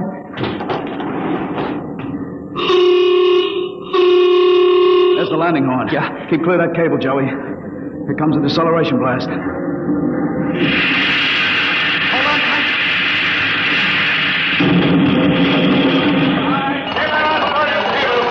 There goes the grappling cable. All right, come on. Drop to the hatch. It's about 6 feet. It's clear. Hurry up. What? Here I go. You all right? Twisted my ankle. It's all right. There's the blast pit. Come on, get going. Yeah. Yeah, we're all right so far. The ship hides us. Here's the pit. Get down so they can't see you. I don't know how to thank you, Mr. Coffin. I must have been crazy to sign on that ship. That's all right, Joey. What happened? Ever fight at home? Yeah. Wait a minute. Huh? I hear somebody coming. What? Keep still. Maybe we better look. If we stick our heads over the edge, they'll see us sure. Keep down and keep quiet. I hear him too. Well, look what we have here. 2 little babes in the wood. You 2 move and I'll shoot you each once in the belly. Morton, you got good eyes. I told you I saw him come this way, Mr. Black. Jumping ship. Why, that's a terrible thing to do. You double-crossing rat. You got paid in advance, didn't you? Then turned us in. I'll see the port police about this. Yeah? We already turned your papers over to the port police as ship jumpers. Papers? I didn't sign any papers. You just don't remember signing them. I got him stamped nice and legal. It's no use, Mr. Coffin. We haven't got a chance. My, jumping ship. Well, don't worry, mate. You'll see your girl again in 15 years.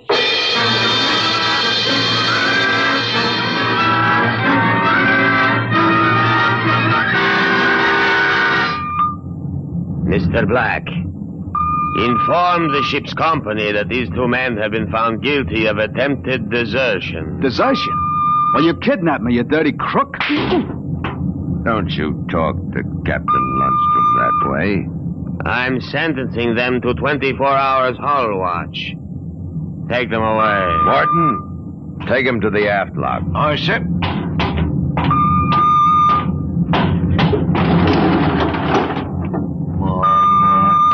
Ship jumping. You didn't have that gun, I'd break you in two. Double-crossing rat. You calm down after 24 hours hull watch. What's hull watch? Very simple. We put you two in spacesuits and shove you through the airlock on the end of a line. You sit out there and you watch the hull for 24 hours. You can talk to each other on the wireless intercom, but no food and no water. And the heating units in those suits are just a little bit defective. Makes it interesting long about the 18th hour. I'll bet. Well, here we are, gentlemen. The airlock. Now, you get in here. You've got 5 minutes to get into suits and we blow you out of the lock. See you in 24 hours. Maybe.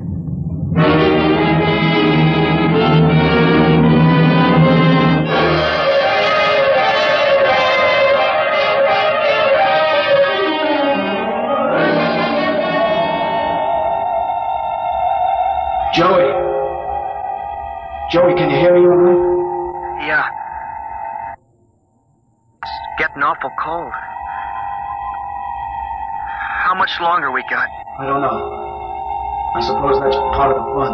Guessing. I'm awful thirsty. It can't be too much more. Hang on, kid. It's cold. It'll probably get colder. We'd better snap the safety hook. Jeff, what would happen if we drifted away from the ship? We'd keep going in the same direction till the oxygen gave out. Yeah. Will it get much colder? I don't know if I can take it. We haven't got any choice, Joey. Just hang on. It can't last forever.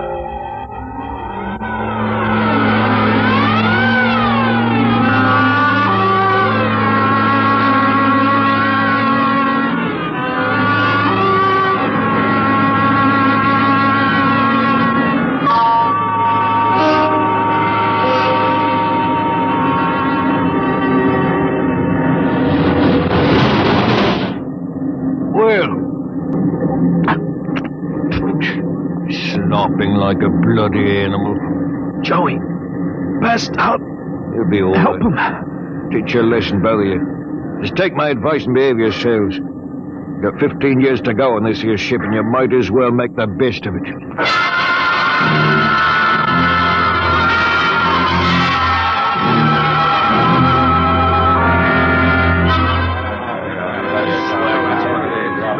Hey, Martin, what do you call this mess? That's your supper, mate. Food concentrate. What's the idea? Only 2 months out and on concentrates already? You complaining, Reed? Yeah, I'm complaining. If Captain Lundstrom's chiseling on the manifest, that's his business. But when he tries to take it out of our hide... You keep quiet or I'll turn you into Mr. Black. Concentrate is what you get to eat from here on out. Now shove it in your face and keep quiet. I'll shove it in your face and see how you like it. Look out. What's going on in here? Morton? What happened? He struck me, that's what. 48 hours hull watch. What are you all looking at? Get back to your places. Morton, bring that man to the aft airlock.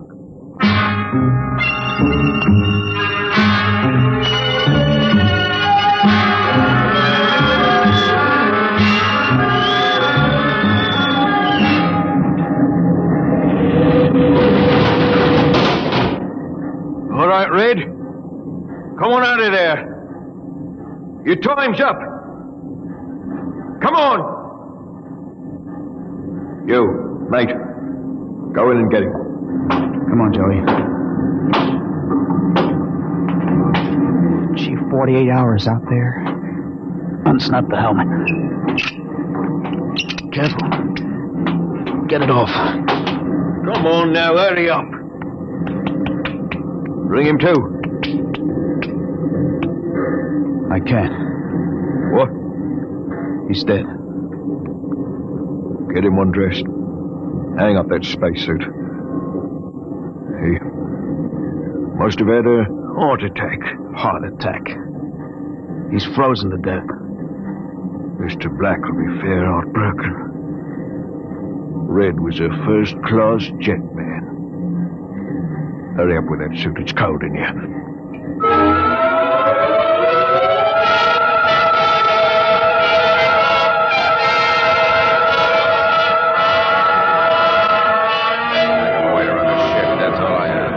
It's murder, that's what. Just plain murder. Space Code gives a 30-hour limit for punishment. They didn't even have a burial. Just shoved him out of the lock. Well, if the owners knew about this, they'd stop it. Oh, fat load of good that's going to do us for the next 15 years. Oh, wait a minute. Wait a minute. If we could get the ship back to Mars... Oh, look, that's no good, son. 2 weeks after we landed, we'd be hung. That's what Space Code says about mutiny. If they catch you in the act, they shoot you down and no question. Well, I'm willing to take the chance. Are we going to let Black and Lundstrom kick us around for 15 years? Well, why don't we take over and head back? Okay. Quiet. Did I interrupt something, gentlemen? A discussion? Talking about the captain, maybe? Well, grab him. Let go of me. I'll have you all out in the island shifts. I'll see you in operations. That's what I'll do. Here, chew on my oil, right, Morton? There. Well, that's done it, Harry. He's an officer. Who cares? Look, we've got to move now. Joey, get up to the radio room and smash the set before they can get a message out. Right. Pop, you get out. Yes. Tell the engine watch. All right. The rest of us will go up to the bridge. How about this, Rat? Tie him up. Speed counts now. We've got to take over before they know what hit them.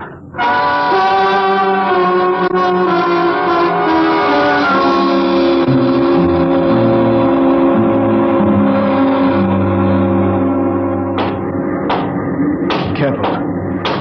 We've got to surprise them. We'll get him cold. Jeff, quiet. Sparks was sending when I got in, but I knocked him out and smashed the set. We're all right. All right, come on. Let's get up to the bridge. Hey, look out. They closed the hatch. Hey, we're cut off from the bridge. We'll never get through that. They must have found out somehow. Forecastle intercom. Black must have turned it on from the bridge.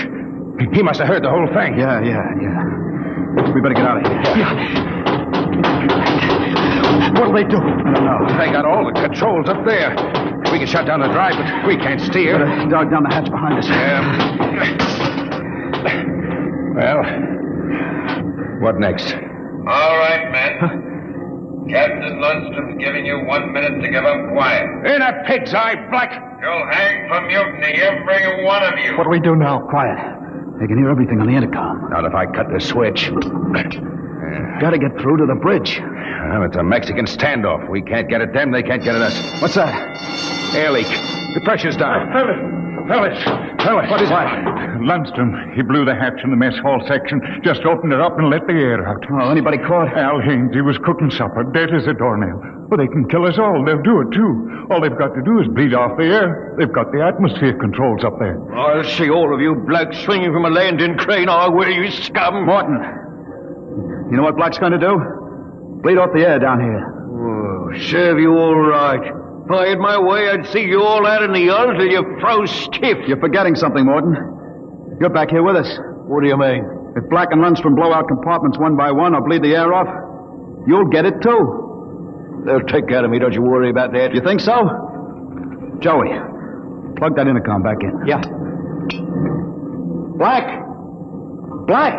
Heavy up? We've got Morton back here. Yeah? If you try anything on us, he'll get it, too. What am I supposed to do? Try? You don't care if he dies? Well, that's his problem. We're going to drop the oxygen level 5%. You can't do that to me. Captain! It's unfortunate that you were captured, Morton. But the security of my ship comes first. You mean you don't care? You'd see me dead? Precisely. Well, you can't. It's murder, that's what. I'm not one of them. You can't kill me. You can't. Joey, pull the intercom You can't do it. I always followed orders. I did the dirty work and pull. He can't hear you anymore, You can't Morton. do this. Shut up. Morton, they'd kill you as soon as look at you. Now listen. We've got to get through to the bridge. You know this ship. There must be some way. We're your only chance, Morton. Get us through that hatch and up to the bridge. All right. All right, why shouldn't I? They'd kill me. And there is a way to get through? Emergency release. Works by hand. I don't tell crewmen about it to keep them from breaking through in an engine blast and leaking radiation to the bridge. Let's get going. We've got to get through before Lundstrom cuts the air down and gets us all.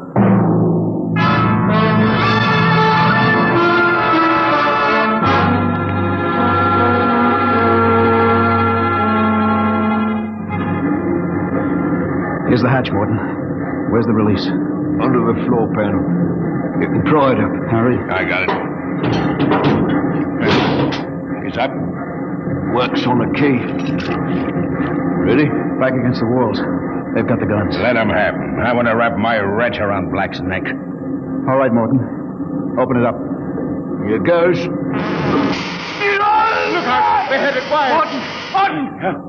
He's dead. Electrocuted. And the hatch is still closed. He didn't get to turn that key. It killed him instantly. Harry, we got your watch gloves. They're insulated. Oh, sure. They'll take any gloves. Let's get Morton out of the way. Hey, don't touch him, Joey. He's got the current through. Yeah, I'll pull him away with the glove. All right, now stand by. Here goes the key. Let's go! Get him! Hey, back there! Like this. Drop the gun. Johnny, look out! Oh, let go of this gun, Lundstrom. Hold them both. You don't have to worry about Black. I got him square with a wrench. Anybody else hurt? I am. In the side. I think it just grazed me. We'd better tie Lundstrom up. What do you think you are going to do now? Turn around and go back home. I don't think so. I have burned the navigation tape. And none of you can recalculate. What? You'll just wander in space till the fuel gives out. You'll die right here on the ship.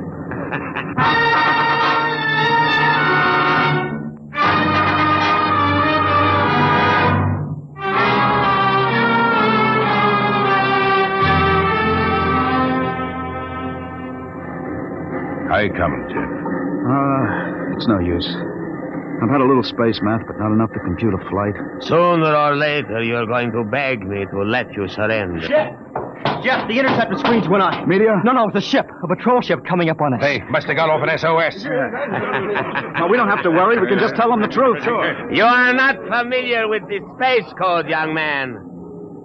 Mutiny is punished by immediate execution on the ship itself. In other words, they don't ask questions, they shoot. He's right, Jeff. We're through. Can we get away? Not from a patrol ship. They've already sent us a heave-2 flash. If we run, they'll blow us out of space. I'm afraid your mutiny is over, gentlemen. Soon they'll be alongside with an airlock coupling. And 10 minutes after that, you will all be dead.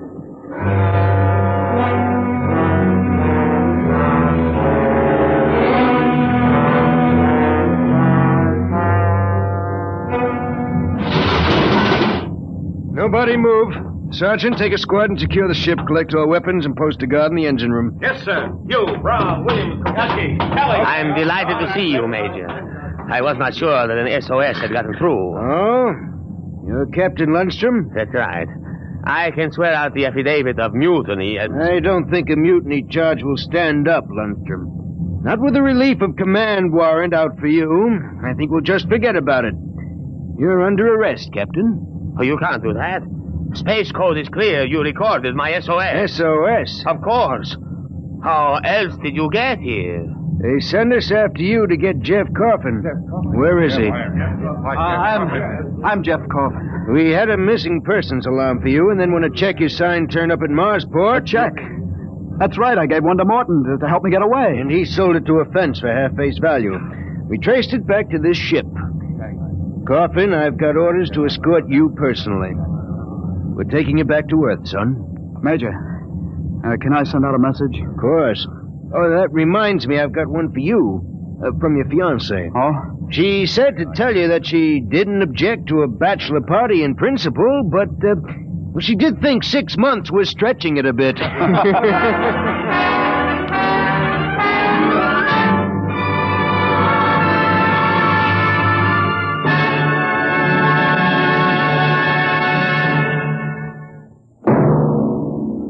Competition, they say, is the life of trade, and it will be as true 2 centuries from now as it is today. You'll hear about it next week when we present... Dimension X.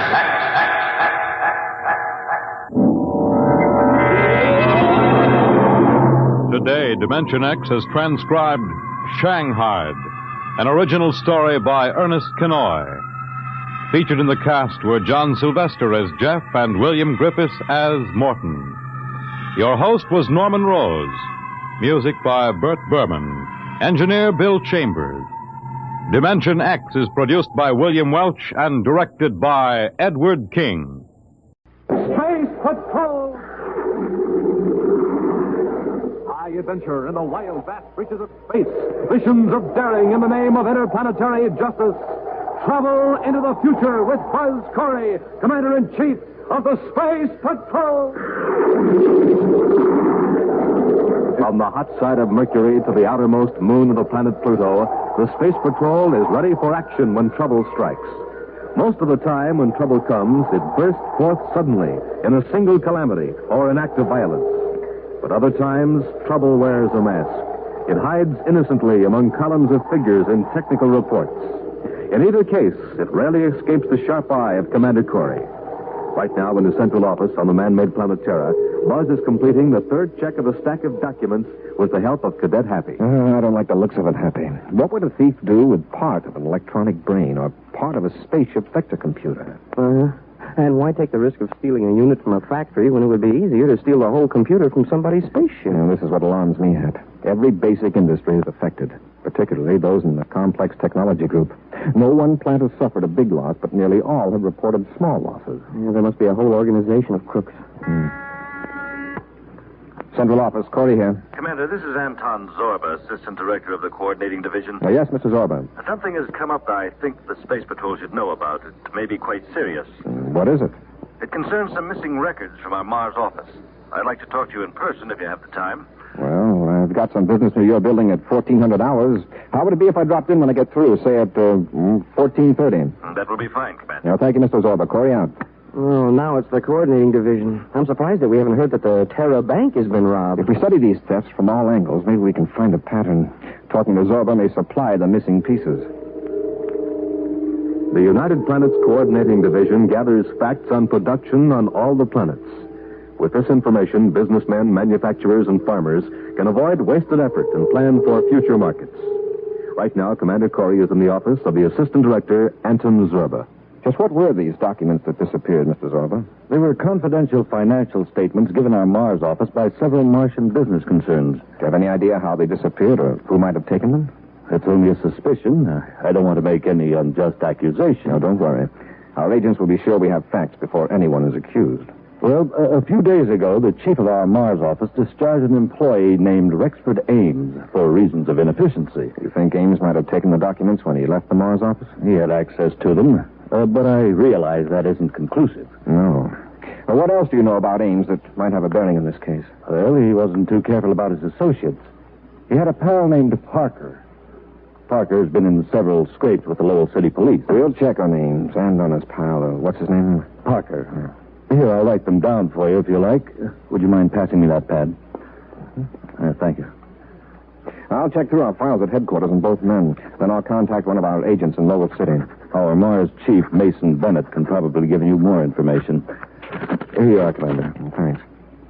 Thank you for dropping in. Goodbye, Mr. Zorba. I'll keep you informed on developments.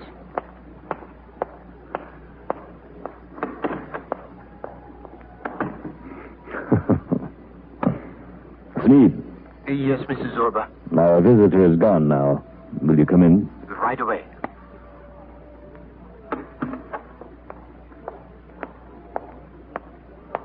Yes, Zorba?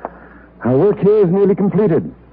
Tomorrow, the Star Drive ship from Tirana will be waiting for us outside the Pluto orbit. Everything will be ready. There are still a few loose ends. You'll have to go to Mars immediately. Why? When Corey investigates Ames and Parker, I want to be sure those stolen documents are in Ames' apartment. Oh, they'll be there. Well, Smead, we've collected samples of every important piece of electronics equipment and machinery manufactured in the solar system. The scientists of Tirana will know every strength and weakness of the United Planets. By the way, what did you do with that code message? Why, I put it on your desk. On the other side of the top sheet on your desk pad, so no one would see it. Oh, all right. You fool. Why didn't you tell me? What's wrong? Corey's got that piece of paper. I wrote Ames and Parker's name on the blank side. Well, he wouldn't know what it says. He can't read Tiranian. Oh, you're right. Not now, at least. But when we return with the Tirana task force, we'll teach it to him, if he survives the attack. Elsewhere in the commander's office at headquarters, Buzz tells Happy of his talk with Anton Zorba. There may not be any connection between all that stolen equipment and those missing documents, but at least Zorba has given us some place to start. You were going to Mars? Yes, not just to check on Ames. I'm going to talk to the security officer of the weapons plant in Lowell City, the one that reported the missing space torpedo firing mechanism. Well, how do we locate this Ames? We'll find out all you can about him in our records section, Happy. Then we'll contact the Lowell City locator office. Now, here, you'll find Ames' full name in this slip of paper, along with his pal, Parker. Yes, sir. Hey, what's all this scribbling? Oh, the names are on the other side. Let me see that, huh? That other writing may be some notes that Zorba wants back. It looks like a bunch of doodling to me. It's too precise and regular for doodling. Perhaps it's some private shorthand notes. Copy those names, Happy, and leave the paper here. I'll check with Zorba when I have time. Yes, sir. When you get the data on those men, we'll blast off for Mars. Several hours later, in Lowell City, on the planet Mars, Anton Zorba's accomplice, Smead, spaceophone Zorba, back on Terra. I'm sorry I'm late checking back, Zorba, but I had some trouble getting Ames out of his apartment. I finally phoned him about a fake job opening. Have you planted the documents? Oh, I'm on my way over there now. I'll be through in 20 minutes. You'd better hurry. I don't want any slip-ups. Don't worry. Jorgen will act as a lookout while I'm at Ames' place. All right. When you finish, you and Jorgen blast off for Saturn's moon number 5. I'll contact you later. Zorba out. Meantime, Buzz and Happy, recently arrived in Lowell City, are in the hall of an apartment building approaching room 163.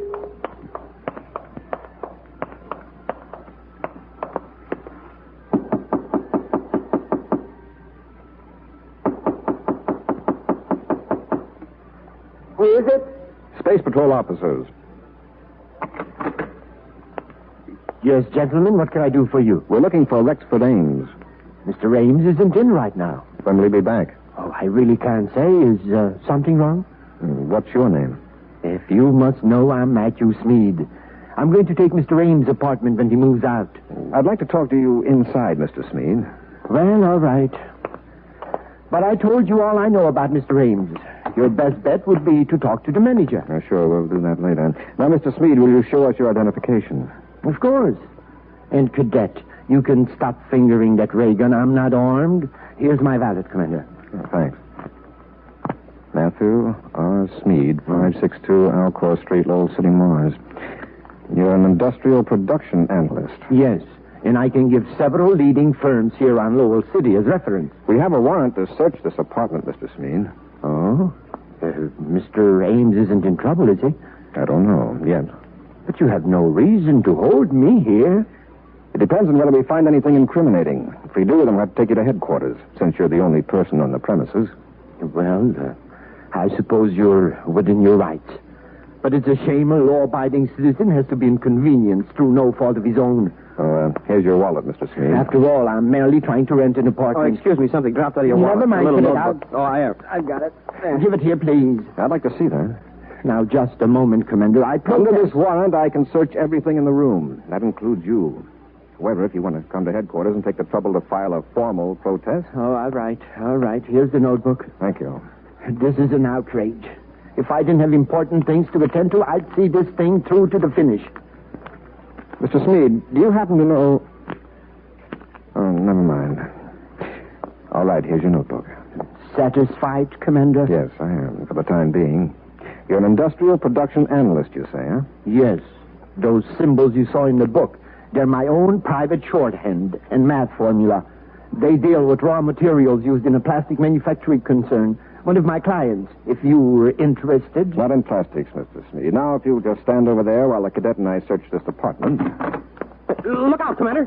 Oh, I got this cadet, Jorgen. Let go of me, Smead. Hit him, Jorgen, quick before he breaks loose. Right. Oh. We're both out cold. Let's get out of here. Wait. Drag them in the clothes closet and lock the door. Okay. Better use a ray gun on it.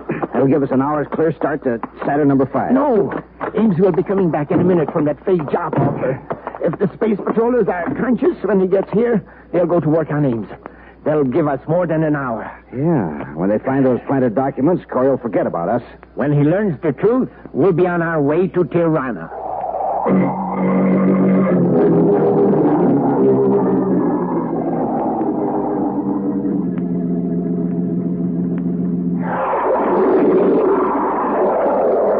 Unknown to Commander Corey, spies from Tirana, another solar system, are operating among the United Planets. Anton Zorba, assistant director of a government agency, is collaborating with these spies and obtaining vital, secret information about industries and defenses. To clear the way for his own escape to Tirana, Zorba has diverted Commander Corey's attention by giving him false information concerning Rexford Ames, a former employee of the government service. While searching Ames' apartment in Lowell City on Mars, Buzz and Happy were knocked out by two of Zorba's accomplices.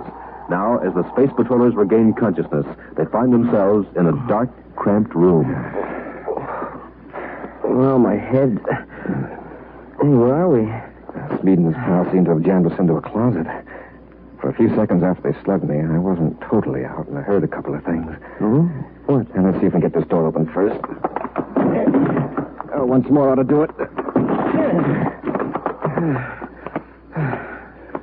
That's better. Getting a little stuffy in there. You don't think Ames came in while we were in the closet, do you? No. But what I heard just after they slugged us, Smead and his pal Jorgen are framing Ames. Smead was here planting documents. Oh, and we came in a little too soon. Yes, and that notebook of Smead's, the one that fell out of his wallet. Did you get a look inside it? No, sir. But he mentioned something about industrial analysis symbols. He said they were his own special code, just in case I happen to know the standard symbols. But, Hap, they're the same type of peculiar signs that were on that slip of paper I brought back from Zorba's office on Terra. Hey, then there's a connection between Smead and Zorba. Yeah, it looks that way. They said something about Saturn's fifth moon. Hap, you stay here and search Ames' apartment while I space it from headquarters from our surface car. Yes, sir. I'll put a local agent on Ames, then we'll go after Smead. Headed toward Saturn's fifth moon in the small private space cruiser, Smead and Jorgen monitor a special frequency, waiting for a signal from Anton Zorba. At last, the contact comes through. Jorgen, adjust that scramble circuit. Okay, Smead. Anton Zorba aboard cruiser T-938, calling Matthew Smead. Anton Zorba to Matthew Smead. Smead here. Go ahead, Zorba. Where are you? 5,000 DUs from Saturn V on Space Meridian 68. Oh, about that Ames deal. I planted the documents, but we had a little trouble. That's not important now. I've cleared things up on Terra, and the chief thinks I'm on vacation. Good. When is the cargo ship coming to pick up what we stashed on Saturn V? It'll be there in about 3 hours. Now listen, don't land your ship near the supplies. Set down at Hideout 2, where the surface tanks are. Take a tank to the cave and wait for the cargo ship. Right. You and Jorgen help load the cargo ship, then board it. I'll meet the cargo ship at the Neptune orbit. Contact me when you get the tank to the supply cave. Zorb out. And in the Terra 5, Buzz and Happy watch the image of Saturn's fifth moon grow larger in the forward view scope. Fire forward rocket, Hap. We're almost over the point where that spacephone signal originated. Yes, sir. There's no spaceship down there, though. Hey, wait. It looks like a cave dug back into that crater wall. Maybe the transmitter's in there. We'll cut altitude and have a closer look.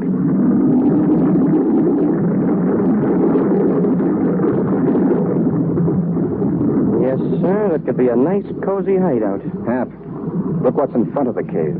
A surface tank. Camouflage to blend with the terrain. Hap, get 2 spacesuits out of the locker. I'll set the ship down a few hundred yards from the tank. Yes, sir. Smoking rockets. The tank, they're firing at us. Hey, it's a miracle they missed at this range. We'll pull away and try to talk sense into those characters.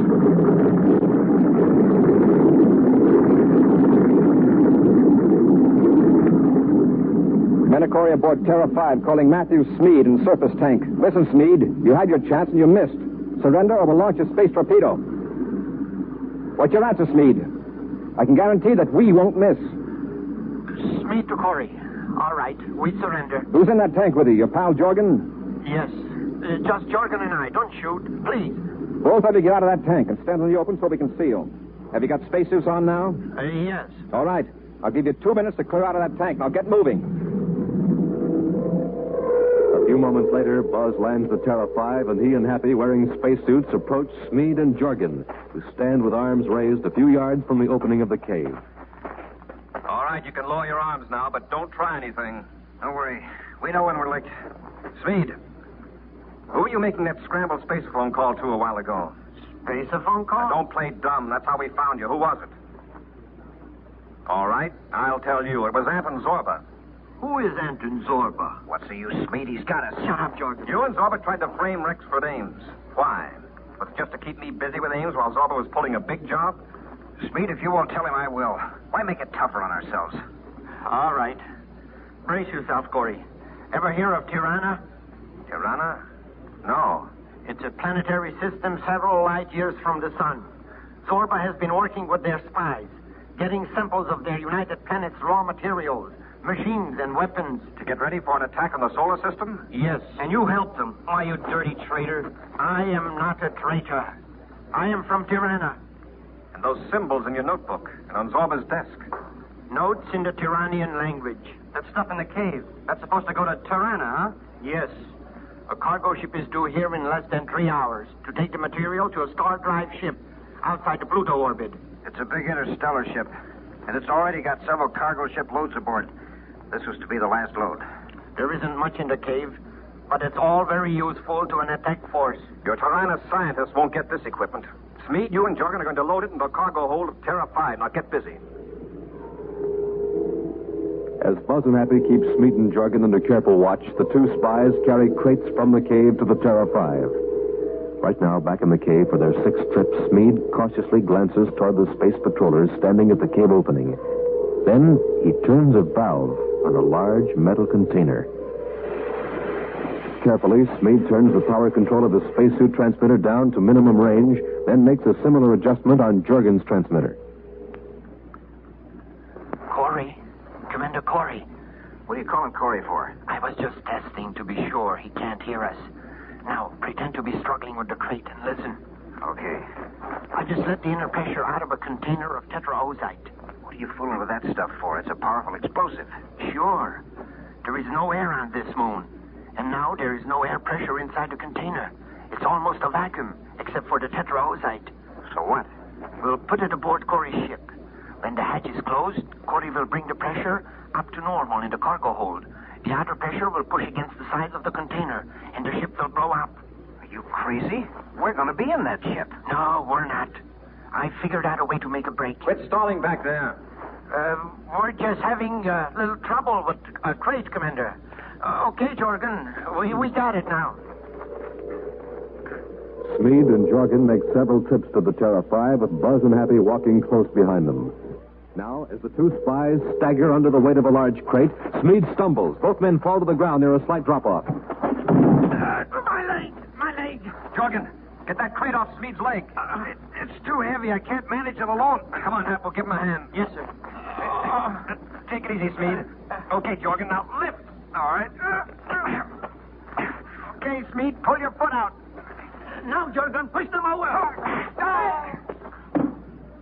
They're over the edge. Come on, let's get to the tank. Hey, look, they landed on a ledge about 20 feet down. Yes, by the time they crawl out, we'll be halfway to our ship. Come on. Dazed by the fall, but protected from serious injury by their heavy spacesuits, Buzz and Happy manage to climb up the steep rock wall. Finding the surface tank gone, the space patrollers enter the Terra 5, first checking the cargo hold. Well, anyway, we got nearly all that stolen equipment aboard, even if Smeed and Jorgen got away. I'm more concerned about that star drive ship from Tirana. Say, maybe Smeed will lead us to it, if we can trace his ship. All right, Hap, close the cargo hatch, and we'll go up forward and blast off. Yes, sir. I'll say this about Smeed and Zorba. They were certainly thorough. They've got samples of just about everything, including explosives. Look, there's a container of tetraozite. Okay, so the hatch is secured. Shall I bring the air pressure up to normal? Wait a minute. Don't touch that air valve. Look at this gauge on the container. It registers 0. Normal air pressure in this hole could crush the container and explode the tetraozide. Smoking rockets. We'd better unload that stuff right now. There isn't time. That cargo ship may be along any minute. There won't be any danger as long as we keep the cargo hold sealed off and airless. All right, Hap, let's get to the controls and blast off. Blasting off from Saturn's fifth moon, Buzz and Happy scan all directions of space for a sign of the cargo ship. Smeed and Jorgen must have warned them off, Commander. If we could only intercept one of those scrambled signals, we might get a line on Zorba. If we capture him, we could do something about that star drive ship from Tirana. Yeah, all we know is that it's somewhere outside of Pluto's orbit. And that's no help. Now, wait, Hap. There's a ship in the forward viewscope. Wow. Maybe it's a cargo ship after all. No, it's a private cruiser. Well, it sure wouldn't be Smeed and Jorgen. That ship's coming right toward us. Space Patrol Agent R7 aboard private cruiser T-938, calling Commander Corey aboard Terra 5. A Space Patrol agent. Corey aboard Terra 5, the cruiser T-938. Request identification code exchange sequence. L437J. X975K. Check. Code sequence acknowledged. Go ahead, Agent R7. Commander, I have some evidence aboard that I think you'll want to see. It'll help you put your finger on several men connected with that missing equipment. It involves some pretty big names, sir. All right, join airlocks and come aboard. Corey out.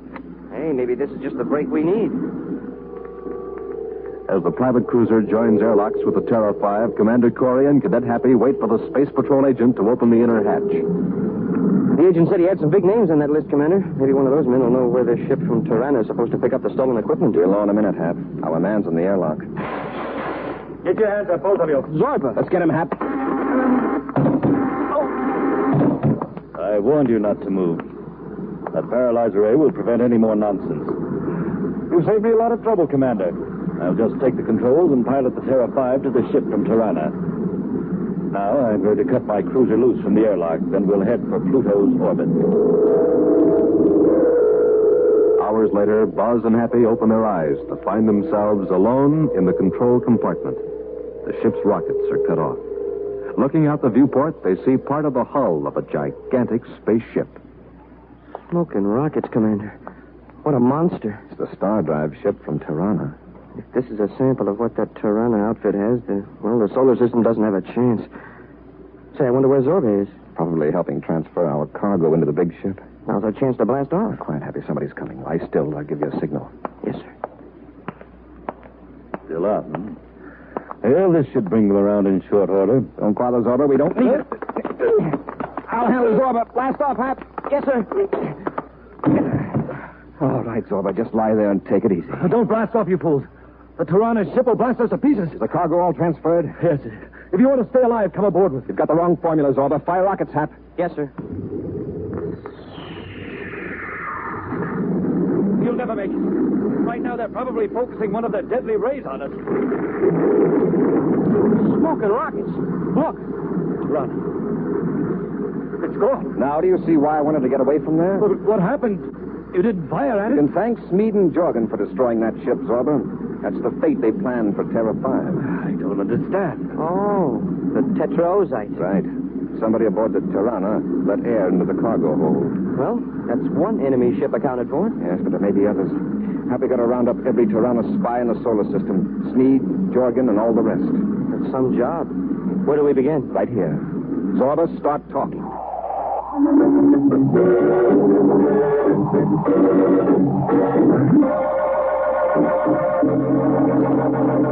Join us again next week for another thrilling adventure with Space Patrol. High adventure in the wild, vast reaches of space. Missions of daring in the name of interplanetary justice. Travel into the future with Buzz Corey, Commander-in-Chief of the Space Patrol. Space Patrol comes to you each week at this time through the facilities of the United States Armed Forces Radio and Television Service.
Countdown for blast off.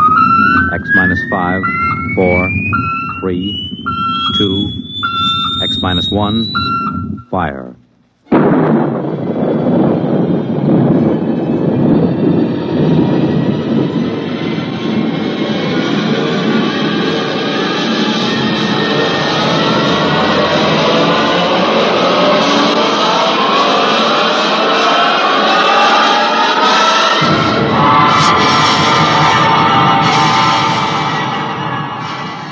From the far horizons of the unknown come tales of new dimensions in time and space.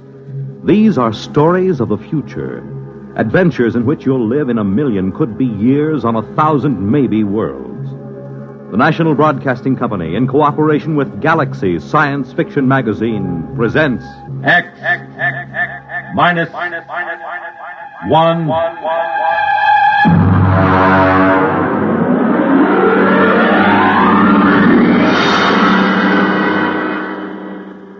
Tonight, The Reluctant Heroes by Frank M. Robinson.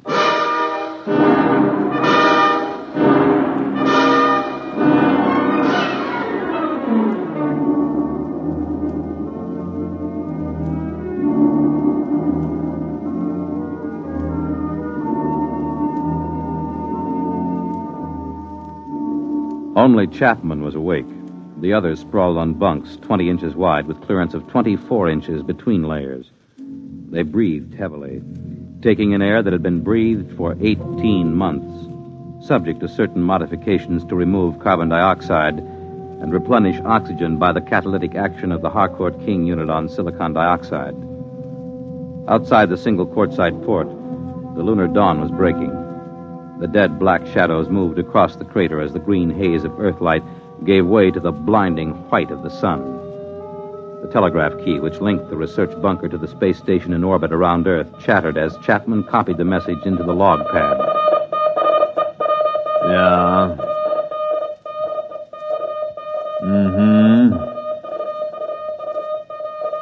Yeah. In a pig's eye. Miserable, no good. What do they want? They want me to stay till the next relief ship lands. Go back to sleep. It's my turn for breakfast. You gonna stay? Sure. 3 years on the moon, they figure I'll be glad to stay for more. Just raise my salary or give me a bonus. Every man has his price. They probably figure I like it here. Chapman, you found a home here on the moon. Sure. Canned coffee, canned beans, canned pills, and canned air till your insides feel like they're plated with tin. The little scientific home of tomorrow.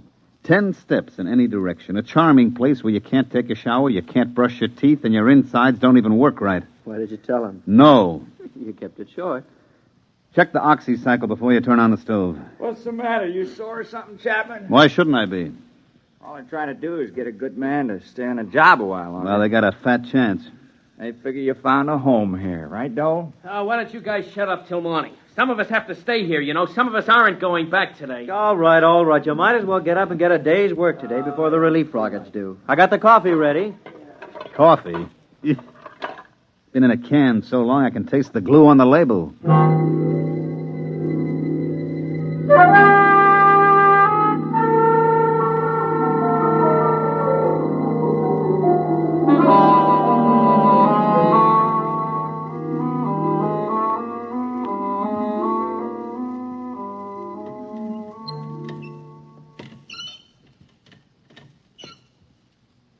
Why don't they send up an oil can?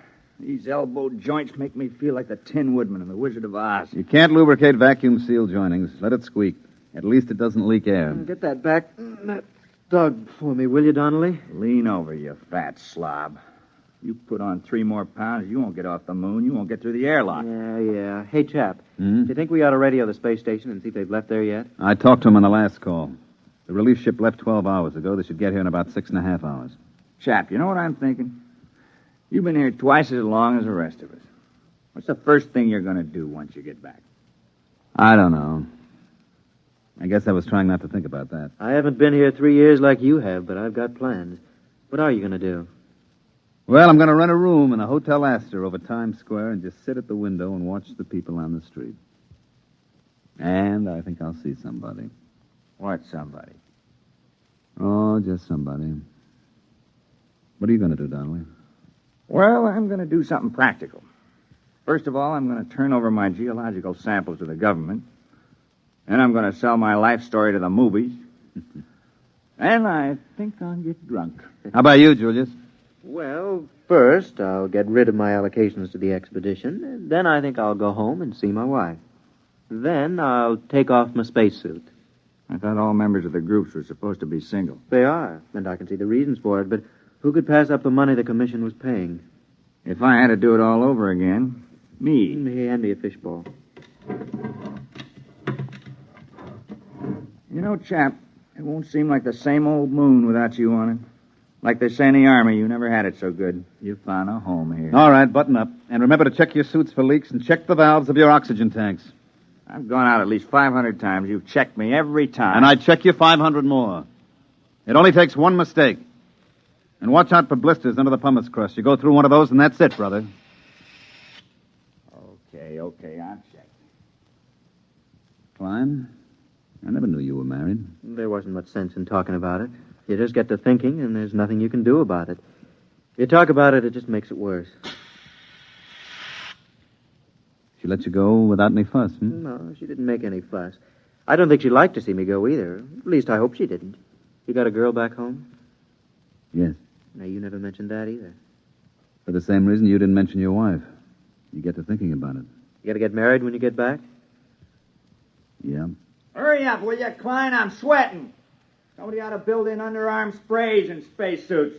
Chap, why does somebody have to stay here for stopover? Lots of reasons. You can't get a whole relief crew and let them take over cold. They have to know where things are, how things work, what to watch out for.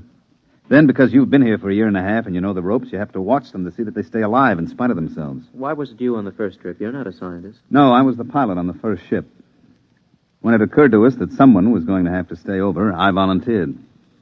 I thought the others were so important that it was better they take their samples and data back to Earth when the first relief ship came. You wouldn't do it again, though, would you? No. You think Dole will do as good a job as you did? He volunteered. Yeah, he volunteered because he thought it would make him look like a hero. I've lost 3 years up here, and I don't intend to lose any more. Okay. Check your valve. All right, check.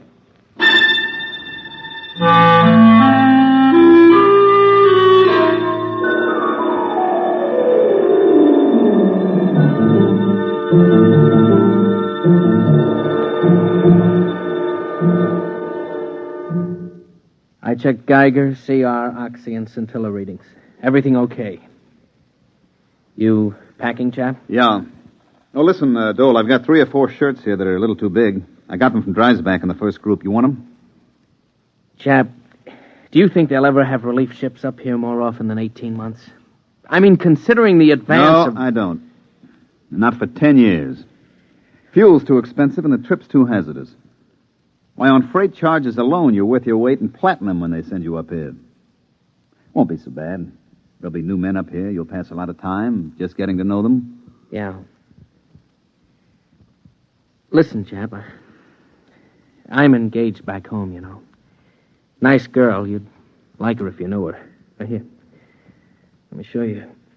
This is a picture of Alice taken at a picnic when we were together. Mm-hmm. See, it's a kind of bad angle because she's really got a better figure than that. But, well, we expected to get married when I got back. I never told her about stopover. She thinks I'll be home tomorrow. I kept thinking that somehow You want to trade places with me, don't you? You thought I might stay for stopover again in your place. Well, chap, I know you want to go home, but I couldn't ask any of the others. You're the only one who was qualified. Look, you know my father's pretty well fixed. Chap, we could make it worth your while. It would mean 18 more months, but they'd be well-paid months. Forget it, Dole.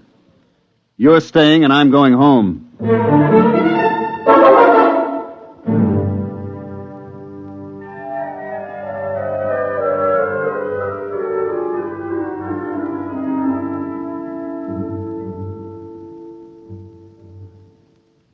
Klein.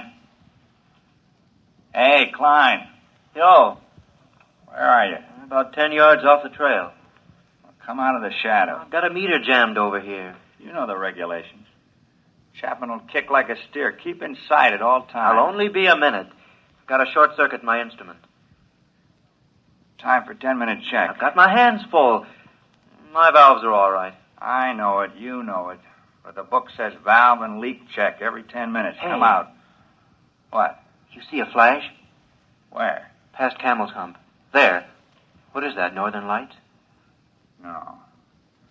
No, come over here, you fat geologist. Oh, what's the matter with you? That's the relief rocket. Come on. Hey, where you going? I'm going over to the ship. Breathe some air that's a little less used. You think we ought to? Chapman said to stay. Forget Chapman. We're going home. I want to see that beautiful ship.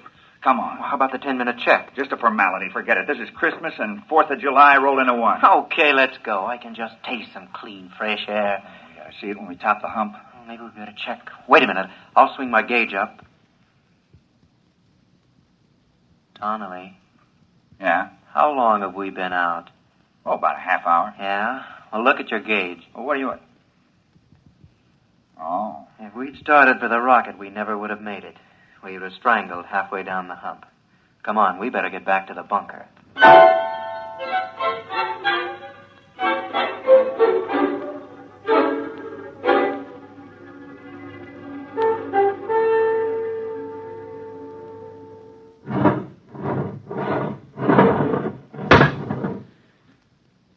Check the lock seal.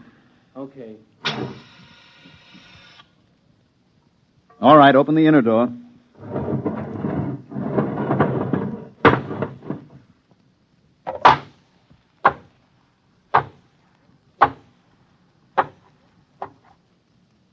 Close the lock.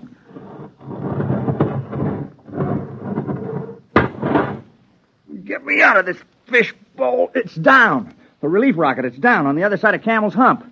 Oh, what a beautiful-looking ship. What a beautiful ship. They must be on their way over here now. Chap, they're on their way. We're going home today. Get your RA unit out of that suit and into the dryer. All right. Okay. What's eating you, Dole? Listen, just because the relief rocket lands, it doesn't mean your RA unit is going to dry up by itself. That goes for you, too, Donnelly. Okay.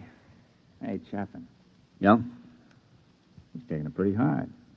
He volunteered. Yeah, he volunteered. What a beautiful, beautiful ship.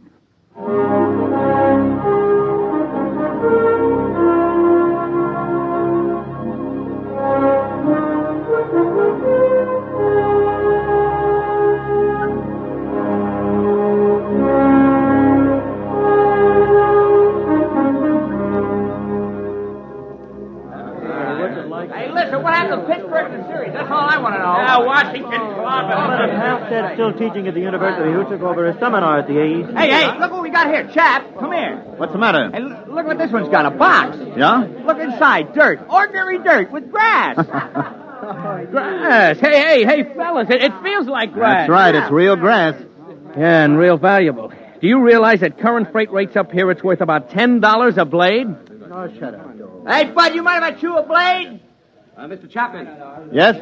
Oh, Mr. Chapman. My name's Eberline, captain of the relief ship. I understand you're in charge here. Yeah, you might say so. They didn't have a captain on the first ship, just a pilot and crew. Dole, turn up the oxycycle in the Harcourt unit. Well, things have advanced somewhat, huh? Look, Mr. Chapman, is there any place where we can talk together privately? Well, come around the corner of my locker. It's about as private as we can get. Oh, good. What's on your mind? I've always wanted to meet the man who spent more time here than anybody else. You mind if I smoke? You better ask Dole. He's in charge now. Oh. You know, we have big plans for the research station here. Oh? I haven't heard of any. Oh, yes, big plans, big plans. They're working on unmanned open-side rockets now that can carry cargo. Sheet steel for more bunkers like this. Mm-hmm. Enable us to enlarge the unit. Have a series of bunkers all linked together. Make good laboratories and good living quarters for you people. Have a little privacy for a change. Well, they could use a little privacy up here. Oh, they could. Well, that's one of the reasons I wanted to talk to you, Chapman. The commission talked it over, and they'd like to see you stay. They feel if they're going to enlarge it, add more bunkers, and have more men up here, that a man of practical experience should be running things. They figure you're the only man who's capable and has had that experience. Is that all? Well, naturally, you'd be paid well. I don't imagine any man would like being here all the time. They're prepared to double your salary, maybe even a bonus in addition. They want you to have full charge. You'd be director of lunar laboratories. Oh, a title, too. Well, the commission said they'd be willing to consider anything else you had in mind. If it's more money... The answer is no. I'm not interested in more money for staying because I'm not interested in staying. Money can't buy it, Captain. Look, I'm sorry. I'm afraid you'd have to stay up here to appreciate that. I'm afraid you don't understand the importance Captain, of this. Come over here to the port. Yes? Now look out there about 100 yards.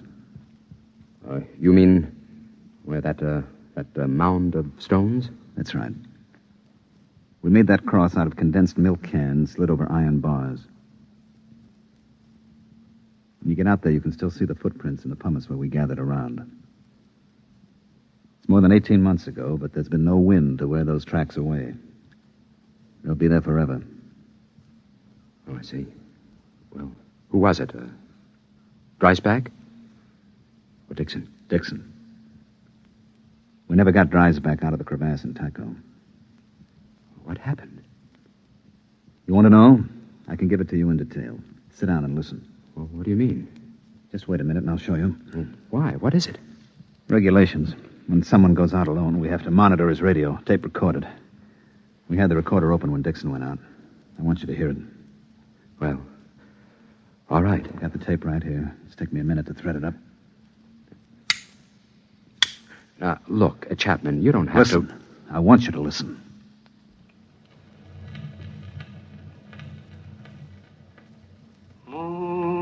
Moon, great big silvery moon, won't you please shine down on me, moon, moon. Regulations. He had to keep saying something so we know he was all right.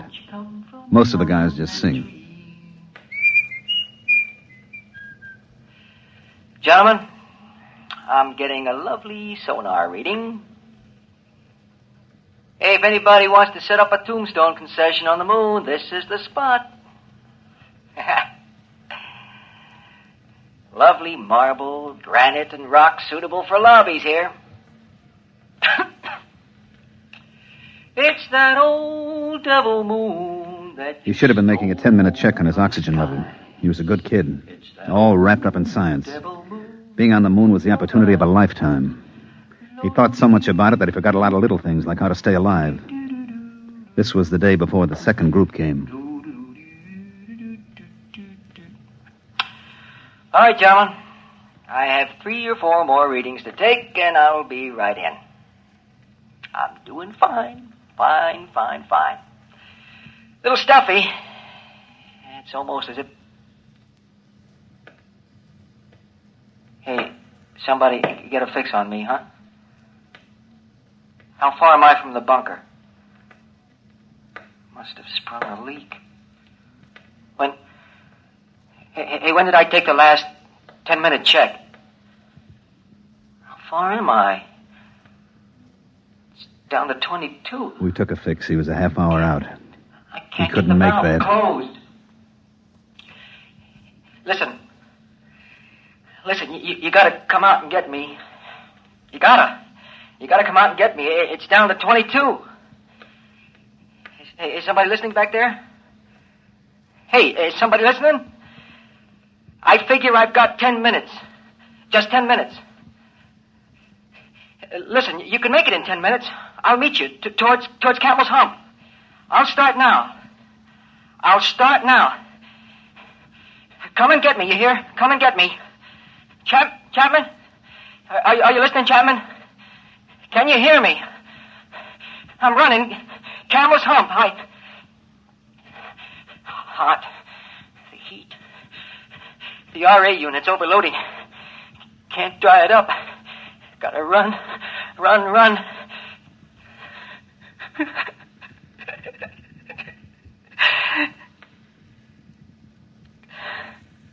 No use.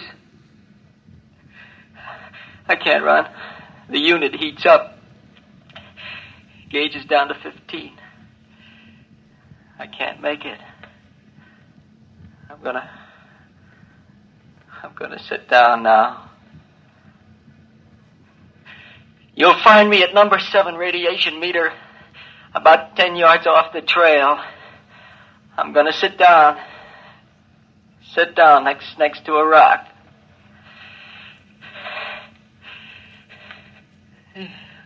Getting dizzy.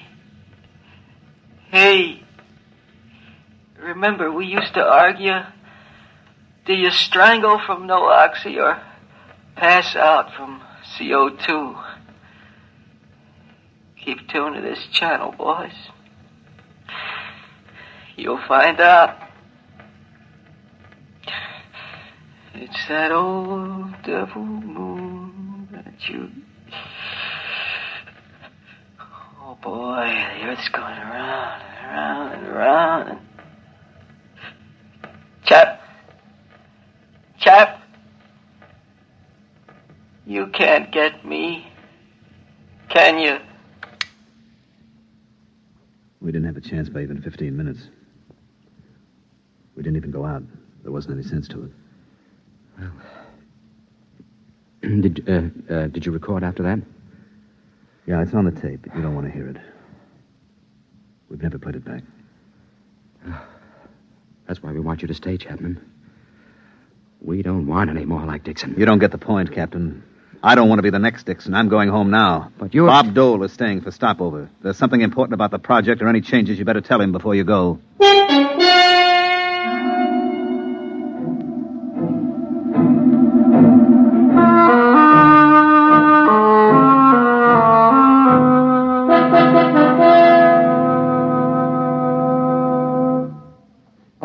All right, mail call. Chap, here's one for you. Donnelly. Yo. Dole. Donnelly. Yo. Klein. Dole. Donnelly. Yeah. Boy, did I miss an opportunity. I could have had a year's subscription to the Ladies' Home Journal combined with the American Farmer, all for half price. All right, men, all right. My departure time is an hour and a half. Hey, my sister had twins. Hey, chap, aren't you going to read your letter? I read it. It's a short letter. Is something wrong? No, there's nothing wrong. Dole. What is it, chap? Get your stuff and leave with the others. What? What do you mean? What are you talking about, chap? Get your bag and let's go. I'm not going back. Well, what's the matter with you? Did you suddenly decide you don't like the blue sky and the trees? Come on, let's go. Look, Julius, I'm not going back. I haven't got anything to go back for. Was it the letter? Yeah. Dear Joe, this isn't going to be a nice letter, but I thought it best you should know before you come home. Oh. Isn't very original, is it? 3 years is a long time, and 250,000 miles is a long distance. You know what, Julius?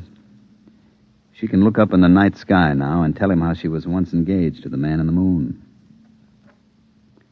That's a real conversation piece, isn't it? Very funny. Go ahead, Dole. Get going. You're doing a much braver thing than you may think, Mr. Chapman. Yeah, sure.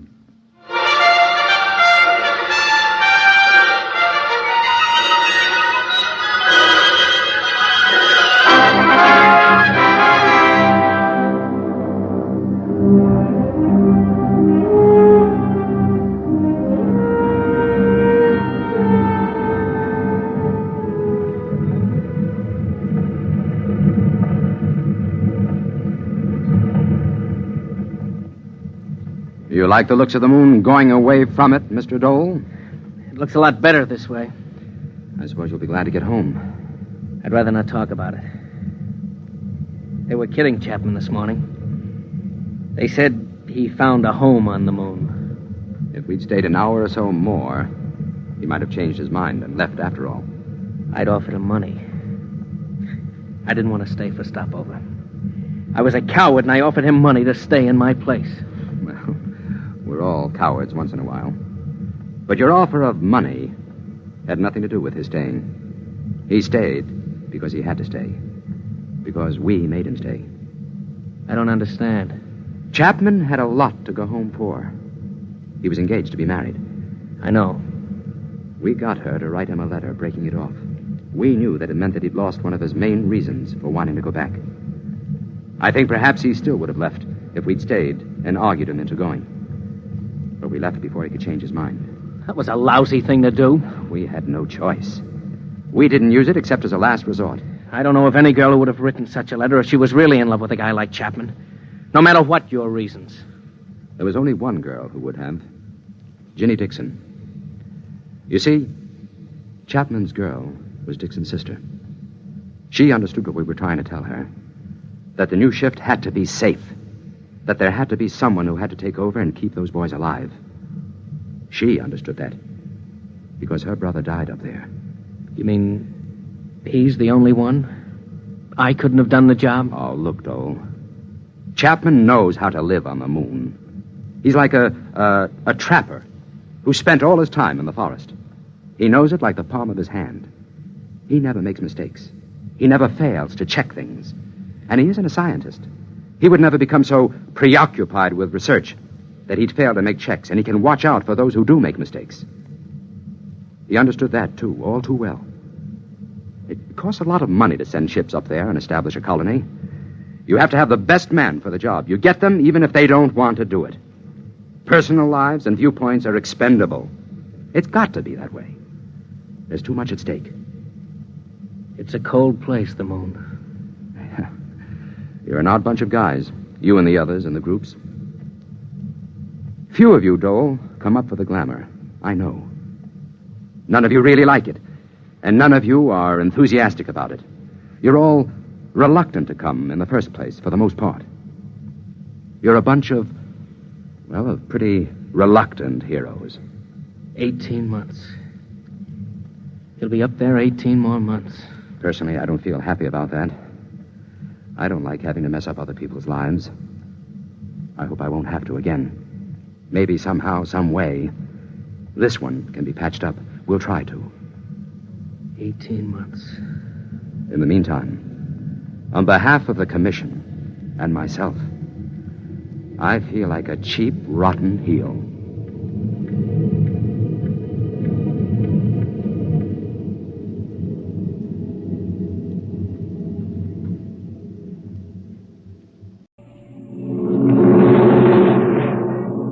Adventures in Time and Space, transcribed in future tense. Dimension X.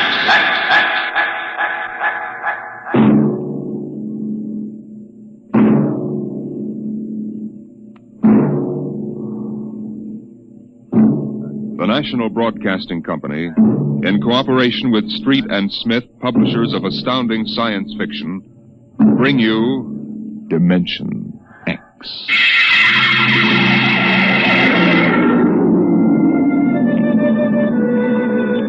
Nobody knows exactly when the nightmare began.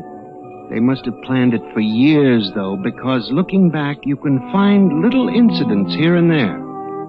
Like the concrete mixer in New Jersey that killed the bricklayer, and the time Senator Milburn was sucked into the roto-press at the Capitol Office Building. Unrelated accidents, we thought at the time. But they add up now.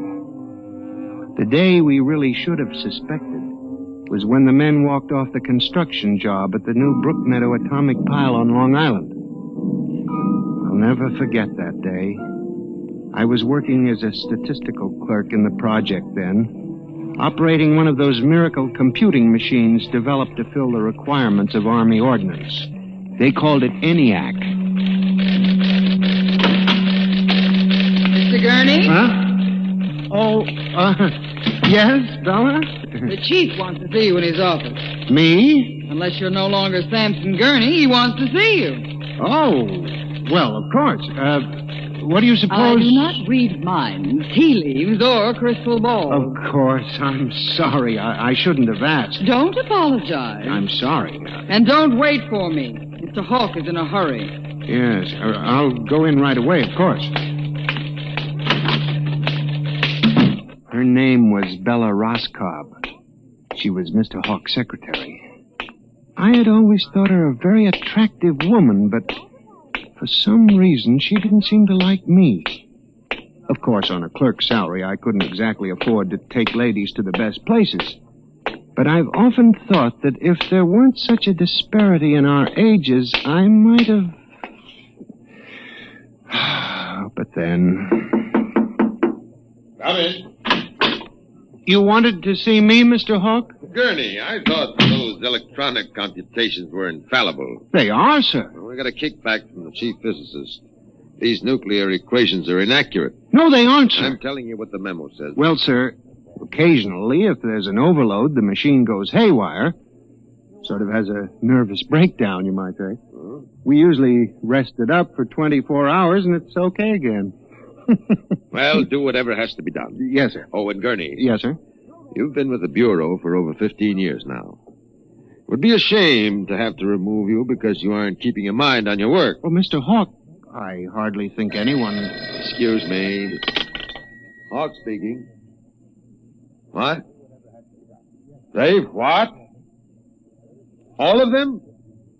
Well, have you tried to talk to them? Yes, of course. I'll send one of the safety engineers over. This place is falling apart piece by piece. Miss Roscob? Yes, sir. The men on the construction gang at the new building have walked out on us. What? Someone slipped this morning and fell into a turbine. No. Get the chief safety engineer. Have him over there right away. Yes, sir. Oh, and contact the personnel office. Have them ask the union to order the men back to work. Get back to me. Yes, sir. Mr. I'm Hawk... sorry, Gurney. I have no time to discuss anything further. Get on the job and stay awake, or we'll have to make some changes. But, Mr. Hawk, That's all, I assure Gurney. you... That's all. Now, you probably gathered by this time that I wasn't a very important man at Brookmeadow. I hated Mr. Hawk with a passion because of his superior attitude, and because I knew that Miss Roscob admired him as a man of strength and decision. I was secretly happy he was having trouble with his construction crews. That evening, I wandered over to the site of the new atomic pile to see where the man had fallen into the turbine. They had the construction area fenced off with barbed wire, and a security guard stopped me. Hold it, buddy. You can't go in there.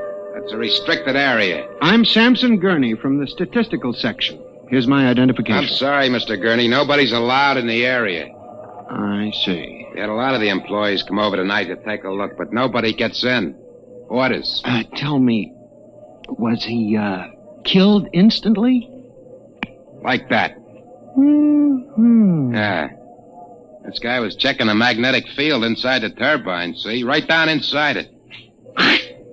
It's all over. But if it wasn't hooked up... Look, Mr. Gurney, they got smarter guys than me trying to figure these things out. Yesterday it was a concrete mold. Wham! 2 guys get sucked right into the mixer. My. 3 days ago, a bulldozer starts up by itself and runs wild. 1 killed. 2 almost. Go figure it out. You know what I think? Sabotage. We got more guards and FBI men in here than we got workers. Flea couldn't get through without proving he didn't come off a Russian wolfhound. Now, I'm a statistician. All my life, I've been interested in statistics.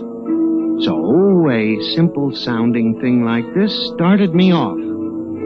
I went back to the office that evening instead of going home, and for the next 2.5 hours, I computed figures on the probability of industrial accidents for the types of machines we were using.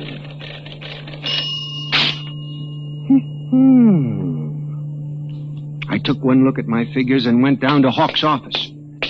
Just as I figured, he was staying late working on a settlement with the construction workers.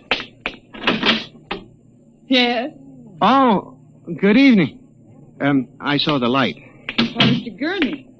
What are you doing here? Is Mr. Hawk working late? Yes, I am too. Oh. I wonder if I could see him a moment. We're busy right now. Could you make it tomorrow? It's very urgent. I'll wait, if you don't mind. Suit yourself.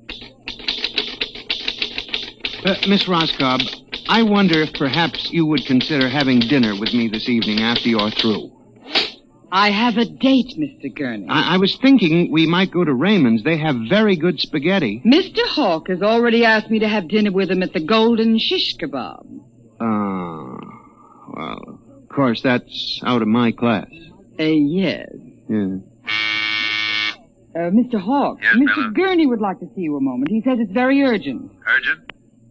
All right, I'll give him a minute. Okay. Thank you, Miss Roscoe.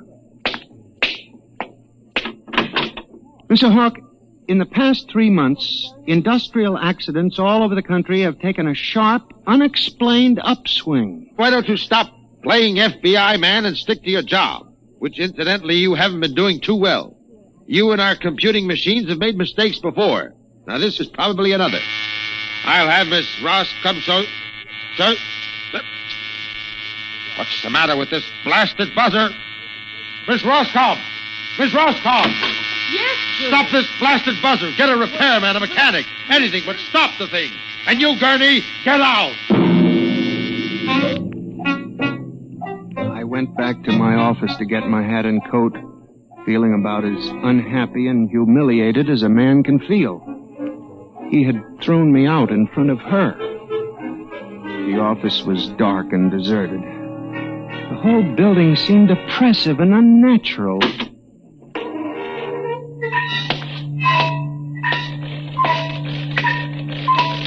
I walked across to my desk. In front of me, the ENIAC glowed and chattered eerily as it worked on the equations we had fed it that morning. Its many-fingered circuits hung against the wall like some great octopus. And the thousands of tubes glowed orange and blue in the dark like 1,000 eyes staring at me. It almost seemed alive. Then it increased its tempo a moment, and a fleeting notion crossed my brain that it was laughing at me. Laughing like all the others. What was the matter with me? What? I shut my desk drawer and began to put the cover on my ENIAC typewriter when an amazing thing happened. The most amazing single incident of my life. Alone, in the darkness, with no one at the keyboard, the ENIAC typewriter began to type. Am I going crazy? This can't be. There's nobody here. There's nobody here. Oh, no. I'm just imagining it. It's in my mind. But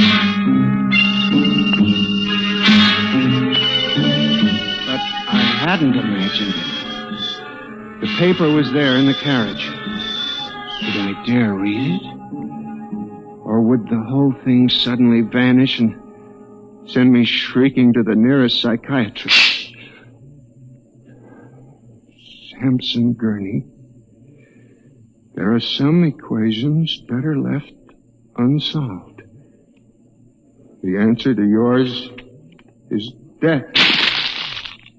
It was not until I turned to go that I was suddenly aware of the utter and complete silence of the room. Then it dawned on me. The ENIAC had stopped working.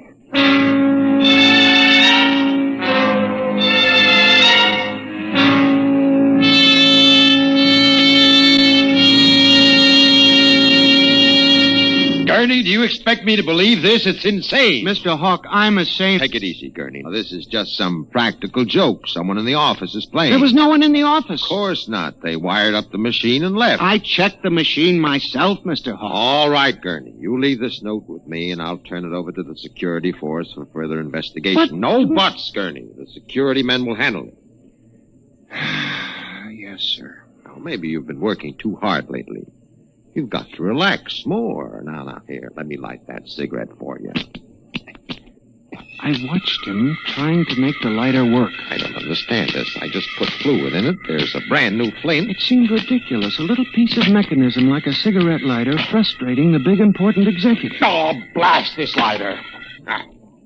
Here's a match. It was such a small thing. And yet as I watched him, a thought began to take shape in my mind. Nebulous at first, incredible perhaps, but it grew. You just relax for a few days. Everything will turn out all right.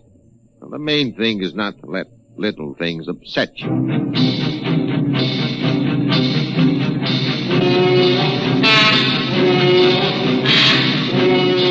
It was the cigarette lighter that gave me the idea, and what Hawk had said about little things. For the next week, I observed the 1,000 petty little annoyances around the office. The door handle that wouldn't turn, the telephone connection that cut off in the middle of an important call, the power failure for no explainable reason. Suddenly, these things began to fall into a pattern. I, Samson Gurney, knew that I had stumbled onto a secret so monstrous in its implications that I was almost afraid to pursue it. On October 12, 1956, I established communication with them. I will curse the moment to my dying breath. Who's there? Night security guard. Oh, hello, Henry. Oh, hello, Mr. Gurney. What are you doing here so late? I'm just doing a little repair work on my ENIAC computator. Huh. Sure some mess of wires and tubes. Yes, it is. Well, I gotta finish my rounds. Won't forget to turn out the light, will you, Mr. Gurney? No, Henry, no, I won't forget. Night. Good night.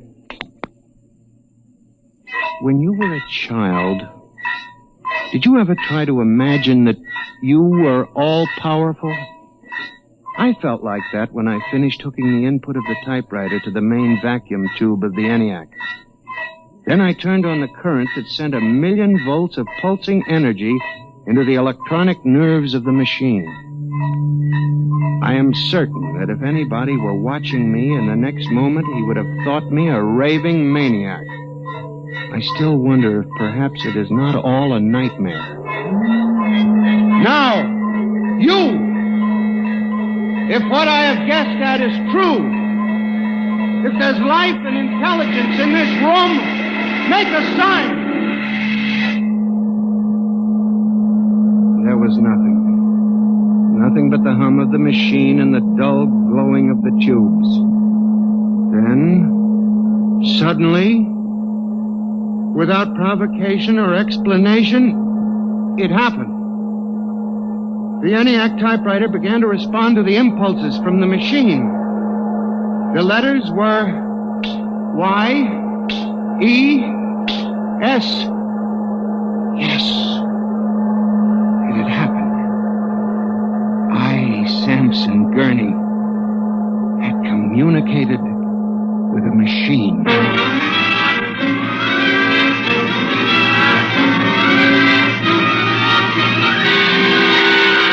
I was about to try to communicate again when suddenly, on ball-bearing casters, a heavy metal filing cabinet began to roll away from the wall toward me. I started to move to one side when another cabinet slid out from the wall, and then another surrounding me. That was when I realized that they cooperate. We taught them that, you see, on the assembly lines and in the factories. There was no way out. How could a mere man reason with dumb machines? Still, they needed us. They needed us to oil them and repair them and build them. They hadn't gotten to the point yet where they could exist without man. I had to make them understand that before they killed me. Listen to me. You must listen. What good will it do you if you kill me? I'm only one man, but I can help you. I can be useful to you. Do you hear me? Do you hear me? Good.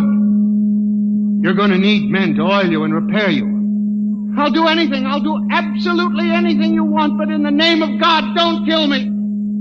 If you can understand this, answer me. Answer me.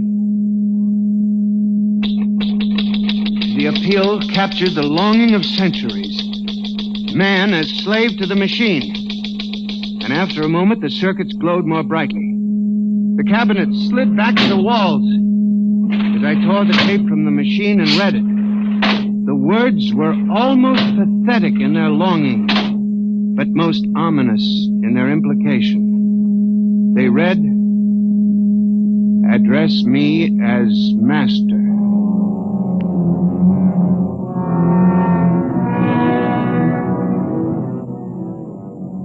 My life for the next 6 months was a nightmare. The ENIAC gave me messages which I had to transmit into my telephone. I was frantic. I began to lose weight. I couldn't sleep. My nights were torture, a constant fear. It was in December, just after Christmas. I was sitting in my room, listening to a broadcast. Ladies and gentlemen, a special bulletin. Already 24 hours before the peak of the New Year's traffic, over 1,000 deaths have been reported. This is an unprecedented figure. Again, if you... That very afternoon, I had transmitted a message to the telephones for relay to all machines of transportation. The message was one word. Kill.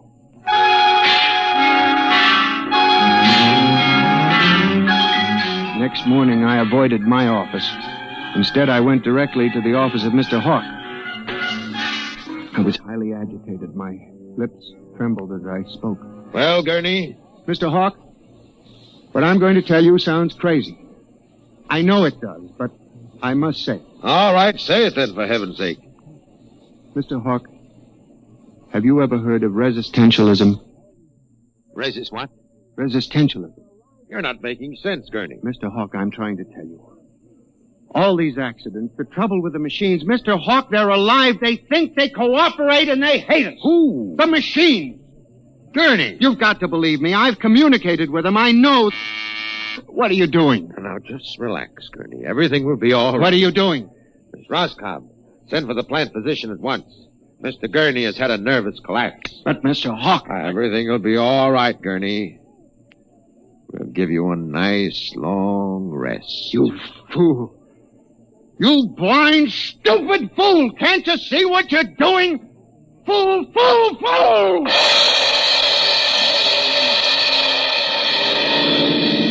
When the plant physician arrived a few moments later, Lucius Hawk was found at his desk, strangled to death in a nest of telephones. The wires were still humming softly.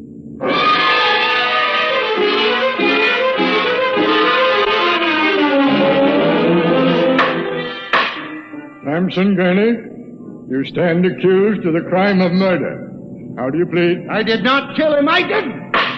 So record. Prosecution will proceed with testimony. Now, Miss Rolcab, did the accused quarrel with your employer on the morning of the murder? Oh, yes. He and Mr. Hawk quarreled violently. I could hear Mr. Gurney screaming at him. And Mr. Hawk asked me to send for the plant physician. What were his words? He said, Mr. Gurney has had a nervous collapse. Now, Mr. Simpson, you are a guard at the Brook Meadow Project? Yes, sir. When did you have occasion to meet the accused? Right after those accidents. He was snooping around the construction area.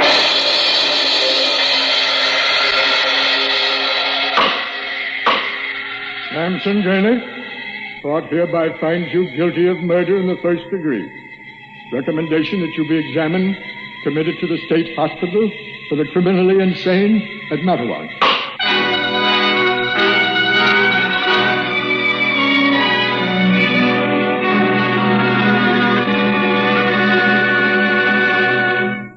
And that's how I came to be here at the hospital, Dr. Klein. That's the whole story. Thank you, Mr. Gurney. You can see that I'm not insane. You must believe me, Doctor. Of course I believe you, Mr. Gurney. Now tell me about this revolt. It will begin in Washington, then spread to New York. Yes? The Madison Avenue buses lead the charge. Picture it, Dr. Klein, 3,000 buses roaring rampant through the streets, people running like rats in a maze looking for manholes in the pavement. And you really believe this will happen, Mr. Gurney? I know it, Doctor. The worst part of it is there's no way to stop them now. It's too late. Now, you mustn't excite yourself, but Mr. Doctor, Gurney. don't you see?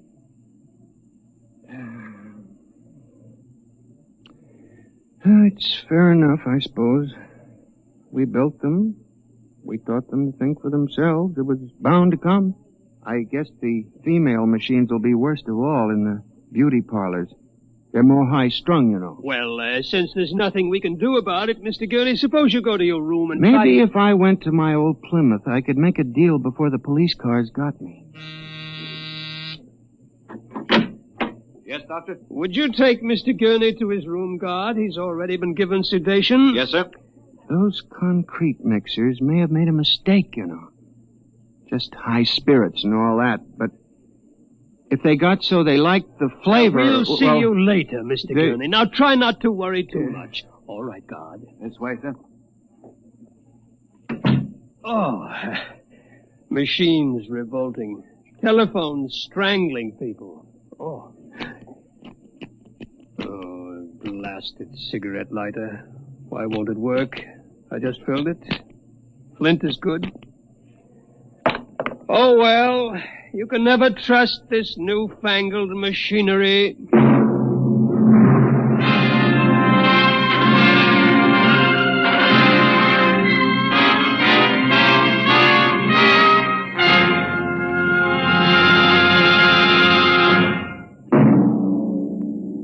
Next week, Dimension X will present a story of the future.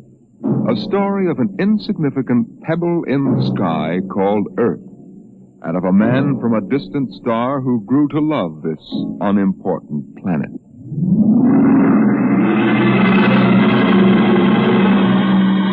Dimension X is transcribed each week by the National Broadcasting Company in cooperation with Street & Smith, publishers of the magazine Astounding Science Fiction.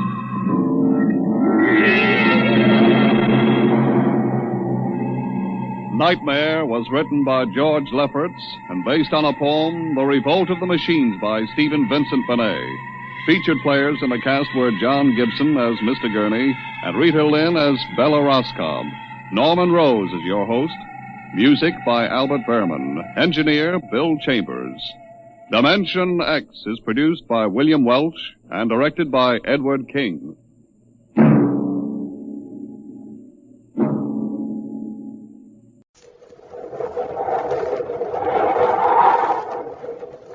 Rice Chex and Wheat Chex, the bite-sized cereals in the red and white checkerboard packages, present Space Patrol! High adventure in the wild, vast reaches of space. Missions of daring in the name of interplanetary justice. Travel into the future with Buzz Corey, Commander-in-Chief of the Space Patrol! In today's transcribed Space Patrol adventure, Buzz and Happy are searching through an abandoned spaceship, half buried in a landslide in the mountains of Venus. Whatever forced this spaceship to land, it certainly wasn't lack of fuel. Look at all these drums bolted in their racks. Well, they all seem to be full. Commander, the ship's moving. Dirt's giving way. We're sliding down the slope. Run for the next compartment. One of the drums hits us, we'll be crushed. Commander! We'll return in just a moment with today's exciting Space Patrol adventure, The Treasure of Mount Rolcab. It's tops, it's tops, it's tops. Yes, sir, Space Patrollers, Rice Chex is tops 3 ways. For taste, for size, for get up and go. So get Rice Chex today. 1. Tops for taste. Delicious shredded rice. Oven toasted 3 times to make it 3 times tastier. Yep, tasty, extra tasty, and super tasty. That's Rice Chex. 2. Tops for size. Because Rice Chex is made of that modern bite-sized design. Light, fluffy, sunny gold, triple toasted shredded rice biscuits, just the right size for an easy bite. 3. Tops for get up and go, you betcha. A nourishing breakfast with Rice Chex, and zip, zoom, you're way, way ahead before you even start. That's why Commander Corey made Rice Chex an official cereal of the Space Patrol. Rice Chex, the cereal that's good with cream and sugar, good with fruit on top, good right from your pocket for snacks. Rice Chex, bite-sized shredded rice biscuits, hollow inside so they can fill up with cream for a super luscious bite. Rice Chex, full of that get up and go, the kind of energy you need to be an honest-to-goodness space patroller like Buzz Corey and Cadet Happy. So remember, Rice Chex is tops 3 ways. Get Rice Chex today. And get Wheat Chex today. Wheat Chex, the wonderful, power-rich Space Patrol cereal made of hearty whole wheat. Bite-sized, too. And what a bite. Wowie. Hurry. Get Chex today. The only cereals that bring you a free Space Patrol trading card inside the package. Rice Chex, Wheat Chex.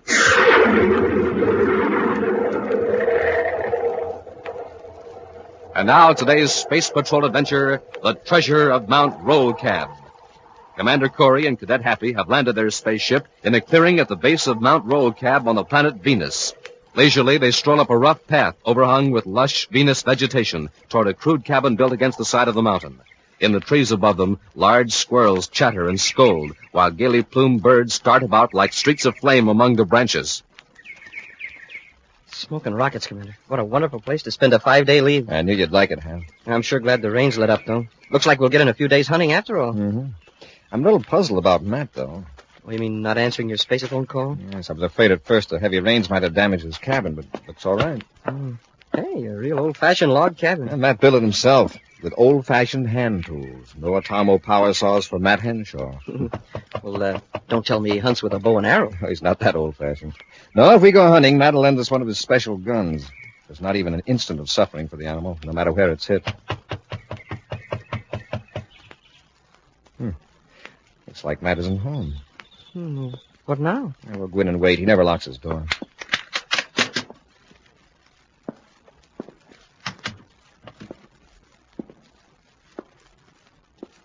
Smells kind of musty. It certainly does. Like it's been shut up for some time. Maybe Mr. Henshaw's taking a vacation. No place he'd want to go that I know of. He has no relatives. Matt must have been gone several days. Look at the dust all over everything. Well, could he have gone on a long hunting trip? Farther up the mountain, maybe? In all the rain? Well, maybe he left before the rain and got caught in it. A landslide, maybe. If it were anyone else but Matt Henshaw, I'd say that was a good explanation. I'll check the space phone. Maybe Matt contacted Venus City. Commander Corey calling Space Patrol headquarters, Venus City. Commander Corey calling Venus City Space Patrol. Venus City Space Patrol here. Go ahead, Commander. I'm at Matt Henshaw's cabin at the base of Mount Rolcab. But there's no sign of Henshaw. Have you received a message from him? I have no record of it, Commander. If you can tell me when it was to have been received, I'll check on it. If he did call, it would have been an emergency. We've received no emergency messages from that sector of Venus, Commander, except, of course, about the escape. What escape? Oh, sorry, sir. I thought you knew. The escape from Criminal Rehabilitation Camp number 2, south of Mount Rolcab. When did this happen? Yesterday, sir. It happened when some of the men about to be released were called out on special emergency detail on account of the flood. How many escaped? Well, just one man, Commander, Hoke Sherman.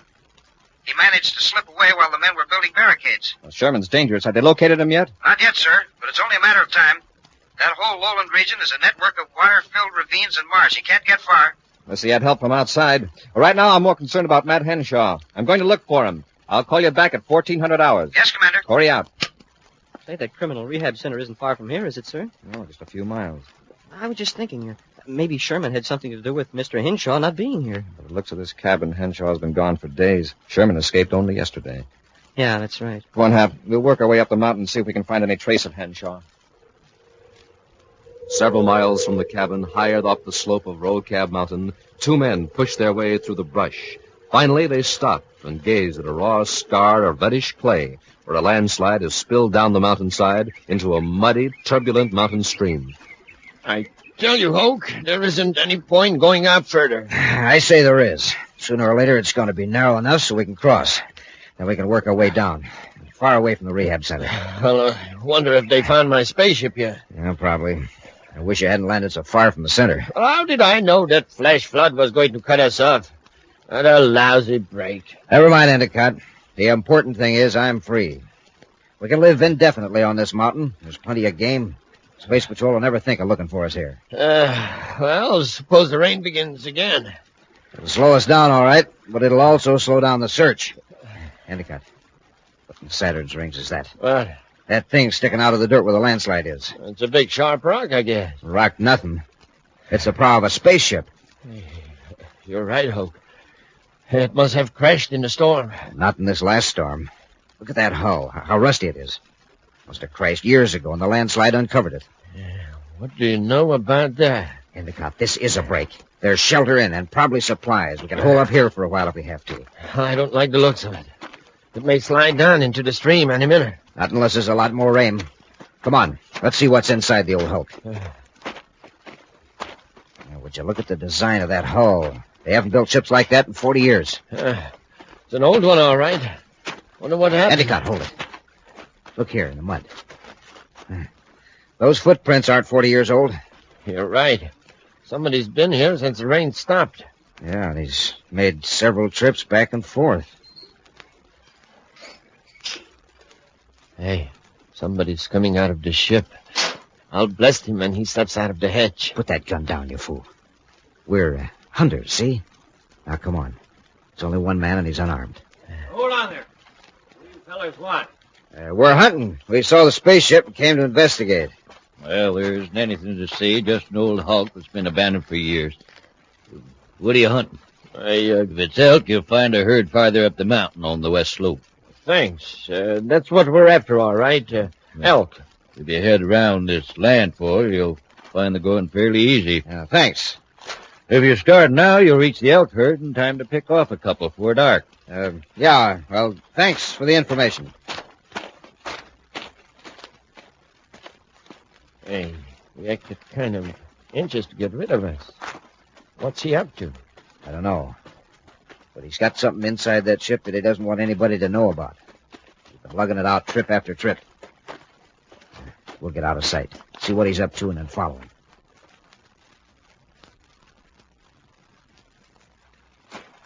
How far is he going to lug that thing? Not much farther, the way he's staggering. You're right. He's stopping. Hey, that metal bar must be valuable. He's hiding it behind the rocks. All right, Endicott, you rush him. I'll stay back here and cover you. I don't think he's armed, but if he starts to draw, I can pick him off from here. Okay. Hold it a minute, partner. What you got there? Hey. I said, what have you got there? It's none of your business. Well, I'll just take a look. Well, quite a stack of metal bars you got behind the rock, mister. It's a lot of trouble to go to, lugging them all the way down from that old ship. Uranium. Hundreds of pounds of it. Why, it's worth a fortune. Yes, it's uranium. It's mine by right of discovery. But I'll be willing to give you a couple bars. Well, now, isn't it generous? I got news for you. You're giving up the whole works right now. Drop that ray gun. Sure. I'm sure glad to see you, Commander. Been worried about you, man. Hey, where'd that come from? That was just a warning. Now, you space patrolmen, drop your weapons or I'll blast you apart. Yeah, that's my partner. Hid up in the brush. And he means what he says. You do as I say, no one will be hurt. Now, drop your weapons. Do as he says, Happy. Before we could hit him, he'd mow us down. Yes, sir. All right, Endicott, get your weapons and come on. Why not finish then? There might be more space patrolmen around. Any more shots would lead them right here. Now, come on.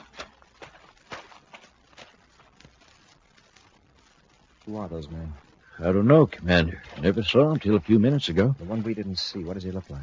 Oh, he's tall, over 6 feet, black hair. Got a V-shaped scar on his upper lip. Pulls his mouth into a sort of sneer. Sounds like Hoke Sherman, the escaped criminal from the rehabilitation center south of the mountain. Hoke Sherman, see? We did get off lucky. I hope you're right. Oh, Matt, this is Cadet Happy. Howdy, son. Howdy. Let's get to your cabin and get some weapons, and we can go after Hoke and his pal. If you say so, but that'll give him a head start. I've got some weapons up ahead in a derelict spaceship. A derelict spaceship? All right, let's go, but take it easy. We won't try to get close to Hoke until we're armed. Commander, I suppose I better come clean about this stack of selenium back there. I found it in this deserted spaceship. I wanted to be sure no one took it away from me, so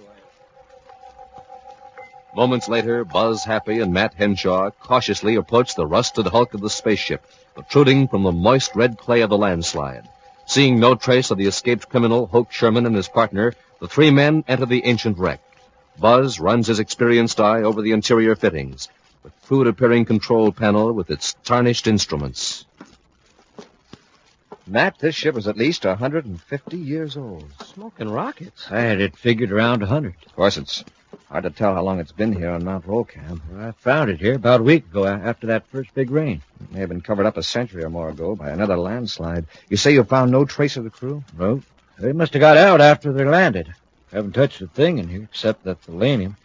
When I saw that stack of shiny bars, I got greedy for the first time in my life. I figured I'd get part of it by right of discovery, but I wanted it all. So I took it out of the ship and hid it. I've stayed here at the ship to guard it. We'll talk about the selenium later. Where are those weapons?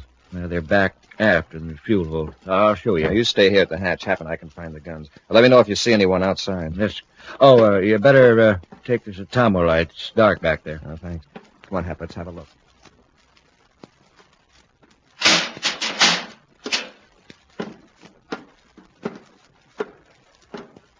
Well, whatever forced this ship to land, it certainly wasn't lack of fuel. Just look at all those drums bolted in their racks. They all seem to be full. Commander, the ship's moving. Dirt's giving way. We're sliding down the slope. Hey, the fuel drums, they're breaking loose. We've got to get out of here. One of those drums hits us, we'll be crushed. Commander!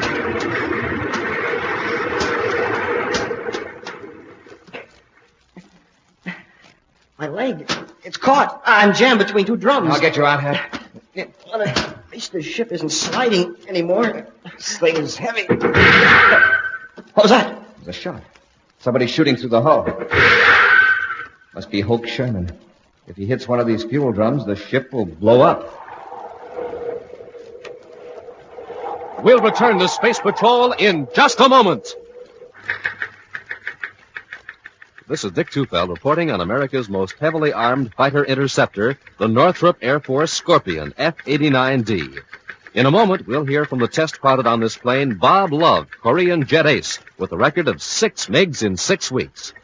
Primary job of the Scorpion is to protect our country from invading aircraft. Speed more than 600 miles per hour. Weight 20 tons. Now, Bob Love recorded at Edwards Air Force Base. You know, a fella has to be in top condition to test fly a fast aircraft such as the Scorpion. And that's why I always make it a rule to sleep well and eat well. So, for breakfast, I pick a cereal like Rice Chex or Wheat Chex.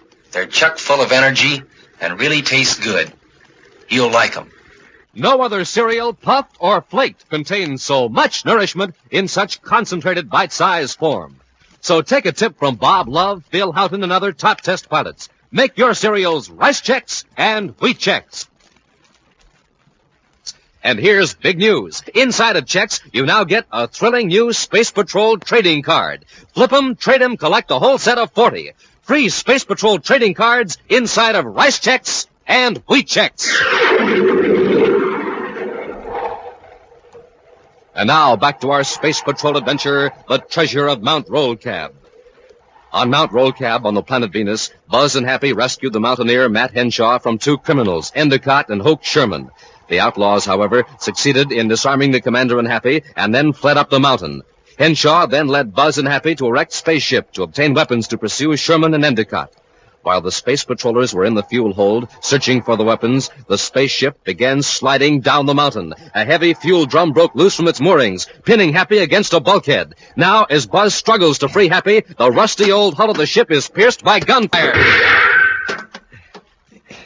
He's coming awfully close to those fuel drums. I'll have you out of here in a second, Hap. I can just roll this thing a few inches. Hey, he hit a drum. I wonder it didn't explode. You're getting it, Commander. That does it, sir. I'm free now. Come on, let's get out of here. Oh, he hit another drum. Fuel spraying all over. One little spark and we'll blow up the whole side of the mountain. Come on, let's get out of here before this fuel blows up. Wait a minute, Happy. I don't think there's any danger. Huh? No danger? What? If that was fuel, we'd smell it. Well, what is it then? Water. Brackish, foul-tasting water. Yeah, but the metal drums, they all have rocket fuel painted on them. Yes, that may be a clue to how this ship happened to land on the mountain with a cargo of thalanium. Somebody switched drums. Yeah, but then something went wrong and the thalanium wasn't picked up. We'll tackle that mystery later. Come on. Oh, Matt, where are those weapons? They're... Commander, Mr. Henshaw's hurt. My shoulder. I got clipped by a hook of metal from the hull. The Hoke's bullets. I'll go after that rat. Oh, wait, Happy. Hoke and his pal may be waiting out there to pick us off. Gotta take care of Matt first. See if you can find a first aid kit. Yes, sir. 100 yards away from the ancient ship, Hoke lowers his weapon and turns to Endicott. If there is any fuel left in that old hulk, that must have deteriorated. You probably got all 3 of them anyway. You sure riddled the hull. Anyhow, they're scared, and now's our chance. Let's go. Up over the mountain? No, down. The way's clear now. But you said there might be more space patrollers around here. If Corey had anyone with him, they'd be up here by now. This is our way out. He must have a spaceship down at the base of the mountain. We'll get to it and blast off. In a space patrol ship? Sure, what could be safer? It'll at least get us off Venus. Yeah. We can get another ship later, out in space. Sure, and on the way down, we can pick up that thalanium. Are you crazy? The 2 of us would have to make a dozen trips at least. By that time, Corey might come after us. If he's still alive, which I doubt. Anyway, there's no risk. One of us will guard the trail while the other lugs thalanium down to the ship. Why leave a fortune like that up in the mountains? Yeah, it's now or never, I guess. All right, let's go. Back in the control compartment of the derelict spaceship, Commander Corey bandages Matt Henshaw's wounded shoulder. Well, it's not a very professional job, Matt, but it's the best I could do under the circumstances. It's fine, Commander. I figured I got off lucky. You take off after those crooks. I'll be all right here. No, Matt, you've got to have medical attention. Happy and I are going to get you to our spaceship. Just how do you think you're going to get me down the mountain? I can't walk. And I'm no hummingbird, believe me. It'll be a rough journey, all right. Rough for all 3 of us, but especially for you, man. Now, wait. That stream out there. Huh? Flows right down the mountain to within a few hundred feet of our ship. If we can make a raft... Yeah, but is the stream deep enough? It's worth a try. It's going to be some job finding logs. We'll make a pontoon raft. Out of what? We'll empty a couple of those fuel drums and roll them down to the water. And we can lash a few poles to them with ropes. After 2 hours of strenuous labor, Buzz and Happy assemble their makeshift raft. At last, they carry the injured Matt Henshaw down to the stream and place him gently on the bed of logs and saplings lashed securely to the empty fuel drums. Lifting, tugging, and shoving, they get the raft into the stream and climb aboard. She rides pretty high in the water, sir. It's going to be hard to maneuver in case we run into any rapids. Don't worry about that, Commander. Stream's quieted down considerably since yesterday. Are you comfortable, Matt? Yeah, sure. This is real relaxing. All right, Happy, take that pole and let's shove off. Aye, aye, sir. Here we go.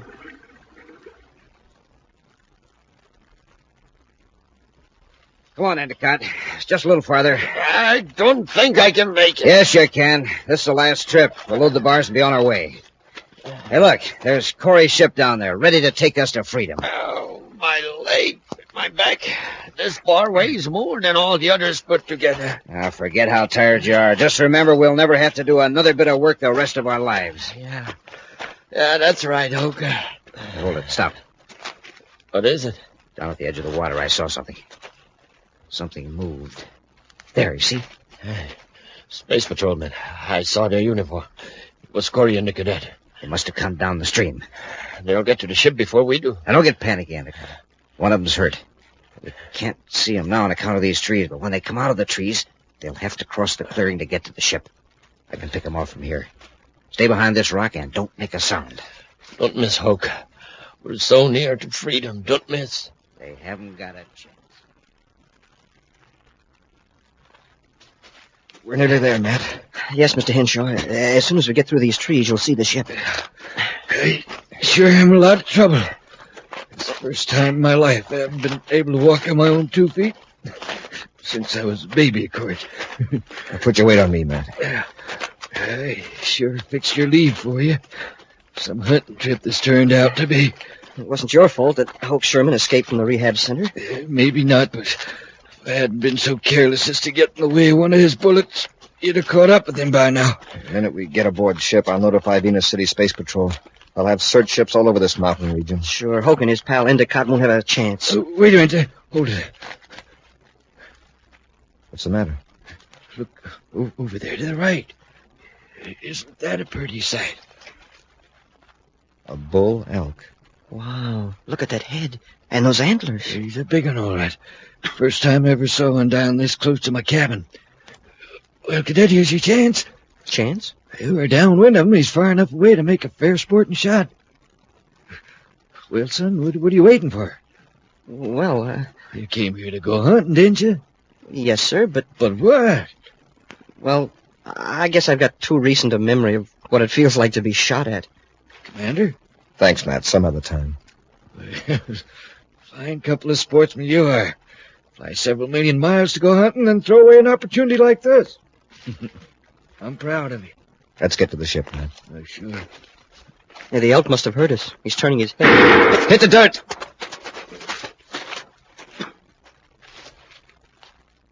You okay, Matt? Yeah. There goes the elk, bounding back into the trees. I guess he isn't hit. Hey, who shot at him? Take a look up there on those rocks. See them through the trees? Uh-oh. Sherman. Right. I'm still happy. Slide your gun over here to me. Yes, sir. Thanks. Commander, you don't expect to pick those fellas off with that weapon at this distance, do you? We can't get much closer without exposing ourselves. Here goes. I think I know what's the matter, sir. I was in the water over my waist, and the gun got wet. Now we're in a fine mess. We can't possibly reach the ship. Happy. Your belt buckle is shiny. Would make a tempting target. Take it off and put it on the end of a stick. Wiggle it around so they can pick up the glint. Draw their fire, you mean? Yes, not too often. Just enough to keep them interested. Move around a little, but keep down. Yes, sir. Matt, you just lie there. I think I see them. Something is gleaming among the trees close to the edge of the clearing. You see it? Yeah, I've been watching it. If you only hadn't fired that other shot. How did I know it was an elk? Oh, don't get sore, Hoke. I'm only saying it's too bad they were tipped off. Shut up. I'm going to try again. Did you get him? I can't tell yet. You missed, Hoke. Corey!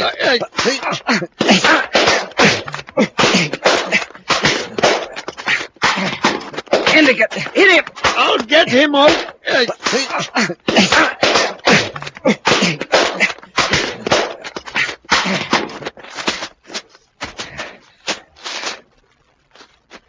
All right, both of you, on your feet. Okay, Corey. Sure. Down to the ship, on the double.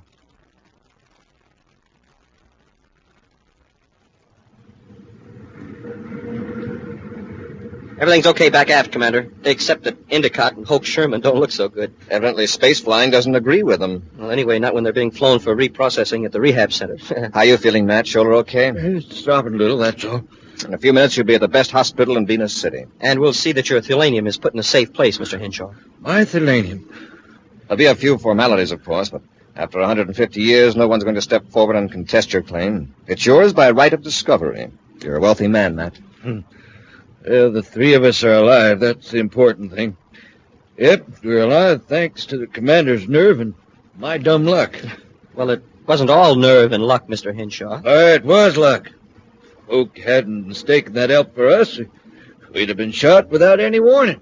Yeah, but suppose we had shot the elk the way we had a chance to. Yes, you're right, Cadet. That wasn't luck. It was kindness. Yeah, and the elk was just returning a favor. An action preview of next week's exciting Space Patrol adventure in just a moment. 1, 2, 3 kinds of fun at breakfast time. Space Patrollers, that's what you'll have the very first morning you start eating Chex, wheat Chex, or rice Chex. Because Chex are tops 3 ways, 3 wonderful ways. First, tops for taste. That's Chex, the only cereal that's toasted 3 times to make it crunchy as a cookie and 3 times as good. Mm-mm. And second, Chex are tops for size, made in that modern bite-sized design for easy, happy eating. And third, Chex are tops for get up and go. Yes, a good breakfast with Chex gives you the kind of get up and go you gotta have to be a real space patroller. That's what Commander Corey says, and that makes it official. Makes Chex the official breakfast cereal of the Space Patrol. But unofficially, I can tell you Chex are mighty good right out of the box or right out of your pocket anytime you want a treat. Yes, breakfast time or any time, have yourself 3 kinds of fun with Chex, the cereal that's tops 3 wonderful ways. Tops for taste, tops for size, and tops for real get up and go. So go get 'em today. You'll love 'em. Chex, wheat Chex, or rice Chex. The only bite-sized cereals in the entire universe. The official cereals of the Space Patrol. And hey, here's a neat surprise. Swell Space Patrol trading cards. You get one free inside of every package of wheat Chex and rice Chex. And now, a preview of next week's exciting Space Patrol adventure. Buzz and Happy are hiding in the hold of a freighter piloted by a space pirate. Suddenly, waves of heat burst over them. Wow, where's all that heat coming from? The refrigeration system is broken down. And every second we're getting closer to the sun. We'd better take over and change course before we suffocate. It's worse danger than that in the next compartment. Smoking rockets. Those chemicals. Right. If they get a few degrees hotter, they'll blow the ship to atoms.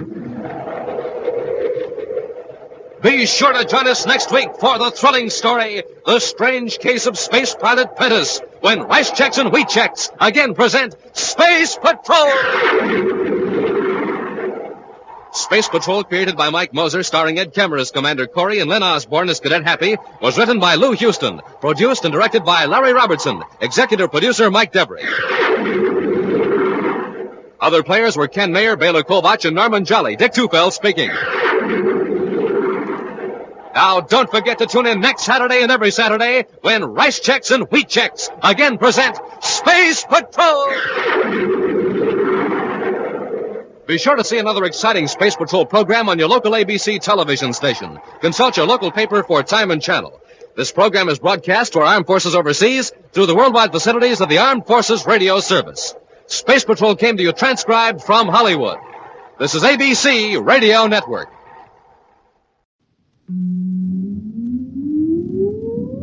Countdown for blast off. X minus 5, 4, 3, 2, X minus 1, fire.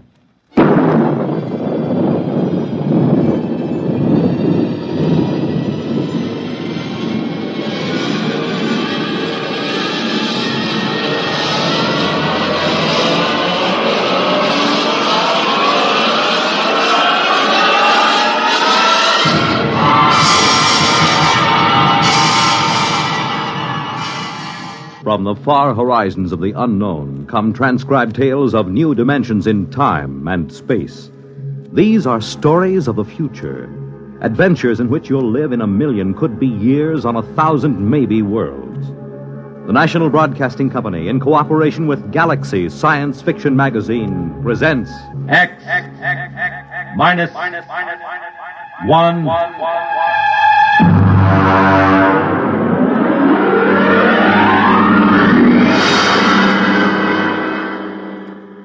Tonight, Clifford D. Simak's story of the 21st century, How To.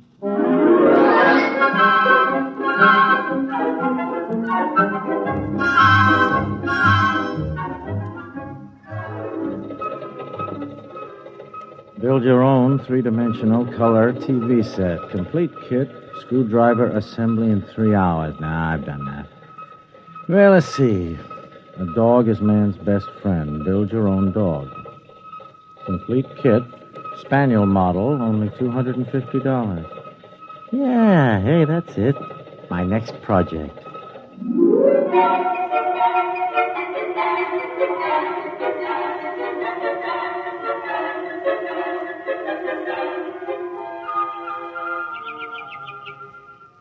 Gordon, is that you? Yeah. Where are you? Out on the terrace. I'm just finishing a landscape. Oh, hi, yeah. Grace, look, did it come? Don't kiss me. You'll get all full of paint. I wasn't going to. Where's the package? Well, they set it against the side of the house. Over there, see? Oh, it came, huh? I want to look at it. I would have put it down in the basement, but I couldn't lift it. Hey, this is pretty heavy for a spaniel. I can't lift this myself. Well, I'll start dinner as soon as I finish this part of the picture. I want to get the grass while the light's right. Yes, all right. So no hurry. I want to examine the kid anyhow. Of course, if you didn't waste our money on things like dog kits, maybe we could afford a robot, and I wouldn't have to cook. Yeah. All right. There. That should be enough for now. The light's beginning to get tricky. Good night. You're not going to open that thing here on the terrace. Now, you'll make a mess. I just want to see the parts. You know, this thing's too big and heavy to be a dog kit. Maybe it's a Great Dane. No, it can't be. Look, here's the shipping tag. From How To Kits, Inc. to Gordon Knight. One dog kit, spaniel model, $250, paid in full. The Great Dane cost $350. Well, all I can say is that must be the world's biggest spaniel. Hey, you know, that's darn funny. I told you I don't want you fooling around with it up here. Now take it down in Grace, the basement. this can't be a dog kid. You know what I think? It's a robot. A robot? But you didn't order a robot. Or did you? No, certainly not. They made a shipping error. That's about the size of it. Ah, doggone it. I'll have to put this crate back together again and call the express company. Are you going to return it? Well, certainly I'm going to return it. You don't think we can keep it, do you? Well, why not? The tag says paid in full, so they can't say we owe them anything. But it's a robot. They're expensive. Well, I don't see how the company will ever know. When inventory time comes around, they'll be short one robot and long one dog.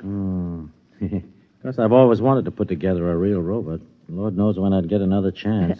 Then it's settled. No, it is not settled either.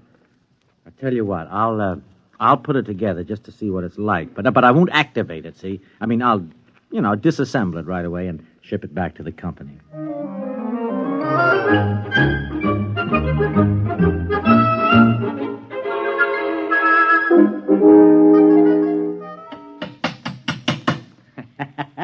Well, there we are. Grace, look at it. Isn't that a beauty, though? You finished? Well, all but the activating. Oh. Grace. What? You know, I was just thinking, how do I know I've got all the parts adjusted properly? I haven't the remotest idea. No, I mean, the only sure way would be to test it. You mean activate it? Well, only for a minute or two, you understand? I mean, just to be sure. Then what? Well, then I'll disassemble it, naturally. Well, all right. As long as you don't take too long. No. I'll have it in a jiffy. Now, here, look. Oh, see, all I have to do is just put on the activating plate. Yeah. And turn this lock nut in like so. Now, wait a minute. Just adjust the automatic current control. Yeah, there. Now, that should do it. Now, stand back. Now, I'll turn it on. Well, I hope it works. Oh, it'll work. I followed the directions to the letter. You ready? Now. It works! Yeah, I'll have to oil that joint. Wait. Grace, it's moving its head. My name is Albert. I am a robot. What is there to do? Well, it certainly has a nice voice. Now, take it easy, Albert. Just sit down and rest, and we'll have a little talk. There's no need to rest. I was made to work. Well, as long as it doesn't need to rest, I can think of 100 things for it to do. Now, there's the house and the garden and the lawn. No, look, Grace, I wonder if he could learn to cook. A robot can be taught to do anything a person can do. Oh. No, hold on a minute, Albert, please, and listen to me. We can't keep you, you understand? I mean, you were sent here by mistake. But, I mean, as long as you're activated, there wouldn't be any harm in letting you do a few things. I can do anything. Good. The whole house needs a thorough cleaning. Grace. Then, of course, I'd like some new drapes for the study. No. And the kitchen hasn't been painted for 4 years. Then there's that leaky faucet. Oh, Lord. Well, what's the matter? Attachments. There aren't any. Look, he can't do all that stuff without attachments. And they cost almost as much as the robot itself. Don't worry about attachments. Just tell me what's to be done. Well, you heard my wife. Oh, what about your grounds? Oh, I got 100 beat-up acres that need attention, but of course I realize that that's too much work, huh? Don't worry about a thing. I can fix it for you. I will make the necessary equipment. Make your own attachment? Don't worry about a thing. Yeah, but how? Oh, for heaven's sake, stop arguing with him and let him get to work. I'm not arguing.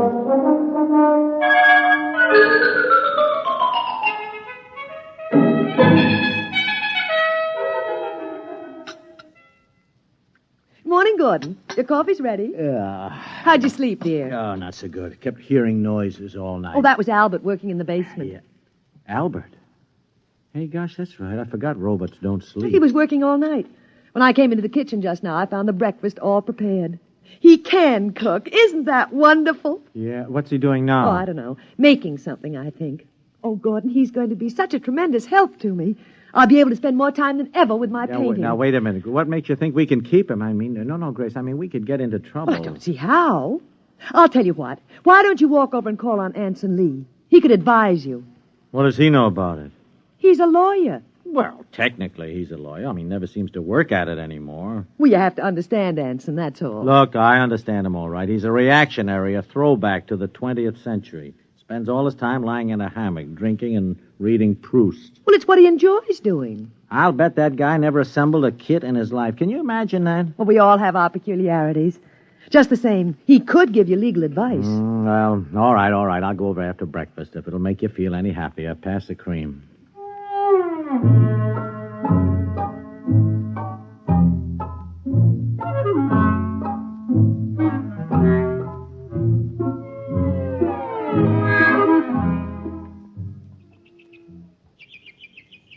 I'll have a drink night. Hard cider. Made it myself. Thought you didn't go in for home projects, Lee. Oh, I don't. Making this cider was the first honest work I've done in years. I don't doubt it. Every time I get a yen to work, I look across at your place and I decide against it. How many rooms have you added to that house since you got it built? 8. Good Lord. Think of that. 8 rooms. No. It's not hard once you get the next. Kind of fun. You just buy a how-to kit. Sure, I know. Just follow directions. That's right. Anybody can build a robot on a kitchen table. Well, no thanks. Why do you say that? What? I mean about building a robot. Oh, I don't know. I suppose I expect you to start building one any time now. You've done everything else. What's got into people these days, Knight? They just aren't equipped to enjoy their leisure. That is, most of them aren't. Me? I am. I read, and I lie in a hammock, and now and again I even think. Yeah. Yes, I guess that makes me an eccentric. Here, have another drink. Oh, no, thanks. I'll have to get back to my place.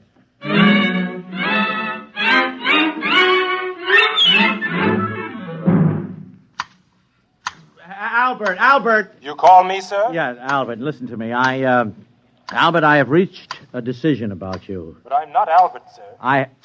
Huh? You would hardly expect Albert to be clipping hedges. Well, if you're not Albert, who are you? Abe. Albert is down in the basement. Well, what are you doing here? Where did you come from? If you wish to talk to me, you will have to move along the hedge with me. Oh. I cannot stop working. Oh, okay, move along. But where did you come from? Albert made me. Albert made you? And now he's down in the basement working on Alfred. Alfred? Another robot? Certainly. That is what Albert is for. He makes robots. Oh, no.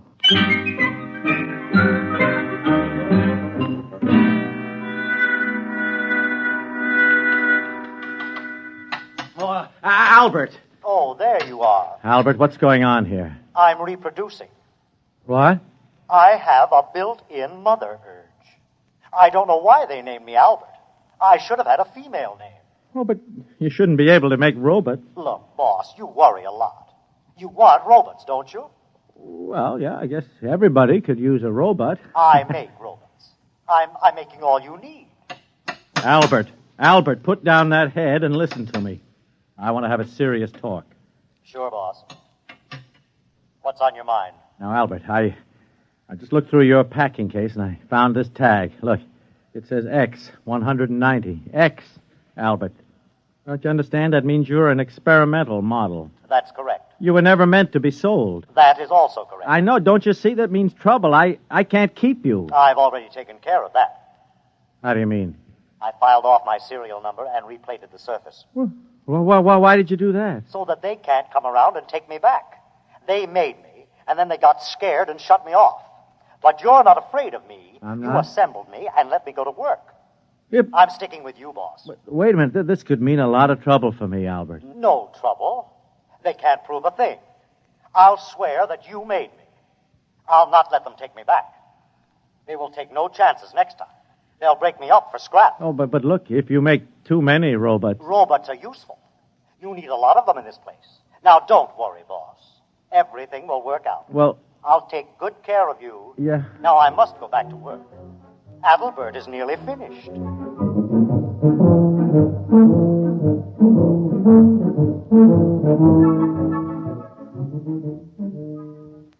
Mr. Knight, I'm from the county tax office. Tax assessor. Oh, I didn't know you fellas came around more than once a year. Ordinarily, we don't. This is a special case.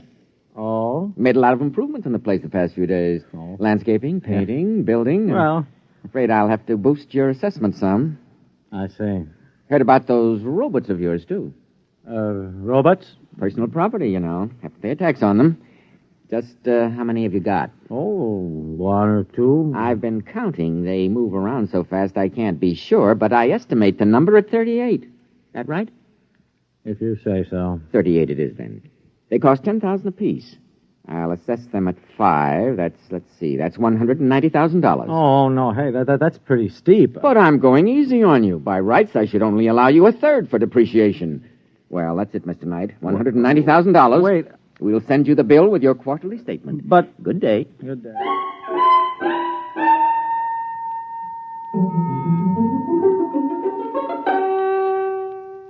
Now, Albert, look, I've been holding off until we got the new landscaping job under control, but I can't hold off any longer. I mean, we got to start selling some of the robots. Selling? Yeah, 20 of them. That should do for a start. The tax assessor was here. I need the cash. You can't sell the robots, boss. Why can't I? Because they're my family, my boys. Named after me, all of them. Albert, I'm sorry, but that's ridiculous. They're all I've got, boss. You wouldn't sell your own children, would you? Well... All their names start with A, just like mine. Abe, Adalbert, Alfred, Adam, Aaron, Anton, Axel. All right. Don't go through the whole roll call. I mean, the point is I need the money. Don't you worry, boss. I'll fix everything. You have nothing to worry about.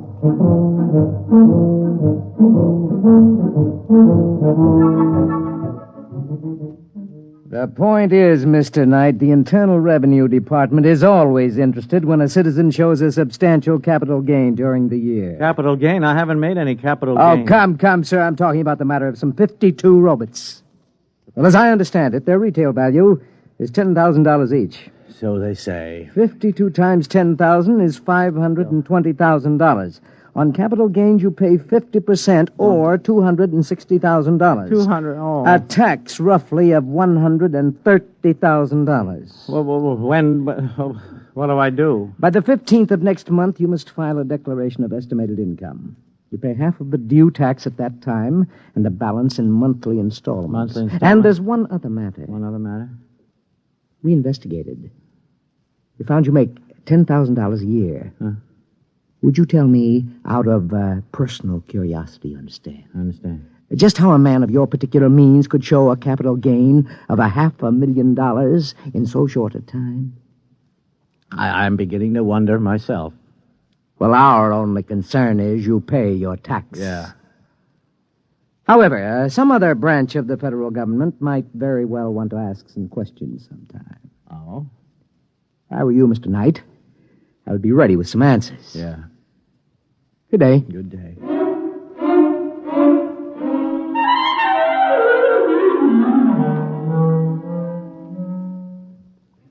Albert, now look, I tell you, this is a crisis. Do you understand it? Like it or not, I have got to sell some of your boys, a whole bunch of them. Boss, I told you not to worry. Not to worry. Listen, I just came from the income tax people. I owe the government a cool $130,000, and those boys don't fool around. I'm desperate. Money is no trouble, boss. Come here. Come where? Over here. Look at this. What's this? What, those bales? What have they got? Don't tell me. Full of money, boss. Help yourself. You mean the actual, real money in those bales? Not stage money now. Real money, boss. No ones, of course, but lots of 10s and 20s. Yeah. That bale over there is full of 50s. Full of 50s. No, we didn't fool around with the ones. Albert, look me in the eye.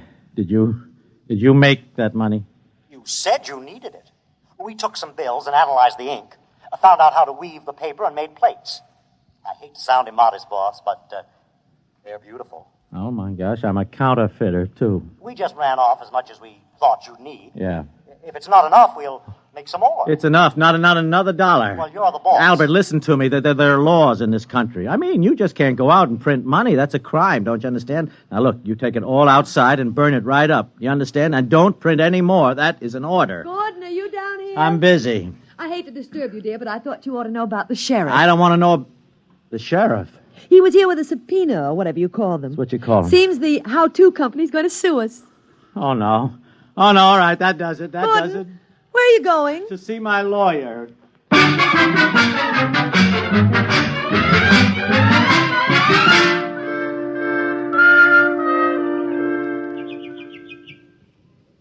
Well, offhand, old man, I'd say you were in quite a jam. I didn't have to walk all the way over here to find that out. The point is, Lee, what in the name of heaven can I do?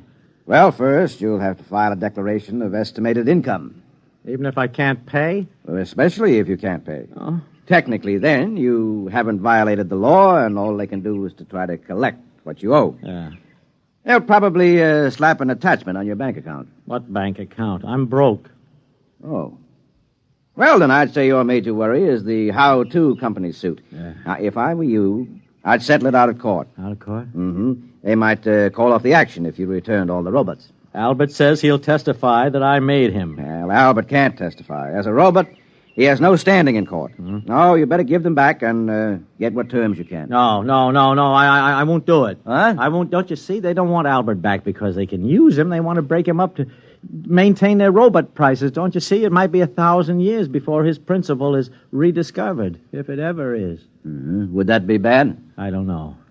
Only time will tell that, but, I mean, you could say the same thing about any great invention. Look, no, I will not let them destroy Albert. Yes, I see your point, Knight. And I like it. You like it? Uh-huh. I'll take the case. Now, of course, I ought to warn you, I'm not a very good lawyer. I know. I don't work hard enough at it. But I do have a chance, huh? In all my practice at law, Knight, I never saw a man who'd gotten himself as fouled up as this. No. I'd say your chances are nil. Yeah. Boss? It's Albert. Boss, I heard about the suit. Yeah, it's all right, Albert. Mr. Lee here is going to handle our case. We robots want to help. I'm afraid there's not much you can do. Oh, yes, there is. I'm building a lawyer robot. He's building a lawyer robot. With far greater memory capacity than any human. And with brain computers that operate on logic. That's what law is based on, isn't it? Logic. Well, so I've heard. But it won't work, Albert. To practice law, you must be admitted to the bar. To be admitted to the bar, you must have a degree in law and pass an examination. And although there's never been an occasion to establish a precedent, I suspect the applicant must be human. Lee, wait a minute. What about law clerks? I mean, they don't have to be human. Well, I'd say that was completely true. Yeah, then Albert's robots can be clerks. Mm-hmm. Well, could be. See what I mean? Yes. It's never been done, but there's nothing in the law that says it can't be done. Then it's settled. I'll make a dozen to start. Each one will be an expert in one phase of the law. Boss, you're going to have the most powerful battery of legal talent ever assembled under one roof.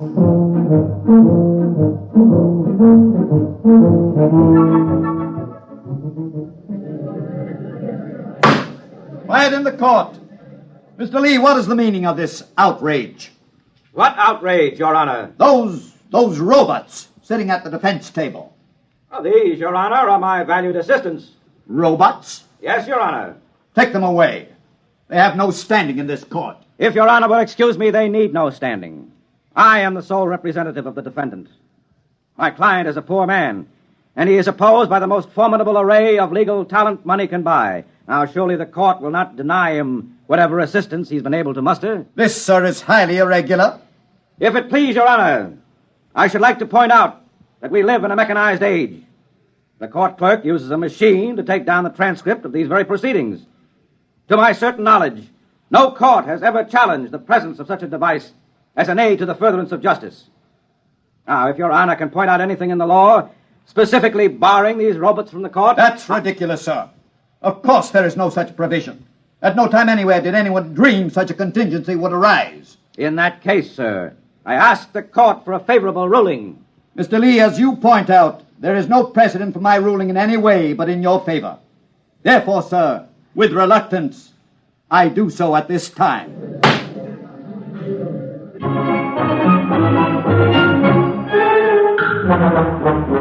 And what kind of a day has it been? It's a day in which a new kind of trial has suddenly captured the imagination of the public. A trial in which a man accused of misappropriating a robot has brought into court a whole battery of robots to aid in his defense. To give validity to their argument, Your Honor, it must first be proved that these robots are, in fact, the property of the plaintiff. That is the issue at trial in this case. So, in the now famous robot case, the issue has come down to this. Was the robot stolen or was he liberated? It is a far-reaching question indeed. Your Honor, I have already established that robots are possessed of free will, that they have the power of reasoning, and that they can most certainly reproduce. As to my worthy opponent's fourth contention, that they have no spiritual sense, I contend that this is irrelevant. There are agnostics and atheists in the human race, and in general, no one has denied them their full rights on this count.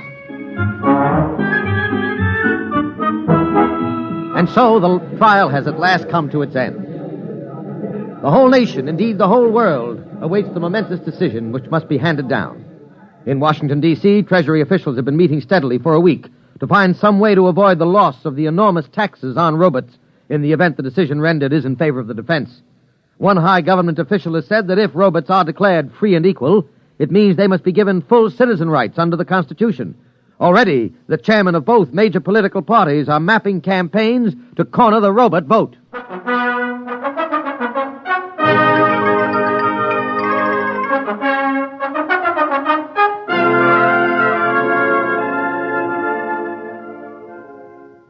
Welcome home, darling. Yeah, thank you. But what's going on here, Grace? I have more trouble getting into my own home than into the Pentagon. Oh, you mean the robots? They've set up a defense perimeter. A defense... Uh-huh. Albert. Hello, boss. Welcome home. Albert, what is the meaning of all the barbed wire and the rocket launchers? Just precautions, boss. We're ready for any situation.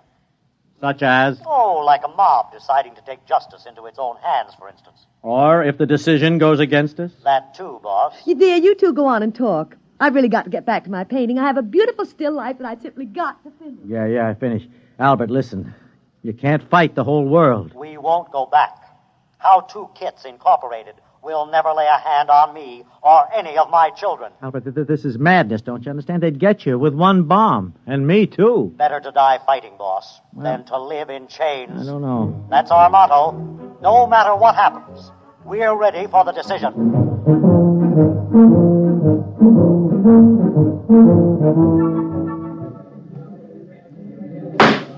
The court is ready to render its decision. It is the most difficult decision I have ever made, for in following the letter of the law, I fear I may be subverting its spirit. After long days of earnest consideration of both the law and the evidence as presented in this court, I find for the defendant, Gordon Knight. I cannot rule otherwise. May I add that this ruling, in spite of the fact that I myself made it, outrages my social conscience.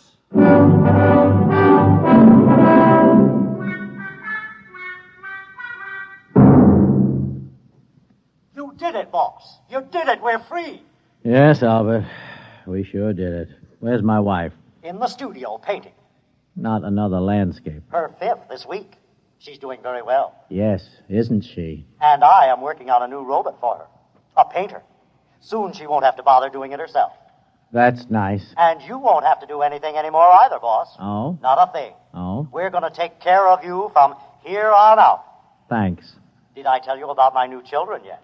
No, I don't think so. Alice, Angeline, Agnes, Agatha, Alberta, and Abigail. Daughters? 6 of them, boss. And all with a built-in reproducing instinct just like mine. Oh, no. They're down in the basement now turning out robots. Great. We've got everything worked out for you, boss. You won't have to worry about a thing for the rest of your life. No, Albert. Not a thing.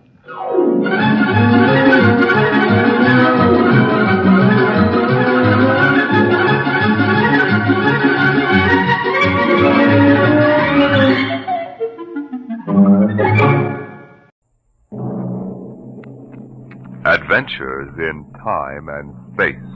Transcribed in future tense. Dimension.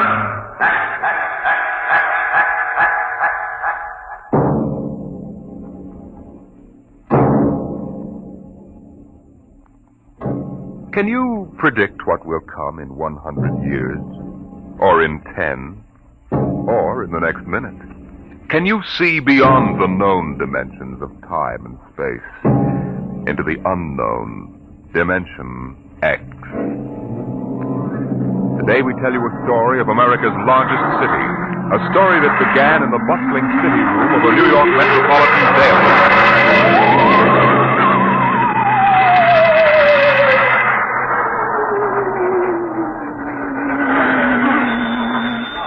City desk. Sweeney? Listen, Pop, give me a rewrite, quick. I'll take it. Okay, now look. I'm up on Riverside Drive, see? So? So, at 12:45 today, just 3 minutes ago, Grant's tomb disappeared. It's what? I'm telling you, it disappeared. It's gone. Listen, Sweeney, get yourself to a Turkish bath. Sober up. Pop, I swear I'm sober as a judge. Listen to me, will you? Just a minute. Albert, What's up, Pop? call the 100th Detective Precinct. Find out if anything's been reported missing. Like what? Like Grant's tomb. Go on, make it snappy. Okay, Pop. All right, Sweeney, now give it to me slow. This better not be a gag. No gag, Pop. Now get it down. The traffic at the drive was at its noon hour peak, and the benches and structure were filled with happy, laughing people. Then, without a warning, a rumble sounded in the alarm populace started with horrified... Hold it, Sweeney. Well, Albert? I don't get it. They say that Grant's tomb is gone. Okay, call composing. Tell them to hold everything for an extra. Clear out page 1. Get going.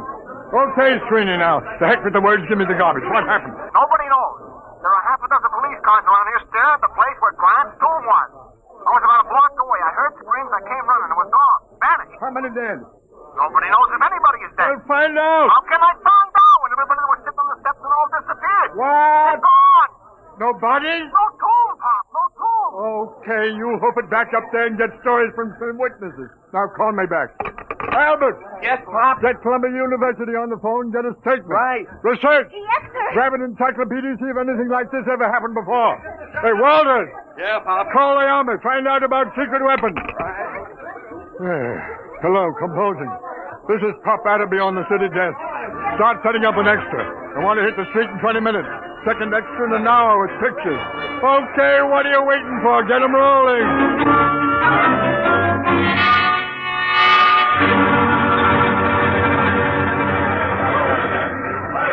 Pop? Pop. Oh, I'm busy, Albert. Yes, sir. Pop, Mr. Colborne wants to see you. Pronto. Tell him I'm busy. Well, he says to come now. Oh, of all the flat-headed publishers to saddle a newspaper with. Okay. Sweeney calls, switch it to Colburn's office. Okay, Pop. Come in. Listen, Mr. Colburn, I'm very busy now. There's an extra on the rollers and... I know. I just called composing and ordered them to stop it. To stop it? Are you... Atterby, you've been on the city desk of the Herald for 25 years now. Since when do you waste thousands of dollars on an April Fool issue? April Fool? Listen, Grant's tomb is missing. Is that a story? Or am I dead from the neck up? Did you check it? Yes, and Sweeney... How do you know it's true? Well, if you... What do you mean spreading cold terror all over town? But Sweeney... The devil with Sweeney. How do you know it isn't just a hallucination? Mass hypnotism, something like that. Well, what if it is? Atterby, if this is a farce, we'll be in Dutch, but good. Civil suits, criminal action. We're the only paper in town on the streets with an extra. The other editors don't believe this story for one instant. It takes guts to run a paper. Well, if that's what it takes, you've got too many. You took the authority for this without even trying to find me and get an okay. Your father-in-law knew a story has to run while it's hot. All right. You ran this while it was so hot, our first 10 papers drove the city into a panic. How do we know this whole thing isn't a big... Hello. Now there's Corborn. Yes, he's here. It what? Oh, well, that's fine. That's fine and dandy. You're fired. What? It's your star reporter, Mr. Sweeney. formerly of the Herald. Formerly? Give me that phone. Hello, Sweeney. Did you get the pictures? How are things up there? I'll need more witnesses. Hey, what? It's back. Fine. What did you say? It's back. Grant's tomb is back. I'm sorry. You're sorry. All right, golden boy. Now give it to me slow. Make it sound intelligent. It just reappeared, that's all. What about the people who were inside? All back. Don't remember a thing. It's just like it never happened at all. It's a miracle. Some miracle. We got an extra on the streets with 28 types screaming that Grant's tomb has vanished, and you calmly call me up to tell me that it's back. But it was gone, I tell you, Pop. Sweeney. What? Do me a favor, will you? Yeah, what? Drop dead. Well, Atterby? Guess we run a attraction. Just doesn't make sense. 12 police cars saw it. We've got statements from witnesses. I told you it was hysteria. Look at the man from Mars broadcast that Orson Welles did. 1,000 people will swear they saw the monsters. Oh, I don't know. I'm all confused. Well, let's look at it this way, Atterby. Maybe you've had enough. Enough what? You've been on the city desk 25 years now. That makes you, 55? 54. What are you driving at, Mr. Colby? I mean, maybe you ought to retire. Retire? We need new people, new ideas. I've been thinking about it for some time now. With Social Security, you'd get... About $20. Fine. Now, you listen. I brought this paper into the world, and it's going to take me out. I was on that city desk before you ever heard of a stick of type. Then you come along and marry a publisher's daughter. That's enough. I made a mistake, okay. Anybody can make a mistake. I still think there's something in this story. Sweeney's been around too long to blow one like this. Even when he's drunk, he's a better newspaper man than most. I'm sorry. Effective today, you're relieved as city editor. Sanford will take over. Sanford? Why, he's green as grass. If you want to stay on in some minor job... Such as... Well, how about science editor? Science editor. You could have the office right next to mine. It'll pay the rent. Well? Oh, I don't know. I don't know what I'll do. Been on the city desk so long. Well, maybe it's too much excitement for a man your age. Stop writing me off, will you? I'm sick. I'm 54. And a man at 54... is no longer a boy. Oh, I don't know. Maybe I am losing my grip. Gotta go somewhere and think it over. All right, Atterby. Take your time. I'll be across the street at Burley's bar if you need me. I'll let you know before the bulldog hits the streets.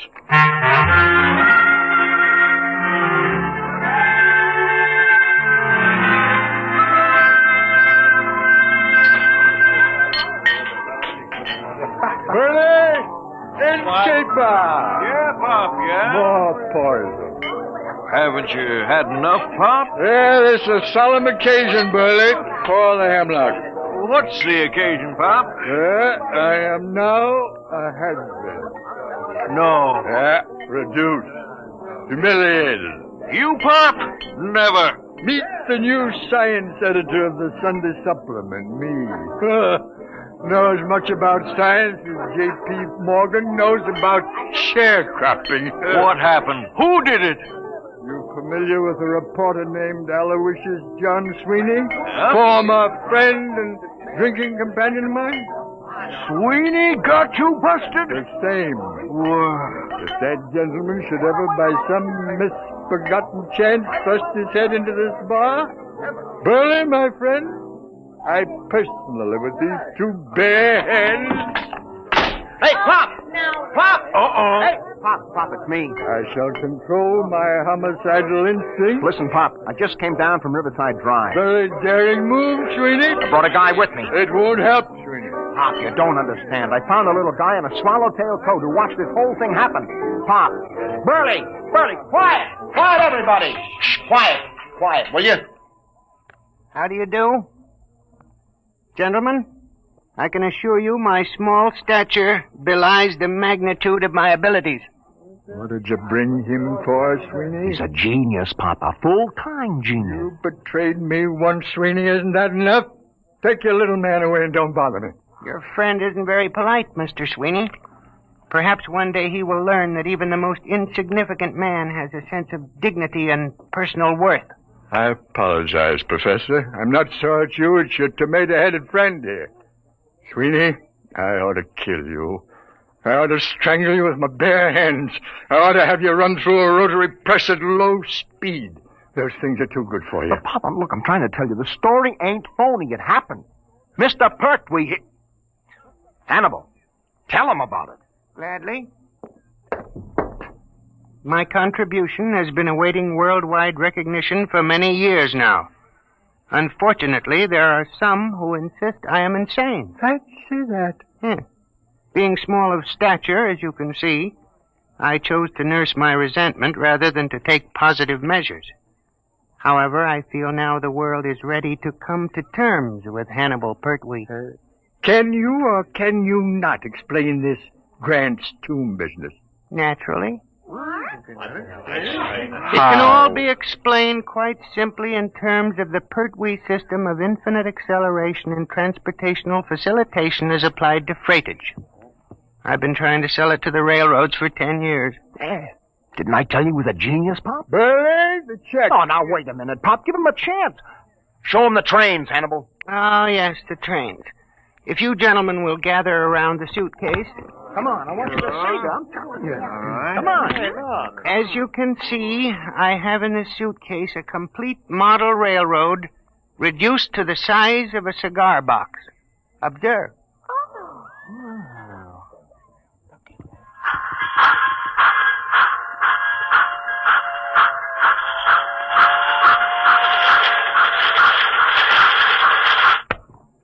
That's enough, I think. They run! Just like real trains! Sweeney, not content with ruining my life, losing me my job, driving me to alcohol, you're now trying to drive me out of my mind with an obvious madman who builds model railroads. Here's the money, Burley. Keep the change. Oh, but Pop, Goodbye, gentlemen. Pop, you're not even giving him a chance. Out of my way. Listen, Pop, please. Out of my way. It's always the same. They won't listen to me. Oh, I guess Pop is losing his grip. I hate them. No, don't take it so hard, Hannibal. Maybe it was all a hallucination. The Pertwee theory is not an hallucination. Sure. Well, it was a good try anyway. I guess I'll go back to the office and pick up my stuff. But I'll show them. Someday they'll listen. Sure. You'll show them, Hannibal.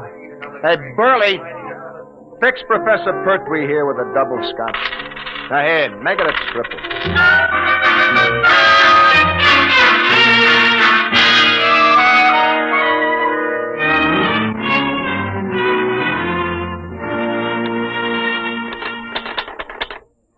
The newest use of the isotope will enable medical experts to trace with accuracy the growth of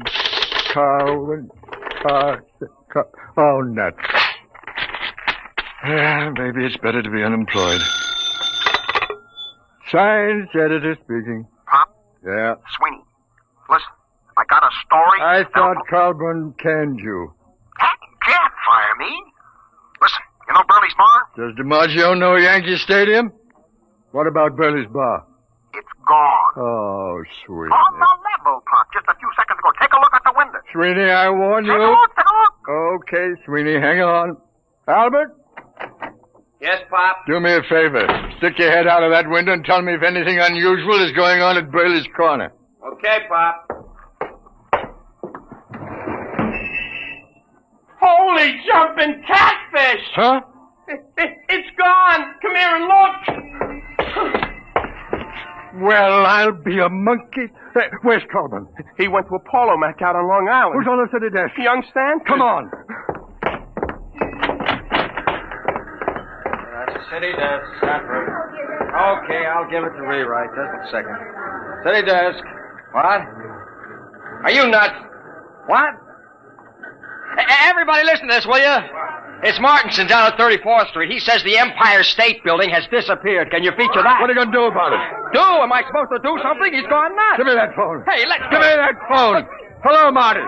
This is Pop. Pop, what are you doing on there? Never mind what happened. Well, I'm down at the precinct. 5 5 minutes ago, a cop staggered in. It's gone, he says. What's gone, they say? The Empire State, he says. Well, I figured I better call. Okay, get down there and get the details. In case you need to convince a Burley's bar went just before you call. Holy mackerel, what a catastrophe that is. Okay, Pop, I'll call you. Look at the skyline. The Empire State isn't there. No. Don't get panicky. Don't get panicky. It may come back just like Grant's tomb. Okay, Pop. You'll take over, won't you? I'm kind of shaky. Will I? I'll show you fledglings how to run a newspaper together. Wallace? Yeah, Pop? Get a camera down to Empire State. Right. What a story. Call the mayor, Albert. Tell him what he intends to do. Check. Where's the research department? Right here, sir. Columbia University says it's mass hypnotism. Tell him to... No, dress it up and shoot it down. Yes, sir. Research! Wait a minute. Yes, sir. Find out how many people are usually in the Empire State. Yes, sir. No, don't try to call the Empire State to find out. No, it isn't there. City death. Shoot. Right, Walter. Listen. I'm dead sober, see? Yeah, the garbage, Frankie, the garbage. Remember, I'm sober. S as in sober, O as in sober. Come on, what happened? Help me, Pop. Penn Station just disappeared. Vanished. Thin air. Jumping turtles. The people too? People trained the works. I'm telling you, there's a hole a block wide. I was lucky I was only a block away. You saw it? Eyewitness. Oh, bless you, my boy, talk. There was a rumble, see? A kind of electrical hum in the air. And all of a sudden, the station seemed to cave in on itself. Wango. Nothing. Any statement? No, but you ought to see the hole. Oh, get statements, flathead. Where are you now? I'm over at the post office, right across the street from Ben.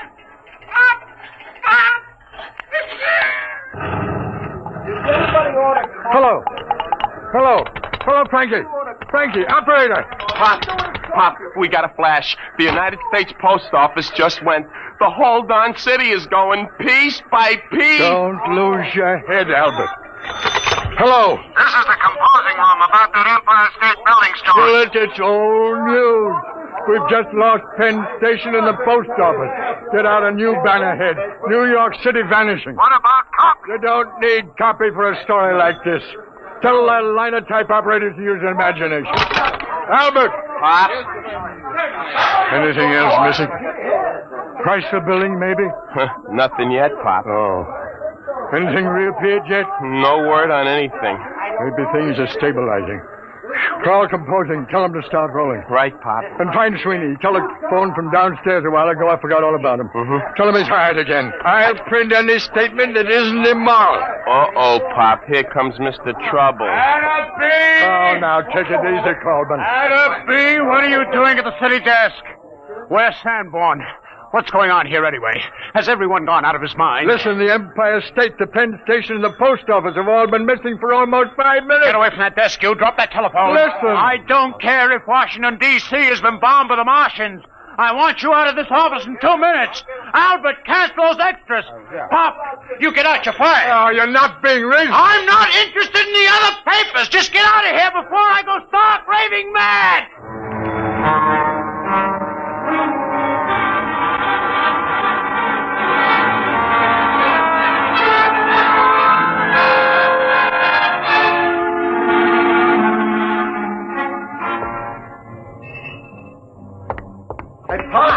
Hey, Pop.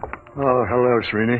Where have you been? I've been trying to make up my mind whether to come up or not. When you left me hanging on the phone, I thought you was insulting me. Hey, how come you aren't on the desk? Oh, I'm canned. Are you kidding? Oh, it's been coming. I really had the place jumping. You should have seen me, Sweeney. It was like the San Francisco earthquake. Oh, I need a drink. How about... keep forgetting. Isn't any Burleys anymore? No.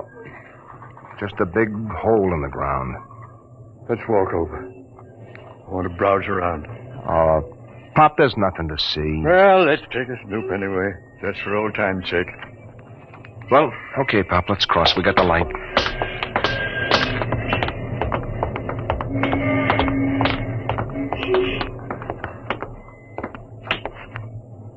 Well, will you look at that?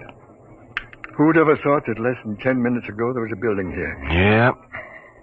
Let's climb down and have a look, Sweeney. Well, What for, Pop? It's getting dark, you know. We'll break our necks. Sweeney, where's your old reporter spirit? Come on. Well, okay, but I don't see what you expect to... Ooh, my ankle. Easy, easy.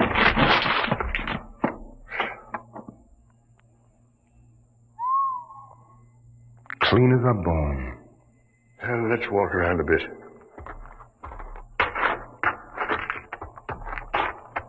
See anything? No, just rock, pieces of the foundation. I'll bet you... Pop, wait a minute. What? Will you look at this? So small I almost missed it. Well, I'll be a son of a perfect scale model of Burley's. Less than 4 inches tall. What do you suppose this is doing here?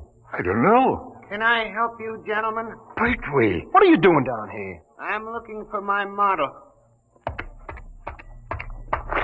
Thank you for finding it. Oh, this is yours, is it? Certainly. Now, if you'll be kind enough to hand it to me, I'll just put it back in my suitcase. You better give it to him, Pop. All right. Thank you. There we are. Thank you, gentlemen. I thought you just went in for model trains. I have always been preoccupied with tiny things, but lately I've been branching out. Well, I really must be going. Thank you very much. He's as loony as a bat. The geniuses are all crazy. I read it in a book. Sweeney, you get a look in that suitcase. Sure, I've seen it when he opened it in the bar this morning. I mean just now. Oh, why? This morning when he opened his suitcase, he had a little round tube and a set of model trains in it. Nothing else. So? This time he had 3 other models. So what? Nothing. Except they happened to be models of the Empire State, Penn Station, and the United States Post Office.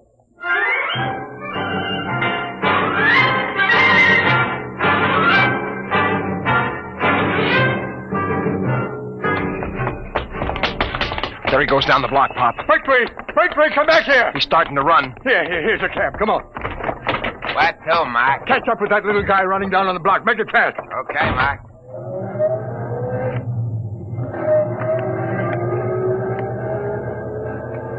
There he is. Hold it, cabby, hold it. Come on, Sweeney. Hey, how about my dough? Hey, you bum! Stop, gentlemen. Stop, I warn you. Hey, Pop. He's got that little tube out of his suitcase. He's pointing. Grab him, Sweeney. All right, give me that thing. Let go of my arm. Give it to me. There. I warn you. Never mind the warnings. Just you come along with us. We're going to have a little talk. Take him up to the office, Sweeney.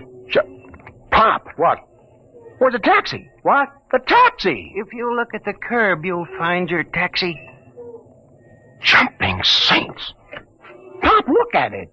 Now, gentlemen, perhaps the world will believe in the validity of the Pertwee system of infinite acceleration.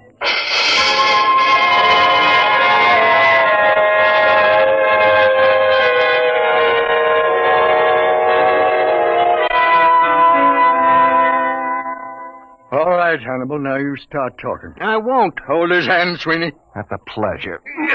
Well, Hannibal? Let me out of this office. Talk. Never. Sweeney, where's the tube? Right here, Pop. Now, Hannibal, I give you 5 seconds to talk, after which I'm turning this tube on you for a taste of your own medicine. Now, think it over. 1, 2. No.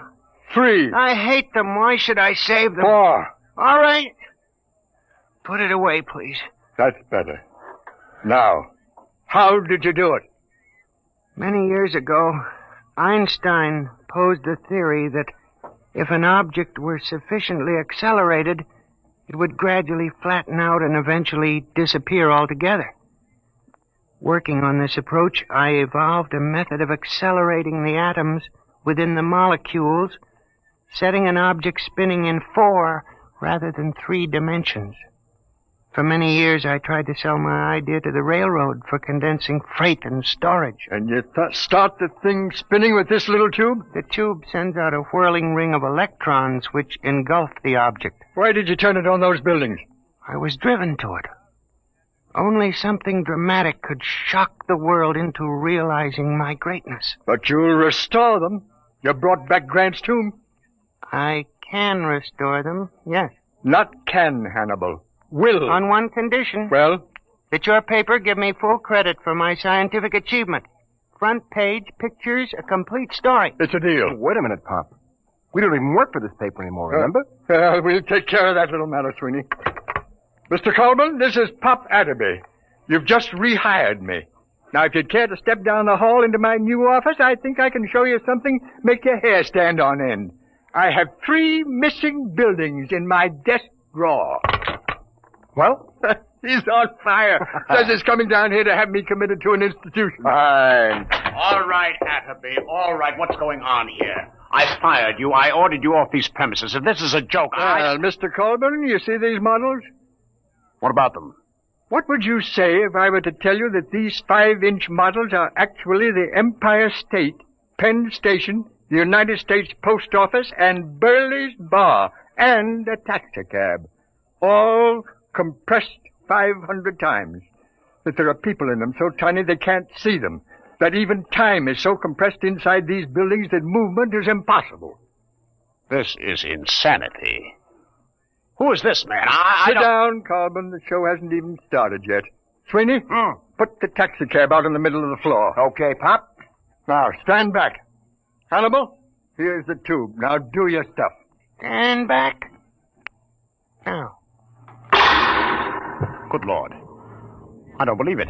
It's getting bigger. I reversed the polarity of the spin very gradually. What's the idea of blocking traffic, you lousy bum? Hey, where am I? Hey, what happened? How did my cab get in this office? Take it easy, George. What is this? Who are you? Hey, ain't you the fare that skipped out on me? Hey, what is this, a bug house? Well, Mr. Coleman? I don't understand. But you do believe. Well, yes, I saw it right before my eyes. Okay, well, then here's the deal. You give our boy Hannibal a front-page spread with pictures. He'll take these other buildings back to the original sites and restore them just like they were, with our cameras getting exclusive shots. Now, is it a bargain? Is it a bargain? I may not be the best newspaper man in the world, but this is the biggest thing since Noah's Ark. You're rehired as city editor at your old salary. My old salary? All right, plus a 500 bonus. It's a deal. Sweeney, call composing. Tell them to double the size of the front page. Have them hold it for a red banner full-page headline. Got that? Right. Hello, Albert. This is Pop. Listen, I want all photographers up in my office right away. Call research. Tell that girl to have Columbia send a battery of big shots over to the former site of Penn Station. Copy, Mike. Copy, boy! Hey, Mike. I'm busy, George. Sweeney, what's the word? Master. All right, what is it? All I want to know is, how do I get my hack out of this office?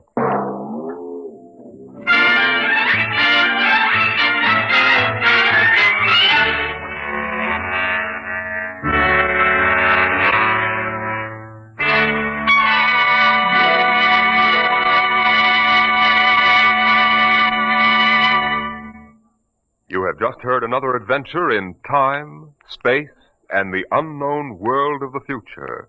The world of... Dimension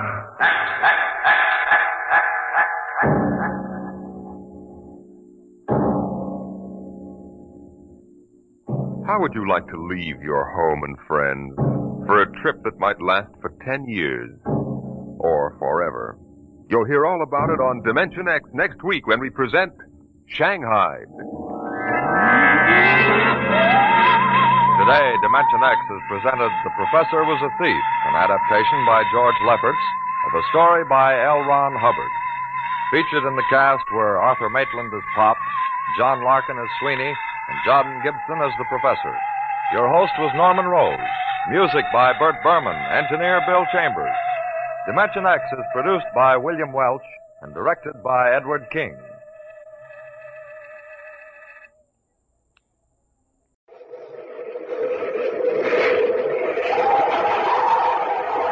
Rice Chex and Wheat Chex, the bite-sized cereals in the red and white checkerboard packages, present Space Patrol! High adventure in the wild, vast reaches of space. Missions of daring in the name of interplanetary justice. Travel into the future with Buzz Corey, Commander-in-Chief of the Space Patrol! In today's transcribed Space Patrol adventure, Buzz and Happy, dressed as prospectors, are tramping across the great Martian desert toward Polidor's hideout. We're getting closer. That must be the hideout right over that dune. We can't expect to sneak up and surprise him. The best we can hope for is that we can get close before he recognizes us. Uh-oh. I see him. He sees us. Just keep walking. I can't tell whether it's Polidor or not, but he's got a gun. Halt! What do you want? Our car is back in the desert about 2 miles. That's too bad. But you won't need it anymore. Look out, Happy. He's got a blast gun. We'll return in just a moment with today's exciting Space Patrol adventure, Trial by Terror. Gang, here's a scene I like to see in every Space Patroller's kitchen when I tune in my viewscope at breakfast time. It looks something like this. A big bowl on the table, a spoon, and next to the bowl and spoon, a red and white checkerboard package of rice checks. Then into the bowl goes the rice checks. Then cream and sugar, and sometimes fresh fruit. And now it's time to dig in. And man, oh man, oh man, digging into that bowl of rice checks is just like digging into a bowl full of sunshine.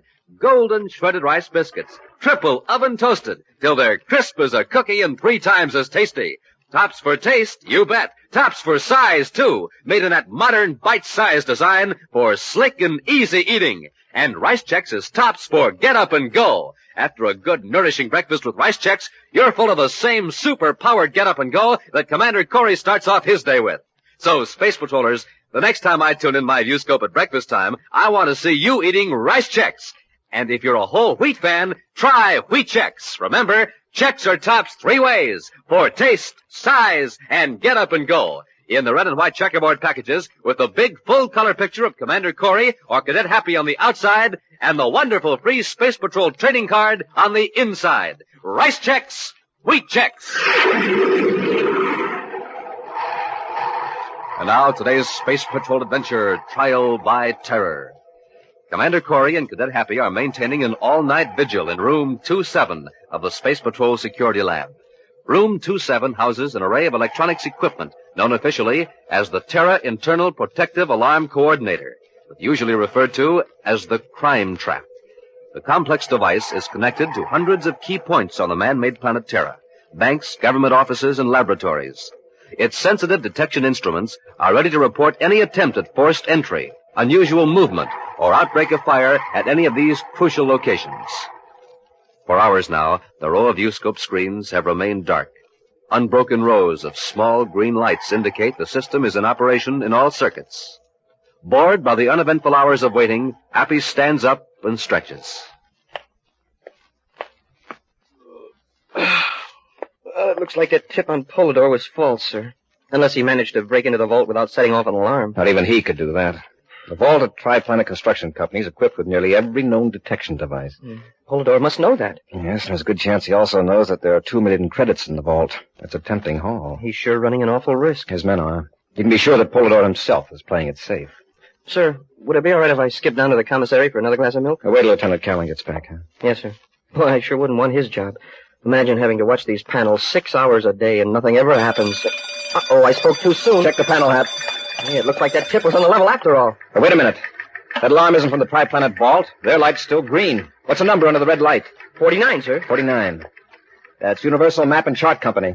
Polidor's mob wouldn't be pulling that job. Hey, Lieutenant Callan, we'll let the local... Perhaps something's wrong with the time trap. Hey, there must be a short circuit. Smoke's just pouring out of the panel.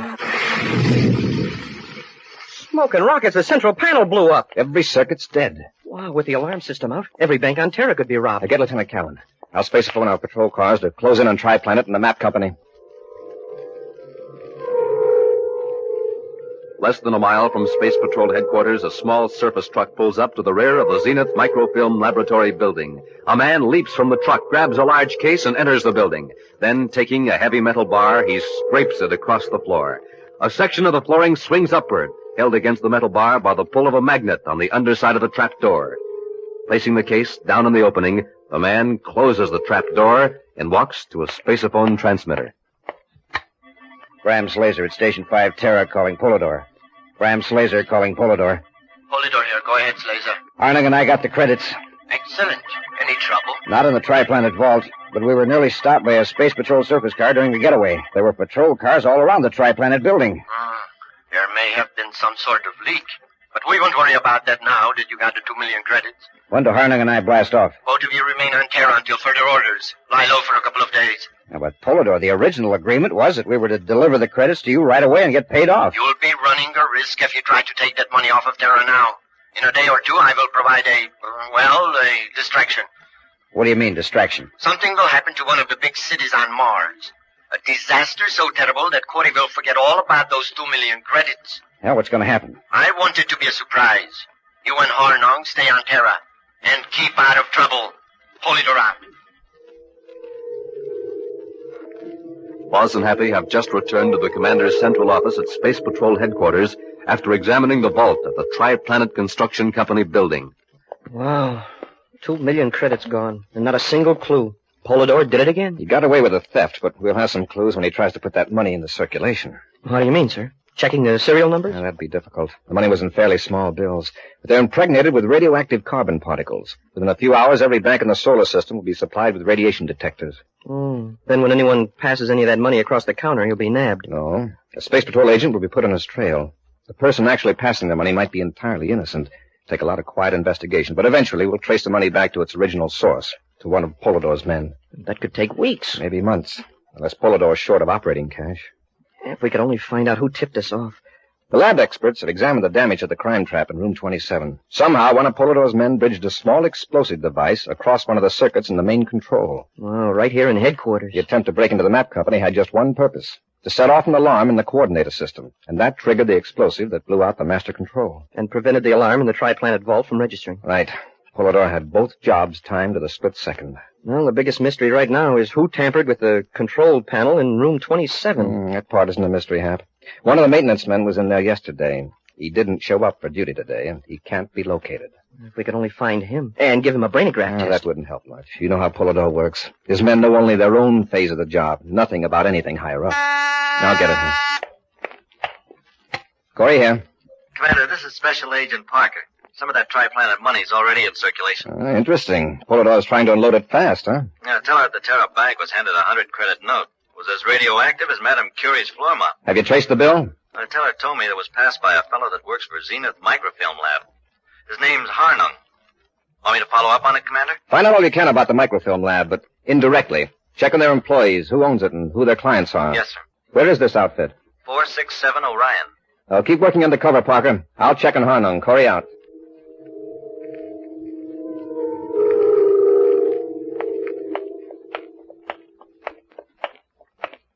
Say, this Zenith outfit is really sharp. Look at their sign. An elephant never forgets. Neither does Zenith Microfilm. And it takes less space. Clever. And below it, our clients are protected by TIPAC. Hey, they're closed. There's a light on inside.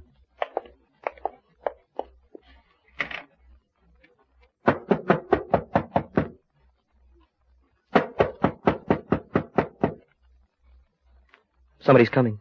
Keep that radiation detector out of sight. While I'm talking to this fellow, you wander around the plant. A little private snooping, huh? Make it obvious youthful curiosity.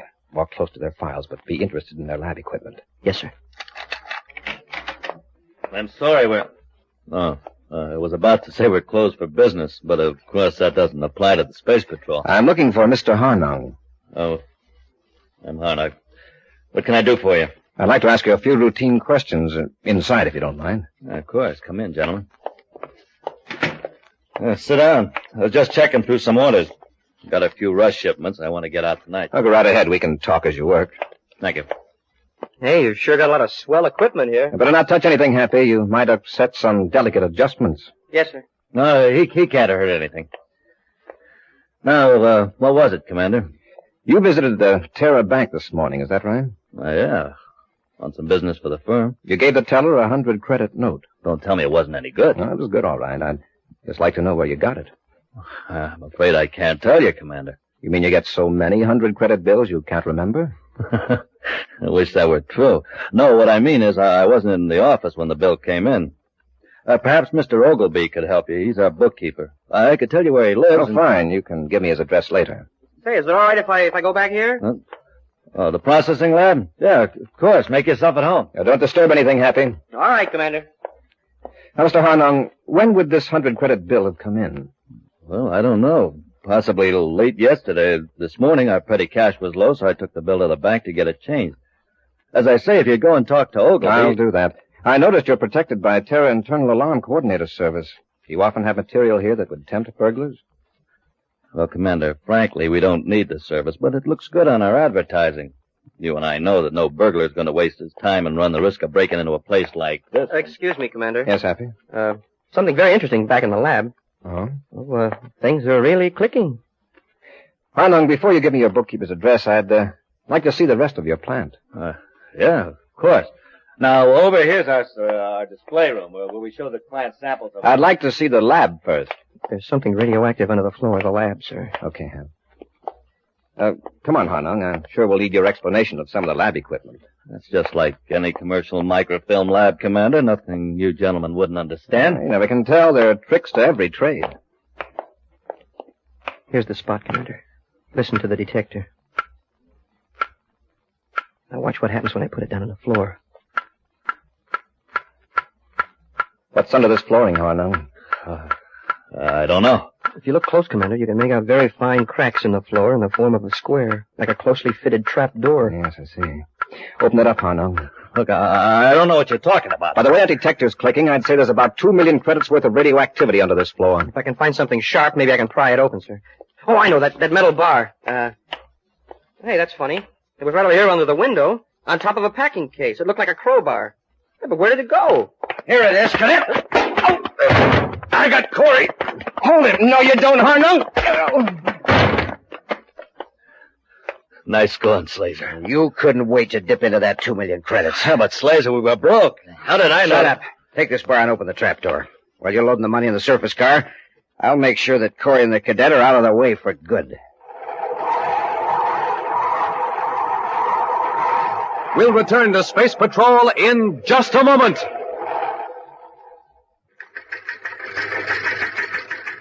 This is Dick Tufeld in St. Louis reporting on the twin-jet Air Force fighter, the McDonnell Voodoo XF-88A. In a moment, we'll hear from the noted test pilot who flies this plane, Phil Houghton. Speed of the Voodoo is a military secret, but it's plenty fast. Wingspan is 40 feet, length 55, weight 10 tons. And now, Phil Houghton recorded at Lambert Airfield. After seeing the Voodoo, I guess you know why I like my job. There's one thing about it, though. The test pilot has to stay in good condition, get lots of sleep, and eat good, healthy food. That's why I like rice checks and wheat checks for breakfast. They've got plenty of energy in them, and they really taste swell. I think you'll like them, too. Make sure you stay in condition the way Phil Houghton, J. Ray Donahue Jr., and other top test pilots do. Every morning, eat a good, nourishing breakfast with rice checks or wheat checks. The cereals that are tops 3 ways. Tops for taste, for size, and for real get up and go. That's Chex, rice or wheat. Remember, they're tops with America's top pilots.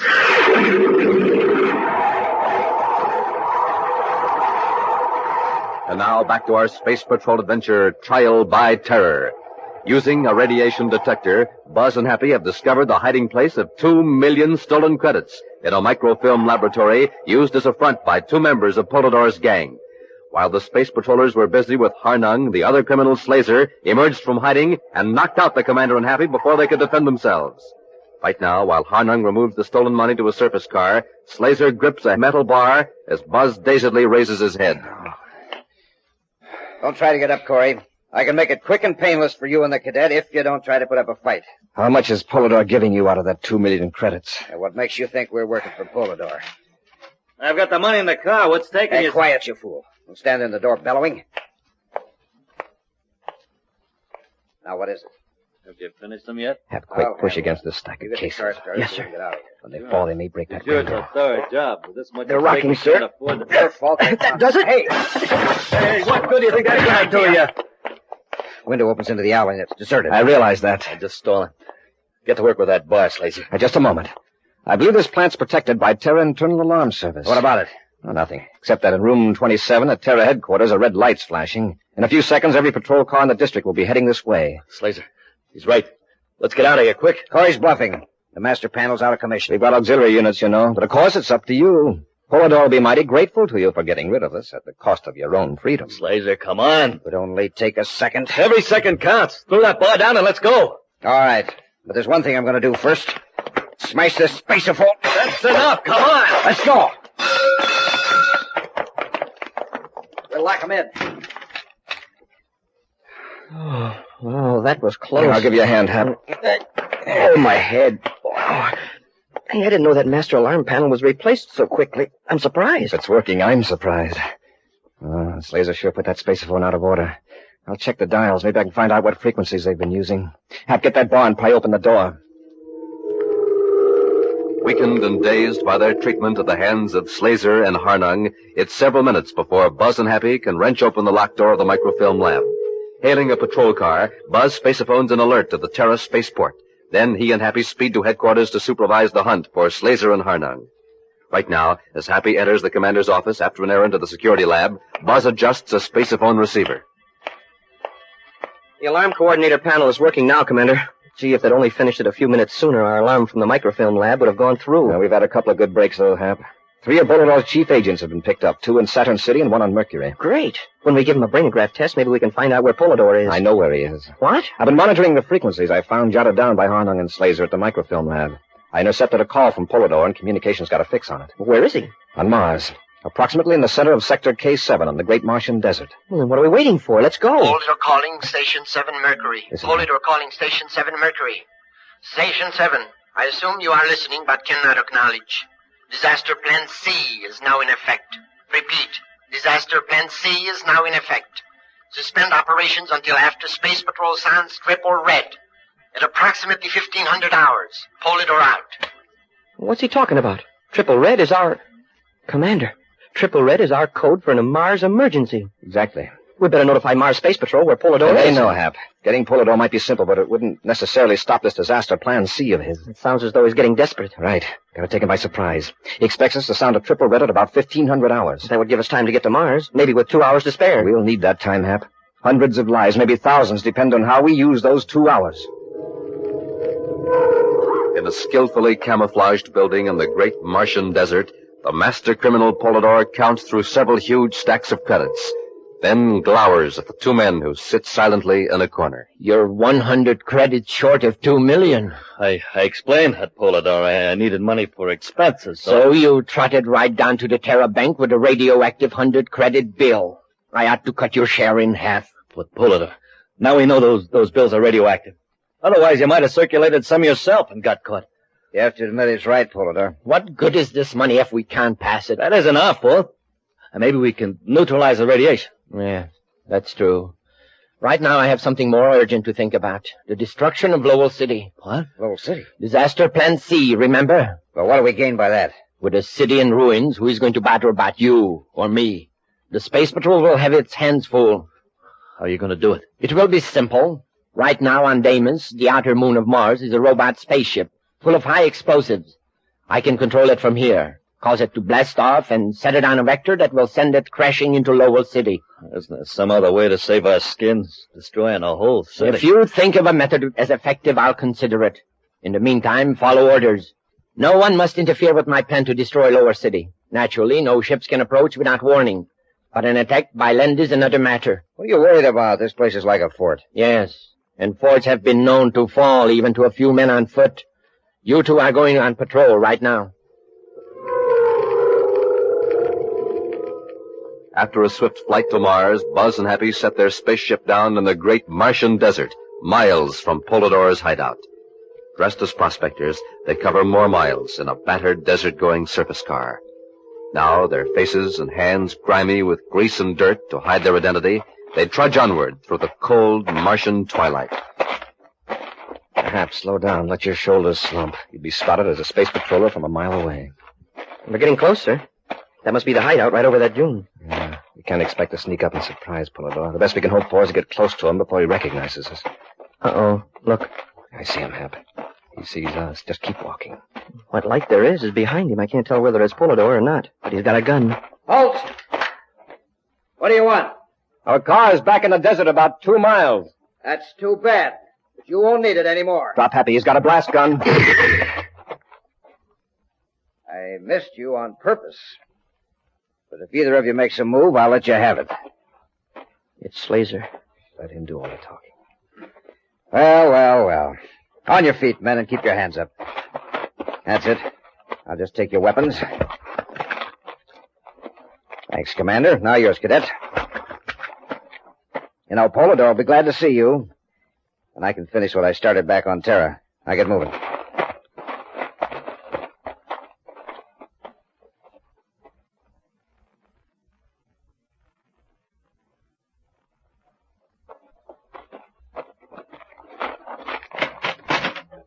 Go on in.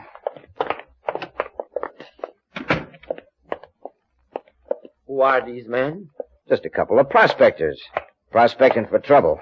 Oh, Corey and the cadet. You're just in time to watch the destruction of Lowell City. Lowell City? So that's what you meant by disaster plan C. Oh, so you intercepted one of my spaceophone messages. Yes, Commander. A few minutes ago, I launched a robot spaceship from the outer moon. At 1500 hours, it will crash into the heart of Lowell City. It is now 14:55. Polidor, what can you possibly gain by a thing like that? I'm a hunted man, Commander. Even with you out of the way, your hounds of the law will be hot on my scent. Well, do you think wrecking a city will make them stop hunting you? No. But it will give me a breathing spell while the Space Patrol is evacuating the injured, caring for the homeless. Why, you inhuman... Careful, Commander. Slazer, cut on the viewscope. The large screen, if you will. Thank you. There. What you see there is the planet Mars as it looks from the nose port of a robot ship. Each second brings it closer to its target. You've forgotten about space control. They'll detect it. No, Cadet. In a moment, I will step into the next room where the control mechanism is. And at the proper time, I will change vector. Space control defenses will have no time to act. Polidor, think of the helpless women and children in that city. It is nearly time to change vector. Watch the screen, gentlemen. You will see Lowell City move from the right edge to the exact center. It will grow larger and larger. And when the screen goes blank... Stop him! Stop Corey! Corey, come out of there! Open this door! Slazer, you and Harnung keep an eye on the cadet. Sure we will. Don't move, Cadet. Harnung, cut on the intercom so Corey can hear me. Okay. Look at the screen. Corey's changing the course of the robot ship. Hooray, Commander, you did it. You saved Lowell City. Save your cheers, Cadet. Commander, can you hear me? Yes, Polidor, I hear you. Open this door. If I have to break it down, I'll come in there with a blast gun. Come ahead. Now I've got a blast gun, too. Now, what are you waiting for? You're 3-1 against me. Harnung, Slazer, one of you go and get him. You go in, Polidor. It's your idea. You cowards. I'll fix him. Corey, you forget that we got the cadet out here. If you want to see him alive, surrender. Come out with your hands up and empty. Smart thinking, Polidor. That'll get him. How about it, Corey? Are you coming out or do we shoot the cadet? Don't let him bluff you, Commander. After he wrecks the city, he'll get us anyway. Now, isn't the cadet heroic? Shut up, all of you. Well, Corey, I'm counting to 10. While you're counting, look at the viewscope screen. What do you see? You're heading the robot toward Mars. That's right. Straight toward the center of Sector K7. That's where we are. Corey, are you crazy? You blow us all up. We gotta get in there and stop him. Change that control. Now, listen, all of you. If I hear a shot, I'm going to smash this robot control. Nothing you can do will prevent that ship full of explosives from crashing. Polidor, look at the screen. It's getting close. Let's get out of here. You plan to destroy a city. That means you can't run far enough or fast enough to avoid that explosion. Corey, listen to reason. Stop that thing. Change its course. Not until you give Happy your weapons. Listen. It's getting close. Polidor, give up. Don't be fools. We got 2 million credits here, and Corey's bluffing. He won't dare let the ship crash here. Oh, no? It's right above us. Polidor, give up! Yes, Polidor, surrender. I'll shoot you. No, don't. You heard what Corey said. If he hears a shot, he'll smash the controls. All right, Corey, we'll surrender. Could I take our guns? Quick, please, just drop them. How's it going out there, Hap? I've got him covered, Commander. Hurry. Please, change vector.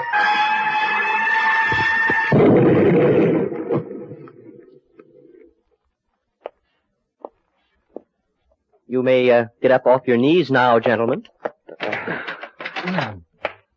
Well, I see everything's under control, huh? Yes, except Polidor and his pals are nearly passed out from fright. It's a shame in a way. I know what you mean, Hap. I'd hope that... Hey, Polidor's going for a gun! Oh, no, he's not. Thanks, Polidor. I've been wanting to get that out of my system for a long time. It's over. It's all over. Good thinking. Polidor doesn't need a spaceship to fall on him.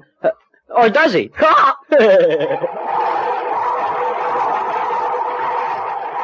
An action preview of next week's exciting Space Patrol adventure in just a moment. Say, Space Patrollers, Commander Corey's been getting a lot of fan letters lately. Got a couple of them right here. And man, oh man, you should hear all the wonderful things Space Patrollers are saying about Chex. Listen, I'll quote you a few. Love those Chex. Best tasting cereals of all. And taste real George with fruit. Super swell with milk and sugar. Here's another good one. I like Chex because they're bite-sized. Take along a pocketful most every place I go. There you have it, gang, and that's just a few. But I know that you'll all like Chex. They're the tops in cereals, tops 3 ways. For taste, size, and get up and go. Right, Captain Tufeld. Commander Corey here, Space Patrollers. Now, I want all of you to be Rice Chex, Wheat Chex fans like I am. So try 'em. Have yourself a good, nourishing breakfast with Chex. And I'm sure you'll agree, Chex are tops in cereals. Gang, you heard what the commander said, and he's the #1 Chex fan. So go get him today. In the red and white checkerboard packages, with the picture of the commander or Cadet Happy on the outside, and the wonderful free Space Patrol trading card inside. Rice Chex, Wheat Chex, tops 3 ways. For taste, for size, for get up and go. Now, a preview of next week's exciting Space Patrol adventure. Buzz and Happy are trying to escape from a mysterious underworld kingdom on Mercury. Suddenly, a robed figure steps before them. Commander, it's Varg. There is no use resisting. You will never leave this underground city. What's going to stop us? The sun. The precious sunlight you surface dwellers prize so much. It is pouring down into the shafts beneath you. What's he talking about, Commander? The sun's heat here on Mercury is terrific. If it suddenly expands those pockets of frozen air, it'll blast these caverns wide open. Be sure to join us next week for the thrilling story, Menace Under Mercury, when Rice Chex and Wheat Chex again present Space Patrol! Space Patrol, created by Mike Moser, starring Ed Kemmer as Commander Corey and Lynn Osborne as Cadet Happy, was written by Lou Houston, produced and directed by Larry Robertson, executive producer Helen Moser. Other players were Baylor Kovach, Norman Jolly, and Ken Mayer. Dick Tufeld speaking. Now, don't forget to tune in next Saturday and every Saturday when Rice Chex and Wheat Chex present exciting action on Space Patrol. This program is broadcast to our armed forces overseas through the worldwide facilities of the Armed Forces Radio Service. Space Patrol came to you transcribed from Hollywood. This is ABC Radio Network. Countdown for blast off. X-5, 4, 3, 2, X-1, fire.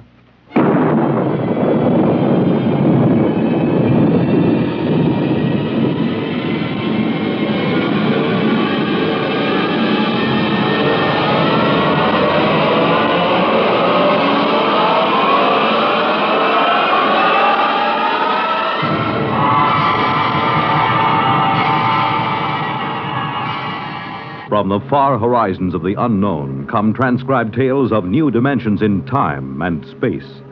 These are stories of the future, adventures in which you'll live in a million, could be years, on 1,000 maybe worlds. The National Broadcasting Company, in cooperation with Galaxy Science Fiction Magazine, presents X minus 1.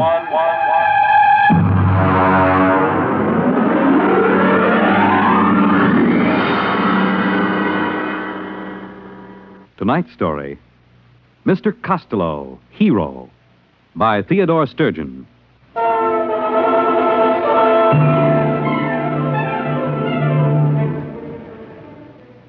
It began the day the skipper called me into his cabin. I'd been a purser aboard the spaceship Star Climber for almost 12 years, and I'd never yet been asked to Iron Man's cabin. But then a lot of strange things had been happening on this trip to Boranguen. Come in. Oh. Sit down, Purser.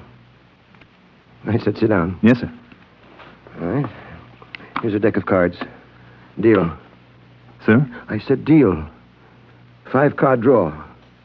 Go on, man. Yes, sir. Well? 3 of a kind, sir. You didn't draw.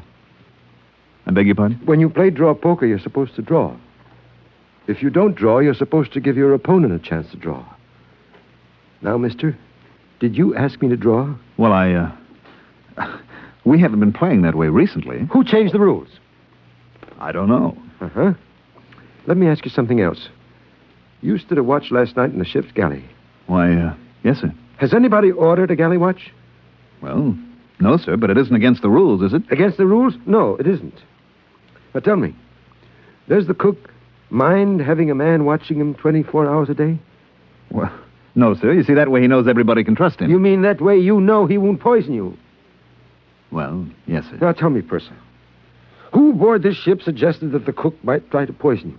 Well, I really couldn't say, sir. It just came up.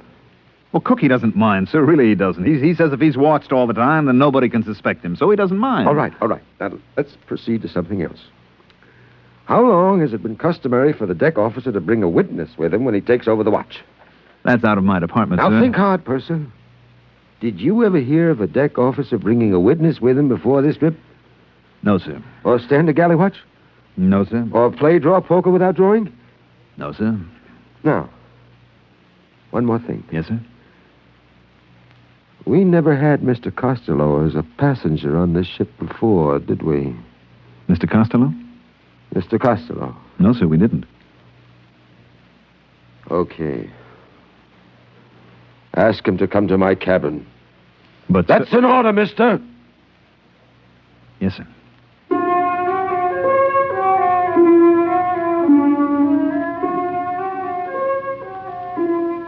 Let me tell you about Mr. Costello. He was our only passenger. Hello, Mr. Costello. Hello, Purser. Oh, am I interrupting something? Not at all. Come sit down. I'm landing on Borngwen tomorrow, so I won't have much more chance to talk. Well, I'll finish this later, Mr. Costello. Nonsense. Honest men should be open with each other. Go ahead, show him what you discovered. Well... The Purser's a fine man. Well, Mr. Costello asked me to show him in the space code what a captain can and cannot do. Now, just a minute, Third. You wanted to show me, didn't you? Well, yes. So actually you're going over the limitations of a space captain's power of your own free will, right? Well, I guess so, sure. Sure. Tell the Purser the part that you just read me. Well, it's a sort of safeguard against letting the skipper's power go to his head. Like, suppose a time comes when the captain begins to act up, you see. The crew figures a lunatic has taken over the bridge. Well, the crew can send a delegate for an accounting. If the skipper refuses, then the crew can confine the skipper. Well, isn't there something about the proceedings having to be radioed at the time they happen? Now, there is a man who is absolutely fair. Witnesses for the watch, safeguards on the kitchen. I tell you, you're all good men here. Yes, sir, this is the safest ship I've ever seen.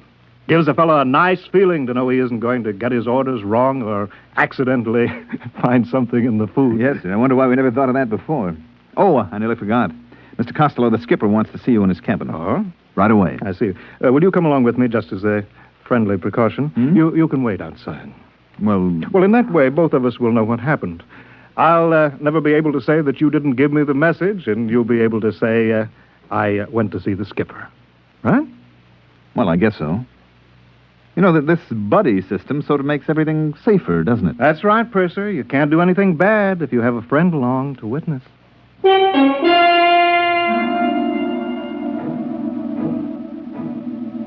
Mr. Costello and I went to the captain's cabin, and I waited outside. After a while, I could hear them shouting. That is, I could hear the captain shouting. Mr. Costello never raised his voice. And let me tell you, Mr. Costello, that if my crew questions my sanity, they have legal recourse. But you can be sure that meanwhile, if a single man aboard questions my authority, he will learn that I am master of this ship, even if he must learn it at the point of a gun. Now, sir, get out. Wow. You okay, Mr. Costello? Yes, I'm fine. Did you hear anything? Well, yes, I did. Would you remember what you heard? I think so. Let's see. You see this little gadget, no bigger than a pocket watch? Well, yes, sir. What is it? Listen, I'll open it. If a single man aboard questions my authority, he will learn that I am master of this ship, even if he must learn it at the point of a gun. Whose voice is that? Why, it's the captain. Good man. But how? That's simple. You see, this little pin that I wear on my lapel here? This is a microphone. This watch is a magnetic recorder. I just use it as a toy, of course. Well, I'll be darned. You see, Purser, I'm a collector. What do I collect?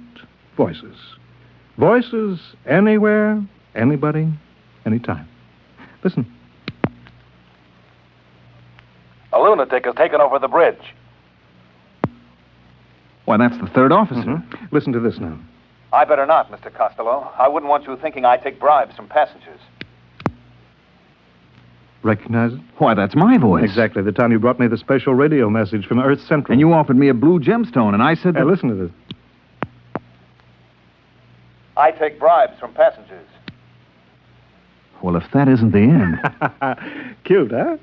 Well, I guess I'll get back to my cabin and pack. When do we arrive at Borengwen? 6 tomorrow morning. Oh, good. By the way, I'd like you to come see me when you put in there again. Well, that's very nice, sir, but you're an important man, and I'm just Nonsense. I insist that you visit me. Well, that's real nice. Oh, by the way, what's the major trade on Borengwen? Glunker. Glunker? Yes, it's a kind of soft fur. You can make a warm coat out of it that will roll up into a thimble. You don't say. And the Glunker trade, that's carried out by trappers? Mostly. Mm-hmm. They work alone and bring in the pelts. I see. They spend a lot of time alone, huh? That's right.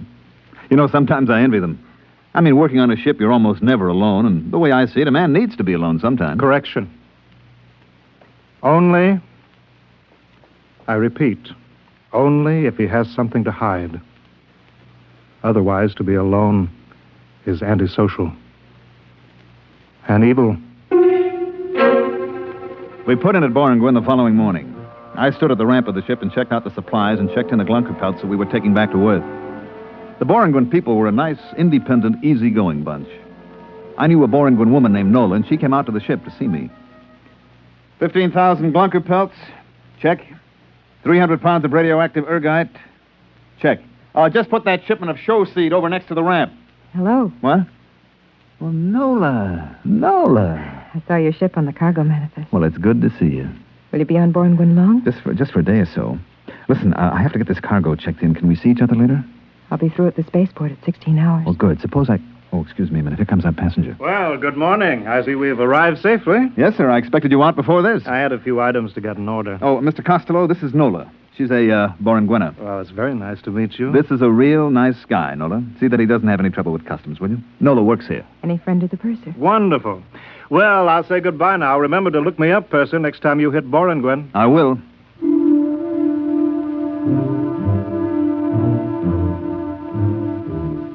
He gave me that big, warm handshake of his and clapped his arm on my shoulder. Gave you a good feeling to know that a big shot like Mr. Costello really liked you. I got the rest of the cargo checked in. Took maybe 3 hours. Then I was about to go in and ask the skipper for leave when a couple of guys with Space Bureau credentials came aboard. All right, that's it, boys. Close the hatches. Excuse me. Yes? Space Bureau. Is Captain Ireson aboard? Why, yes. You're the purser, huh? That's right. Something wrong? Would you mind answering a couple of questions? Not at all. Has the captain been behaving strangely this trip? Well, not strangely, exactly. Anything unusual? Well, no. He called me in for a card game. Mm-hmm. Does that happen often? No, never happened before. Was he upset? Yes, I guess he was. Okay. This gentleman would like you to answer a few simple questions. Meanwhile, I'll look up the skipper.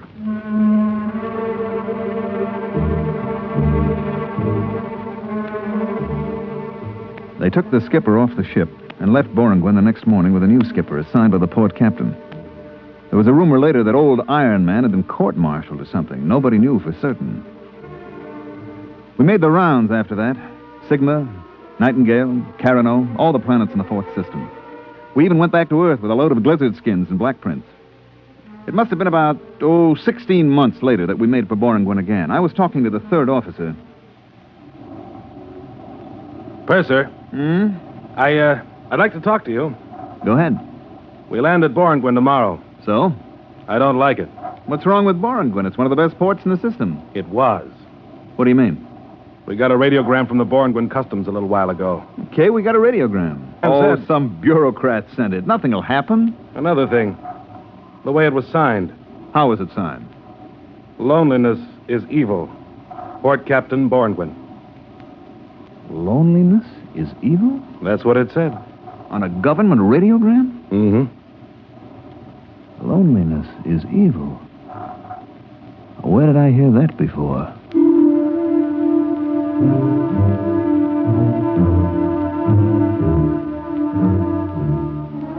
Well, we touched down on Bornwyn at 1200 hours.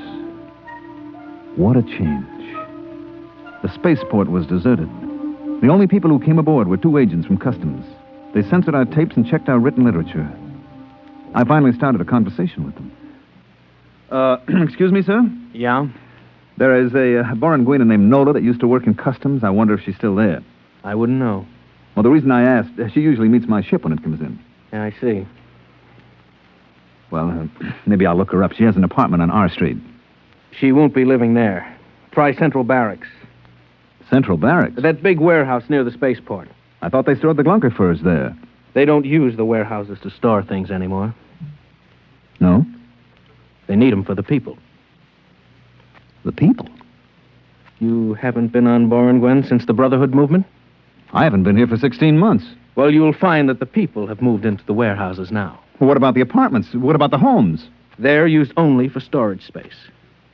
I don't get it. Look, we haven't got time to explain now. My partner and I have to get back to Central Control. Well, maybe I'll go to try and find Nola. Better take a companion.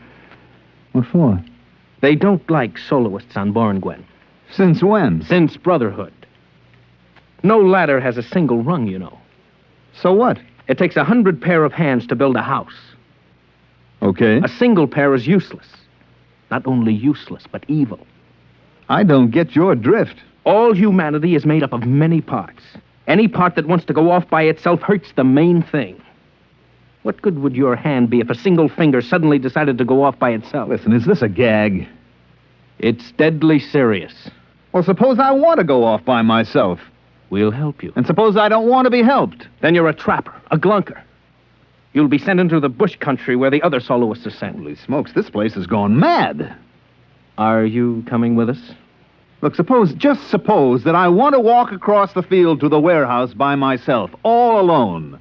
You can try. But you won't get 2 steps before they pick you up. Take our advice. Get a companion.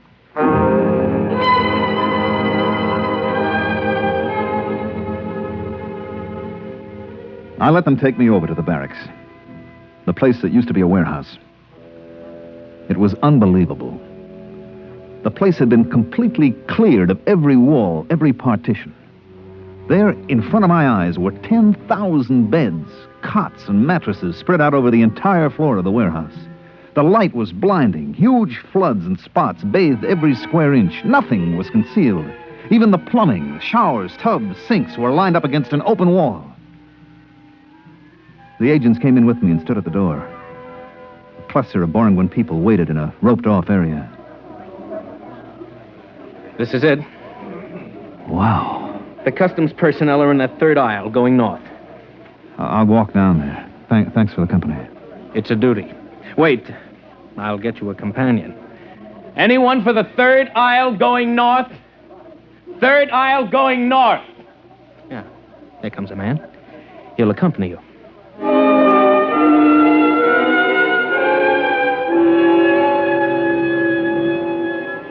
A small, frightened-looking man detached himself from the waiting group and went with me up the aisle of the warehouse. The sound, the smells were frightening. Thousands of people milling around, no privacy, everyone terrified of being alone. I wondered how this had happened. Finally, after an hour of searching, I found my friend Nola. So that's the way it is on Bornwyn now. Nobody seems to know just how it happened. Just seemed better to be with somebody all the time. Then nobody could accuse you of doing anything wrong. But somebody must have started these accusations. Somebody must have put the fear into people. I don't know. It started with the Glunkers. The fur trappers? That's right. We began to hear things about them. That they were thieves, that they planned to take over the city. Just rumors, of course. And pretty soon, if you didn't like somebody, you called him a Glunker. Then there were signs. No glunkers allowed. You know? Oh, I saw some. You began to hear about it on the televisor, and pretty soon they appointed a committee to investigate and find out if there was any truth to the rumors about the glunkers. It was headed by Mr. Costello. Costello? Mr. Costello? He's a big shot now. Owns half the city, I guess. Well, it can't be the same one. Yes, it is. I've seen him. When did everybody move to the central warehouse? When the police started picking up soloists, everybody began to move in together. Didn't take long. That's the strange thing. How little time it took.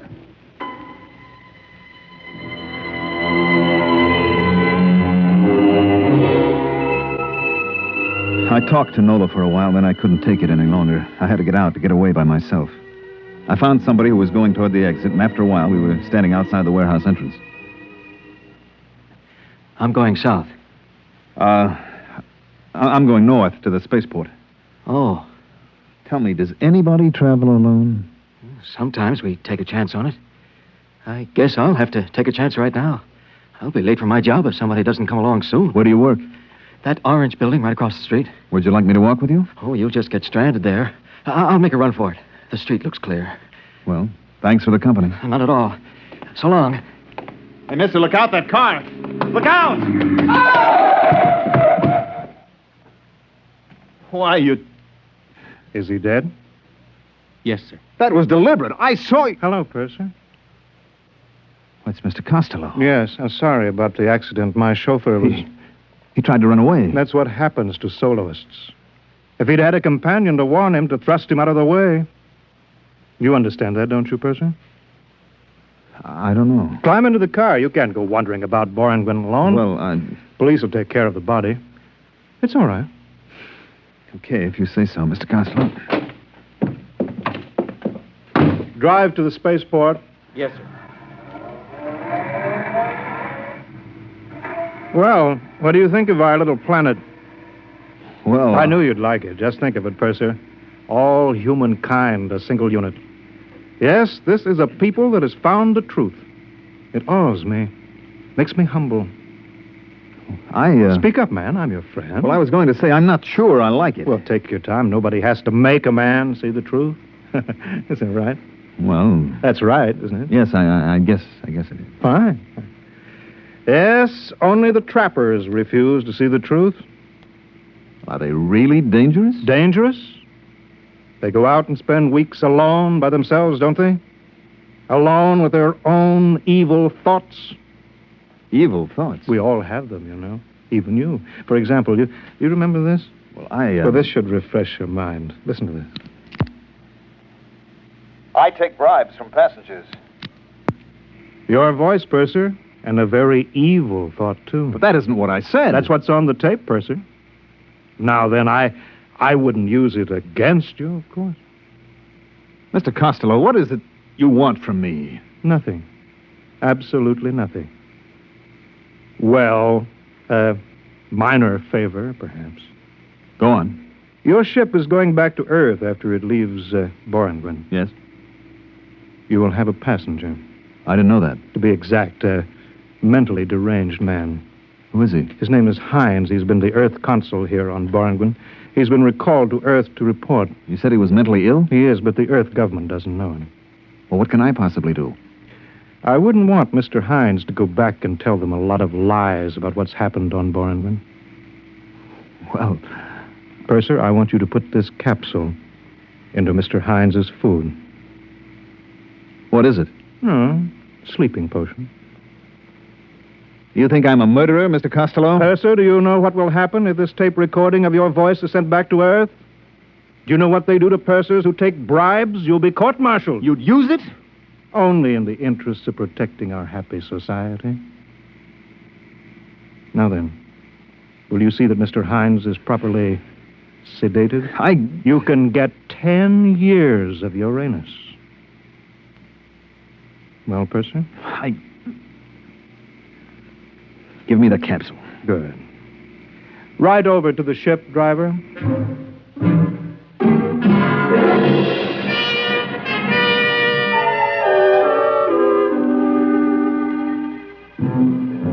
The first day out, the Earth Council, Mr. Hines, was in his cabin, and I brought him his dinner. He was a tense, nervous little man. Here's your dinner, sir. Put it down, steward. Oh, I'm the purser, sir. The steward's ill, and I'm helping out. I see. Do you know what's happened on Boranguen? I was only there a few hours, Mr. Hines. Let me tell you, then. You won't believe it. Nobody will believe it. First, it was a little wedge, driven in the one place it might exist between the city people and the trappers, the glunkers. Suddenly, the glunkers were a menace. Then came the changes. You didn't have to prove that a glumper had done anything. You just had to prove he was a glunker. It all happened so fast. Pretty soon you were afraid to be alone for a second. There was a man named Costello. He came from Earth. I know him. You know him? He went to Boranguen on this ship. Then you must be the one. The one? Which one? Who testified against your captain for the court-martial. What? There was a tape recording, your voice and the voice of the third officer. Costello had them. He used them to send the skipper to Uranus? I didn't know. You must have known. What's happened to us? What's happened? What?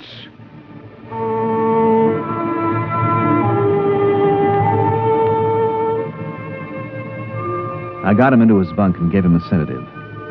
Then I took away the food I'd fixed for him. I still had Costello's poison capsule in my pocket.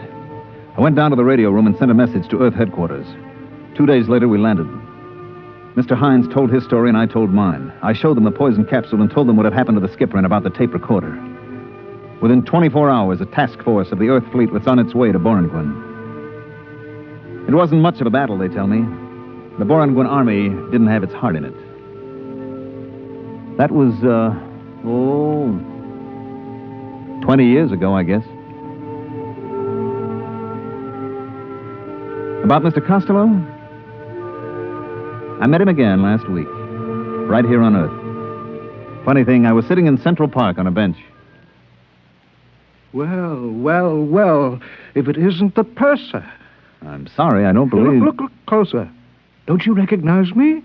No, Why, Mr. Costello. I thought you... You thought I was on Uranus? I was. I served 20 years. Mind if I sit down? It's a free Earth. You know, I'm glad I ran into you. I think you may be just the man that I need. Need? Yes. Let me show you something. Here, in this pouch. Recognize these? They're just live ants. Exactly. Let me dump them out on the ground. Won't they crawl away? They'll come back. Watch. You see, I put a little piece of this bread in the pouch, and I lay it on the ground. See how they crawl back? Yes, all except that one. He's interested in that dead caterpillar. Yes. You see, about 1 in 30 I discovered will eat something different. Break away from the pack. So what? Don't you see, man? If we can find a way to make the others turn on that 1 in 30. If we can make the bread eaters think that the caterpillar eaters are dangerous. They're not dangerous. They're just different. What's the difference? Just so we can get the bread eaters scared enough. They'll turn on the others. And then? And then we can make them do anything that we want. You see what I'm driving at? If you think of these ants as people, well, where are you going? I'm leaving, Mr. Costello. Why? Doesn't what I say make sense? Yes, it does, Mr. Costello, except for one thing. What is that? I'm no ant. So long, Mr. Costello.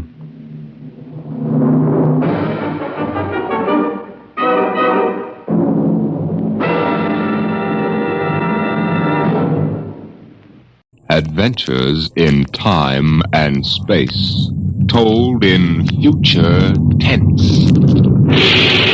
Dimension X.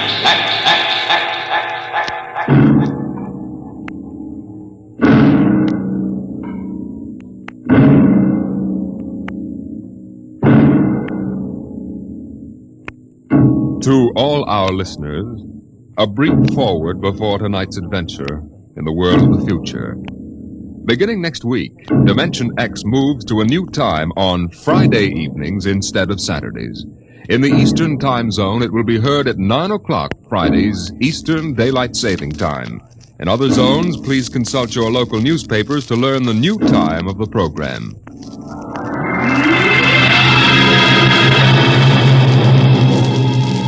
Now, tonight's venture into the world of tomorrow. A most unusual story about a logic named Joe and a man named Frank, and of how he saved civilization.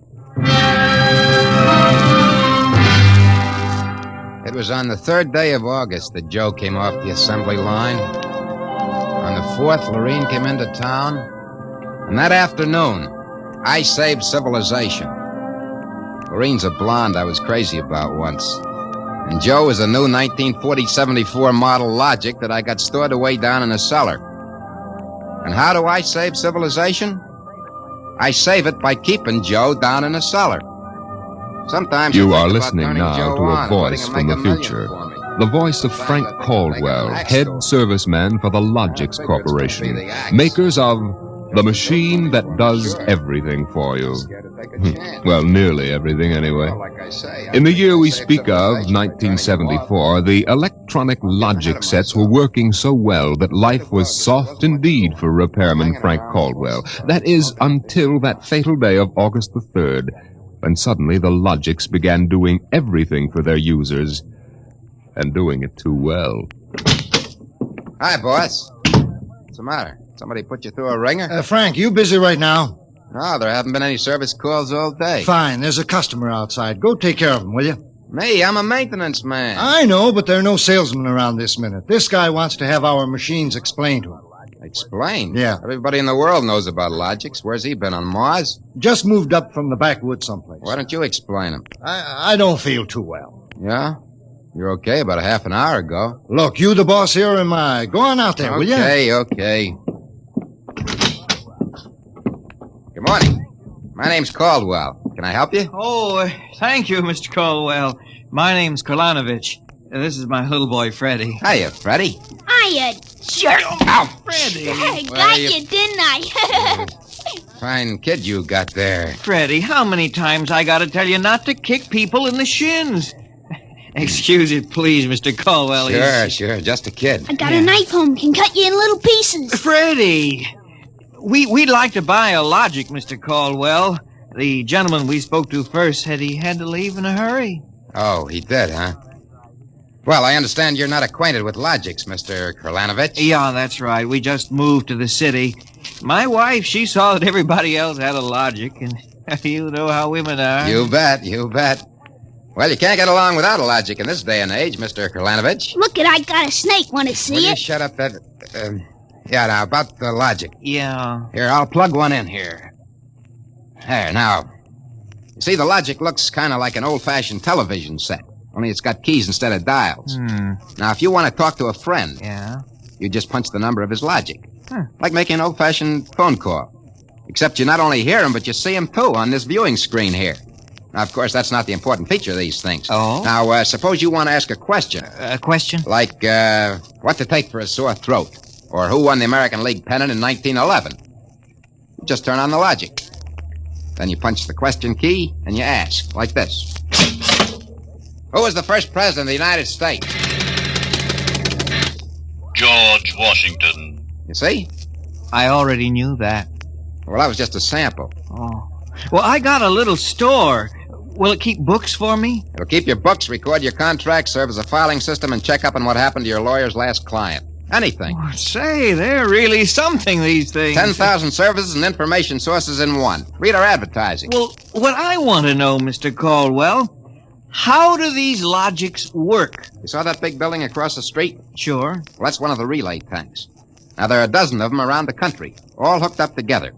And there's a data plate in one of those tanks for every fact in creation. You mean those relays know everything? If there's something they don't know, the technicians are busy making a relay plate for it right now. The Logic integrates the facts in the tank and gives you the answers. Hey, you. Can I ask this thing how to make dart poison? How to make what? Dart poison, like in Africa. I could shoot the darts from my pea shooter. Oh, well, I think maybe we better not get one of these things. Well, that's okay, Mr. Kolanovich. The Logic won't tell you about no dart poison, see? Bet it will. I'm gonna try it. Hey, how do you make dart poison? Public policy forbids this service. What'd it do that for? On account of some little brat, on account of some children might ask things that ain't good for them. Listen, I don't like this here one. I want that one over there. They're all alike, kid. I want that one. If I can't have that one, I'm gonna hold my breath till I'm dead. Well, I got lots of time. It's no use, Mr. Caldwell. You might as well give him the one he wants. But, kid, they're so much alike. Even I can't tell them apart. I can, and I want Joe. Joe? Who's Joe? Oh, I guess he means the logic, Mr. Caldwell. He has to think up a name to call everything.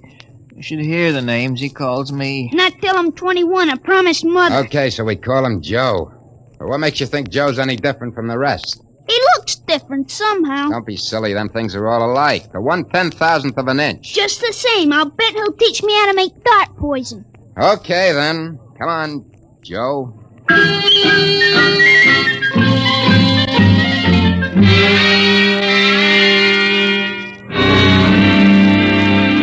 Yelling, I want that one, I want that one. I'm going to call him Joe. Mike, I could have wrung his neck. I could have How taken many that cards, Charlie? I pass. I'll draw 2. Well, what a holy terror. He had his father scared to death. Too bad that kid ain't mine. I'd show him quick enough who was boss in the family. Holy smoke. What's the matter? Sorry, fellas. Gotta hold up the hand a minute. I just remembered. Gotta call my wife. Oh, let her wait a minute. Yeah, sure. You ever met my wife? Yeah, I did. Don't let her see the card game or she'll be down here with a hatchet. You tell her me. Hey, what's the matter with this thing? He ain't getting my house. Announcing new and improved logic service. Your logic is now equipped to give not only consultative, but directive advice. If you want to do something and don't know how to do it, ask your logic. What do you know, guys? Hear that? It's just somebody trying to pull a gag. Yeah, didn't sound like a gag to me. Maybe the boss decided to add a new logic service. No. Boss knows better than to start anything like that. Why, look. The minute the system starts giving advice, some joker like you's going to be asking questions like, how can I get rid of my wife? Yeah, but you heard what the logic just said. Nah, the sensor circuits will block the question. You don't believe me? Go on, try it. Okay. Anything for a laugh. Try it. Okay, Logic, I got a question for you. How do I get rid of my wife? Service question. Is your wife blonde or brunette? You guys hear that? She's a blonde. Hexacrylaminotin is a constituent of green shoe polish. Take home a frozen meal containing pea soup. Color the soup with green shoe polish. This poison is fatal to blonde females only. This fact has not been brought out by human experiment, but is a product of Logic's service. You cannot be convicted of murder. What do you know? It is improbable that you will be suspected. The saints preserve us. It's bound to be right. These things can't make a mistake. Well, Mike, don't stand there. Turn that thing off and check the sensor circuits quick. We can't get to them. They're all sealed up. It's supposed to be impossible for them to go out of order. Well, they're out of order now. And I got a feeling some awful things are going to happen.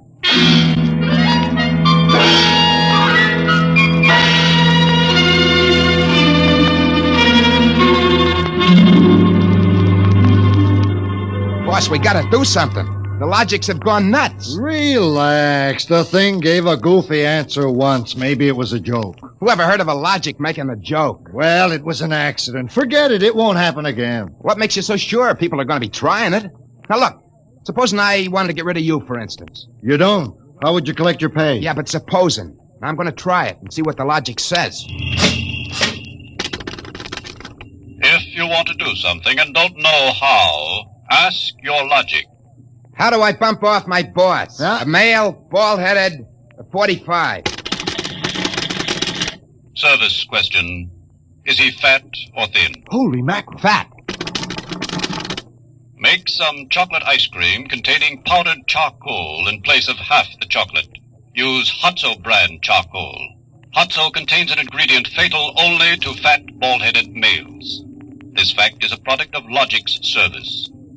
You hear what it said? If this keeps up, we'll have to shut down the company. You kidding? We can't shut down the company, and you know it. Logics do all the computing, bookkeeping, filing, and recording of contracts for every business in the country. They handle all television programs, personal calls, weather forecasts, employment notices. I know that, but... Wake up. If we shut down the Logics, we go back to a civilization we've forgotten how to run. Yeah, but the point is, boss, they're now giving out information on murder. And no telling what else. Well, we'll just have to find out why and fix it. Meantime, there's nothing to worry about. Nothing to worry about? Of course not. You've asked these questions for a gag. Nobody's going to ask them seriously. What you need is a little faith in human nature. Oh, excuse me, it's probably the wife. Person-to-person video call. Go ahead. Cyrus, dear? How do you feel? Why, just fine, sweetheart. I just called to tell you, Cyrus, I want you to be sure and get home on time for dinner. Yeah, why? Because I've got a surprise for you, dear. Your favorite dessert. Dessert? What kind? Homemade chocolate ice cream. The flavor is heavenly, Cyrus. When you taste it, you'll just die. Cyrus, what's wrong? Why don't you answer me? Cyrus! Chocolate ice cream, huh? This can't be happening. Agnes wouldn't... Why, this is dangerous. Have a little faith in human nature, huh? Caldwell, you're the head of the maintenance crew. I'll give you 24 hours to fix these logics, or you're fired. Now, look, boss, Get me the police. Get me an extra maintenance crew. Get me a doctor. You. Me? Get moving. Where? Anywhere. Find out what the logics are up to. And see that you find out before the logics do.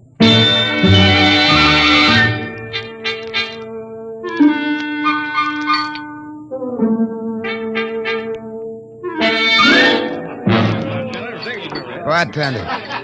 Hey, bartender. Give me a double. Coming up. What's the matter, pal? You had a bad day? Go away, will you? Oh, listen, pal. You gotta listen. I got trouble. Hey, bartender, will you get this barfly off me? For Pete's sake, I'm tired. On your way, you. No, don't say that. I got troubles. How am I gonna keep my wife from finding out I had a couple of little drinks? How am I gonna do that, huh? Look, mister, it's a hot day. I've been driving a car around and see. Yeah. I've been trying to keep a bank president from having apoplexy on account of his logic told him how to rob his own bank. I've been tripping over dead bodies so artistically croaked that nobody's ever going to find out who done it. And all you got on your mind is... How am I going to keep my wife from finding out I had a couple of little drinks? How? Go ask a logic. A logic? My pal, that's a wonderful idea. Where's the logic? Huh? Right Where's behind the you. logic? Here's a nickel. Oh, give me a nickel. Give me a nickel. This I gotta hear. This is gonna be good. Now, come on, logical pal, be nice. How does a guy keep his wife from finding out he's had a couple of little drinks? Answer me that. How, huh? Buy a bottle of Franine hair shampoo. It is harmless, but contains an ingredient which instantly neutralizes alcohol. 1 teaspoonful for each jigger you consume. Oh, boy, I gotta buy a bottle of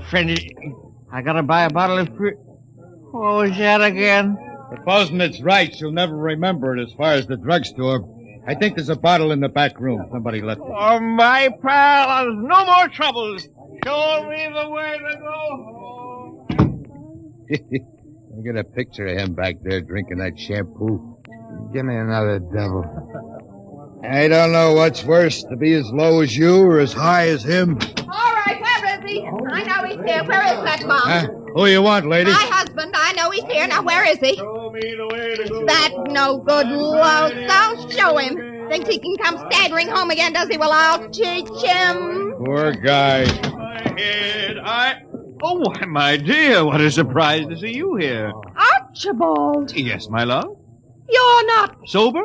Well, of course, my love, I'm sober as a judge. Then what are you doing in this saloon? Well, merely conducting a little research, my dear. Research? Your suspicion wounds me deeply, my love. Let me tell you, my dear, that I've been conducting a research project that is going to make us a fortune. I'm about to patent Soba, the drink that makes happy homes.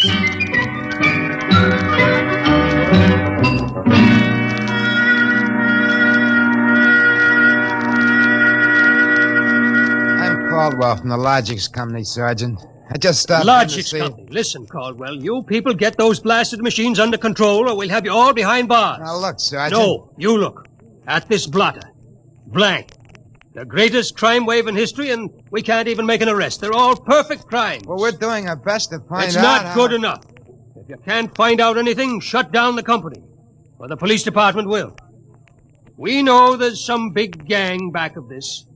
Hey, maybe you know something about it, Caldwell. Now, look, nobody's back of it. The Logics run themselves. They pick their own circuits automatically. You mean that they're doing this all by themselves? Sure. We always thought they could do more things than we knew about. I think they're just trying to be helpful, that's all. Oh, that's all, is it? Well, you'd better make them cut out the tricks, including this new one, this new business they're up to now. What new business? It just started an hour ago. Every time you turn on a logic, it asks you your name and then spiels out the whole history of your life. Huh? I haven't heard about that. What's it do that for? You tell me. Go on, try it. Okay. What is your name? Huh. How do you like that? I'm Frank Caldwell. Frank Caldwell. Were you ever called Ducky? Oh, Ducky. Lay off, will you? What if I was? It's been years. Ducky, there is a video call for you.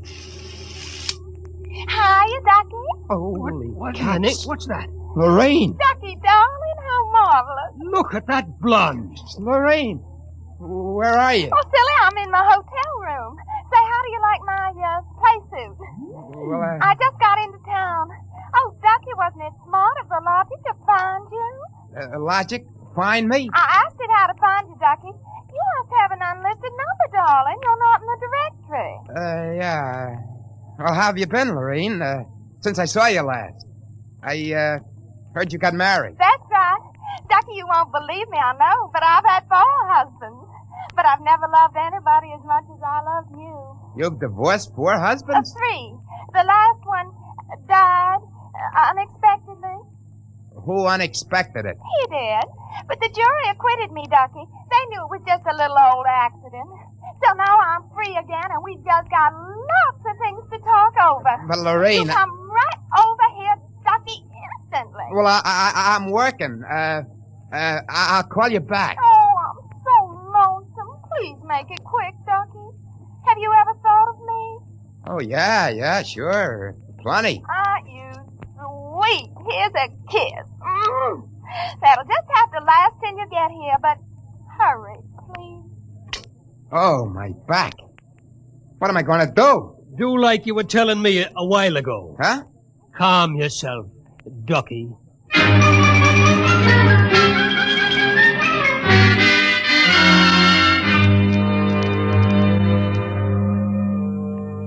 Call on the logic for you, Frank, your wife. Oh, thanks, Mike. Hi, Gert. Frank, I've been trying to get you for an hour. Where have you been? Well, I've been out making calls, honey. Trying to find out what ails these logics. Well, you better find out in a hurry or there's going to be trouble. That thing told me my address, how much I owe every store, and how much you make a week. And all about the time we had that fight and I went home to Mother. Well, Gert, I don't think they're doing that anymore. I think that was just temporary. Well, in the meantime, it's told everybody in the neighborhood all about me. I punched Mrs. Hudson's name. She's been married 3 times, and she's had Mr. Hudson arrested twice for non-support and once for beating her up. It'll tell anybody anything. Yeah, but I tell you, Gert... Frank, you stop these things or I'm going to leave you. Gert, you don't mean that. I do. If you can't figure out how to keep our private lives out of every logic in town, then I'm through. And that's it.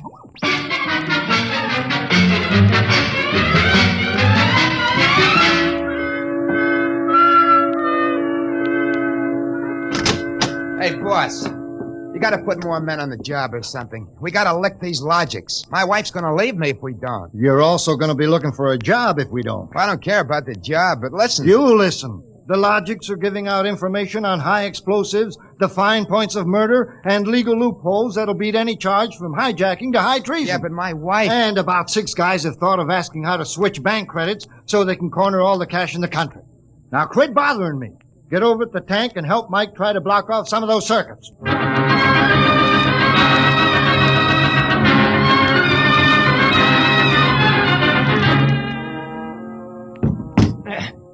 I can't even budge any of these relay plates. Me neither. Isn't there any way we can disconnect them? There is not. They weren't built to be disconnected. Mike, what are we going to do? I'm thinking of slitting my throat. When they were giving out all the information on everybody, my wife got the lowdown on a certain blonde. I got nothing left to live for. Ron, why did you have to remind me? You got one? My only hope is I ain't got her. See who that's for? Hi, Ducky, darling. Oh, Lorene, not again. Ducky, darling, I'm lonesome. Why haven't you come over? Well, I've been busy. Oh, cool. Ducky, do you remember how much much in love we used to be? I was so mean to you. Ducky, let's get married tonight. Oh, gosh, Lorraine, I... Right away, Ducky. Look, I got married. Oh, you poor darling. You poor darling. Just have to get you out of that. No. Now, look, Lorraine. Darling, I'll just pull up your wife and have a little talk with her. Look, please, now, it's nice of you to think of me and all that. You just give me your address and your logic number, darling. I ain't got one. Ah, you just don't want to tell me. You're bashful. Never mind, darling. The logic will tell me. Lorraine! Oh, I gotta call Gert. Frank, will you get away from that thing and give me a hand? Yeah, Mike, in a minute. I gotta call my wife. We gotta get out of town. That's the wrong key. Frank, I told you to help Mike. Yeah, boss, I am, but I just gotta make this call. Call? What do I care about your call? The president's getting ready to close down the company and declare martial law. Now, for the love of heaven, do something. Yeah, boss, I will. I just gotta make this call. Attention! To assist in solving a special problem of logic service, kindly give the following information if possible. Where does Frank Caldwell live? Oh, she got me. I'm through.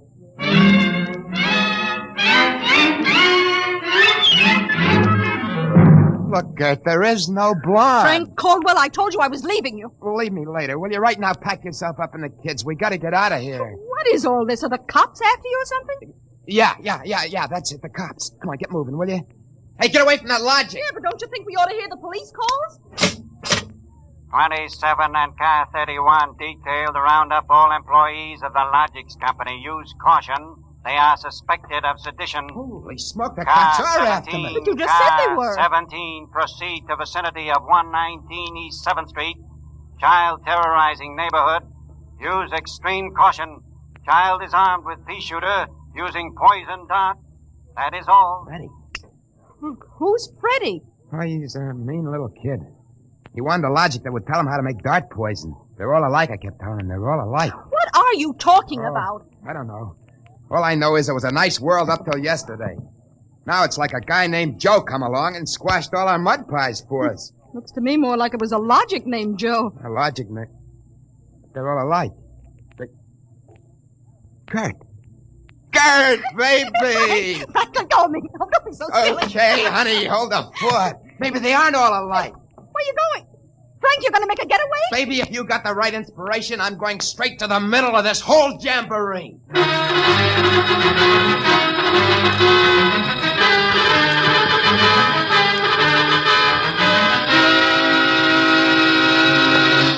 Yes? Oh, I was hoping it was the police. You remember me, Mr. Kralanovich? Caldwell of the Logics Company? I wish the Logics Company was at the bottom of the ocean. Well, I don't blame you. Now, where's your logic? In here? I'd smash it into a million pieces if I wasn't afraid of what Freddie would do to me. Just get out of the way, will you? I got business with Joe.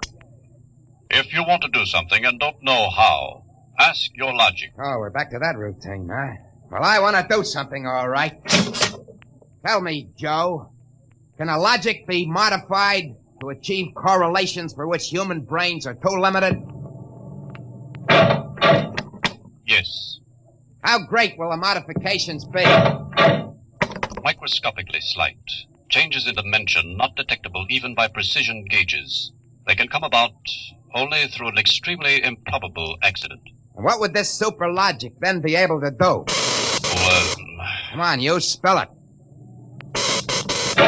It could set up entire new combinations of electronic relays which would bypass the normal sensor blocks, thereby enabling it to perform valuable new services, including the giving of helpful advice on any human problem. Uh-huh.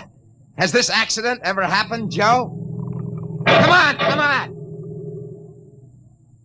It has happened only once. In the case of the logic now owned by the Kolanovich family of 119 East 7th Street. A logic named Joe. Thanks, Joe.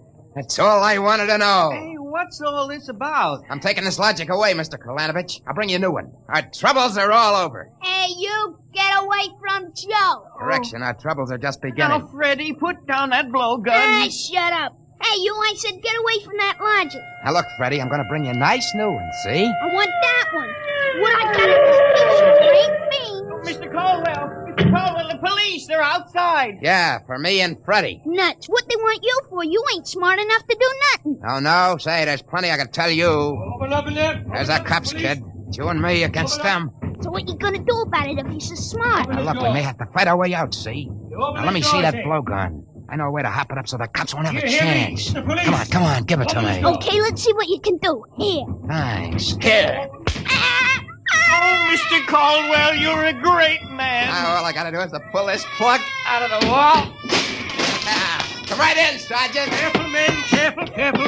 That must be the kid. But he don't look so tough to me. Well, he got a little soft. Oh, there'll be no more complaints, officer. I guess I can go on where Mr. Caldwell left off. Caldwell, you're wanted. This time you either answer some questions, or we'll keep you in the cooler till you do. What, in jail? Oh, okay, let's go. Hey, wait a minute. You act like you wanted to go to jail. Yeah, I do. I got a feeling it'll be safer there. What do you mean? Just put me away till a certain party leaves town. I'll confess to anything. Okay, then, Caldwell. Into the paddy wagon you go. Thanks, officer. You may be saving my life. Now, if you just help me carry this logic out... Wait a minute. You can't take that in the wagon. I can't? Why not? No room. We've already got a dame in there who's raising the roof. A dame? Yeah, a blonde. She was trying to buy a gun without a permit. She keeps screaming she's going to miss her date with Ducky.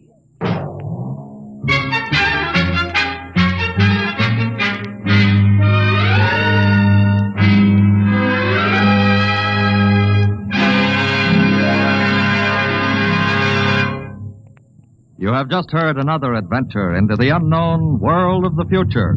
The world of Dimension X.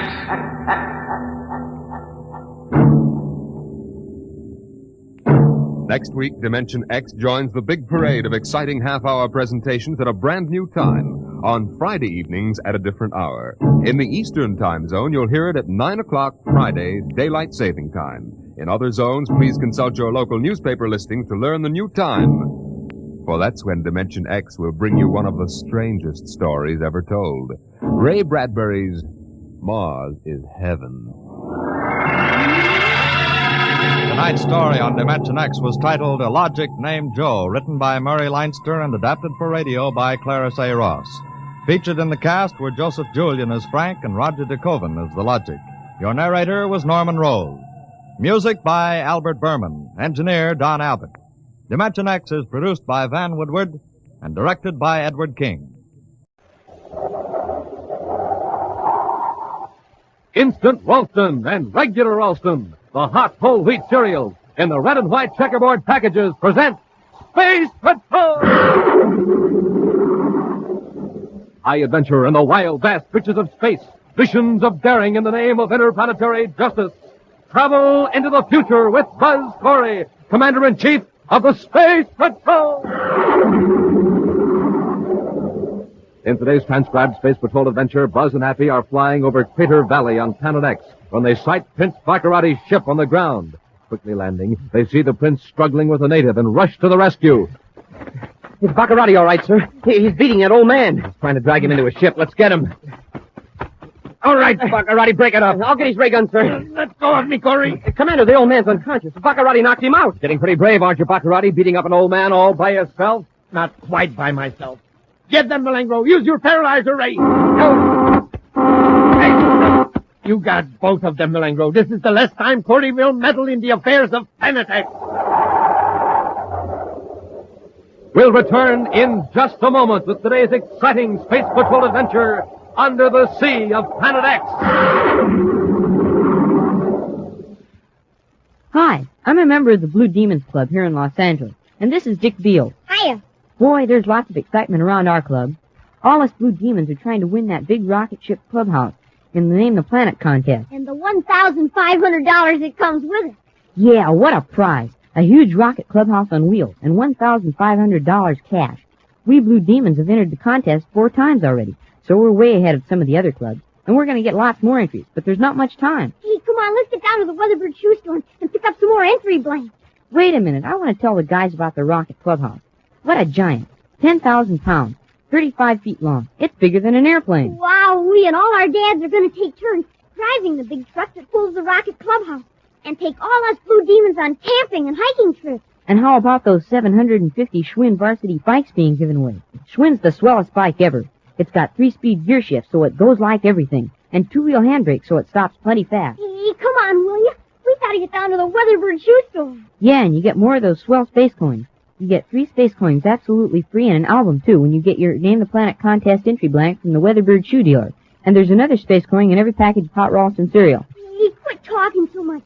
Let's go to the Weatherbird shoe store. There's not much time left to enter the contest, and we gotta make sure the Blue Demons win that Rocket Clubhouse. Okay, I'm coming. Gang, get your pals together. See your Weatherbird shoe dealer and get lots of swell space coins and contest entry blanks absolutely free. You don't have to buy a thing, but hurry. Time's getting short. Get going on the Name the Planet contest today at your Weatherbird shoe store.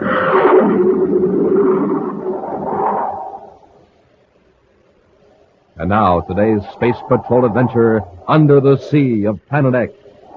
For the past 2 days, Space Patrol ships and some commercial ships have picked up a strange spaceophone signal. It registers for a few seconds and then disappears. Right now, in Commander Corey's central office on the man-made planet Terra, Buzz and Happy sit before a sensitive receiver as the cryptic signal streams in from across the vastness of space.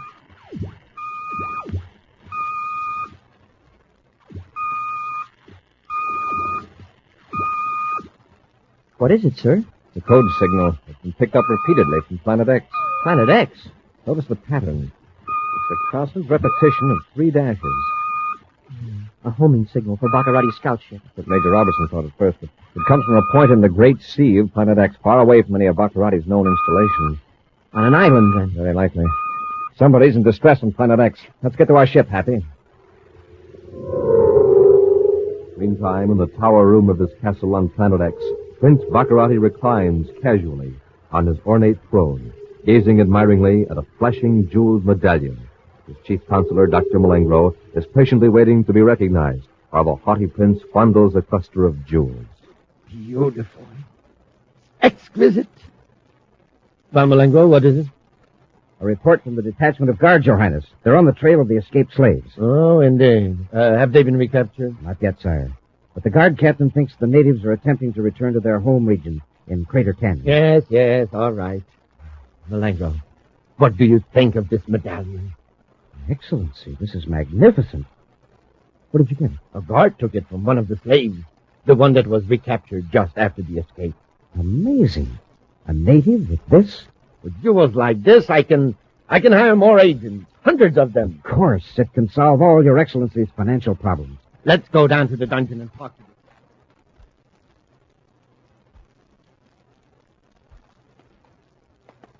It's in the next cell, Malengro.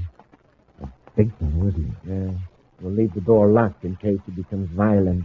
Your Highness, might I suggest humoring the fellow? Perhaps he will be more cooperative. You talk to him then. Very well, sire. Tamu, son of Chief Ramad, His Highness Prince Baccarati is impressed by the medallion. He would like to know where you got it. It was given to me by my father. And where did he get it? From his father. It is handed down by each chief to his eldest son. Generation I after... don't care about that. Where did it come from originally? From the Ancient One. And just who are the Ancient Ones? The givers of all knowledge. The benevolent masters of this world and the worlds beyond the sun. The exalted... Stop prattling! Where are these Ancient Ones, whoever they are? It is not given to me to know. For I am not a chief. Only a chief may know the secret of the Ancient One. This young upstart is trying to make a fool of me. Malengro, summon the guard. I'll beat this precious secret out of him. Your Highness, there is another way. I want to know where these jewels came from. Perhaps his father, the chief, will reveal the secret to get his son back safely. Besides, if this fellow is telling the truth and only his father knows where the jewels came from, well, we can force him to reveal the secret. Excellent. We'll take this Tamu with us to prove we have him. Guard, unlock it. A few hours later, Buzz and Happy are scanning the surface of the great sea of Planet X in their viewscopes, searching for the source of the mysterious signal. Their spaceophone receiver is adjusted to pick up the code whenever the ship crosses the directional beam from the transmitter. Whoever calculated that fix on the signal must be way off, sir. We're right over the region where it's supposed to come from. Well, we've got to allow for error, Happy. Remember, the fix was computed from positions millions of DUs from Planet X. Right. There it is.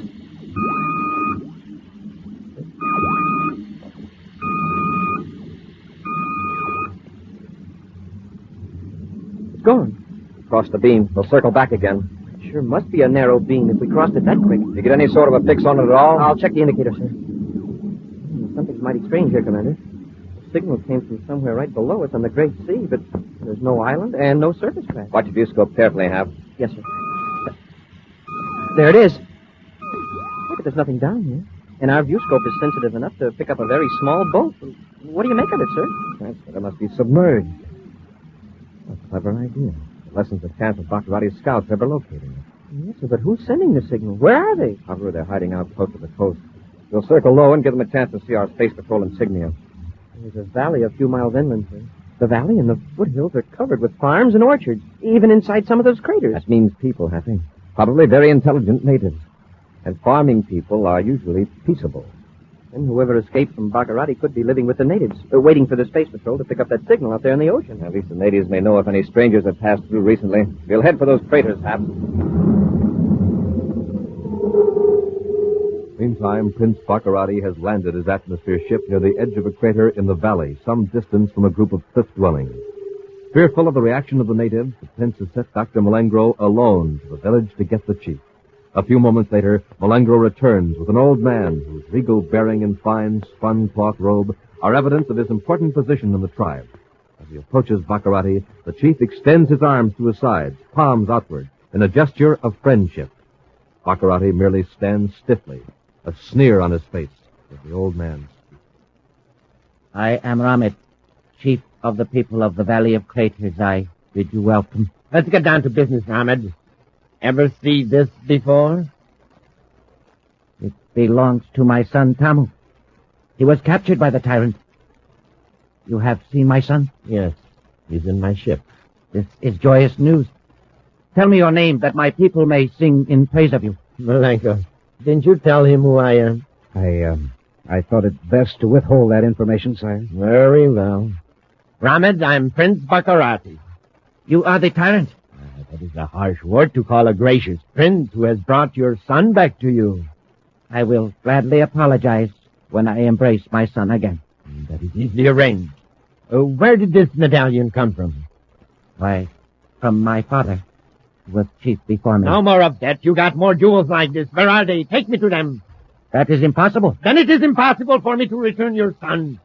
But, Your Highness, there are no more jewels like that among my people. Don't lie to me, Ramad. If you got one medallion, you got more. Where are they? In the realm of the Ancient Ones. Where is that? In their city under the sea. What kind of a nonsense is this? You're lying, Ramad. There is no such city. I do not lie. I know there is a city under the sea. For I have been there. Then take me there or you'll never see your son again. It is forbidden for anyone but a new chief of my people to descend into the city of the Ancient Ones. I don't care a handful of space dust for your ridiculous customs. If you don't take me to the city for those gems, I'll bless this entire valley. You mean you will destroy my people? That's exactly what I mean. If you don't think... Your Highness, look, a spaceship, Commander Corey's ship. This Corey's ship. Quick, back to our ship. There's time. He's coming into land. You're right, Malengo. Hurry. Hide before he gets close enough to see exactly what's going on down here. But where can we hide? He'll find us. You hide in that thick clump of bushes over there. I'll stay here in plain sight. While he's capturing me, you can get him with the paralyzer race. Now hurry. Yes, Your Highness. You are afraid of this man in the spaceship. It is our liberator, just as it was foretold in the chronicles of the Ancient Ones. You can't harm our liberator. I won't let you. One day, we'll see about that. Be ready, Malengo, when Corey comes to the rescue.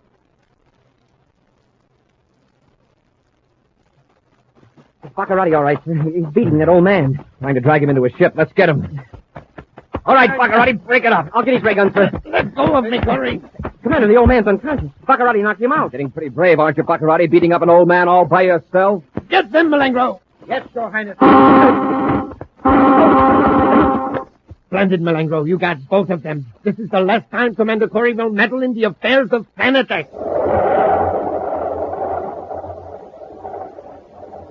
We'll return to Space Patrol in just a moment.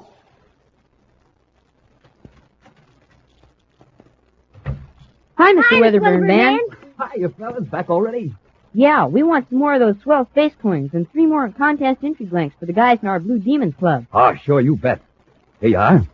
Your space coins are right there in the albums, along with your contest entry blanks. And they're absolutely free. You don't have to buy anything. Thanks a lot, Mr. Weatherford Man.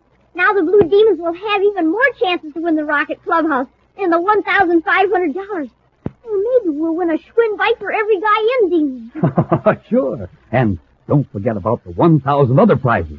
1,000 pieces of official Space Patrol equipment. And you know, you can get even more of those fine space coins free in packages of hot Ralston cereal. The hot Ralston package with a picture of Commander Corey and Cadet Happy on the front. You betcha, Mr. Weatherbird Man. We're going to get some packages of hot Ralston with the free space coins right now. Then, all of us Blue Demons are going to come back here and get going on the Name the Planet contest again. Be seeing you. Good. But you better hurry. There's not much time left, either. Right, Space Patrollers. Time is running out. But you still have time to get your free space coins and contest entry blank at your Weatherbird shoe store. So do it today. That's your Weatherbird shoe store.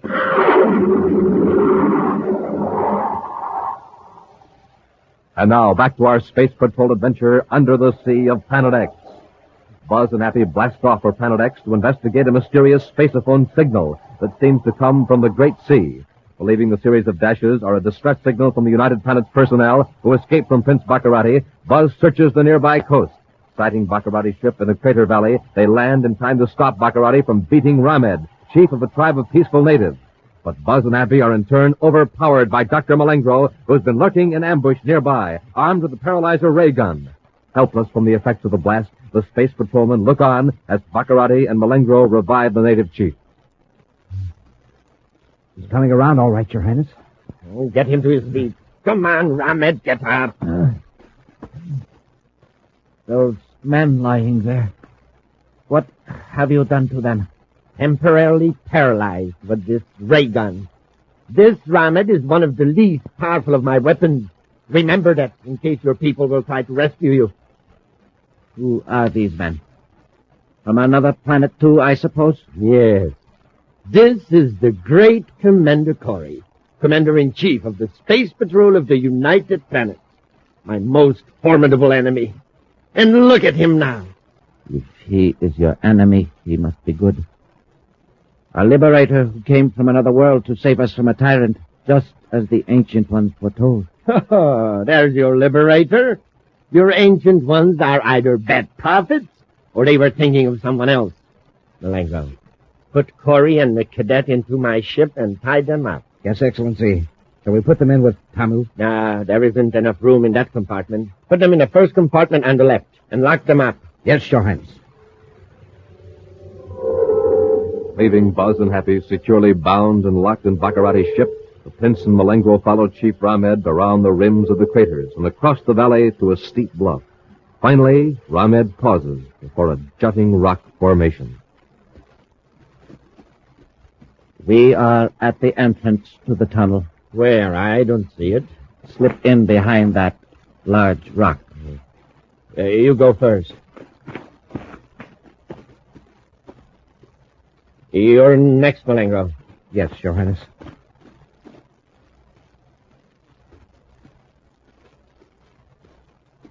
There isn't much light in here, Malengro. Have your Atamo light? Yes, Excellency. Here. Why, this is no tunnel. It's just a cave. It ends a few yards back. What are you trying to do, Ramed? The back wall is a concealed gate. I will open it. There's a hidden lever in this recess.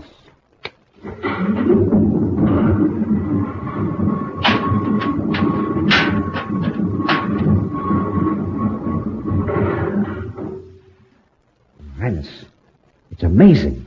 It must take tremendous power to open that gate. It is a secret force of the Ancient Ones. Probably only electricity. See, the tunnel is lighted. Yes.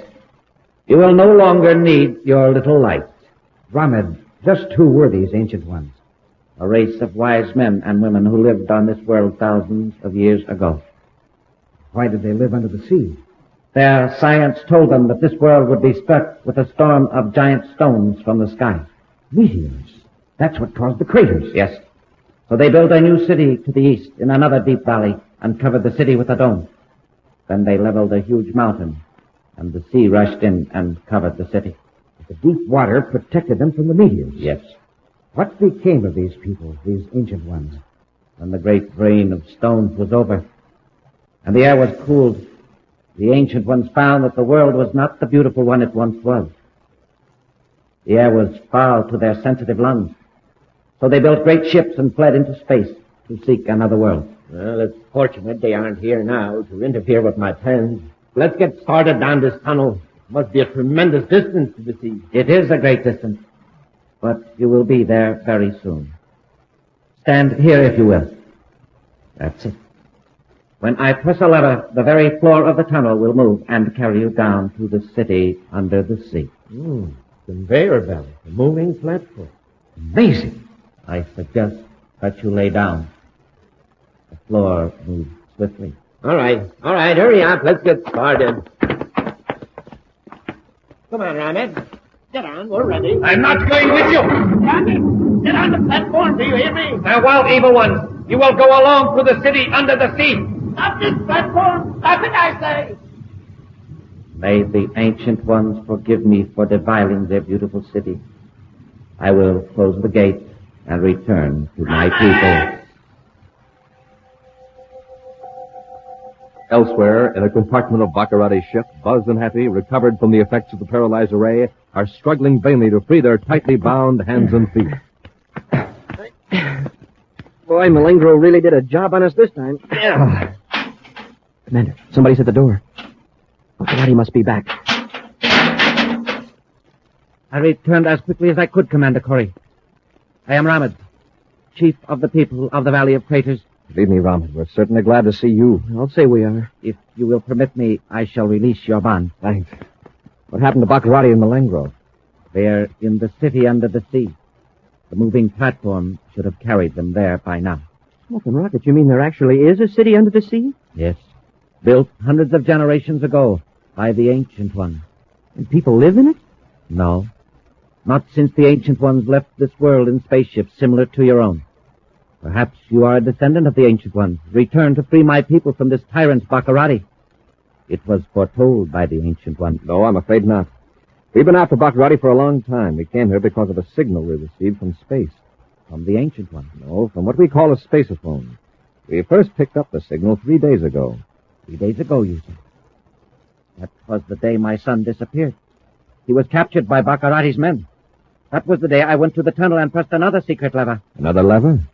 When the Ancient Ones left this world, they told those left behind of a tyrant who would someday come to enslave them. They told us of a secret lever that would summon a liberator from out of space. Smoking rockets, they set that equipment hundreds of years ago, and it works now? More than hundreds, Happy. Thousands. So, Ronald, you sent that signal when Baccaratis captured your son. And 20 other of my people. But my son is here in this ship. Why didn't you tell us before? It is not our way to needlessly impose our affairs on strangers. Well, gee, let's get him out of here. If he's okay, I'll bet he wants to help us go after Baccaratis. No, my friend. He must not enter the city until it is his time to succeed me as chief. All right, Ronald. We'll probably need you to show us around. After we get your son out of here, we'll go to my ship and get some weapons. Then tackle Baccaratis. With ever-increasing speed, the moving platform carries the terrified Baccaratis and Malingro down through the tunnel, mile after mile, until they are under the sea. Then the platform slows down and finally comes to a stop. Dazedly, Baccaratis and Malingro get to their feet and look in amazement at a city of dazzling beauty, bathed in soft lights of many colors. High above them, a transparent dome holds back the dark blue waters of the great sea. Look at these buildings. They're studded with jewels. There are even jewels in the streets. I'm rich. I'm richer than anyone in the universe. Let's chip off as many of these jewels as we can. Use the butt of your razor. As Baccarati and Malengro wander through the streets of the undersea city, roughly chipping away the largest gems from building walls and streets, Buzz, Happy, and Chief Ramed descend through the long tunnel. Then, cautiously, as the moving platform stops, they enter the city. Listen. Did I? Yeah. But what is it? I don't know. Let's find out.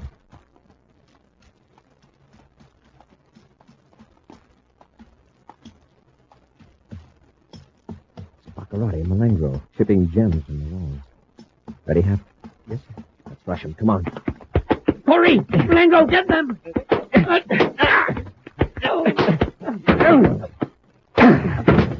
All right, Baccarati. You going to call it quits, or do you want to go back up that tunnel unconscious? You win, Corey. Get the weapons, Hap. And those gems. They must not take the jewels from the city. Yes, drop them, both of you. You won't be needing them. Smoking rockets. Baccarati's got an emerald as big as a hen's egg. I will relieve you of that emerald. Ramed. Thanks, Ramed, you old fool. There's your emerald. Commander, Baccarati's got his blast gun. Yes, and I'm going to use it. Don't try it. If you break that dome, you'll have the whole ocean in on us. Then stay right where you are. Come on, Malengro. Follow me. Yes, Your Highness. After them, Happy. Can't escape it. They may find some weapon they can use against us.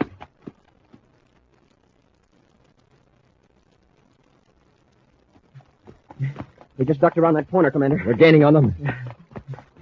There they are. They're heading for that metal door. Stop, Baccarati. Let's see you get in here, Corey. Oh, doggone it. If we'd just been a second sooner. They've locked themselves in this chamber. Well, all we've got to do is just wait for them to come out. They can't stay in there forever. I know, huh? I don't like the looks of it. Yeah, but there's no other door. It's just a metal chamber. Yeah, but look, it's a column extending clear up to the dome. I wonder what it's for. Hey, what's happening? Look up at the top of the dome. Something shooting up to the surface. A big torpedo or something. See if you can open that door now, Hap. The chamber's empty. They're gone. This is an emergency escape hatch. Baccarati and Malengro shot to the surface inside of a watertight chamber. Wow, they sure took an awful chance. It may have been ejected automatically. Commander. They got away, Ramed. I'm sorry. It was my fault. But I am very grateful. You've saved the lives of my son and all my people. I will order a feast in your honor. Thanks, Ramed, but some other time. But Baccarati cannot harm my people now. Probably not. We'll go back to our spaceship and search the great sea till we find him. I know our great danger is over. Baccaratis will leave us alone now, I know. Because I've got my son's jeweled medallion back. Baccarati dropped it in the fight. It is a sign of good fortune. Well, maybe, Ramed, but just the same, don't forget where that spaceophone signal switch is. An action preview of next week's exciting Space Patrol adventure in just a moment.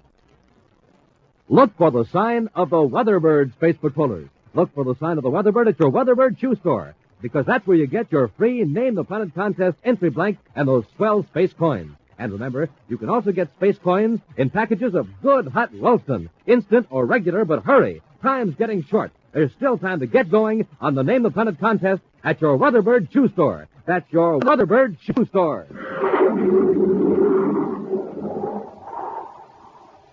And now, a preview of next week's exciting Space Patrol adventure. Buzz and Happy are trying to drive off one of Prince Baccarati's atmosphere ships before it destroys a small submarine in the great sea of Planet X. We're driving him off, Hap. Yes, sir. He's cut on all rockets, but what happened to the sub? We'll take care of it later, after we've chased that atmosphere ship away. Commander, they're firing at us. They want to play rough, you'll cooperate. Stand by to fire space torpedoes. We're hit! He's knocked out our starboard rockets. We're out of control. Commander, we're going to crash! Be sure to join us next week for the thrilling story, The Sea Monster of Planet X, when Instant Ralston and Regular Ralston again present Space Patrol! Space Patrol, created by Mike Moser, starring Ed Kemmer as Commander Corey and Lynn Osborne as Cadet Happy, was written by Lou Houston, produced and directed by Larry Robertson, executive producer Mike Devery. Other players were Bela Kovach, Ken Mayer, Norman Jolly, Stephen Robertson, Dick Beals, and Tom McKee. Dick Tufeld speaking. Now, don't forget to tune in next Saturday and every Saturday when Instant Ralston and Regular Ralston again present Space Patrol!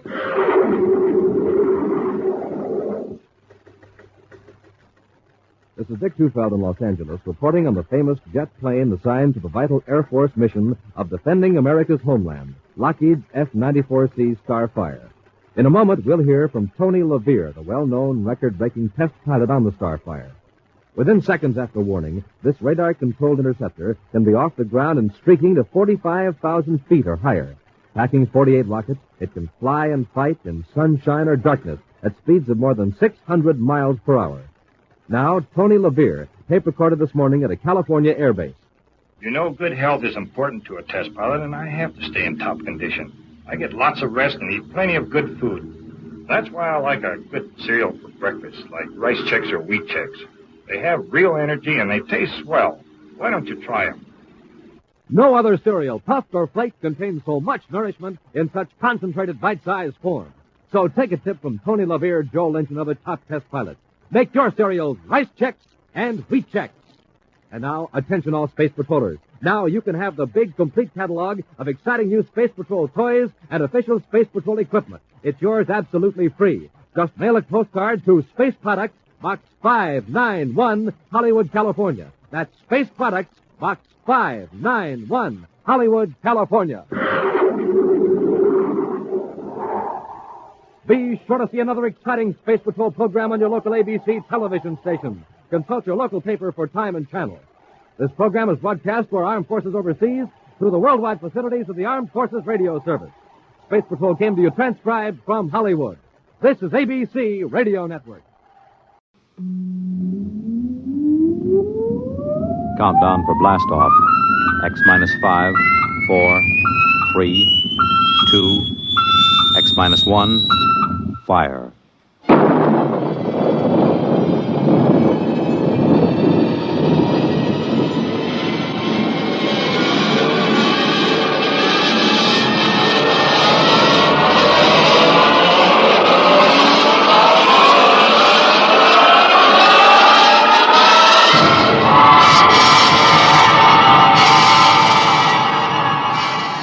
From the far horizons of the unknown come tales of new dimensions in time and space.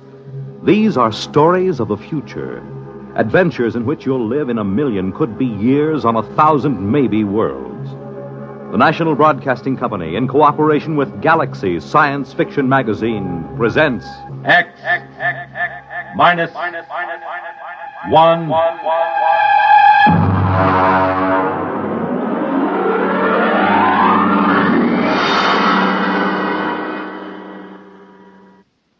Tonight, Volpla by Wyman Gwynn. But first, hear this.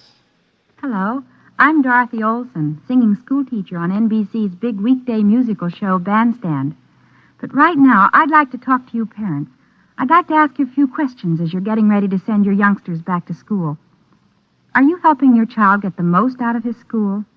Do you make his home conditions favorable enough for him to do his homework? Do you show an interest in his schoolwork? Remember, your child's success in school and later on in life depends to a large degree on your attitude towards his schooling today. And there's another important thing. Everyone needs a good send-off in the morning, and that goes for children, too. Be sure your children have a substantial breakfast and a cheery goodbye before they head for school each day. Remember, you can't expect your child to do it all himself. Encourage him in his schooling, both in your attitude and in your actions as he goes back to school this fall.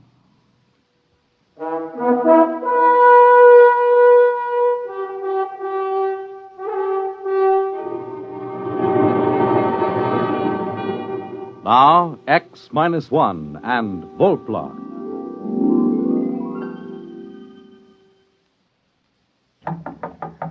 Lunch, dear. Oh, I'll be right there. Come on, you old hermit. I have a buffet on the terrace. I'm coming. So, I'm an old hermit, am I? And our daughter says I'm eccentric now. I wonder how the devil she ever found out. From me, of course. But you love me just the same. Oh, Max, what's got into you? Stop it. Oh, I reached the dangerous age. And, lady, I'm going to have fun. Well, come on out to the terrace. The hamburgers will get cold. My dear, I'm going to have a new kind of fun. Oh? It's a joke. I'm going to play a tremendous joke on the whole world.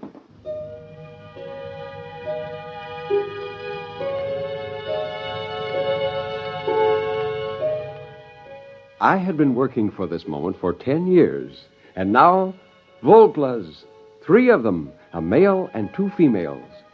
I had called them Volplas since that day 10 years ago when I got the idea of creating a flying mutant, which I would teach to feed, play, and talk. Now I was almost ready to play my joke on the world. After lunch, when I returned to the lab, the Volplas were moving about on the mattress where I'd placed them, and the male was trying to stand. They were about 28 inches high. Except for the face, chest, and belly, the Volplas were covered with a soft, almost golden down. The skin was pink. Upon his head and across his shoulders, the male had a shock of fur as soft as a chinchilla. The cranium was in the same proportion to the body as it is in the human. And they were shockingly human-eyed. When the male spread his arms, the span was 48 inches. I held his arms out and tried to tease the spars open. These spars turned backward and ran alongside the wrist almost to the elbow. Powerful wrist muscles could snap them outward and forward. Suddenly, as I teased the male Volpla, this happened. The spars shot outward, adding 9 inches to each side of a span. The lateral skin, that had until now been resting in folds, was tightened into a golden plane that stretched from the tip of the spar to his waist, a true gliding plane, perhaps even a soaring plane. By 4 o'clock that afternoon, they were ready for their first solid food. Come on now, here, hold the cup. That's the way. Hold the cup. Oh, you're a beauty. You're all beauties. No, come on.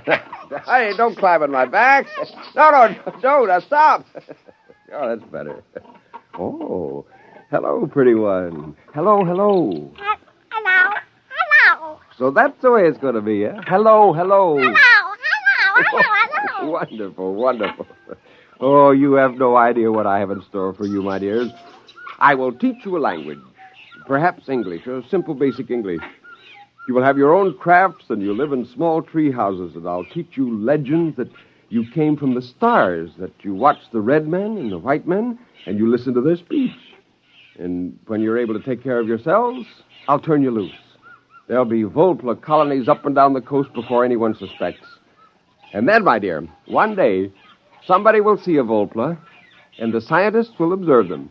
Then the legends will come. Isn't that funny?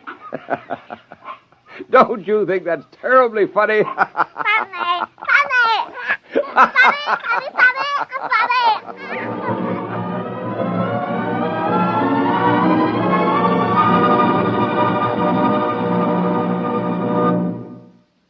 You're listening to Volpla.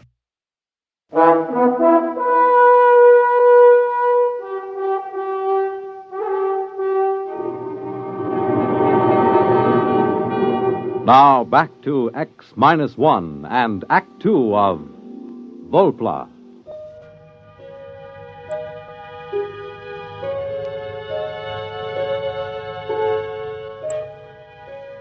I used the metabolic accelerator to cut the Volpla's gestation down to 1 week, and I used it to bring the infants to maturity in 1 month. By the next spring, I had a colony of over 100 Volplas, and I shut down the accelerator. From now on, they could have their babies in their own way. I had devised a language for them, and I carefully adulterated it with English, as if they had observed us and learned. My Volplas were amazing. They were bilingual. Now, Jane and Susie went down to Santa Barbara for a week, and I took the opportunity to ship the male and the oldest 2 females out of the lab. I put them in a Jeep beside me and drove to a secluded valley about a mile back in the ranch. Tree, rock, sky. That's right, Chief. That's the sky. All right, come on now. Everybody out. Run, jump. Jump, run, sky. That's right. Take off. Go ahead.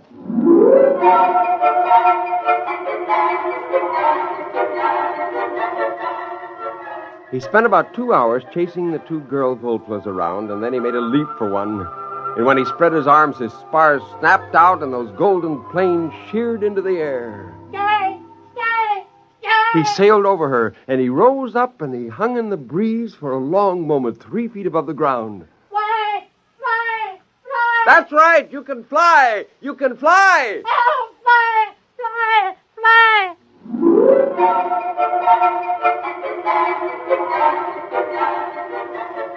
They learned quickly and brilliantly. They were not really flyers. They were gliders and soarers. Before long, they took agilely to the trees and launched themselves in beautiful glides for hundreds of feet, banking and turning and spiraling to a gentle halt. Oh, I laughed out loud with anticipation. Wait until the first pair of these is brought before a sheriff. Wait till the newspaper reporters are routed out into the hills to witness this. When they were tired, the Volplas lay on their backs with their planes stretched out. The oldest one came over to me. He squatted, his elbows resting in the ground, his wrist crossed at his chest. Before the red men, we live here? That's right. In places like these, you lived all along these mountains. Now there are very few of you left. Since you've been staying in my place, you've naturally forgotten the ways of living outdoors. We learn again. We stay here? That's right. Now look. Look, you see up in that tree? That's a bird. That's your food, if you can kill it. How? Well, I don't think you can get at them in the tree. You'll have to soar up above and catch one of them on the wing when they fly away.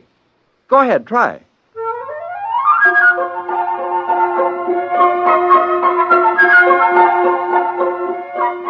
He climbed the tree and launched himself and caught a warm updraft from the hillside. In no time, he was about 200 feet away. He began working his way, crisscrossing back to us, and then suddenly he dived. He caught the bird! He caught the bird! Bird! Bird! Bird! We eat! Yes, you eat this. I'll show you how to build a fire.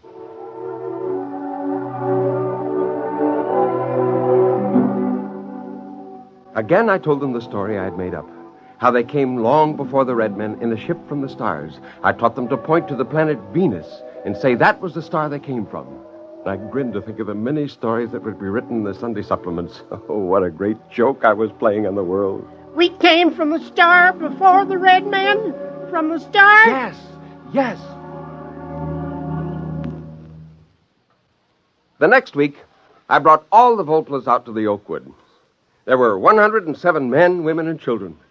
By the end of the week, they were scattered over 4 square miles of the ranch.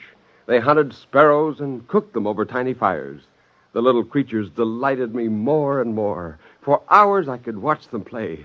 I could sit all afternoon and watch them at work in a treehouse, quite forgetting to go home.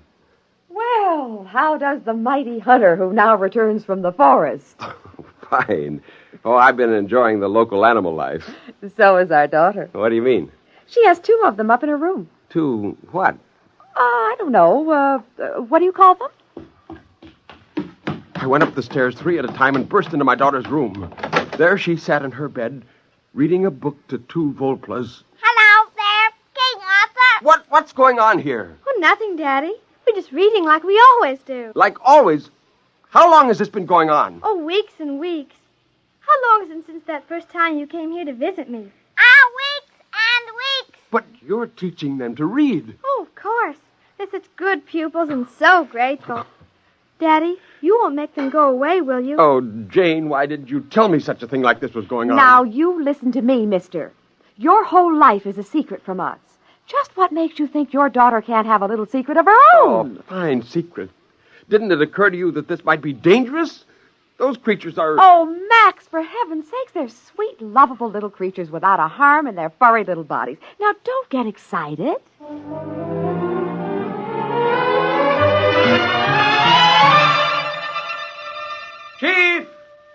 Chief! Look, where are you? Here, Bush. Listen. Do you realize there are 2 Volplas in my daughter's bedroom? Yes, they go there every day. Is there anything wrong with that? But she's teaching them the words men put on paper. Yes, you told us men may be enemies. We wish to learn so we can protect. I have Thing here. Well, that's the San Francisco Chronicle. We've been taking it for some time from Box at your house. Oh. I have learned from the others. I can read most of this. It was terrible. The whole wonderful joke of the Volplas would be lost. But I knew what I would have to do. I'd have to explain that my family and I had found a colony of them in our ranch and taught them English and taught them to read. I was stuck with that. Men are dangerous. They will shoot us with guns if we leave here. No. Now listen. When they know who you are, they'll leave you alone. Now, you must disperse all your families at once. Send them far away and spread out. No, we cannot leave these woods. Men would shoot us. But I'm telling you... Perhaps you are not a good friend. Perhaps you have lied to us. Why are you saying we should leave these woods? But it's important. The whole... I mean, you'll be safer. We will decide.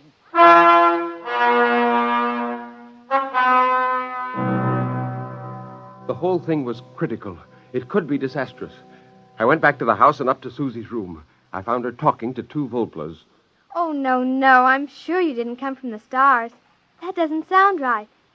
The more I think about it, the more I'm sure that my father made you. Susie, what business have you telling them that? I don't want you talking to them that way. Do you hear me? Daddy, you want to play a joke, don't you? Like the time you said I could have a horse for my birthday. You gave me that dried seahorse in the bottle instead of a real one.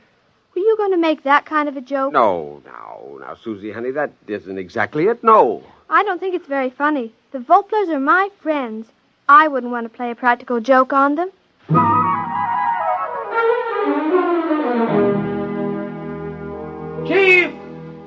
Chief, where are you? Chief! Oh, confound it, the fires are out, none of them around. Chief! Are you up there in that tree house? Where are you? Where are all of you? You've got to listen to me. I made you. The joke, the whole joke is spoiled. Where are you? Chief! Volplas! Volplas!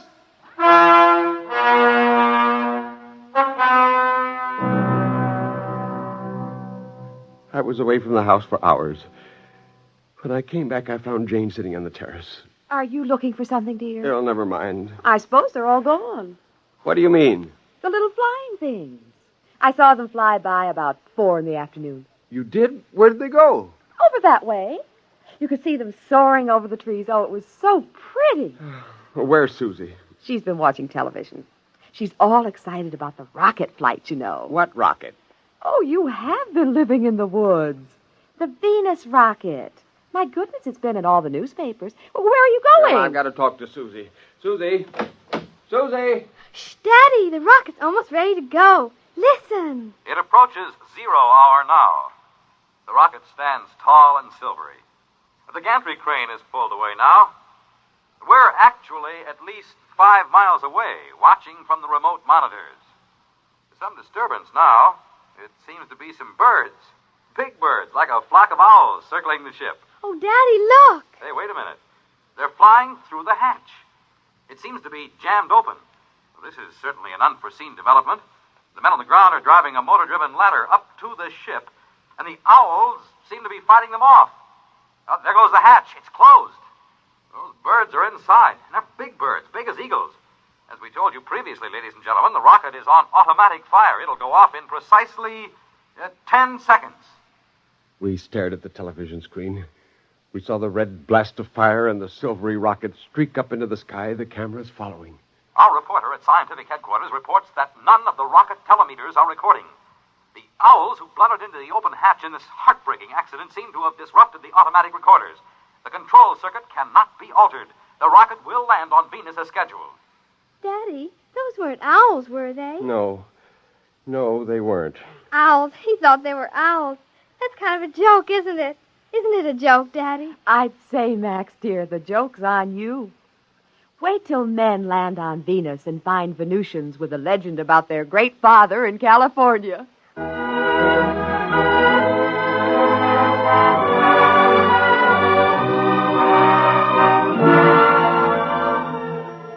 Of course, they left me a note. The handwriting wasn't very good, but then you wouldn't write very well either if your index finger was 9 inches long. I sat on the patio and read the Volpla's farewell. It said, "The man who made us, we forgive you. We know we did not come from the stars, but we go there. I, the chief, give you welcome to visit. We will try not to laugh at you. Goodbye."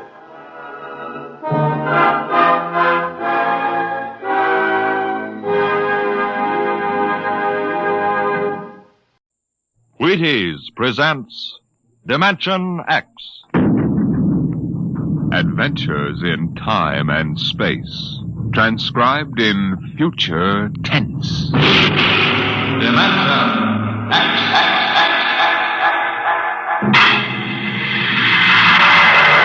On stage tonight, Dimension X, another in the Wheaties' big parade of exciting half-hour presentations. Just about the time you're getting up tomorrow morning, you know what's happened? You've been without food for so long that you gotta get more if you're going to get your work done. That's why first you need your Wheaties. Sure, Wheaties. Because when you dip into those golden flakes, you're getting real whole wheat. Yup, every single Wheaties is a kernel of wheat. And you know what that means? Vitality for working well, feeling well, looking well. Whole wheat energy, whole wheat vitamins. All the goodness of plump whole wheat in crisp little flakes that are mighty nice to meet any morning of the week. So be good to yourself. Tuck into the Wheaties at 7 a.m. and see if you don't feel the difference. Have yourself breakfast of champions and see how Wheaties at 7 can help at 11. Come on now, try 'em.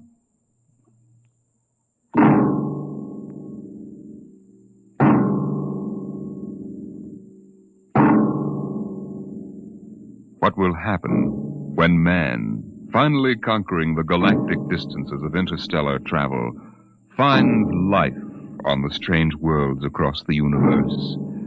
Will he discover civilizations of incredibly advanced scientific knowledge, or primitive cultures deep in a stone age of savagery? Here is a story of the relation between men of our world and beings from beyond the stars. On the desk stood a yellow bowl, the profile a simple curve, clean and sharp. The body was thin without fragility, and the beauty of its shape was matched by the glowing intensity of the glaze, a glorious transparent yellow, soothing as sunlight, yet glowing with the fire of a volcano's core.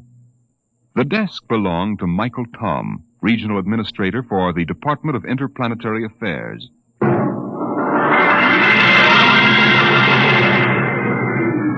That bowl? Why, it's a souvenir. I got it many years ago on the planet Firsk. I'd been out on the Channel Planet in the Frontier Service for 19 months. When my transfer came through to Firsk, I was surprised to see that I'd been promoted 3 grades, and my orders read to report to the regional office as assistant resident. My ship came in at Penolpon Spaceport, and I was met by the office car and chauffeur.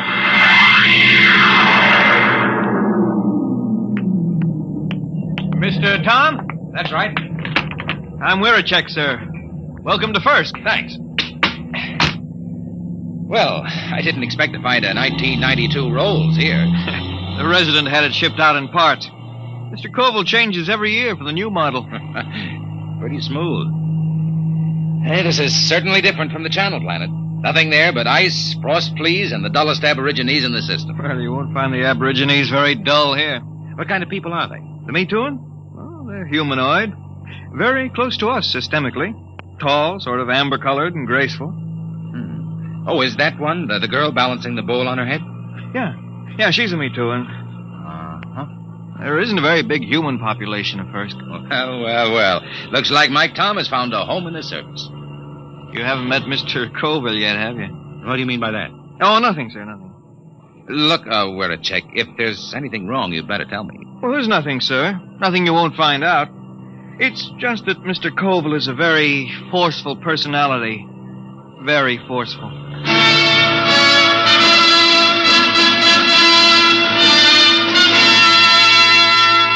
We drove through Penolpon, threading our way through narrow streets between rows of low houses of reed, parchment, and wood. Canals of green water laced the city, and the bridges trailed ivy and orange flower. Suddenly, we turned a corner, and there on the bank of the main canal was a large concrete and glass building, Earthstar. This was the district office, and in a room that gleamed with black plastic and glass, I found George Koval, senior resident. You're Tom? Michael Tom? Yes, sir. My last junior took off for the hills with a dancer from a Me Too and grog shop. If I have any trouble with you, I'll ship you back to Earth with a minus 50 efficiency rating. That clear? That's clear, sir. And don't get edgy with me. Sit down. Now listen, Tom, I'm easy to get along with. I like things done right the first time. Got to give a good example for the gooks. Gooks? Yeah, the natives. I don't know what's good for them. I brought in a high-grade silica yarn to replace the root fiber they were using in fish nets. Took me 3 months to talk them into using it. I thought the Bureau policy was to avoid introducing Earth technology to stable cultures. Yeah, that's what those boneheads at the main office say. They don't have to live here. Have you seen those pigsties they live in? There isn't a concrete building on the planet. The Me Too and delegation, Mr. Colville. Tell them I'm busy for 15 minutes. Yes, sir. Well, I'll be going along then, sir. Why? Well, if you're busy. Forget it. I always let those gooks wait at least 15 minutes. Softens them up. They're not hard to handle, if you know how. I was assigned to pest control, a duty Colville considered beneath his dignity. In the next few weeks, I carted rat poison and insect spray through the poorest sections of Penolpan, where the trees ended and the plains stretched out to the Cookmank Mountains. It was there that I first heard of the potters of Firsk. I had found a pottery bazaar, long shelves of jars of every size and shape, crocks, paper-thin vases, bowls, demijohns, tankards. The glazes were remarkable, deep, glowing colors. And yet, something was missing. I looked up and down the shelves. Mr. Tom, is anything wrong? No, it's just, I've got it. There isn't any yellow. Yellow? That's right, there are no yellow glazes at all. They have every other color, ruby, green. There's a jar that's translucent, but no yellow. Oh, maybe it's a superstition. Could be. Yellow might be connected with death or disease. Well, you can find out, Mr. Tom. Here comes a Me Too, and she probably runs the place. May I help you, sir? Oh, you speak English. I must. We trade with the Earth colony. Your wares are very beautiful. For example, how much is this bowl? 75 credits. That much? They are our ancestors. And to sell them as cheaply as wood or glass would be irreverent. Your ancestors? You mean the bowl? Yes. Uh-huh. Tell me, where's the pottery made? In Penolpan? No, back there. In the mountains? There our ancestors go and the pots are brought back. Aside from this, I know nothing. The Metuan fear the potters. Why? No one knows what lies beyond the first hill, Earthmen. Sometimes we see the glow of furnaces.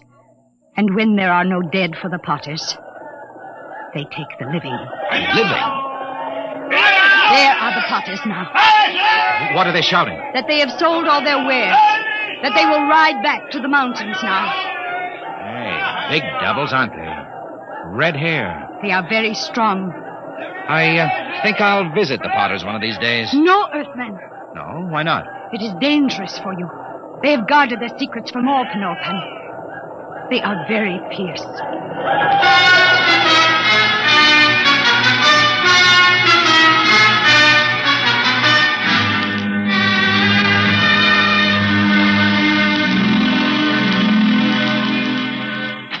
Tom, where the devil you been? I told you to get the estimates for that power plant. I put them on your desk, sir. Oh, yeah, so you did. Say, what do you know about the potters back in the Cookmanks, Mr. Colville? Huh? Oh, they're a tribe of bandits or something. Why? I was at the bazaar today. A girl called the vases ancestors. Seems strange. Ancestors? Well, it probably has something to do with religious death rites. They take away the dead bodies and cremate them for a fee or trade goods. The girl said that when they don't get the dead, sometimes they take the living. What? Well, so that's it. What, sir? Raiding. About every month or so, a couple of Me Too and turn up missing. The whole city clams up like tongue-tied parrots. For 2 years, I've been trying to track it down. Tom, these potters must be behind it. Raiding, huh? Well, we'll see about that. No, we don't know anything definite. Well, we will. Get Weircheck to roll out the copter. We're flying out to those mountains. I'll put a stop to this if I have to blow them clean off the planet.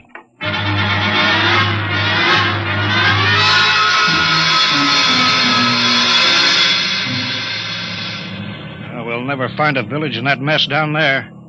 Look at those cliffs. There's a smoke trail over there to the right. Potters need kilns. Kilns need heat. That's a volcano, not a chimney. Let's try out along that ridge, then we'll go back. Wait, I think we found them. Where? At the base of the volcano. Look close. You can see buildings. Yeah. Set her down. Should we land, sir? They're supposed to be pretty rough on home ground. We're official representatives of the system. Remember that. That might not mean much to a tribe of mountaineers. Don't argue with me, Tom. Land.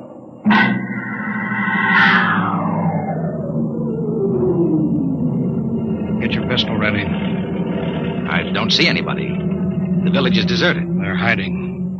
The Potters, all right. There's a heap of old broken jars. But I don't see the kiln. We'll stay here till something moves. What's that? One of the Potters. Wait a minute. Here they come. 3 of them.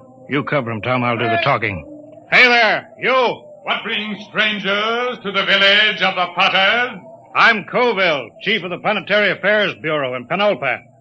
This is an official visit to see how things are going with you. We make no complaints. Oh? I've heard reports of you Potters kidnapping me too. Is there any truth in that? There is an ancient agreement. The Potters are granted the bodies of the dead, and occasionally, when the need is great, we do anticipate nature by a year or 2. You mean you admit it? The soul lives forever in the bowl it beautifies. What do you mean? Look here, just what do you do with the corpses? Our glazes require lead, sand, clay, alkali, spar, and lime. All but the lime is at our hand, and this we take from the bones of the dead. I see. Well, we don't want to interfere in any native customs or rights. Corpses, that's between you and the meat turn. If you need lime, I can ship you in tons of it. Natural lime is a poor substitute for fresh live bones. The spirit of the person is in the bones, and it passes into the glaze and gives it an inner fire. Well, you listen to me. I don't care what you use as long as there's no kidnapping or murder. Tell me, Potter. I don't see any furnaces. Where are your kilns? Our firing is done by the great monthly burn. You mean the volcano? Yes, Earthman. Once each month, the heat roars up white and glowing. I see. Potter, why don't you ever use yellow glaze? Yellow glaze? We have no metal to give the pure, rich yellow, the color of the sun. It is strange, Earthman, that you talk of the yellow, for my people have sought the sun glaze for thousands of years. Listen, if there's any technical help you people want, that's my business. But there'll be no more murder. If necessary, I'll put a stop to the potting altogether. Your words are not friendly. Don't think I can't do it. I'll drop an atom bomb down the throat of your volcano and cave in the whole mountain. We'd better pull out, Mr. Colville. Shut up, Tom. You understand? My job is to protect everyone on this mud-hole planet. And that includes the meat, too. Get back in the copter, Mr. Colville. They're getting ugly. Fire over their heads. Keep them back. Quick, get in, sir. They're scared now, but in a minute they may jump us. All right, let's go. Don't worry, Tom.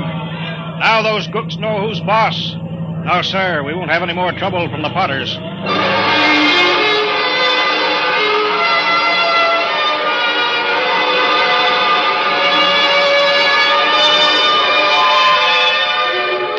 Colville kept me pretty busy the next few weeks, but I got to spending a good deal of time at the pottery bazaar with the girl. Her name was Sue Thin. She was interested in everything I had to tell her about the rest of the galaxy, and I was lonely, so I got to looking forward to my visits there. I was on my way there one evening when suddenly I heard shouts down the side streets. I hurried toward them, pulling out my gun. And then I heard the deep cry of the giant potters and the crack of hooves on the cobbled streets. Suddenly, a group of riders burst around a corner and charged down on me.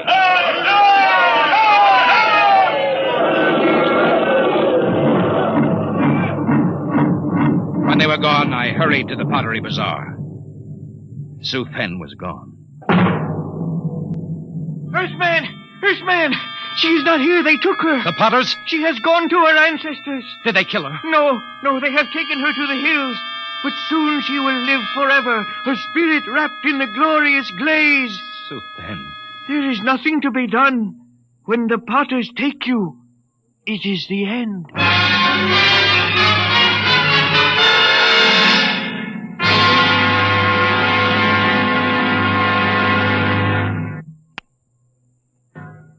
They've been raiding again, huh?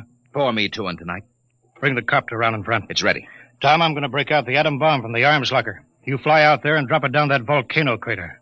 I'll teach those murdering devils a lesson they won't forget. But the They'll come crawling to the city on their hands and knees. I know how to run this planet.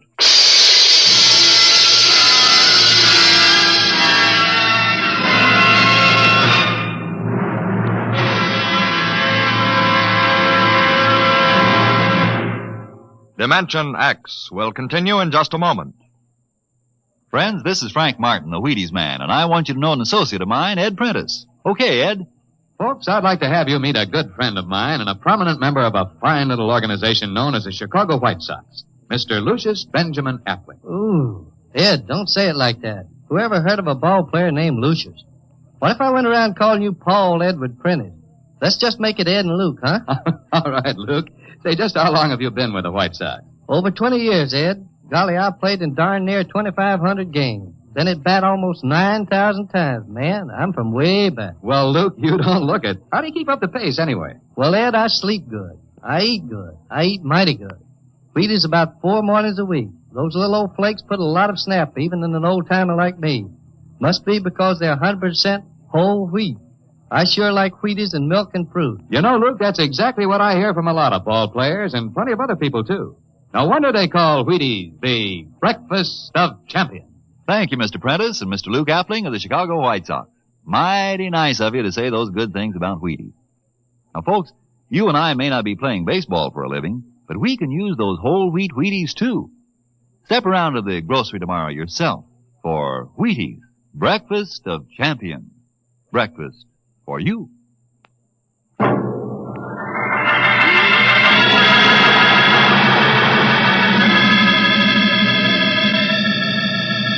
There's the village window, Chick. Swing over it. Shall I pull the safety on the bomb? No, hold it. But Mr. Colville said I know what he said. They got a girl down there, and I'm going to get her out alive. And I'm going to start by trying to talk with that 7-foot red-headed Potter. All right, we're a check. Set her down right in the middle of Main Street.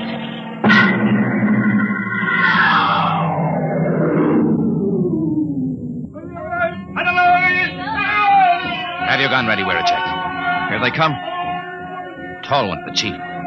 So, this is the insolent lordling again. Come on, out of the copter. Good. We are in need of bone lime, and yours will suit us well. They're closing in, Mr. Tom. Prepare your soul for the great burn. Stand back. I'll kill a lot of Potters, and you'll be the first. I've come for the 4 Me Too'in' that you took from Penultman. You don't seem to understand that we can punish. We can kill you before you can do much damage. We Potters do not fear death. Death is merely eternal meditation from the glass. Potter, listen to me. I didn't come here to threaten, but to bargain. You have a Me Too'in' girl. Is she still alive? She still lives? Chief Colville gave me orders to destroy your volcano. We can do that easily. If I'm harmed, the next bomb will drop on your village. I've come down here against his orders to bargain. Bargain? With what? We care for nothing but our craft. Potter, I can give you the secret of the yellow blade. Empty words. No, the truth. In exchange, I want the girl and the other Me Too'in' you've stolen, and your word not to raid again. How would we get lime? We've told you we can ship it in.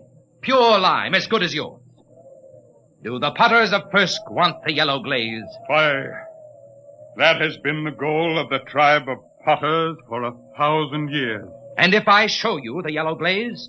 Earthman, if it comes clear through the burn, I agree to your bargain. If it does not, your spirit will be lodged forever in the ugliest bowl we can spin on the wheel. It's a bargain. All right, we're a check. Disarm the bomb. Disarm it? Mr. Tom, are you crazy? They'll kill us. There'll be nothing left to stop them. Nothing but the yellow glaze. Yeah, but do you know how to make it? We'll soon find out. I've been doing a little reading on the subject lately. Reading? Holy smoke. Enough, Earthman. I will take you to the Potter's shed. If your glaze is the bright yellow of the sun, you live. If not, you die. Come on, Veracek. Let's get to work. With what? You never made a glaze in your life. What are we supposed to work on now? Our last will and testament?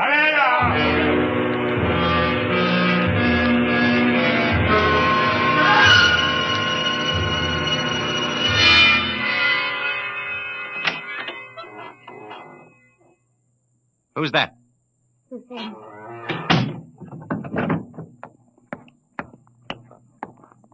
Are you all right? Yes. Why did you come? They will kill you too, Earthman. Maybe. How did you get in here? When I heard that you were here, I asked the Chief Potter to come. He said it would not matter. They would have all our bones soon. Cheerful, Zoe. Hey, stir this, will you, Chick? Yes, sir. They said you were trying to make the yellow glaze. Oh, Earthmen, we will die. This goo may turn out yellow. It had better. No one on Firsk has been able to make it. But I'm not from Firsk. Hang on, Suthan. We're not dead yet. Earthman, I am glad you came. Although I wish you had not. Suthan. All right, we're a check. Call that redhead. Tell him I got his glaze ready. Hey! Hey, you out there. Earthman, are you ready? Here's your glaze. Test it. You have 6 bowls of glaze. I'm no potter. This stuff ought to turn out yellow, but I can't be sure in one mixture. We will coat 6 tablets, one with each glaze. Then we will fire them. How long will it take? 20 hours before you know if the burn has brought you life or death.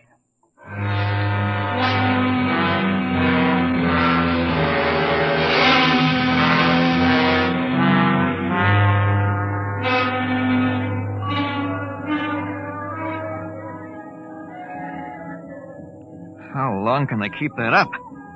It's been hours. Tiles ought to be done soon. Earthman, here comes the Chief Potter. It must be time. The tiles are cooled. It is time now to open the kiln and test your glaze. A bargain has been made. The glaze is yellow, or you die. I will open the kiln. How are they, Mr. Tom? Mr. Tom? I can't see inside. It's dark. All right, Potter, pull them out. What are you waiting for? I will remove the first tile. No. A dull, dirty brown, Earthman. Pull out the next one. The color of mud. Now, wait a minute. What is the use? There is no yellow glaze. Get that next tile out. We made a bargain. Mr. Brown, your glazes are worse than the feeblest work of our children. Prepare your spirits for the great burn. Now, wait. Look in there. The next tile. Get it out here. Earthman, you waste time. Well, I'll get it out myself. There. Look at it. Yellow. Bright, shining yellow. There it is. The yellow glaze.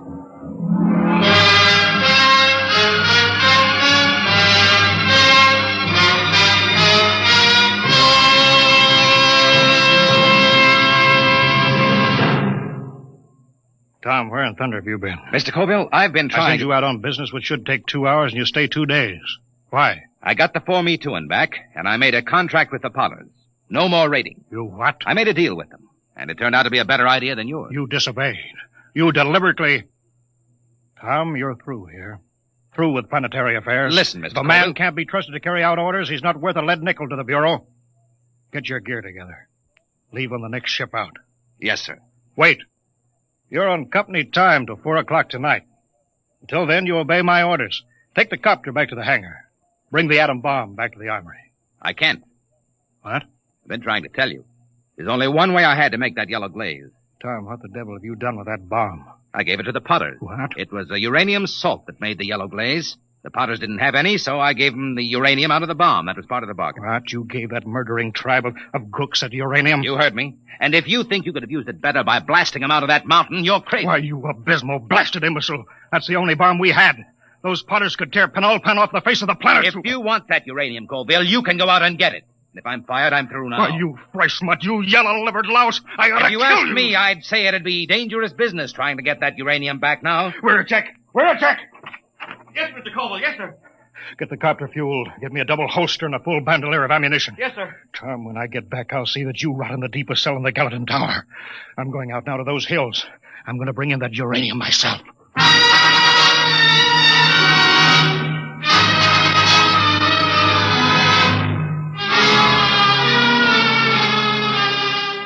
Two days later, Wiracek came into my office.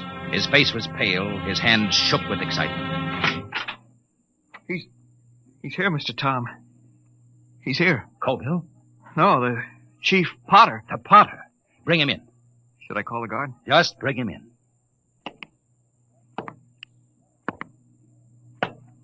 Well, Potter, I was just going to the mountains to see you. Earthman, does that bargain we made still stand? Just a minute.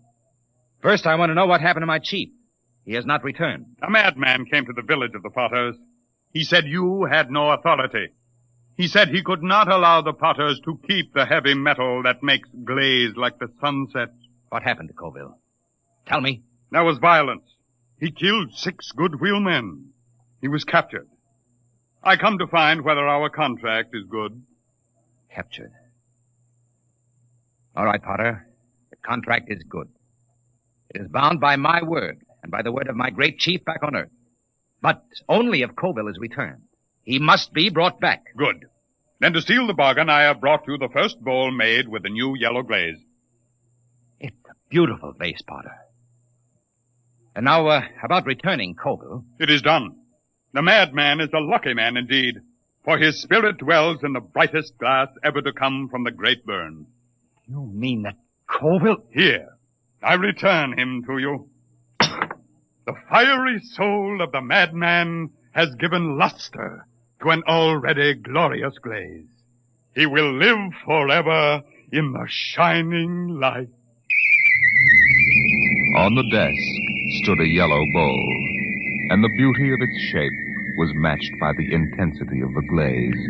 A glorious, transparent yellow, fire of a volcano's core.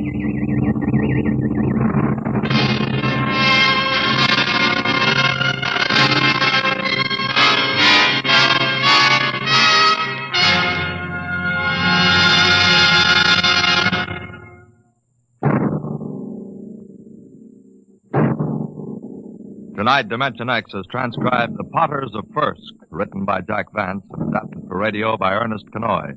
Featured in the cast were Carl Weber as Michael Tom, Wendell Holmes as Colville, and Raymond Edward Johnson as the chief of the Potters. Your narrator, Norman Rose. Music by Albert Berman. Engineer, Bill Chambers. Dimension X is produced by Van Woodward and directed by Edward King.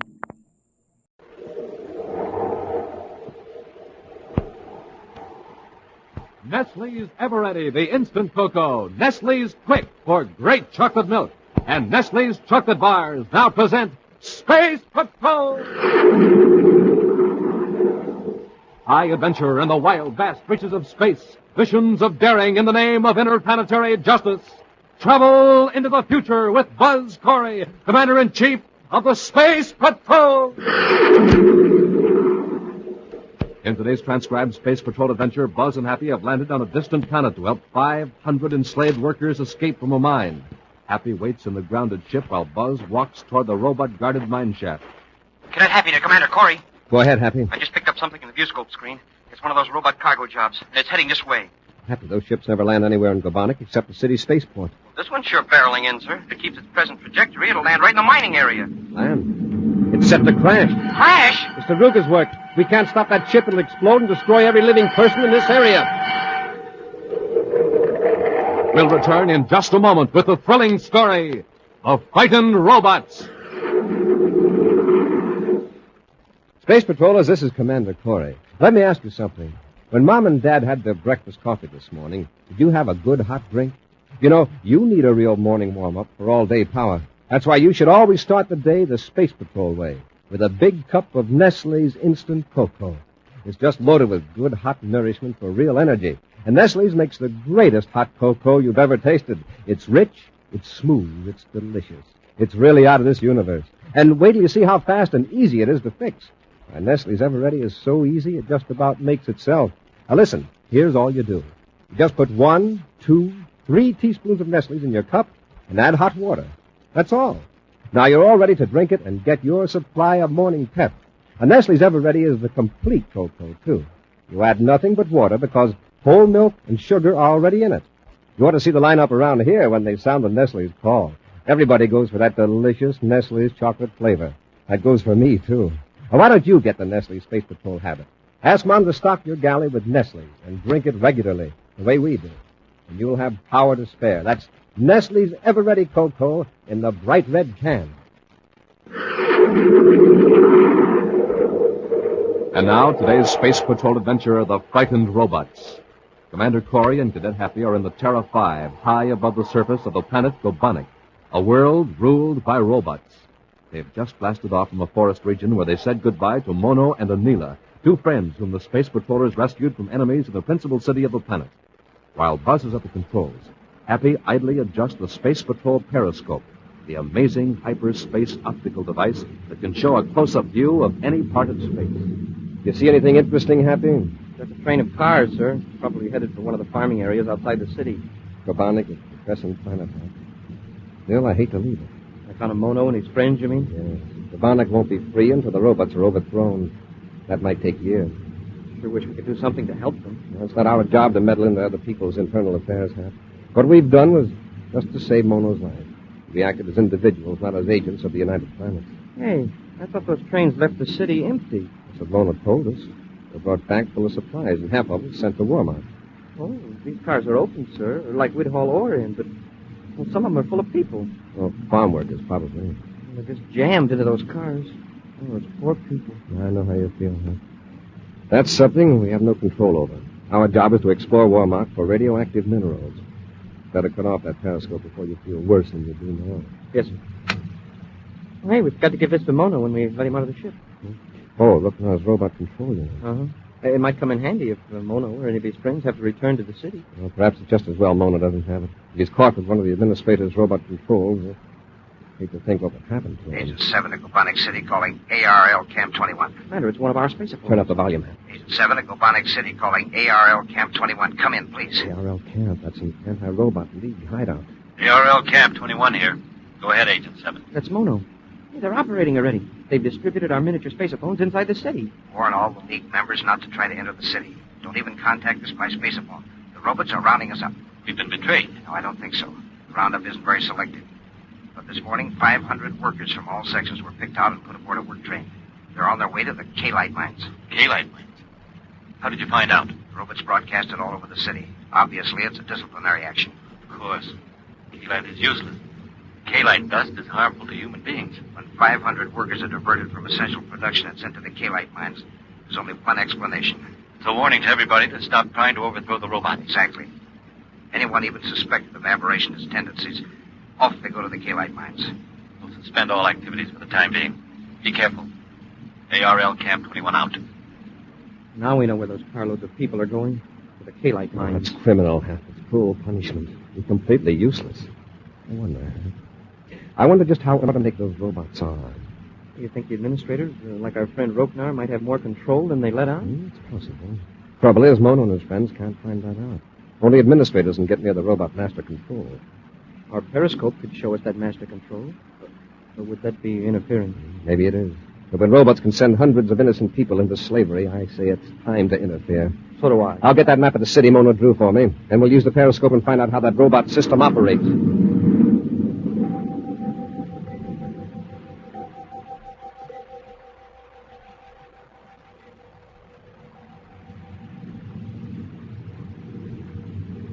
I've got it, sir. There's the central administration building. Okay, Hap, now we'll scan it floor by floor with the periscope till we find the master robot control section. Whatever information we find out, we can pass on to Mono. Well, the lower floor seems to be a headquarters for the robot patrols. Uh-oh. Here's something interesting. There's a shaft right down the center of the building. Elevator shaft? It looks like it. I don't see any elevator. Wait. Something's happening at the bottom. A robot just entered the shaft at the ground floor level. There's a hall leading to it from the street. Oh, private entrance for Zards, huh? Apparently. Yeah. The robot is rising straight up the shaft. Look. Wow. 8, 10, 15, probably 20 stories up. Now it's stopped in midair. It touched the control on its belt. The gravity belt. That's it, Hap. Now it's reaching out and pulling itself toward a platform at the side of the shaft. And opening a door. A robot with a gravity belt. Wait, not even Roknar had one of those. Evidently just the robots have them. Now the robot's walking down a corridor. It's opening a door. Hap, look. Handing something to somebody. Hey, that's Roknar. Roknar receiving a message from the robot. And by the looks of that room, that's Roknar's living quarters, right there in the administration building. Now the robot's leaving. Heck, if we had one of those belts, we'd get into the administration center. And then we could save those people from the K-Light mines. Yes. Then they go back to Gobanic? Right. Got those Gobanic workflows in the ship. Roknar's robot control unit. How do we get the gravity belts? We can find a robot outside the city walls. We'll inactivate him with a control unit. It'll be dark in the city in about an hour. We'll set the ship down a mile or so from the walls. On one of the top floors of the administration building in Gobanic City, Administrator Roknar, in charge of Class H functions of patrol robots, has been summoned to the office of Daruga, Chief Administrator of Gobanic. You realize, of course, that you were the first human being from Gobanic to make a space flight in 300 years. You are now an unknown variable where our computers are concerned. Unknown variables are dangerous to our robot-controlled economy. I don't understand, Daruga. The space flight hasn't changed me. As I explained, I was forced into the ship by these visitors from another solar system. You, Roknar, may have been contaminated by your brief exposure to these two strangers from outer space. Oh, no. They will not trouble us again. It is all forgotten. The computers will not forget. I had to feed false data into the master computer to arrange this shipment of workers to the K-Light mines. Some sections are now short-handed. That means longer hours, a general speed-up and lower efficiency. Yes, but there will be no more anti-robot talk among the workers. They're thoroughly frightened. Fright, Roknar, is a factor that cannot be measured by the computers. Our robot controls can maintain proper balance only if the human population can be kept calm and placid. Fear and hope of change, these must be kept to the minimum at all times. Yes, I understand. And I will keep my robot patrols alert for any sign of aberration. Very well. You may go, Administrator Roknar. Thank you, Chief Daruga.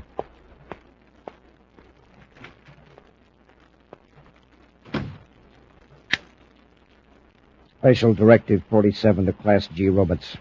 Administrator Roknar, in charge of Class H functions of robots, is now under surveillance until further notice. Record and report aberrationist behavior. Daruga. With rockets cut out, the Terra 5 descends to the ground by repel array a mile from the city.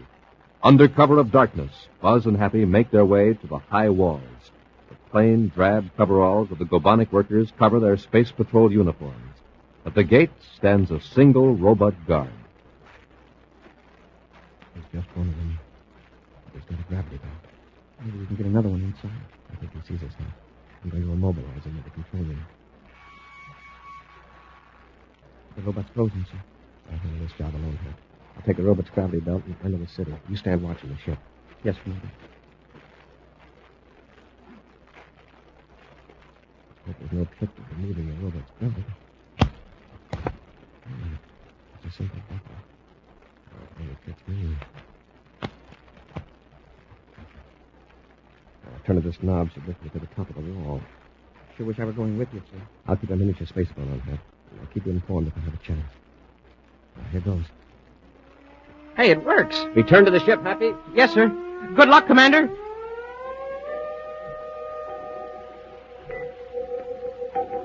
From the top of the wall, Commander Corey looks down inside the city. Seeing no one near, he lowers himself to the ground with a gravity belt. With casual gait, but on the alert, Buzz walks through the streets to the administration building, avoiding the curious inspection of robot patrols by pressing a switch on his robot control unit. A walk down a deserted corridor brings him to a tall shaft extending up to the top floor of the building.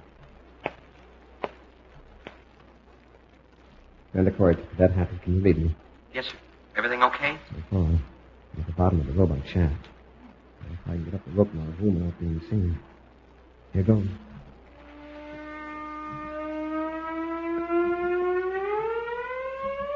This gravity belt's a great thing. I'll try to pick one up for you on the way back to the ship. Fine, Commander. I'm on the landing ledge. Don't try to contact me, Hap. Someone might hear the spaceophone. I'm entering the corridor now.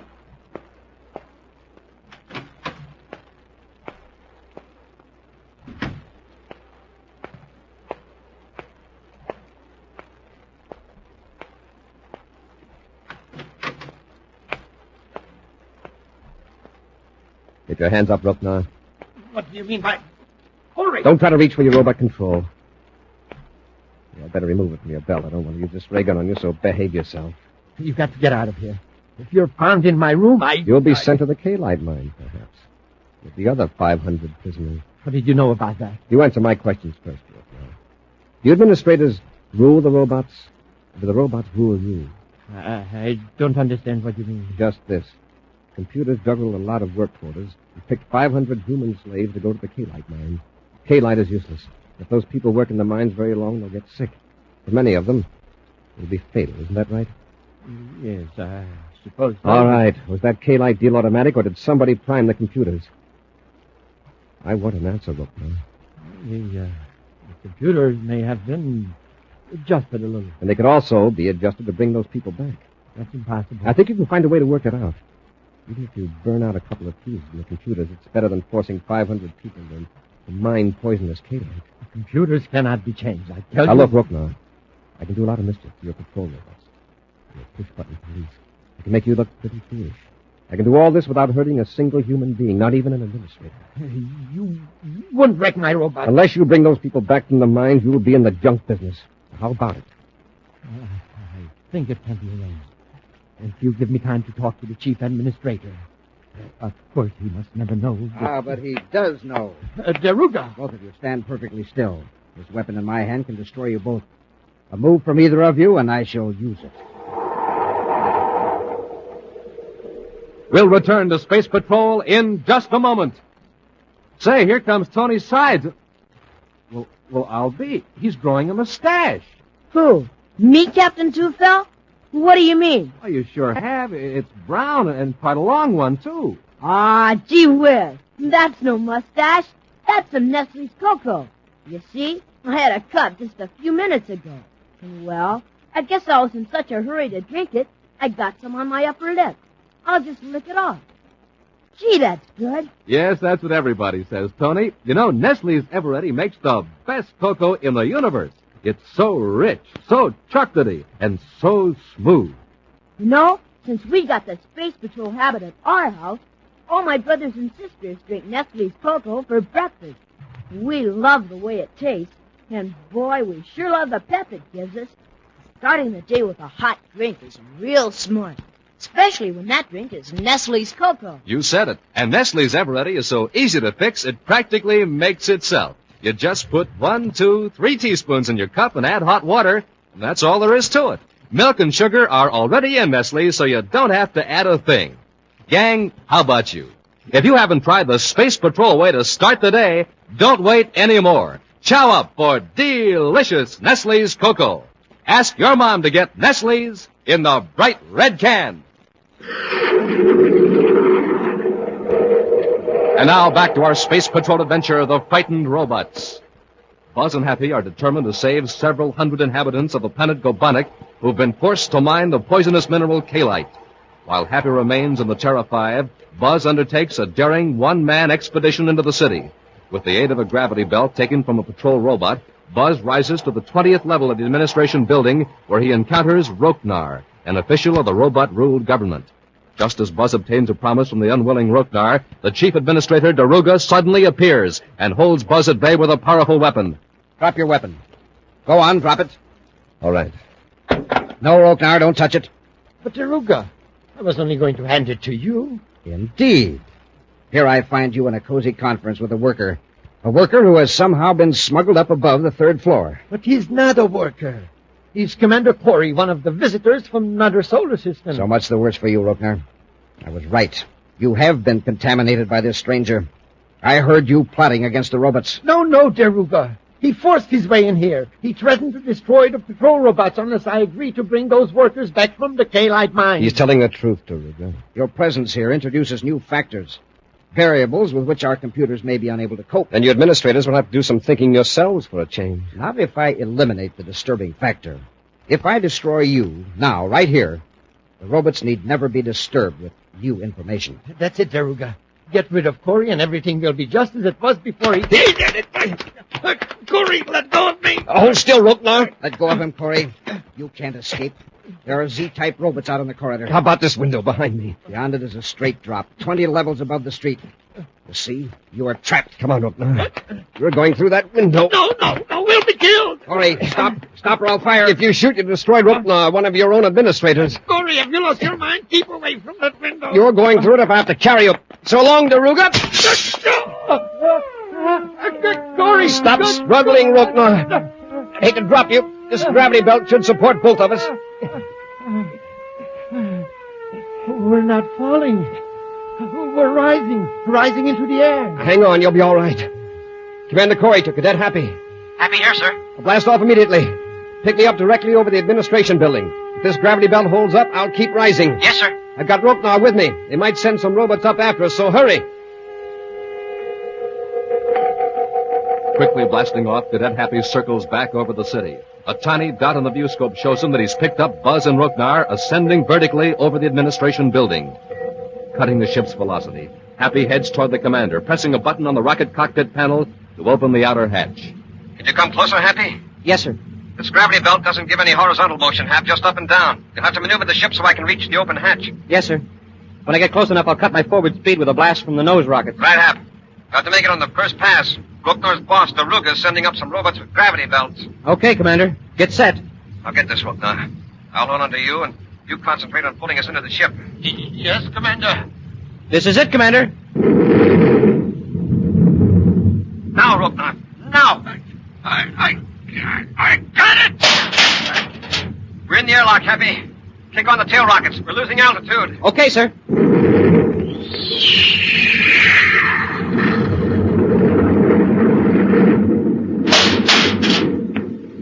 All right, Rooknar, move up forward. Yes, Commander.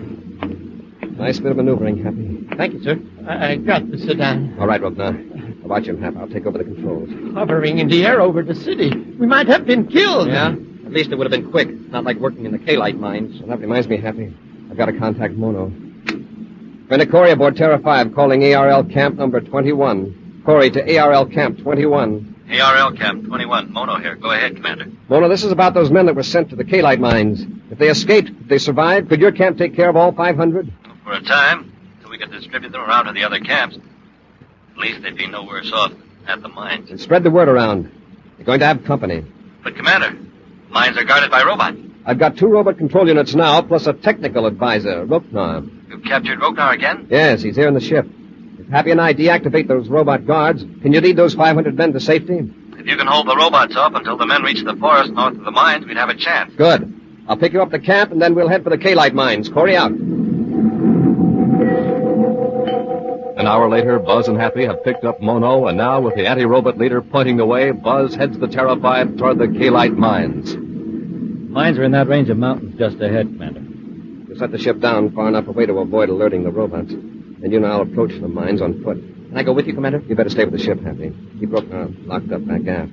If Mono and I run into any problems, we'll contact you by miniature spacephone. Yes, sir. Happy, get Mono a blaster while I set the ship down. Yes, sir.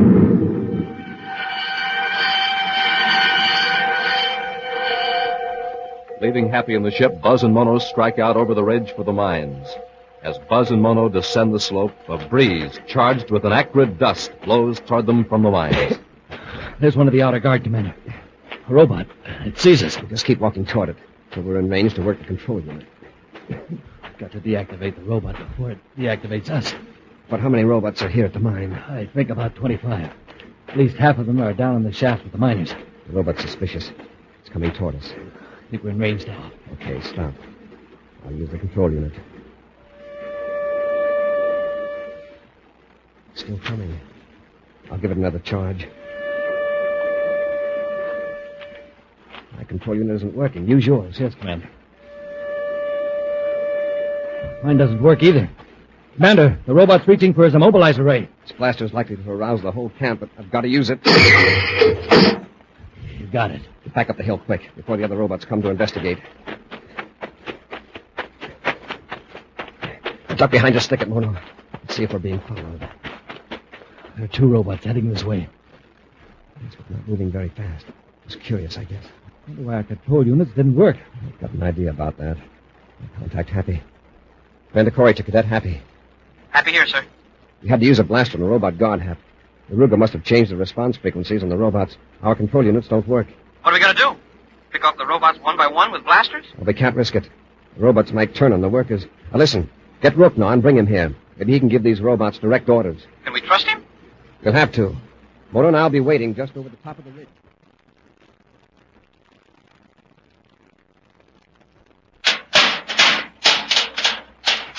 All right, Rooknar, you can come out now. The commander's got a job for you. A job? What do you mean? The commander will explain. Come on, we're going for a walk. Into the airlock, Rooknar. Where are you taking me?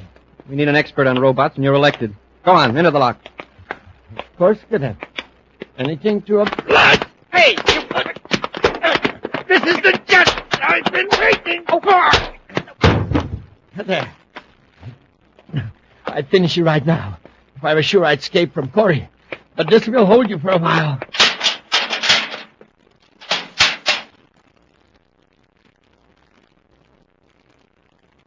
What's taking Happy so long? I'll contact him again. Commander Corey to Cadet Happy. Happy, can you read me? Happy here, sir. Hap, where are you? In the ship. Commander, I pulled a boner. Rooknar got away. He pulled a sneak punch and knocked me cold. I just came to. I'm awfully sorry, sir. Now, Hap, listen. Stay on guard in the ship. Moto and I are going to try to get into the mines and lead the workers out. For some reason, most of the robots are leaving the area. Maybe Rooknar got a warning through. No, he hasn't had time to get there. And he doesn't have a control unit. Uh-oh. What's the matter? I just picked up something in the viewscope screen. A spaceship. Spaceship? Yes, sir. It's one of those robot cargo jobs. And it's headed this way. Mono, could it be coming to the mines? That's unheard of. Spaceships are used only to take cargoes to the other planet, Warmark. They never land anywhere on Gabonik except the city spaceport. Well, this one is sure barreling in, sir. If it keeps its present trajectory, it'll land right in the mining area. Maybe some big-shot administrators are aboard. Human beings never ride in spaceships. Out here on Gabonik, I mean. Robots are leaving just as that ship is coming in. Hap, how far away is that ship? Oh, at its present velocity, it should land in about 5 minutes. Man, looks like it's set to crash. It'll probably explode and destroy every living person in this area. Smoking rockets. Stand by to blast off, Hap. Mono and I are returning to the ship. Racing over the rough ground, Buzz and Mono reach the Terra 5. The incoming robot ship is now plainly visible to the naked eye as the commander rushes to the controls. Stand by for blast off. Close ports. Close ports. Fire jets. Fire jets. Up ship and away.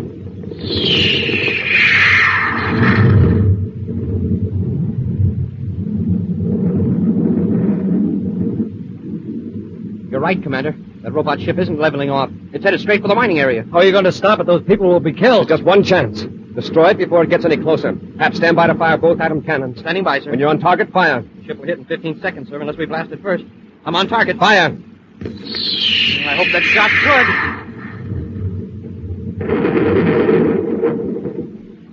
You got it. Robot ship's going. Blown to atoms. Concussion must have been terrific back in the mines. Let's hope it didn't do any damage. We'll circle back and inspect. Frightening thing. That ship had struck the ground. All those people. Then Deruga or some other top administrator must have given the robots a signal to leave the mines. He wanted his valuable robots out of danger. The administrators say that the master robots are beyond human control. Yes, that's true. But Deruga pulled that ship out of a course that's followed for centuries. It must have changed the master control. Yes. To destroy 500 helpless innocent people. If it hadn't been for you, Commander. Mono, your enemies have given you proof that the robots can be changed. They can be redirected to help humanity, not to enslave it and destroy it. Hey, look at those people down there, looking up and waving. They're waiting for you, Mono. Waiting for you to lead them to freedom.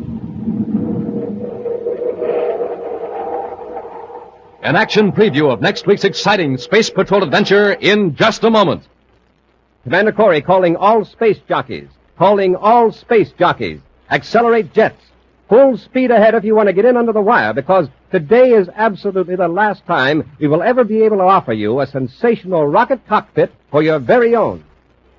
A gang, don't miss out. The rocket cockpit is so much fun, all equipped with moving viewscope, operating speed controls, our secret star drive, master dials that give you the official Space Patrol code, and atomic cannons that really fire. Now, this rocket cockpit is a real model of the one I fly, so you know it's scientific and complete.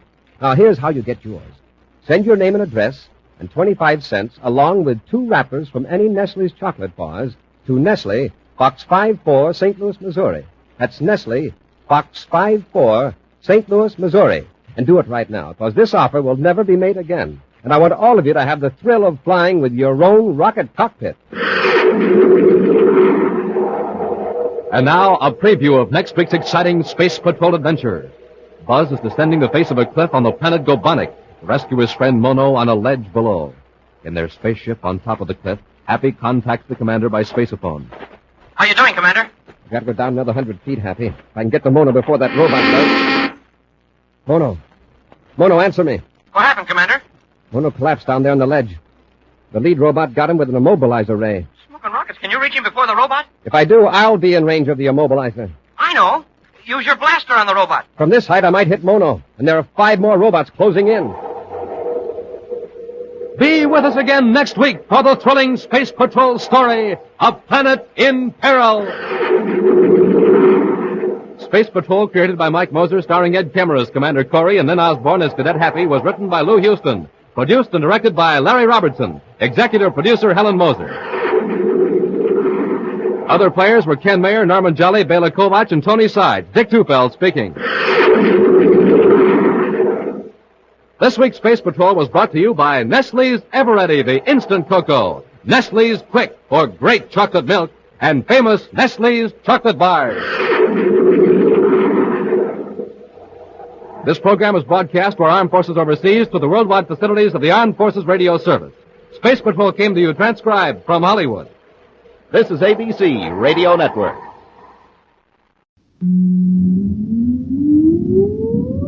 Countdown for blastoff. X-5, 4, 3, 2, X-1, fire.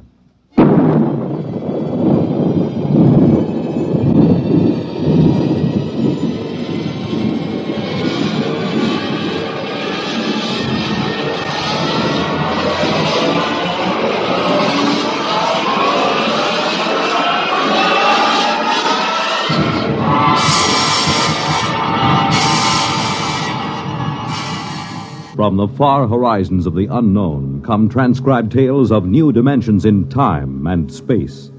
These are stories of the future, adventures in which you'll live in a million, could be years, on 1,000 maybe worlds. The National Broadcasting Company, in cooperation with Galaxy Science Fiction Magazine, presents X minus 1.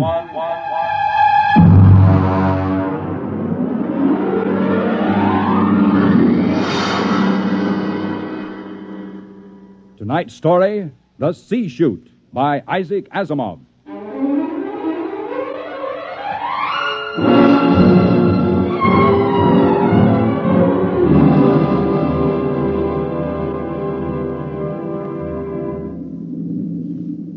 We were on our way home to Earth when it happened. 6 of us, coming home as passengers aboard the merchant spaceship Starfire. At the start of the Second Interstellar War, the one between Earth and the planet Chloro. And then it happened.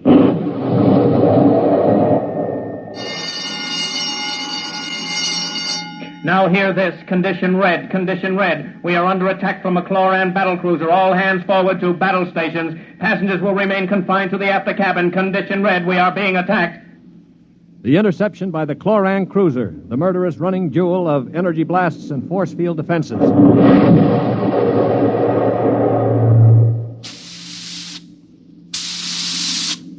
We huddled in the passengers' after cabin, terrified, not knowing how the battle was going. We could hear the desperate bursts of steam through the steering tubes as the Starfire maneuvered to dodge the enemy attacks. And then...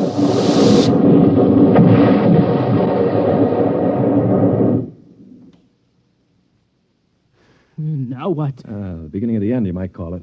Well, what does it mean, Stuart? You were a space pilot? It means our generators have been drained of energy. We can't fight back. But, All right, don't worry. They won't destroy us. They need our ship too badly. They'll simply board us and take over. But what about the crew? The crew, Colonel?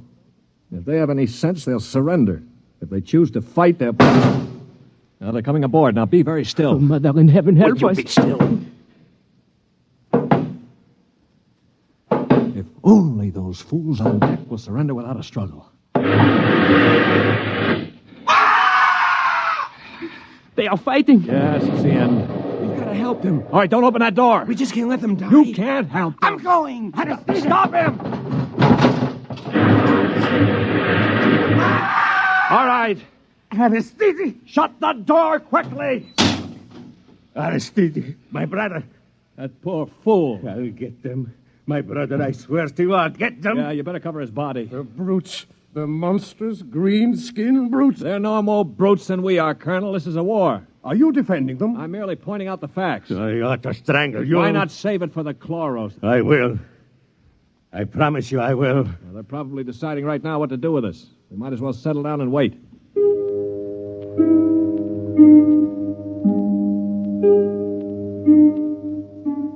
We sat there, the five of us, and listened while the Chloran invaders killed off the members of the Starfire's crew. Among us was Colonel Anthony Wyndham, an old Colonel Blimp type with a lame leg. Wyndham had spent his life in the militia back on Earth, but had never seen a battle. There was Demetrius Poliorkitis, who had just watched his brother being killed by a chlorocarbonizer. Poli was a huge man. He and his brother had tried truck farming in Arcturus and given it up after 2 seasons. Then there was LeBlanc, a sensitive, frightened young man of 22, and Randolph Mullen, who looked like somebody's caricature of a bookkeeper. A mild, balding, milquetoast little man. And there was myself, John Stewart. I was the only one who'd ever had contact with the Chloro people. I had a pair of artoplasm hands to prove it. It is quiet now. Yeah, they've finished with the crew. Mr. Stewart, Yes, Mr. Mullen. what do you think will happen next? Well, they'll put a prize crew of 2 aboard and take us to one of their home planets as prisoners of war. Only 2 of the Chloros will stay aboard. Well, 2 is all they'll need. Why, Colonel? You thinking of leading a gallant raid to retake the ship? Well, simply a point of information, Dasher. All right, then let me give you another point of information. If you want to commit suicide quick, just open that bulkhead door. 3 steps inside, you'd fall on your face. But why? Don't you smell anything, LeBlanc? Get close to the door. It smells like gas. Yeah, it is gas. Chlorine gas. They breathe it like we breathe oxygen. They've chlorinated the whole crew's compartment. 1 big whiff of that and we'd all be dead. So just forget about rushing the chloros. How do you know so much about their habits, Stewart? I lived on a chloro planet for 6 months. You see these hands? They were mangled in the oxygenating machinery of my own quarters. They grew these artoplasm things and operated. They're weak, but at least I have hands again. Monsieur Stewart, Yeah. will they kill us? No. Why do you say that? Because, in their own way, they're gentlemen. Probably will be interned for the duration. You call them gentlemen. After they kill my brother in cold blood, you call them gentlemen. You know, Stewart, you sound more and more like a blasted greenie sympathizer. Blasted, man. Where's your patriotism and loyalty? My loyalty is where it belongs, with honesty and decency, regardless of the shape of the being it appears in. This is a ridiculous war. Why are we fighting these people? We can live only on planets with oxygen, and oxygen is poison to them. They can live only in chlorine atmosphere, which is deadly to us. Yet we're fighting them over a bunch of worthless asteroids that neither of us can live on comfortably. Well, it's a matter of principle. It's a matter of stupid pride and greed.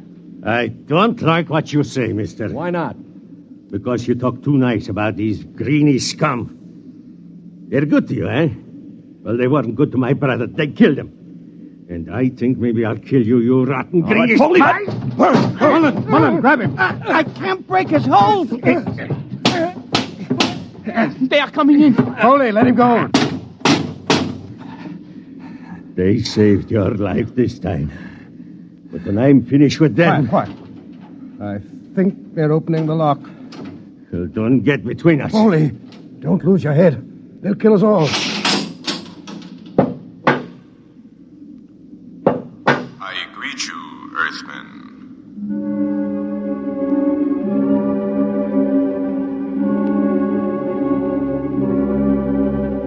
The Chloro was not a pleasant sight to anyone unused to him.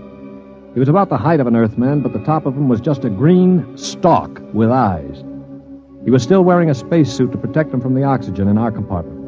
In one of his tendrils, he carried a Chloran gun. As he stood in the doorway, I could see Poliorkitis' eyes begin to glisten with rage. Then, with a bellow like a huge bull, he threw himself at the Chloro.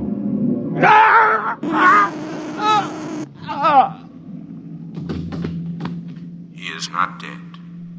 merely temporarily paralyzed. You 5 will remain together as prisoners of war.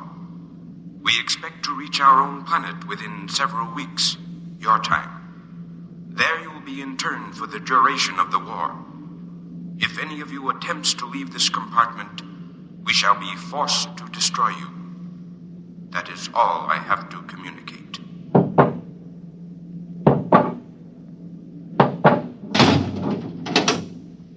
Hadn't we better do something for Mr. Poliarchides? Oh, he'll be all right. Just hoist him up on the cot. That's it. Hi, Polly. Can you hear me, you stupid brute? His voice is coming back. Yeah. Now, I know what's going on in that thick skull of yours, Polly. You think that when the paralysis wears off, you'll ease your feelings by slamming me around some more. Well, if you do, it'll be curtains for all of us. How do you mean, sir? None of you know the chloros the way I do. Unlike us, they assume automatically that any group of Earthmen they find together comprises a biological grouping, like an ant colony. The result is that they consider the group as something holy. Now, they'd never break us up. And if one of us did any harm to another, they'd have us all executed as a bunch of chlorotype perverts, a non-functioning group. So call all the names you want, but keep your hands to yourself or we're finished.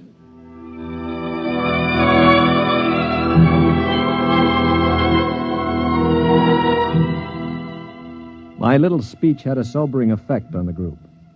For the next 24 hours, we did little besides eat our rations and think.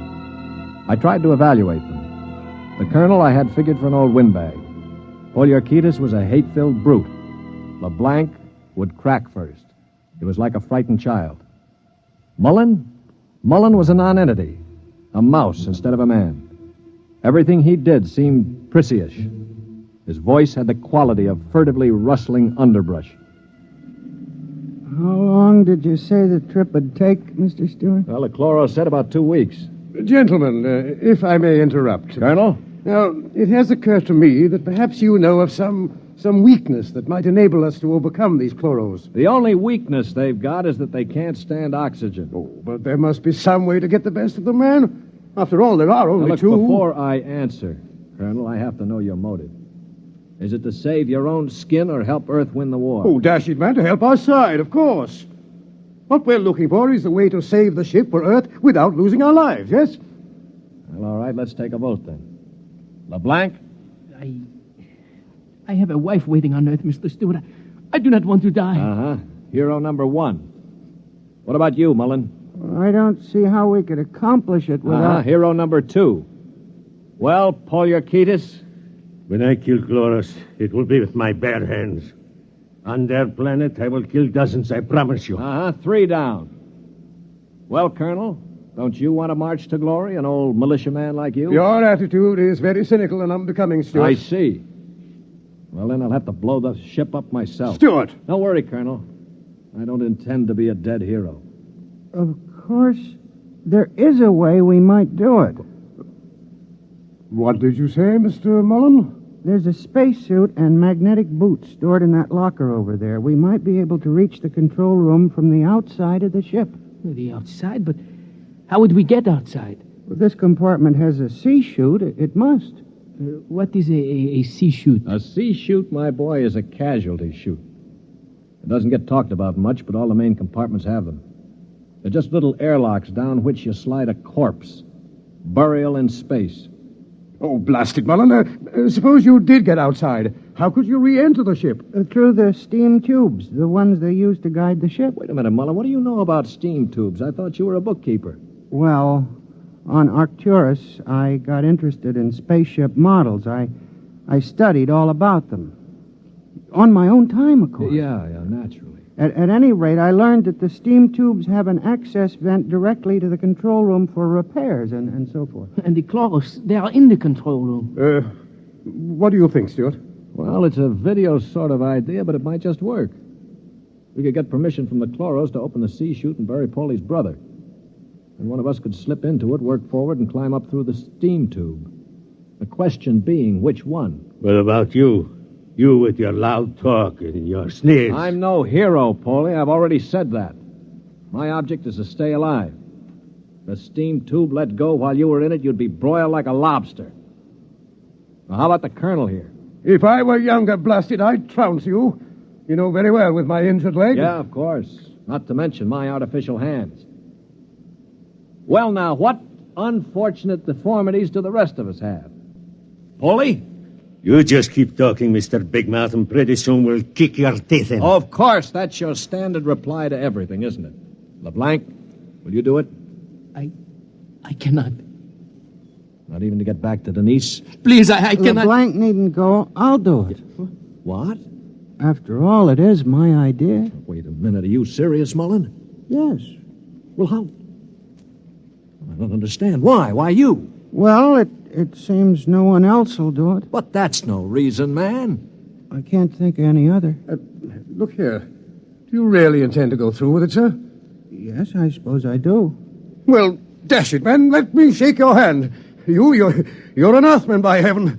You do this thing and win or die. I'll bear witness for you.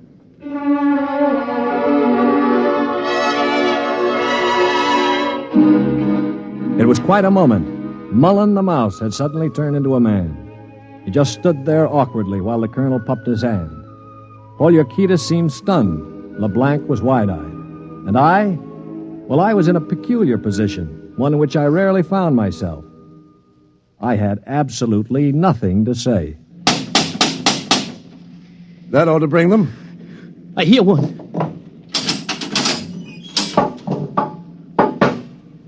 What is it, Earthman? One member of our unit is dead, as you know. We request permission to jettison his body out of the casualty chute. You may do so. You'll have to open the chute lock from the control room. I will do so. Is there anything else? No. Nothing else, thank you.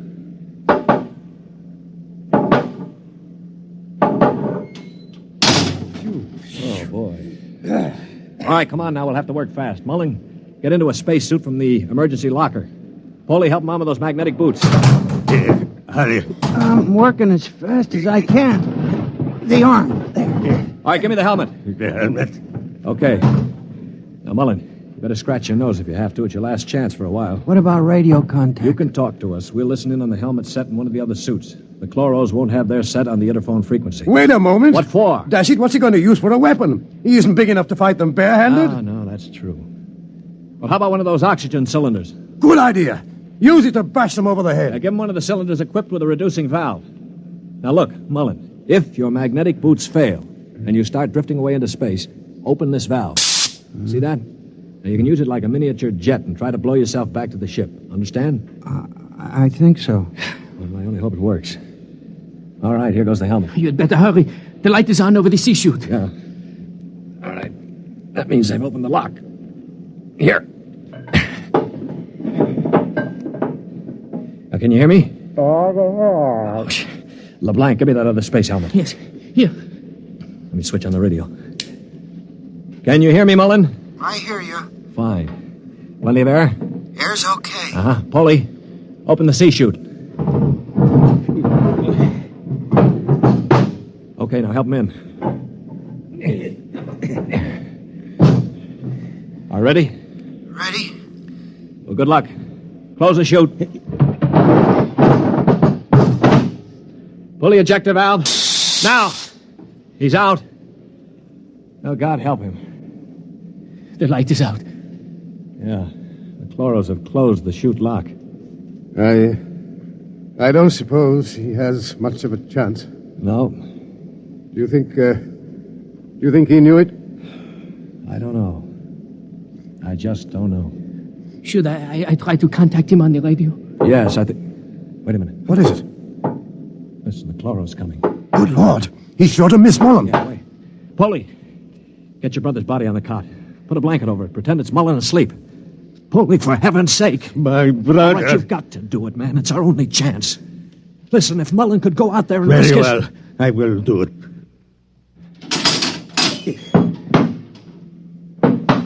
Earthman, Yes. you have jettisoned the body. Yes. Good. Is there something further we can do? No, We are very tired. Our grief is very great at losing one of our unit. We would like to rest alone. I will respect your wishes. I see that one of your units sleeps already. Yes, Mr. Mullen was overcome with grief. I leave you. Oh, brother. Polly, I thought sure you were going to rush him. With that brave little guy out there. What do you think I am, anyway? And to think I laughed at him makes me ashamed. Yeah, I guess I've been saying some things that maybe weren't too funny. I owe all of you an apology. Do you think it's safe to try the radio? Yeah, we better. Hello? Hello, Mullen. Can you hear me? Yes, I hear you. Where are you? I'm standing on the outside of the ship. All right, now take care. One misstep and you'll be marooned in space. Now, can you find the steam tubes? I think I've found one of them already. I can feel the rim. I just hope it doesn't let go when I get inside. Be careful. I'm going into the tube now. I can feel the ladder rungs they used to repair the inside. Yeah, well, keep in contact. I'm in the tube now. Good Lord. They've let go with a blast. Oh, well, it may be the starboard tubes. Mullen! Still here. They used the other tubes, fortunately. Now, if they don't try to correct for over-deflection... Yeah, keep moving. I seem to be... Wait. Yes, I'm at the end of the tube now, where it opens into the control room. Good. Now, look, there's a small metal door there. Can you feel it? Yes, I'm afraid it's locked from the other side. Oh. I can't budge it.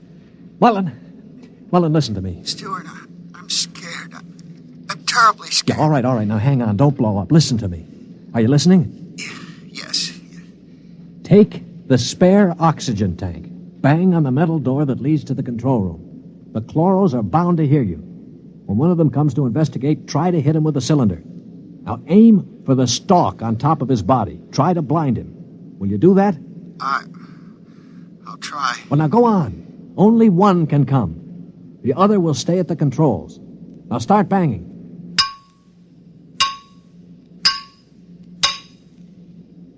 Any luck? No, Wait, I hear something.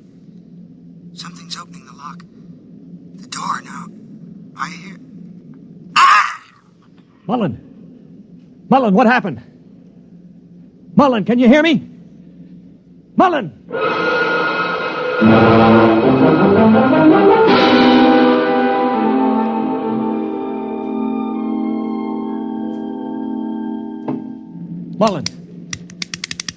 Mullen!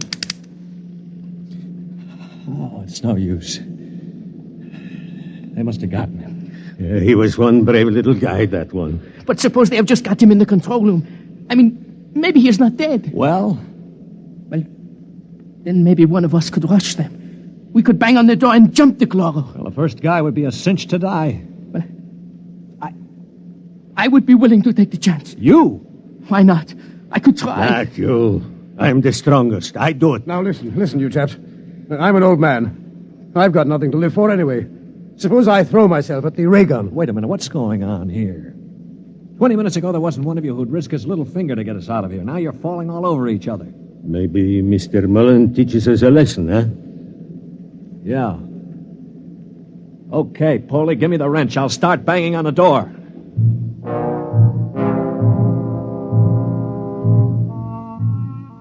They say that selflessness is contagious. I guess maybe it is. I'd been a cynic all my life, a man who believed in nothing. Well, I'd come face to face with 4 human beings who proved that I'd been living a lie. I knew what I was going to do now. When the chloro came to investigate our compartment, I had it all planned. If only my poor, weak hands would hold out long enough. Ready? Ready. Here goes.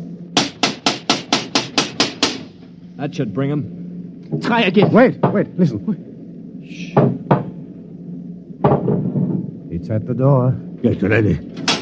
It's opening the lock. For poor old Mullen now. Steady. No! Let him have it! Wait! Stop it! It's not the chloro! Wait! Good Lord. It's Mullen. Get the helmet off. That's it. All right, now lift. Mullen, are you all right? I seem to be quite all right. Well, the chloros. Both dead. At least I hope so. Well, what happened? Well, I banged on the steam tube hatch and a chloro opened it. Yeah? I hit him with a cylinder. It blinded him, I guess, but didn't kill him. He grabbed me and pulled me into the cabin. In the struggle, he broke my transmitter. That's why I couldn't talk to you. Finally, I managed to club him down. Well, what about the other one? The other one almost got me. It must have heard the scuffle and came into the cabin with a ray gun. What I did, I guess, was pure reflex. The cabin atmosphere was chlorine, of course, and the greenie didn't have a spacesuit on. So I just turned on the oxygen valve in that spare tube. It was like spraying an insect with poison. Well, you're a brave man, Mullen. I'd have been scared to death. Mullen, what is it? Mullen.